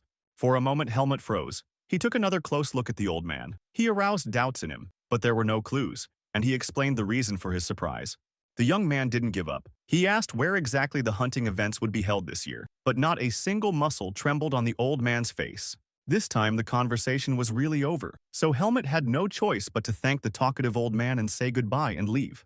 Stepping away from the hut, he stopped and looked around. Helmet didn't feel any bad energy. It seemed to be just an ordinary woodsman, and yet something was wrong. His instincts were still signaling danger as well, but how to find out the truth? Of course, you could put a blade to his throat and find out what you needed to know. As he thought about it, he clenched his hand on his sword, but then he realized it. No, that wasn't a good idea. He couldn't hurry. He wasn't the only one here. After all, his enemies can't hide forever, and when one of them shows up, Helmet will fight him without a second thought. As he approached his camp, a new blow awaited him. Patricia, the instructor, was standing by the fire and had decided to make one extra detour, and for good reason. She looked at Helmet. In one hand, she held a bottle of Hennessy, and in the other, an emotionless Andro, who hadn't woken up even after a violent shaking. The next day's classes began early in the morning just after sunrise. Many students were lined up in straight rows, but they could hardly stand on their feet. Helmet, like the others, knew that a hunting competition awaited them, but in fact the young man had other things to do, and the weapon was more of a diversion. Instructor Allen was explaining the rules of the hunt. He spoke loudly and clearly to get the students' attention and spare them the frustration of losing. He emphasized that safety was the first priority, and to avoid accidental injury, it was necessary to aim carefully and only then shoot. They will be given everything they need to hunt before they are shipped out, including a map and rations, and in case of an accident, the camp must be contacted immediately. Lastly, he advised not to cheat, because the place in the ranking will depend not on the amount of prey they extracted, but on its value. He pointed to a stand that showed which animal would bring how many points. After answering the students' final questions, he announced the start of the hunt. The competition had to end before 5 p.m. because it got dark much earlier in the forest. Therefore, the students were obliged to keep track of time. Helmet heard footsteps approaching quickly behind him. Asuka caught up with him and said that it was clear to everyone that they would win. However, the other students revolted. They urged the instructors to ban Helmet and Asuka as the best students from being on the same team. But Coach Allen quickly clarified the situation. No one had the right to prevent it. And despite the displeasure of the others, he turned around and left. Asuka cheered. He invited the students to prove the point with their skills, or follow them if they wanted to make their task easier. When he was alone with Helmet, he explained to him in an instructive tone. The young man must realize that if they unite, they can easily take the first places. It remained to be decided which of them would get first place and which would get second place, and Helmet was only thinking about how to get rid of Asuka to find the Black Hawk. They were making their way into the thicket. Asuka hoped his companion would choose the best place to hunt. He had spent a lot of time in the forest with his mentor for a reason. Suddenly, Helmet had an epiphany. If he let Asuka catch the big game, he'd be out of the competition early, leaving him alone. So he agreed to lead him to a place where he thought a large animal might be found. Soon they came to a waterfall. It was just what they needed. Helmet set up in the bushes nearby and ordered them to position themselves and wait. Asuka, though he thought it was a fool's errand, relied on his comrade's experience. The young man was counting on the proximity of water. After all animals come to the spring to drink. This was the easiest place to identify and catch valuable game. Inactivity was unaccustomed to Asuka languishing. It seemed more efficient to go in search of animals. But Helmet warned him not to make any unnecessary moves. The success of the hunt lay in the patience of the hunter, so he advised his comrade to capitalize on that quality, and Asuka sighed doomedly. On the way to the waterfall, Helmet saw claw marks in the trees. It was therefore highly probable that they would encounter a large predator. As if to confirm his words, A brown bear of terrifying size appeared on the shore. He walked calmly and unhurriedly, clearly not noticing the hunters. From time to time, the animal rushed into the water, and when it came ashore, it had a large fish in its mouth. Helmet carefully reached for an arrow. Afraid to scare the bear away with a sound or movement, Asuka offered to shoot him with 2 arrows. They drew the bowstring and took aim. It was agreed to shoot on the count of 3. Helmet started counting down. He was ready to help his comrade get this valuable trophy. But suddenly a thought flashed through his mind and his plans changed. The seed of darkness inside him reacted to any bloodshed. Perhaps it didn't matter to him whose life Helmet took, human or animal. There was no time to test that theory, so he commanded 3, and they simultaneously fired arrows, but only 1 hit the target. The bear roared in pain and rushed away. Asuka was nervous. His prey was slipping away, need to hit him one more time. Then they could wound him more seriously. The boy's hunting passion was awakened, and he quickly snatched another arrow. The string jingled and the target was hit again. But the bear did not want to give up. Asuka was unstoppable. The arrows came one after another. But seeing that they did little harm to the thick-skinned animal, he decided to change tactics. Despite his fear of being wounded by the enraged bear, he approached the animal and aimed straight at its heart, and the arrow hit the target. Asuka was jubilant. With a catch like this, he was sure that the first place would be his. All that was left was to drag it back to camp. But suddenly he stopped and listened. A strange sound echoed through the forest. It must have come from an unkilled bear. Helmet was the first to realize it wasn't a beast, and he rushed to test his theory. Helmet was the first to realize that it wasn't an animal, and he rushed to test his theory. The young man's eyes darkened, and he was afraid that his worst fears would come true. The bandits might not have acted directly. He raced through the forest so that the ordinary human eye could not see his movements. In a minute, he had reached the scene of the accident. As he approached, he saw the 2 student members of his team from afar. Helmet picked up speed. One of the students was lying on the ground and moaning. The other one was clearly confused, flailing from side to side, unsure of what to do. Helmet saw that the second student had grabbed a balloon from under his cloak to contact the instructors, but as he fidgeted, he just twirled it helplessly in his hands. Suddenly, a cracking sound was heard from behind him, and the student screamed in terror. His nerves were taut as an arrow, but the next second he saw Helmet rushing to their aid. Relief came over him like a heavy blanket. At the same time, his friend lay on the ground writhing in pain. His foot was caught in a bear trap, and he could not unclench the sharp teeth of the trap. His friend couldn't help himself from worrying and asked Helmet to help him get rid of the snare, but that risked even more blood loss. He knew what to do. He darted into the bushes, searching among the greenery for a particular plant, and it quickly caught his eye. Then he picked up 2 large stones from the ground. He did it quickly and precisely as Darien had taught him. The student watched his movements in confusion. What was he doing? But Helmet didn't have time for explanations. He was counting down the minutes. He put the leaves between the stones and began to grind them into a mush. In a few minutes, the medicine was ready. In obedience to his calmness and activity, the student became quiet, and only occasionally sobbing behind the young man's shoulder, he watched the preparations with curiosity. Everything was ready, and Helmet sat down in front of the victim and asked if the 2 men were friends. He nodded his head in the affirmative. Then he would need his help. The young man tried to unfasten the trap with a sudden movement, but the trap was so tight that even Helmet didn't have the strength to pull it off the first time. Then he walked over to the bag of arrows and picked out the sturdiest of them. He had a plan. Turning to the injured man, he explained. Now he would loosen the trap and take it apart. The pain might get worse, but it would have to be endured. Helmet stood still for a second, drawing all his inner strength to the arrow. And then with all his might, he struck the pocket with it. The student howled in pain. He wondered what the trap was made of, that it was still intact even after this, even though it should have shattered into small pieces. But there was no time for long thoughts. It was time to deal with Basil, who continued to writhing in pain. He had no more strength to scream. He put a tourniquet on his leg to stop the bleeding. He took some prepared ointment from the plant and applied it thickly to the wound. At the student's mute question, Helmet explained that it was an herb that would help stop the blood and heal the wound. It had saved him many times. Besides, it was urgent to report everything to the instructors and call for help with the healer. The boy took out the communication balloon again. The worst was over. Looking back, Helmet thought that things could have turned out much worse, and that meant that the biggest trouble lay ahead. He scrutinized the trap once more. Fortunately, the trap's fastenings were loosely set. Otherwise, Basil might have lost his leg. The hawks could not catch Helmet and acted extremely reckless in attacking the aristocrats. The young man even had a headache from worrying so much. And then he shuddered, belatedly remembering Asuka, who was all alone. He could be in real danger under these circumstances. However, at that very second there was a crack of twigs, and Helmet saw his comrade standing panting against a tree.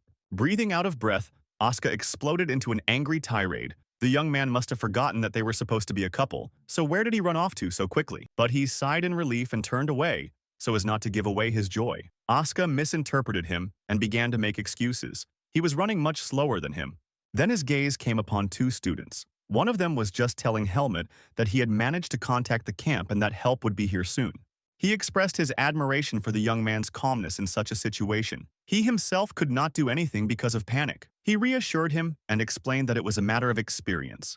However, the guy could not take it for granted. He swore with the honor of an aristocrat that he would never forget Helmut's deed because he saved his friend. The young man was startled by these words, but he quickly pulled himself together. Now it is necessary to quickly hand over the wounded man to the doctors so that they can treat the wound. However, the young man couldn't get the student's words out of his head. It was the first time someone from the academy had thanked him, and he was both surprised and warmed by it. When the healer arrived on the spot, he did what was necessary. He noted that, thanks to the correct first aid, there should now be no complications. Instructor Patricia joined in Helmut's praise, and he was right about the traps. They were poachers, and now she would personally make a complaint to the forester. The teacher had to find out what had happened, so she questioned Wesley. He said that Basil had suddenly strayed off the path and walked into a trap. Now the injured guys had to be brought back to the camp and the rest could continue hunting. But Asuka smugly declared that he had already caught his prey. When he was alone with the young man, he clarified, he had shot the bear himself, which meant it was his prey. Helmut planned to stay in the woods and catch one too. Asuka didn't like the idea. However, Helmut reminded her that his prey was left lying on the shore of the pond and could be picked up. Asuka shuddered. Helmut was right. It was time for the bear, and after a quick goodbye, he returned to his hunting ground at a brisk pace. As soon as he disappeared into the forest, Helmut took off in the other direction, and that was his chance. He's under constant surveillance, which meant his enemies must be somewhere nearby. All he had to do was concentrate and find their hiding place.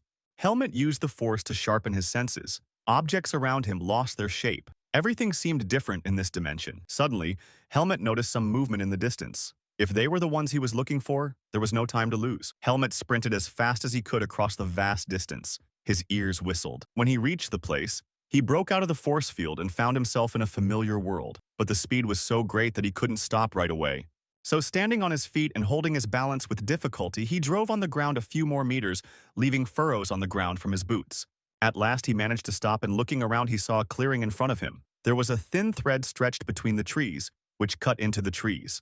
As Helmut got closer, he realized it was a wire. Basil was lucky he hadn't fallen into that trap. If he had, he wouldn't have gotten off so easily. He looked around cautiously, realizing that there must be another trap nearby, so he couldn't let his guard down for a second. Suddenly, strange sounds came from the thicket of the forest. Someone was clearly there, and Helmut rushed in that direction. However, when he got closer, he saw that it was a large deer that had gotten tangled in the wire and was trying to get out but was having trouble. Examining it, the young man suspected that it might be a decoy. Perhaps that was how Basil had been forced to turn off the path and fall into the trap.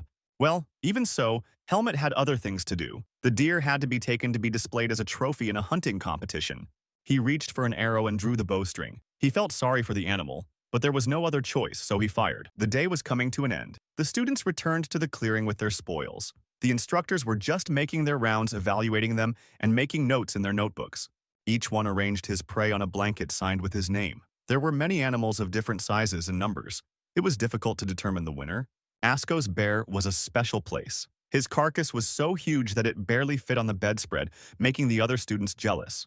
The kid was happy. He knew that the first place was now assured to him. He was enjoying the attention and respect in the eyes of the students. James glanced at him. Did he catch the bear himself, or did Helmut help him? Asuka started to make excuses, proving that he had shot the prey on his own. The young man was standing nearby, and beside him lay a large deer, which he had taken out of the trap for quite a long time. Alain, the instructor, came closer and praised the young man for his efforts. He loved venison and was very happy to have such a catch. After marking something in his notebook, he moved on. The results will be announced soon, and the coach asked for general attention. He thanked everyone for the production and noted that each of the students had done their best. Prizes awaited the winners. Among them were meal cards, a certificate to the bookstore, and even a subscription to a separate study room. But that wasn't all. For the first place, the student received all the above-mentioned prizes. This announcement caused delight and jubilation among the students of the academy. Asuka was quite sure of his victory. He approached Helmut and offered to give him a feather from his prizes, which he wouldn't need. The day was coming to an end, and the instructors began to announce the results, calling the names of the students who had won prizes. Very soon, the sun went down and was replaced by a bright moon. Everything around them was illuminated with silver light, and the students began to prepare for the night. The first thing each team did was to light a fire near their camp, and around the fire lay the carcasses of animals to be used for dinner.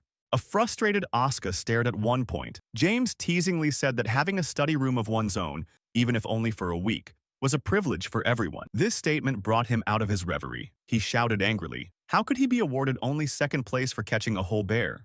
And Helmet, trying to calm his comrade, reminded him that he wanted his own study room, especially if it was better than pen and ink. He sighed and asked what he had gotten for the competition. Helmet replied that he had 10 meal cards, a useful prize.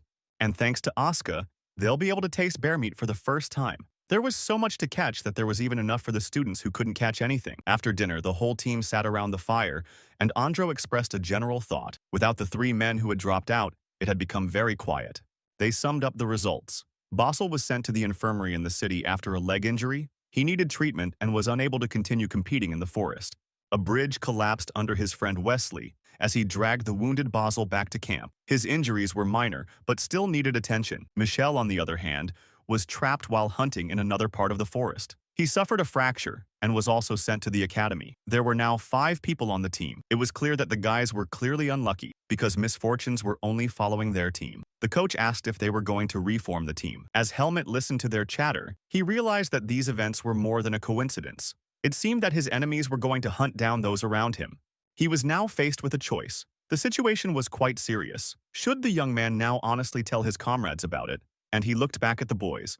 Asuka stated that the students who were back now were much better off than they were now. They were sleeping on soft beds, and they were sleeping on the bare ground starting tomorrow. His reasoning angered the others. They reminded him that the returnees were wounded and would have to spend the night in the hospital tonight and for a long time to come.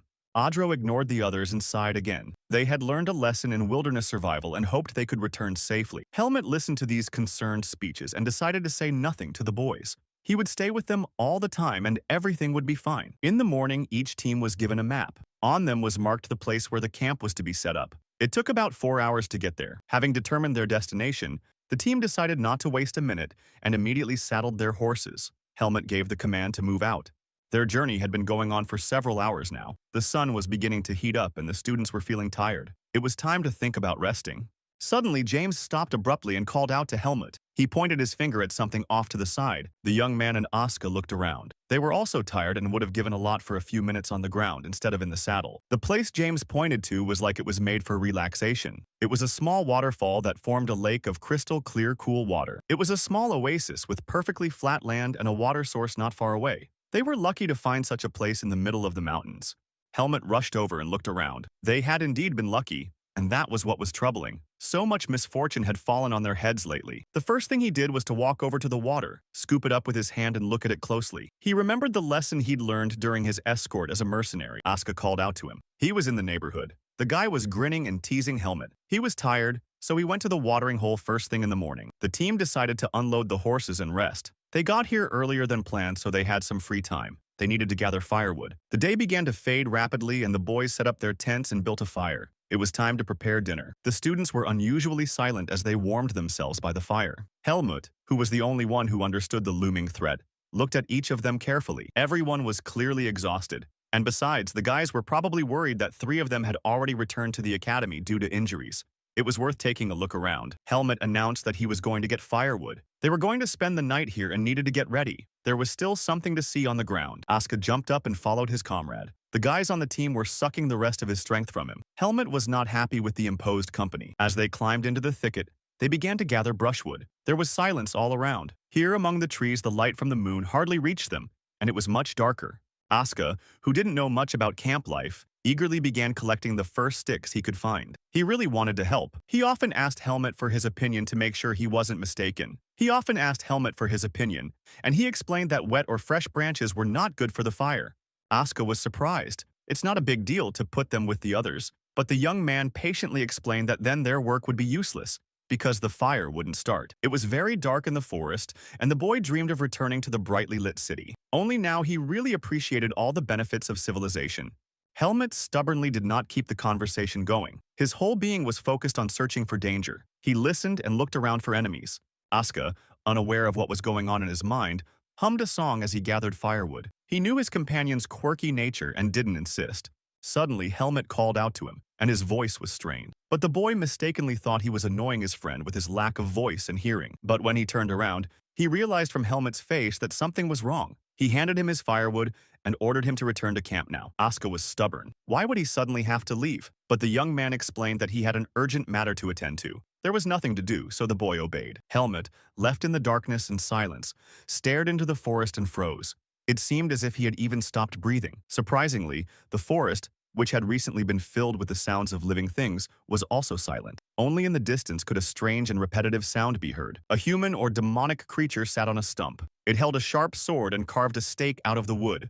Helmet walked slowly into the clearing, his face illuminated by the moonlight. Without hiding or fear, he calmly asked his enemy if he was well prepared. At the same time, he studied him. It was definitely human. Although Helmet had never met the likes of him before, on his head was a mask covering his face.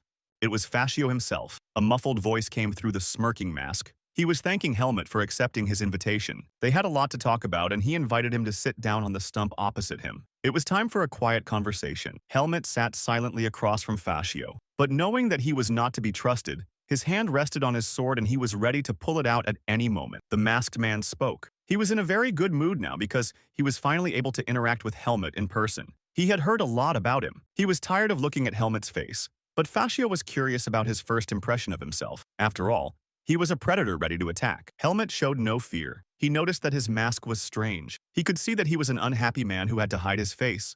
Fascio froze for a second. It was strange for him to socialize with someone who wasn't afraid of him. This young man was obviously very different from his other victims.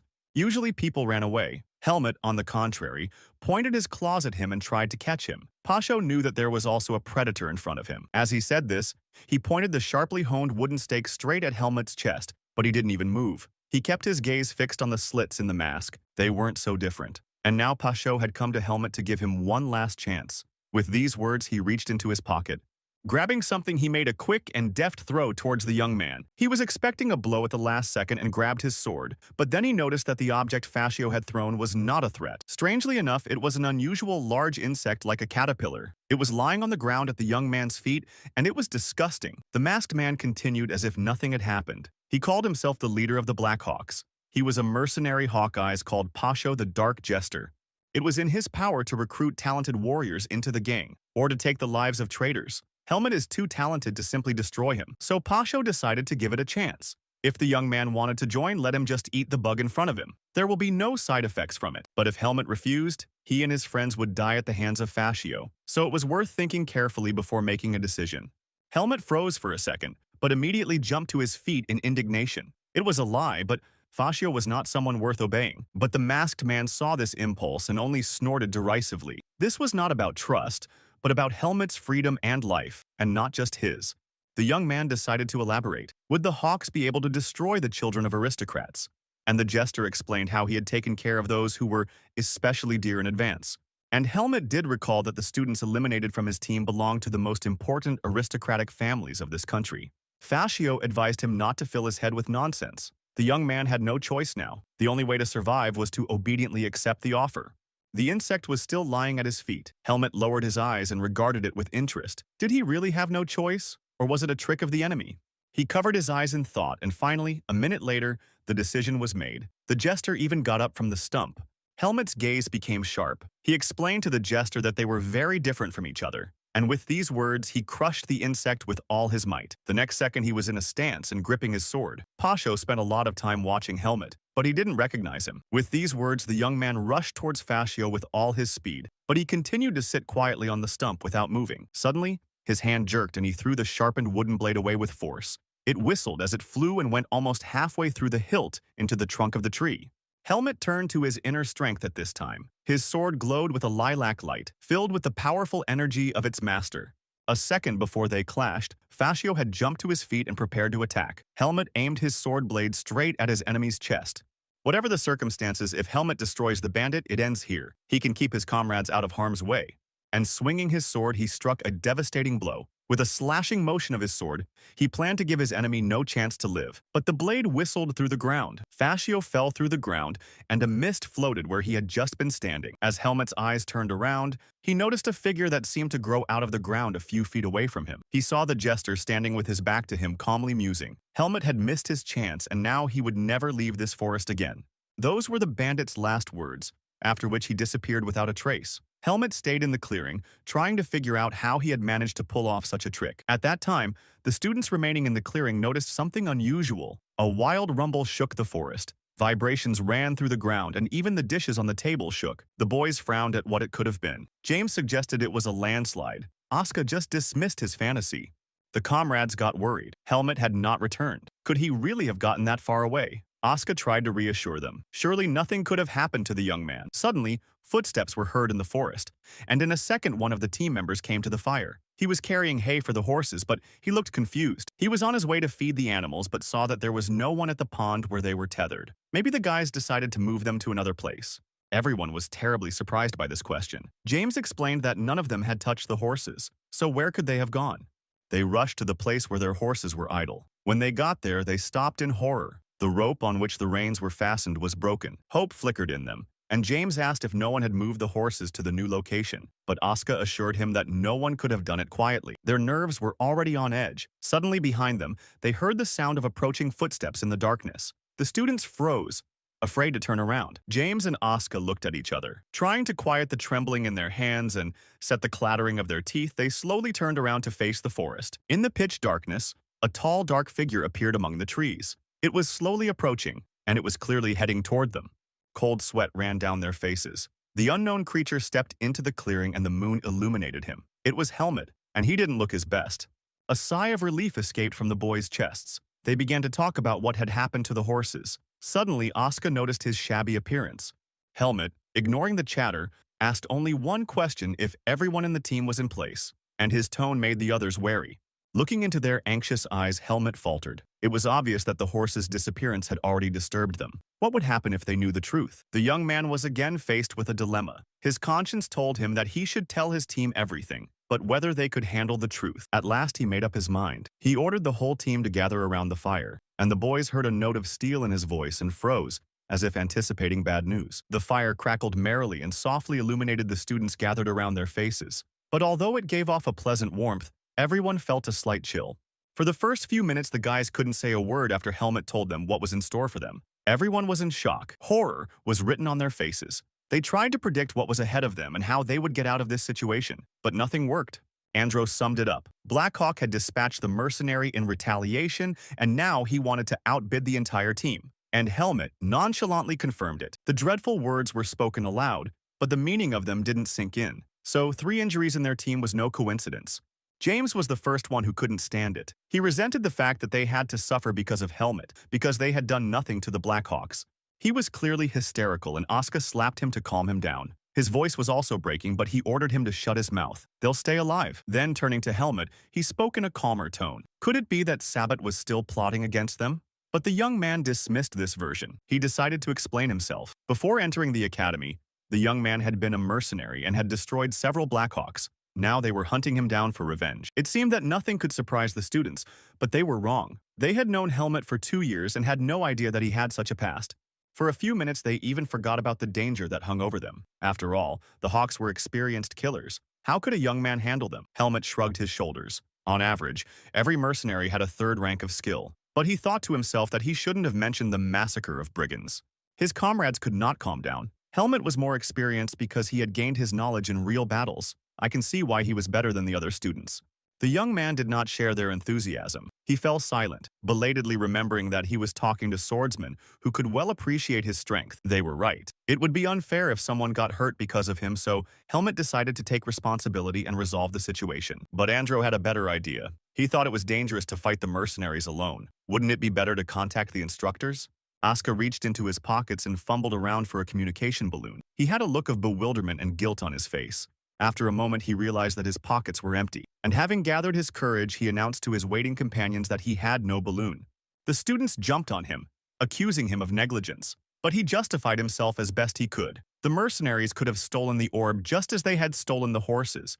What to do now? Andro offered to leave, but Helmet explained that there were traps set all around. It would be foolish to move out in the dark. The young man fell silent and thought deeply. He was now responsible for the life of the whole team. He had to decide something urgently. Finally, he announced, the team would leave at dawn. Without horses, they could reach the training camp in 12 hours. Of course, he didn't expect the Blackhawks to let them go just like that, but they were clearly avoiding direct combat, assuming they would lose in a direct battle. If Helmet has their backs, the Hawks won't be able to surprise them, and if they do, the young man will get rid of them. The comrades listened attentively to his plan. There was not much choice, so no one had any objections. Well, if that's the case, we should all get some rest. It's not as easy as it might seem to go down the mountain. After an hour, the camp was empty. The whole team except Helmet went to their tent to sleep. The young man stayed behind to guard them as a sentry.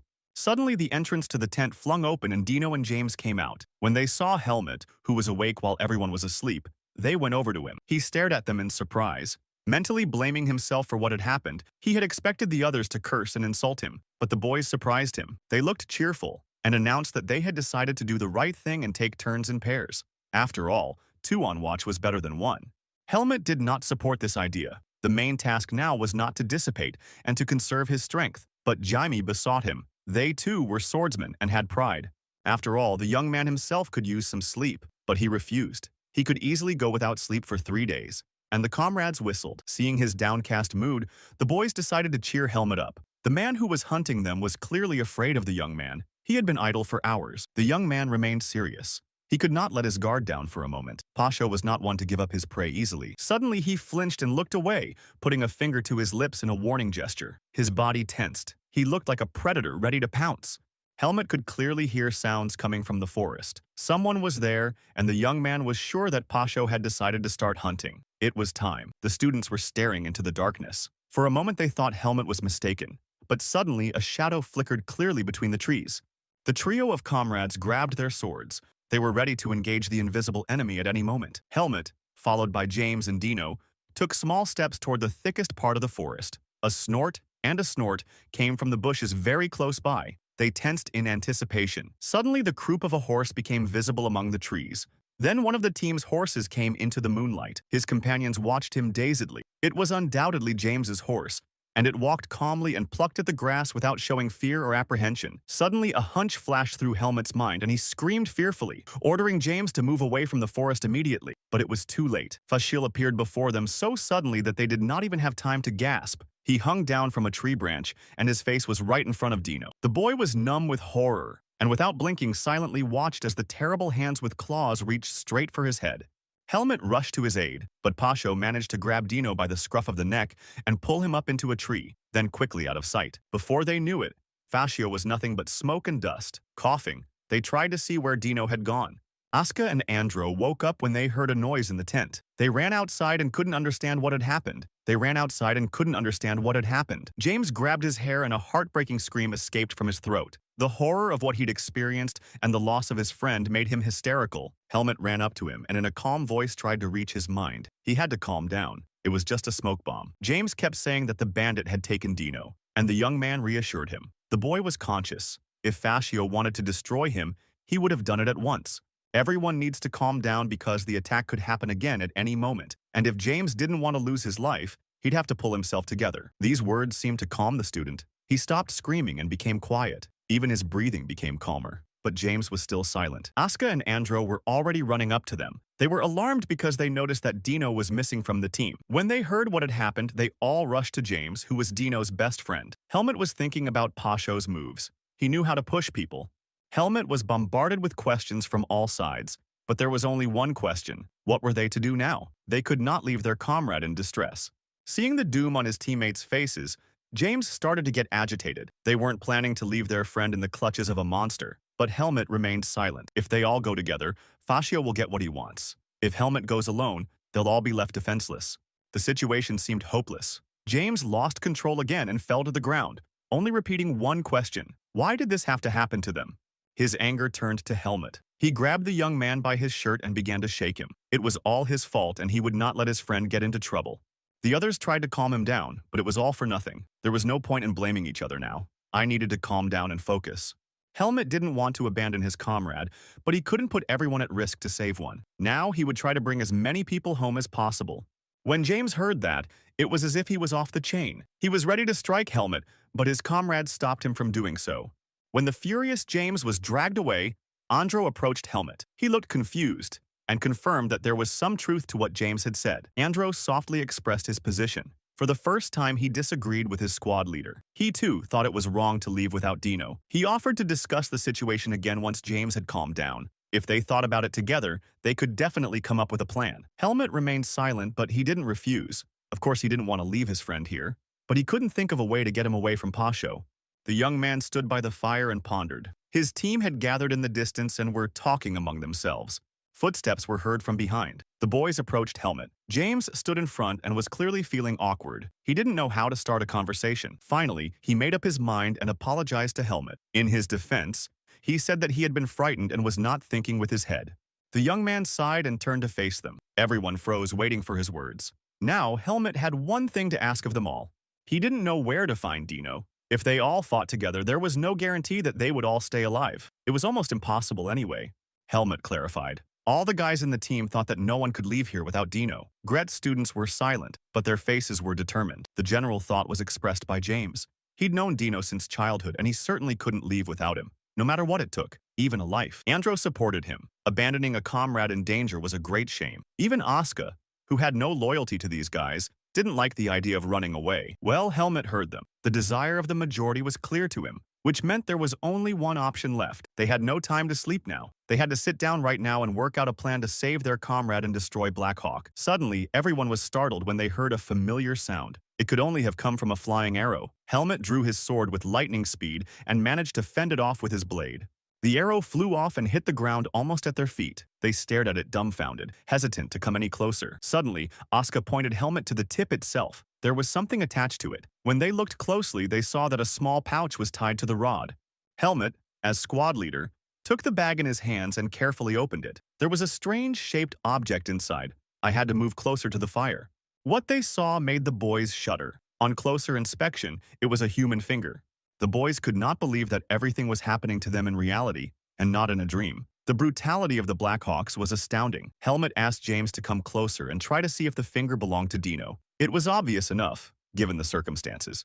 But whether Dino was alive when his finger was severed, Helmet's examination of the cut confirmed it. Blood was still circulating through the victim's body. Suddenly, Andro drew the young man's attention to another thing in the bag, and they were surprised to notice that they hadn't noticed the scrap of paper at first. It was a map with a dot marked on it. The signature said that if Helmet wanted his friend back, he had to come to the place before dawn. Gathering around the table, the guys began to discuss the details of the upcoming trip. They had to determine where exactly the meeting place was and choose the shortest route. Andro took the map and pointed it out. It was a large stone hill, but it was a decent distance away, especially since their horses had been stolen. But Helmet assured me that he would get there in about 15 minutes provided he ran. Everyone stared at him in surprise again. It was obvious that Fascio ordered Helmet to come alone, which means he wanted to split up the team. James lost his temper. He was pissed off that some lunatic was threatening them and dictating what to do. The guy offered to go together to rescue his partner. Andro cooled his ardor. He warned his comrade against hasty and rash decisions. They could cost lives.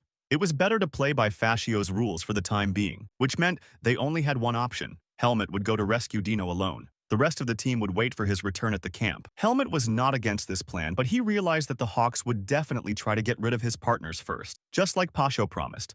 Asuka smirked lightly, trying to keep his voice cheerful. They only had to hold out for 30 minutes. He'd been wanting to fight for a long time. And besides, he had a plan. And when he said that, his eyes shone with a mischievous light, just like before, in the carefree days of the academy. The boys stared at him dumbfounded. No one had expected Asuka to be so thoughtful. It wasn't his style. The moon was still high in the sky. That meant there was still plenty of time before dawn. Even so, Helmet hurried as fast as he could. As he had promised, the young man was there in 15 minutes. He saw Dino lying there from afar. When he looked closely, he could see that he was breathing, but he couldn't forget about the others. So he jumped into the rocky clearing without slowing down or even looking around for the enemy. The boy's posture showed that he was in great pain. He was clearly in pain in his body, and he was unconscious.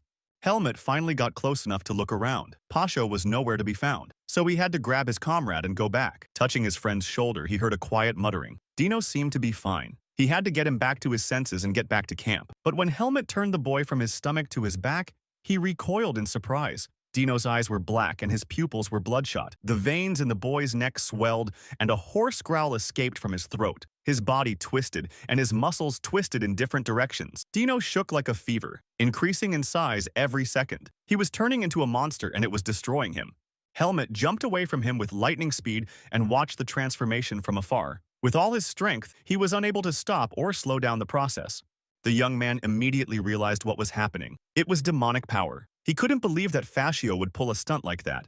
Berserk energy could be infused into a human, but then the power of the human and the power of the demon began to clash until the power was exhausted and the human died. At this time, Dino finally turned into a monster and stood before Helmet. His eyes glowed with a fierce fire. Helmet gripped his sword. He knew he was facing not a comrade but a demon. He would destroy him without a second thought. There was no mercy to be had. Although the monster's face was contorted with suffering, its teeth clenched and clanked furiously with impatience. His body thirsted for blood.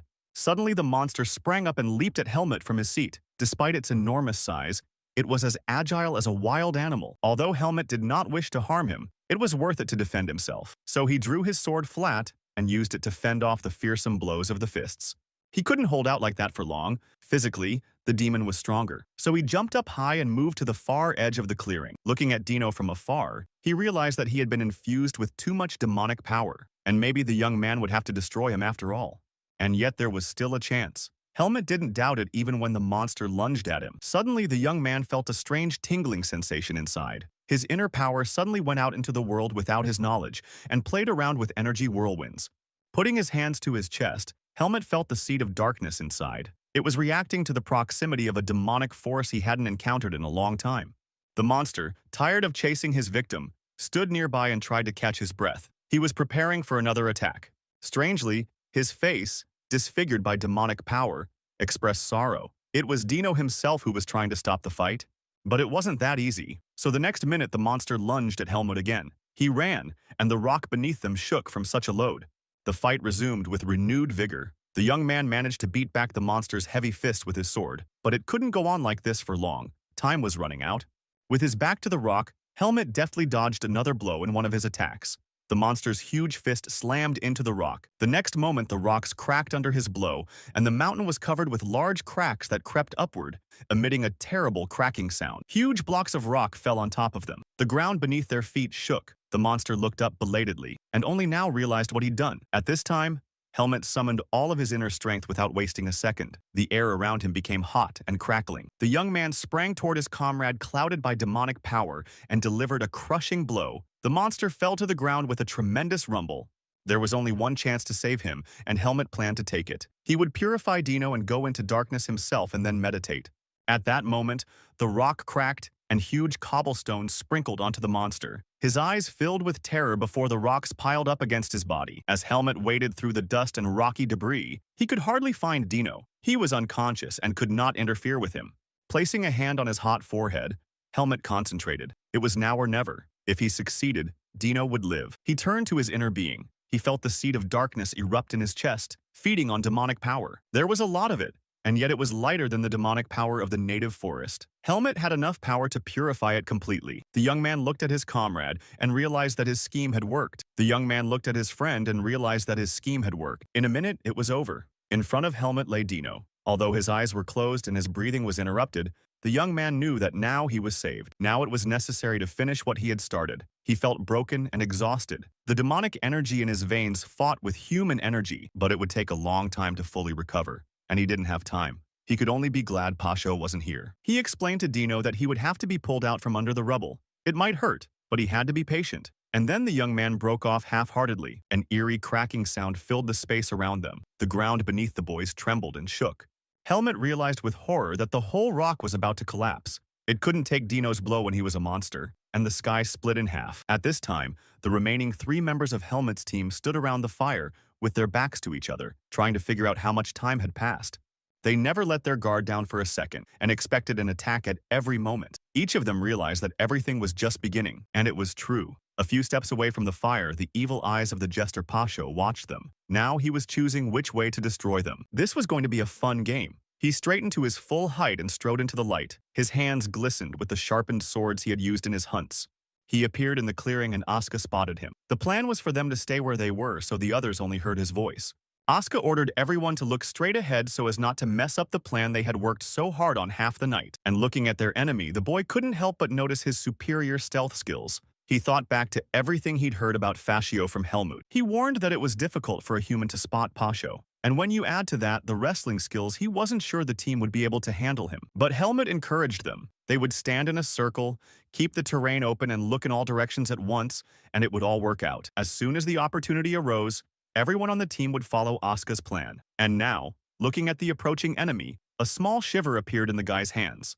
Fascio liked to play on people's nerves. Now he counted the boys without paying attention to their frightened faces. There was only one missing. Great, the other 4 guests were here. His words sent chills down the backs of the swordsmen. James twitched. If there were 4 of them, then Dino was here too. But Asuka reminded him that there was an enemy in front of them, and he couldn't take his word for it. Fascio heard his words and hummed. So it was that daredevil Asuka. The other 2 young gentlemen were Andro and James. However, they already knew each other, but Jester decided to introduce himself again, and explained that she had started hunting them because they had made the wrong friend. It was clear that he was mocking them and enjoying their tension. It was an inhuman effort of will to keep them calm. The Jester continued as if nothing had happened, but eliminating 2 aristocrats was dangerous even for Blackhawk, and Fascio didn't like unnecessary risks. His finger resting hitherto on the dreaded crooked weapon jerked upward. Despite their indiscretions, he was ready to propose to the students. There was one commoner among them, and if the aristocrats would help Fascio get rid of him, he would let them go unharmed in gratitude. It was the perfect opportunity to get rid of the splinter of the swordsmanship faculty, and Pasha would keep it a secret, and even play along by inflicting minor wounds. Feeling the students glance amongst themselves, Asuka shrieked indignantly. Were they really serious about this proposal? They were just being deceived. The masked man was silent. He gave them time to think. Perhaps today would end without a fight and they would be alive. Let them decide soon. But Jeffrey answered for the 2 without looking back. His mind was as clear as ever, and the words of his enemy had not touched a single string in his soul or mind. Pasho didn't know anything about them. The swordsman would never sacrifice his comrade. They were sure they would win, and then they could return together alive. Jester shrugged. He was already regretting that he had wasted his time talking to the swordsmanship puppies. Now he would bury all 3 of them in this clearing. Seeing his preparations, Asuka cried out in warning. The enemy was about to attack and the team must focus. Everyone held their swords at the ready. But suddenly something unusual happened, as if Fascio had vanished into thin air, and the comrades were left standing in the middle of the glade. They turned their heads looking for the enemy but couldn't see him. It looked like Blackhawk had really disappeared. They realized he was just hiding his presence. For now, they should stick to the initial plan and then they could manage. Minute after minute went by, but nothing happened and the tension was building. The guys couldn't understand why he wasn't attacking. Maybe he was waiting for something.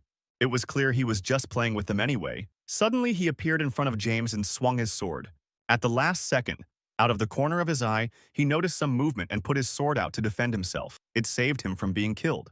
His companions screamed in horror without turning around, and James replied that he was all right. Fascio was out of sight again, but they could hear his voice.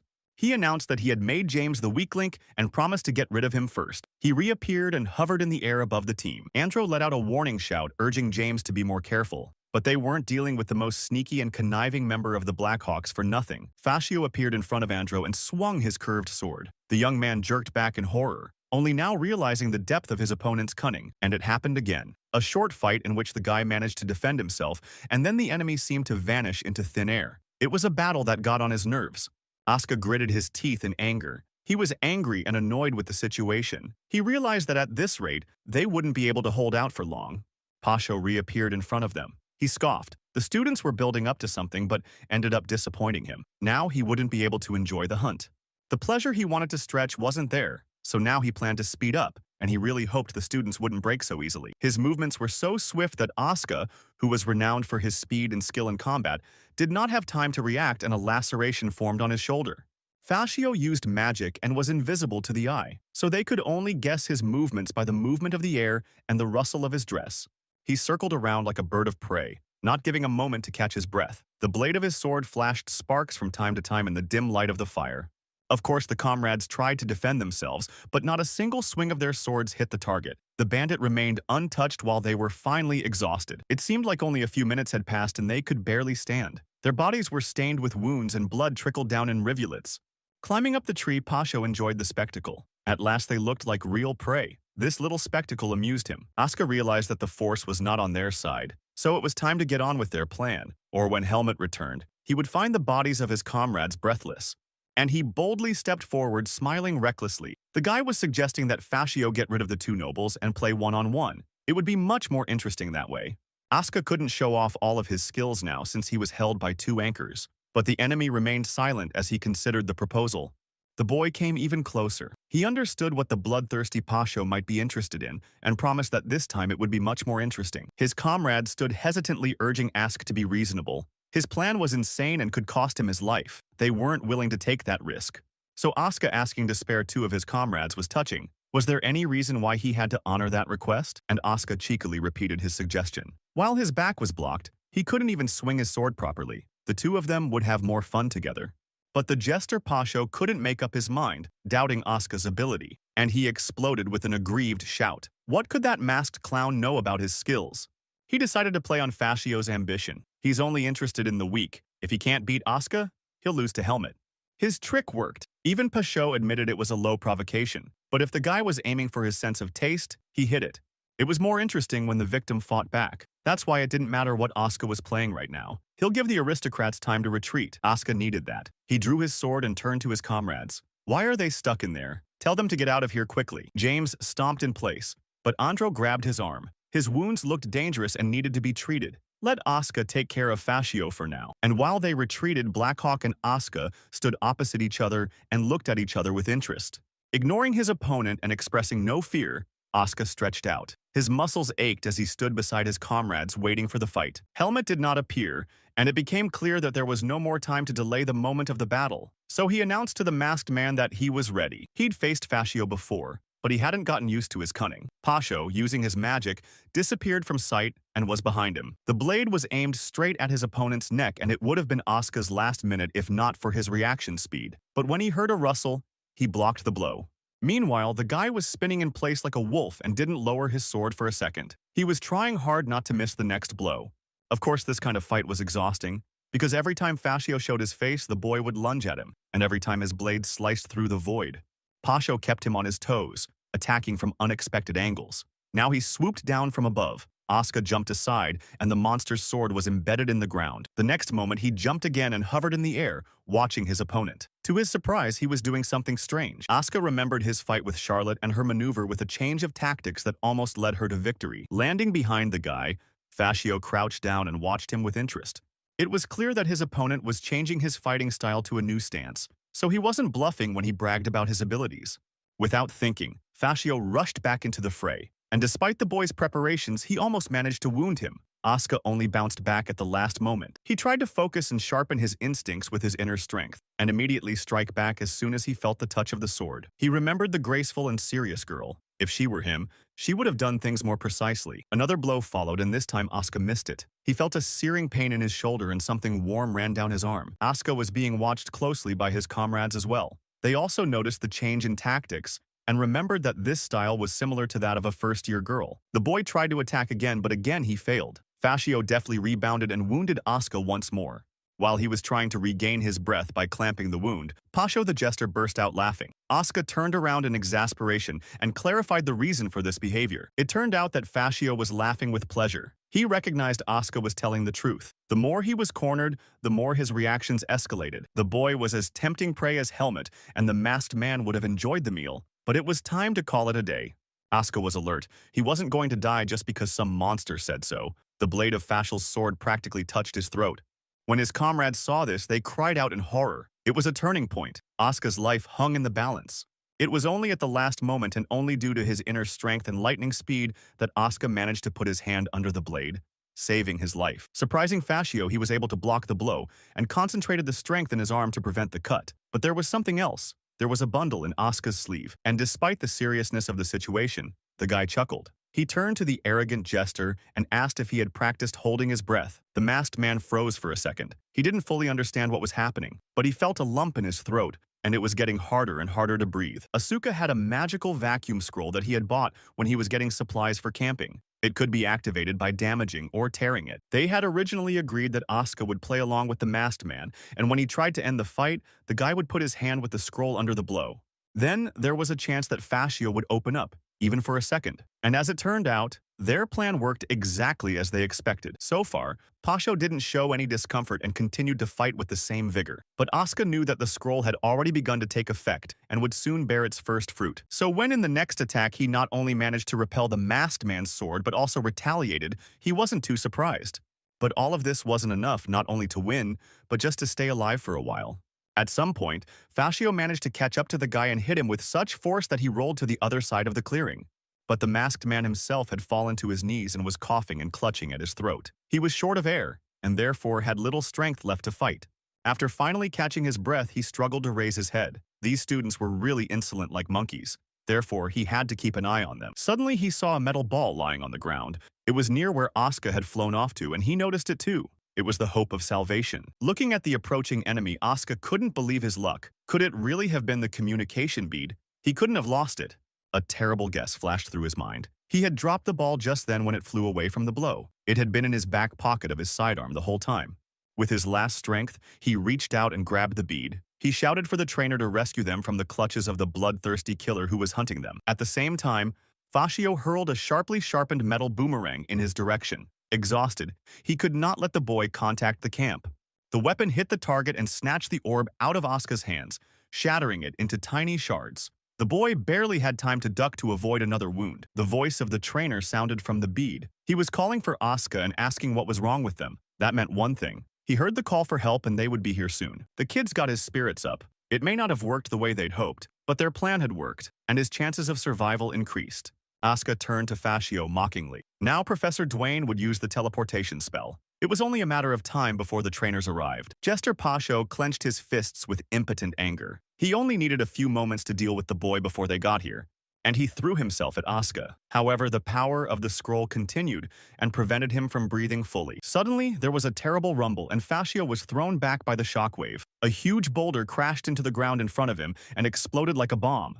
The masked man struggled to his feet, but he already knew what was ahead of him. He turned around and saw the dark figure of Helmet. He jumped out and stood between him and Asuka. He held Dino's human form in one hand and his sword in the other. Fascio's nerves were beginning to give out. It couldn't go on. His plan wasn't working, so he used his cloaking magic and fled. Once together, the companions saw smoke and a shadow dissolving into the dark forest. The night was coming to an end and dawn was just beginning to gray on the horizon. As the students looked at Fascio, they could not believe their eyes. Helmet, looking at him, knew that Pasho's time was numbered. When the guys finally came to their senses, they looked around and were amazed to see that Helmet was not alone, but with Dino. He was unconscious but alive. Asuka's usual indignant tone returned. He reminded Helmet that the 30 minutes were long gone. A little more time and they'd all be well.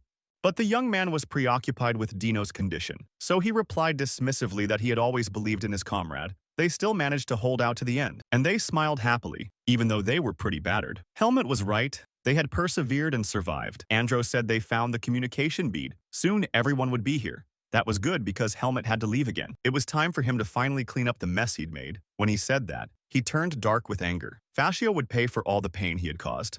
At this time, Pasha was speeding through the forest. It was only now that he finally realized the power of the man with whom he had come in contact. He knew that Helmet would not give up and was probably already following him. He knew that Helmet would surely give up and would probably be chasing him by now. And even though he was now returning after such an ignominious failure, but he must first destroy the target before he could return. He didn't realize that it was too late for him. It was only at the last moment, when he heard the whistle, that he realized that the young man had caught up with him. Turning around to defend himself, Fascio was hit by an energy beam that threw him aside with such force that he flew into another tree. In an attempt to soften the blow a little, he put his only sword under the arrow. It didn't help him stay on his feet, but he survived. His gaze met Helmet's. He stood there, shimmering in the air with an aura of such unprecedented power that Pasho clenched his eyes for a second. It couldn't be. He tried to get up, but another blow knocked him over again. This time he fell out of the tree and tumbled to the ground. Coughing, he was catching his breath when he heard the young man's words. He mockingly congratulated him. Fascio was the first Black Hawk to endure such a blow. The masked man could no longer get up. He was lying on the ground, and through his wheezing he asked how he had managed to get here and avoid all the traps. Helmet only shrugged his shoulders. Had he ever been caught in them? And Fascio remembered that the young man had been right. He had broken all the traps that had been set for him. But the young man wasn't interested in talking anymore. He gathered himself and fired another energy arrow at his target. Pasho was wounded, but as an experienced warrior, he bounced back from the blow at the last second. Looking at the flaming arrow, he realized how the young man had destroyed the hawks. His composure returned to him. He was glad Helmet was keeping his cool, but with his toy bow, he couldn't handle him. The young man grinned. It was good to see his prey trying to fight his way into a corner, and once again he drew the bowstring. Turning around, he apologized to Fascio. The young man wasn't going to hunt as he did without shutting up. He still had things to do today. To his surprise, he saw no one. Helmet stood all alone in the middle of the clearing, and Fascio, using his stealth magic, had disappeared. From somewhere in the depths of the forest came his voice. Helmet pursued him confidently, but he made one mistake. Would he be able to handle him in the dark woods? And in the same second, he appeared behind Helmet, who stood calmly with sword in hand. His fate was sealed. However, the unexpected happened. The young man turned around and struck directly at the masked man. That was impossible. Pasho didn't realize how the young man had noticed him. He was struck with his sword and fell to the ground. His magic didn't work on Helmet, it was obvious. It was the first time he had ever seen such a thing and he didn't know what to do. As if confirming these thoughts, Helmet once again turned around and looked directly into Fascio's eyes. He had seen him. And yet there was still hope in him. Maybe the young man was just lucky. Now he planned to use all his power. He still hoped that the darkness and shadows of the trees would prevent Helmet from seeing, and that the falling leafy branches would hide his presence. But that was not the case. As he approached him from behind, ready to destroy his enemy, Helmet suddenly turned around and swung his sword. Fascio cried out in surprise. He managed to bounce back and escape the young man's attack, but he finally realized that it was no coincidence. It was hard for him to accept that a human could handle his secrecy. No one had ever managed it before Helmet. The young man closed his eyes and concentrated. All his inner strength he directed to the fact that his eyes began to see what was inaccessible to mere mortals. Fascio, seeing these preparations, rushed into action. But this time, Helmet was ready to attack, no matter how advanced his stealth techniques were. After all, he couldn't hide the desire to destroy the enemy when he attacked, and Helmet felt it well. He knew exactly where to counterattack. Fascio couldn't believe his eyes. The young man had fought him, overcome the traps, and now he was doing this. It was beyond human ability. There was no point in using stealth magic anymore, so he appeared in front of Helmet. The young man gave a mocking snicker. What was the matter had run out of tricks. Then it was time for Helmet to attack, and he prepared to stand. The flames from his aura illuminated the forest clearing. Jester Pasho couldn't believe his eyes. This was the epitome of strength. This young man was at least a first ranker. He himself had lost a lot of blood, so he had little strength left. It was dangerous for him to continue using stealth, but he also knew that the young man wouldn't be able to use the personification of the power of duty, so he decided to bide his time until his enemy was out of time. But that plan was not to be. The tree behind which he was hiding was blown apart by Helmet's blow, and Pasho, still trying to resist, realized that his fight was over. This time, he met an enemy whose forces far outnumbered his own. Helmet gave his last blow as if confirming Fascio's thoughts, and the exhausted man flew far away. It was over. Defeated, he lay on the ground at his opponent's feet. Helmet stated the fact. Fascio had no weapons and no strength to resist. What else could the jester demonstrate to him? He had only one answer, and still trying to keep his wits about him, he raised his hands. Wounded and exhausted, he sat on the ground with his hands up. He had no choice but to surrender. But Helmet didn't appreciate his grin. Apparently, Pasho's jester hadn't yet realized that he'd made a fatal mistake in contacting him. It would cost him his life. But before that, there was something he wanted to find out. With that in mind, he swung with all his might and kicked him, and he fell down coughing. Lying on the ground, he tried to regain his breath. This is how a surrendered opponent is treated in the swordsmanship department. But it didn't matter to the young man, and he delivered another crushing blow that broke Fascio's leg. Now don't even think about running away. The jester grew serious. If the young man would spare him, he would no longer pursue him. But Helmet couldn't trust him and would destroy him now. Fascio continued to coax. He was only one of Blackhawk's many men. If he did not return, others would come after Helmet. The young man seemed hesitant. Pasho continued. Did he really think he could survive and protect the people around him as he did today? Listening to these speeches, Helmet came closer to him. He missed another blow, not expecting a trick. This time it was Helmet's legs that hurt his arm. Fingers with sharply sharpened claws hung from the hand, and several more bones in his body were broken. Helmet was furious. Fascio didn't understand something, so he'll clarify it. Today he's going to the Pro Fathers, and Helmet would do that to anyone who. Fascio had no other choice. He had to accept it, and the masked man lying on the ground fell silent. Not even a moan of pain came out of his mouth anymore. Helmet had made his final decision. If the jester had nothing more to say, it was time to end it, and he drew his sword on him. At last, Fascio was convinced that his minutes were numbered. The pupils of his eyes, visible through the slits in the mask, dilated with fear and terror. Suddenly, the young man heard a voice behind him. He demanded the swordsman student to stop for a moment. Helmet turned around and saw a man in a dark cloak. His face, almost hidden by the hood, was smiling. The man explained that losing a fighter like Pasho would be a big headache for them. Helmet, without letting go of his sword, took a few steps away from Fascio and turned around to look at the newly arrived hawk. The man emanated an even more powerful energy than Pasho. Helmet's eyes saw him, but his mind told him that the image might not be real. Fascio saw the man in the cloak and tried to rise. His voice trembled respectfully as he greeted him, Mr. Predatory Claw. Helmet turned sharply upon hearing that name and once again scrutinized the man. The young man realized that the head of the Blackhawks was standing before him. He saw the confusion in the young man's eyes and continued his speech. He didn't ask to let Fascio go for nothing. He promised to pay justly for mercy. But Helmet was adamant. It was the jester Pasho himself who had to pay. Blackclaw could only repay by letting him be destroyed. The man in the cloak hesitated. This was complicating things. The Hawks had been desperately short-handed lately, and the loss of Fascio could do irreparable damage. In exchange for his life, they could offer money and information. But was it really not enough? Helmet wondered. He knew they couldn't be trusted. But on the other hand, he felt that this man was quite strong, and in his current state, the young man wouldn't be able to handle him. Besides, if he destroyed Pasho, the seed of darkness would make itself known. Right now, he didn't seem intent on demonizing the force. The young man shouldn't have gotten into a fight. The cloaked man continued. As the head of the Blackhawks, he promised to stop the surveillance, and from this day forward, he would never contact the young man again. And looking at Helmet, he wondered, does the student still not see the full benefit of this deal for himself? After thinking, Helmet took his foot off Fascio and announced that he would need both money and information. He would not choose. The head of the Blackhawks laughed dryly. He would give him whatever he wanted, and with those words, he pulled a sack from under his cloak and threw it at Helmet's feet. There were about 300,000 marks here. But of course, if Helmet didn't take his word for it, he could count his money right here. And as for information, well, he could answer any question. But Helmet was stubborn. He was interested in much more. He needed 5 answers from both the man and Fascio. He had to get 5 answers from both the man and Fascio. He has been selling and buying information for over a decade and has dealt with many. You can always tell from one facial expression that a person has a lot of questions. Helmet had that exact face, but the head of the Blackhawk himself also had conditions. He and Pasha would only answer 5 questions and no more. Having agreed to unfavorable conditions, he was not prepared to suffer any more losses. Helmut agreed and turned to Fascio and asked where he had hidden their horses. The student still had to get out of here. And Pasho, after hesitating for a few seconds, replied that he had taken them and tied them up east of here near the cave. Helmut continued. What would be the chances that the Hawks wouldn't leave him alone out of revenge? But Fascio assured him that the head's word was worth more than any money. Staring at Pasho, Helmut suddenly reached for his face with the tip of his sword. The mask had kept him on his toes, and without listening to his protests, he pulled it off his enemy's face. Underneath it was an ugly man whose appearance was more funny than frightening. Helmut wrinkled his nose at him without looking away. So this was what a bloodthirsty Blackhawk mercenary looked like. He deserved nothing but contempt, and turning away, he contemptuously advised Fascio to never remove the mask from his face again. He told the gang leader that this action didn't count, so he had 3 more questions. What could Blackhawk have told him? And Blackclaw, instead of answering, put his hand into the back of his cloak. A communication orb appeared in his hand.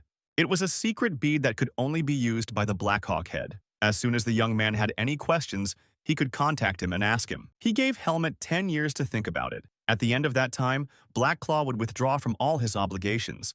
The young man agreed, but he was also interested in the cloak with the secret vault. He asked for it to hide the communication bead instead of keeping it in plain sight. The head of the Blackhawks smirked at the insolent young man, but did not argue. He pulled off his cloak and threw it toward Helmet. The gesture was contemptuous enough, but the young man didn't even waste time thinking about such trifles. When he caught it, he looked at the head and froze with his mouth hanging open. Before him stood the forester with whom he had spoken at the beginning of the journey. The amazing thing was that he had believed all along that the old man was an ordinary man. But how did Blackclaw manage to hide his butt to begin treatment? The man only grinned. He specialized in disguise and had to gain the young man's trust with this image, and he had succeeded. With a sweep of his hand across his face, the ringleader changed his appearance. This time, Helmet saw a handsome young man whose eyes burned with an evil fire. They'd agreed on everything, and he didn't plan to prolong his time here. He glanced at Fascio. Then, walking up to him, Helmet grabbed him by the scruff of his neck and threw him away from him like a puppy in disgust towards the headman. He caught him on the fly and with unexpected care gently leaned him against a tree. Fascio groaned in pain. Helmet gave one last warning. If the jester Pasho ever caught his eye again, he would have no mercy. And Blackclaw, in the form of a nice young man, smiled affectionately at Helmet and thanked him. As he was leaving, the young man heard the headmaster's caring clucking over Fascio. He was worried that Pasho was in a terrible state. He had to start treatment immediately. Sitting near the tree, Blackclaw turned to Helmet. Now he too had questions for the young man. The student never hesitated to take people's lives, but this time, his sword stood over Fascio. Sometimes you have to act without hesitation. And Helmet mockingly thanked him for the advice, but Blackclaw was serious. He apologized that the recommendation was unsolicited. Well, maybe he was right, but now Helmet was a fencing student at Greta Academy, and when he heard that, the leader laughed. So the students aren't destroying anyone. Helmet was funnier than he had thought at first. With these words, the two men sitting next to each other began to disappear. Their shadows, clear at first, became barely recognizable, and after a few seconds they dissipated like smoke. A short while later, Blackclaw and Fascio were riding a horse through the dense forest. It was a horse stolen from the students. Pasho spoke, and in his voice he was ashamed. Talon had to give the money for the cloak and answer 3 questions to save him. Pasho thought it was too high a price. He shook his head, and next time, he would destroy Helmet and return everything he had given him. Talon grinned. Did Fascio think he'd almost succeeded in his mission today? He wasn't so sure of it himself. Blackhawk will not get involved in Helmet's business again. Not next time. Not ever. Just like he promised. But Pasho the Jester was not relenting. He could gather more men, even the entire gang's strength. They need to get rid of him urgently before he becomes a big threat. And Talon laughed back. It seemed his friend had been humiliated by being unmasked. Otherwise, he couldn't explain the nonsense he was saying. He didn't think Helmet was so dangerous that he had to sacrifice resources and strength for him. After all, Blackhawk lives were worth something too. Today, Talon had managed to persuade the young man to accept his terms and spare Fascio's life. He showed mercy, and people like that don't betray their allies. So, if you create friendly relations with him, you can get much more benefit than if you fight with him. Fascio had a lot of work ahead of him, and Talon ordered him to focus on rebuilding upon his return, and to put Helmet out of his mind. Talon grinned as he continued on his way, remembering the sword student. In a way, he did resemble a beast of prey. Instructors were running into the clearing. They shouted the names of their students to make sure they were all alive. Helmet greeted them completely calmly, but his voice was sad. He immediately explained that he was fine. He had not been injured, unlike his comrades who were all wounded waiting for help. Their bodies were covered with abrasions and cuts, and their uniforms were shredded almost to shreds. But the first thing the arriving healer did was to deal with Dino. He laid him down on the ground and cleansed his energy field of residual demonic energy. Instructor Allen was furious when he found out that Helmet was chasing Fascio, but the young man only noticed that he was too fast and eluded him. The coaches sighed. This student was becoming a punishment, and the young man made excuses. After all, nothing terrible had happened. Why worry?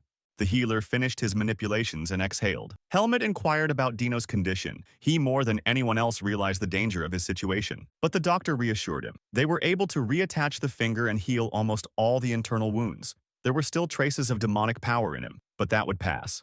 The healer had heard that it was Helmet who had saved his comrade, and he was eager to find out what had really happened. The young man hesitated. Dino turned into a monster and began to rage. Then he suddenly collapsed as if the demonic energy in him had run out. The healer thought for a moment. A person's veins where the evil power had flowed usually burned out. It was worth sending Dino to the temple to cleanse him completely. He would be fine. The boy moved and let out a slight groan. But despite his serious condition, he looked clearly better than he had a couple of hours ago. He was on the mend. Instructor Patricia couldn't forgive herself for being careless. If she had stayed on guard at the place where they had found the first trap, nothing would have happened. Helmet was silent. How could he explain to her that all the blame for what had happened was on his shoulders? It was his fault for putting the others in danger. At first, he even liked having a strong opponent, but when his friends began to suffer, he could no longer enjoy the fight. He felt an unfamiliar sense of anger when he saw his injured comrades. He had definitely changed a lot since joining Greta Academy. Suddenly, the healer raised his hand and waved to someone in greeting. Helmet turned to follow his gaze and saw Arya standing in front of him. He stood as calm and collected as ever, but his gaze was troubled, and he was looking in Helmet's eyes for confirmation that he was all right. Instructor Allen approached him and asked what he was doing here. Andrea explained that Professor Dwayne had asked him to come and help the injured. The coach nodded approvingly. Helmet's wounds were still untreated. He asked him to take care of the young man first. Helmet looked questioningly at his newly arrived friend, but the latter was clearly not disposed to talk. So the short order was to give him the wounded arm. His warm hands began to glow, and he held them over the cut on Helmet's arm. The young man felt a pleasant tickle, and the pain subsided immediately. Arya whispered that the situation must have been more dangerous than he had thought at first glance. Even Helmet had been wounded. But the young man was interested in something else. When the magician had taught him ethics, he had said that saving a man's life when it was in danger was a blessing. But why would people throw themselves into such a scorcher? After all, if they fail to save another, The rest of their lives will be torturous. Arya looked at his friend carefully. Then he turned around and looked at the students from Helmet's team. He guessed what had really happened here. The wounded students were feeling much better, though they still looked a little shabby. But after such danger, they were happy to be alive and chatting happily. They almost lost their lives because of him, even though he was a stranger to them. He wasn't sure if he would be able to save anyone next time. After all, despite his innate talent and developed abilities, he still didn't feel there was enough power in the sky. Now Helmet thought that helping others was akin to charity. In fact, a person helped someone else expecting to be helped himself. Throughout the history of mankind, people have survived through mutual aid since the capabilities of one person are always limited. Today, the boys also had a hand in keeping everyone alive. Since Helmet did most of the work, they will help him in the future. But the young man couldn't understand. His comrades almost died because of him. Wouldn't they hate him for it for the rest of their lives? As usual, Arya interrupted at the most interesting point. He said irritably that he had finished his work and was going to see Professor Dwayne. And if Helmet was so curious about what others thought of him, he should have gone over and asked them himself. And the young man thought about it. It would really be right to clear things up right now. He couldn't speculate any longer and approached the tree under which the students were sitting. He apologized for what they went through because of him. But they didn't even think about it. They were happy that they had survived and knew it was because of the young man. In addition, Andro stated that he had finally realized how defenseless they were alone to the outside world. They were swordsmen, and there was no guarantee that it wouldn't happen again in the future. But with friends around, there's always a chance of life. Now the boy understood his purpose, and he was grateful to Helmet. After all, such a lesson was worth a few scratches on his body. Helmet could not utter a word in amazement. He approached them expecting to hear curses. Instead, he received gratitude. Asuka was already walking towards him. He asked what Helmet had done with Fascio. He explained that he had let him go, but with the assurance that they would never be disturbed. Asuka was satisfied with that answer. He hoped Helmet realized that he'd only been able to deal with his opponent because the guy had pulled off the scroll trick. Helmet nodded his head in agreement, trying not to roll his eyes. The familiar Asuka was back, and he had to live with his perpetual smugness again. The surprises didn't end there. James stood in front of Helmet and hesitantly extended his hand to him. Helmet hesitated for a second in surprise and held out his own in return. They silently sealed their union with a firm handshake. James had already heard that his friend Dino had been infused with a fair amount of demonic energy and had become a berserker for a while. The boy blamed himself for his stubbornness that had nearly driven them all to their graves. He felt sorry that he had put them in that position. Helmet couldn't believe his ears. Did those guys really think what they were saying? But it was his fault, Helmet, not theirs. But James continued. He would never forget his duty to Helmet. If the day came when he needed help, he would come running without a doubt. Memories of his past actions flashed through Helmet's mind. One by one, they seemed to line up in his mind as if in a chain. Instructor Alan then said that all men are equal, strong and weak, nobles and commoners. And if a young man keeps these words in his mind, he will surely find answers to all his questions. Now he knew that people possessed not only the power to crush others, but also the power to connect hearts and hands. It gave faith and help. This discovery dumbfounded him. At last the clue of humanity was revealed to him, and he could not believe it and kept silent in amazement. That was the power of men. And he stared at James, the hand he held in his own, and remembered the strong and kind Finn who had taught him so much too. James laughed. After tonight, he felt stronger. Sparring in the swordsmanship department would seem like child's play to him now. Asuka jumped into the conversation and reminded James that he had just been beaten. He was outraged. How could this guy say such words after all they'd been through? And as they chatted merrily, they agreed on one thing, how nice it was to be alive. And Helmet was still standing there, staring at his hand. Today, one handshake changed his world. He accepted and loved people. He realized that this discovery would change his life forever. He sat down on a rock and thought about it. For the first time in his life, he felt a kind of warmth spreading in his chest. It was happiness. It was in this state that Arya found him. He was returning to the academy and offered Helmet to go with him. He had every reason to leave the camp, but the young man no longer wanted to run away from his comrades. He thanked the wizard and said he wanted to return to the city with his team. When Arya heard such an unexpected answer, he froze with surprise. He could only guess at the profound changes that had taken place in the young man in the last half hour. Well, he didn't insist. Then they would see us at the academy in a few days. And turning around, he walked away resentfully. But Helmet's happy and calm face was still in front of his eyes. The magician had never seen him like that in all the years he'd known him. And the satisfied young man returned to his companions, who greeted him with a joyful cry. They set off, and this time the journey was neither long nor tedious. The sunlight illuminating Baden refreshed and warmed the students. As they walked through the streets of the city, they had no idea that they would soon hate it. A wanderer stopped in front of Baden's gate. There were hundreds of them a day, but there was something special about this young man. He froze looking at the gate leading into town. This is where his grandfather lived, and he dived through the gate like a whirlpool.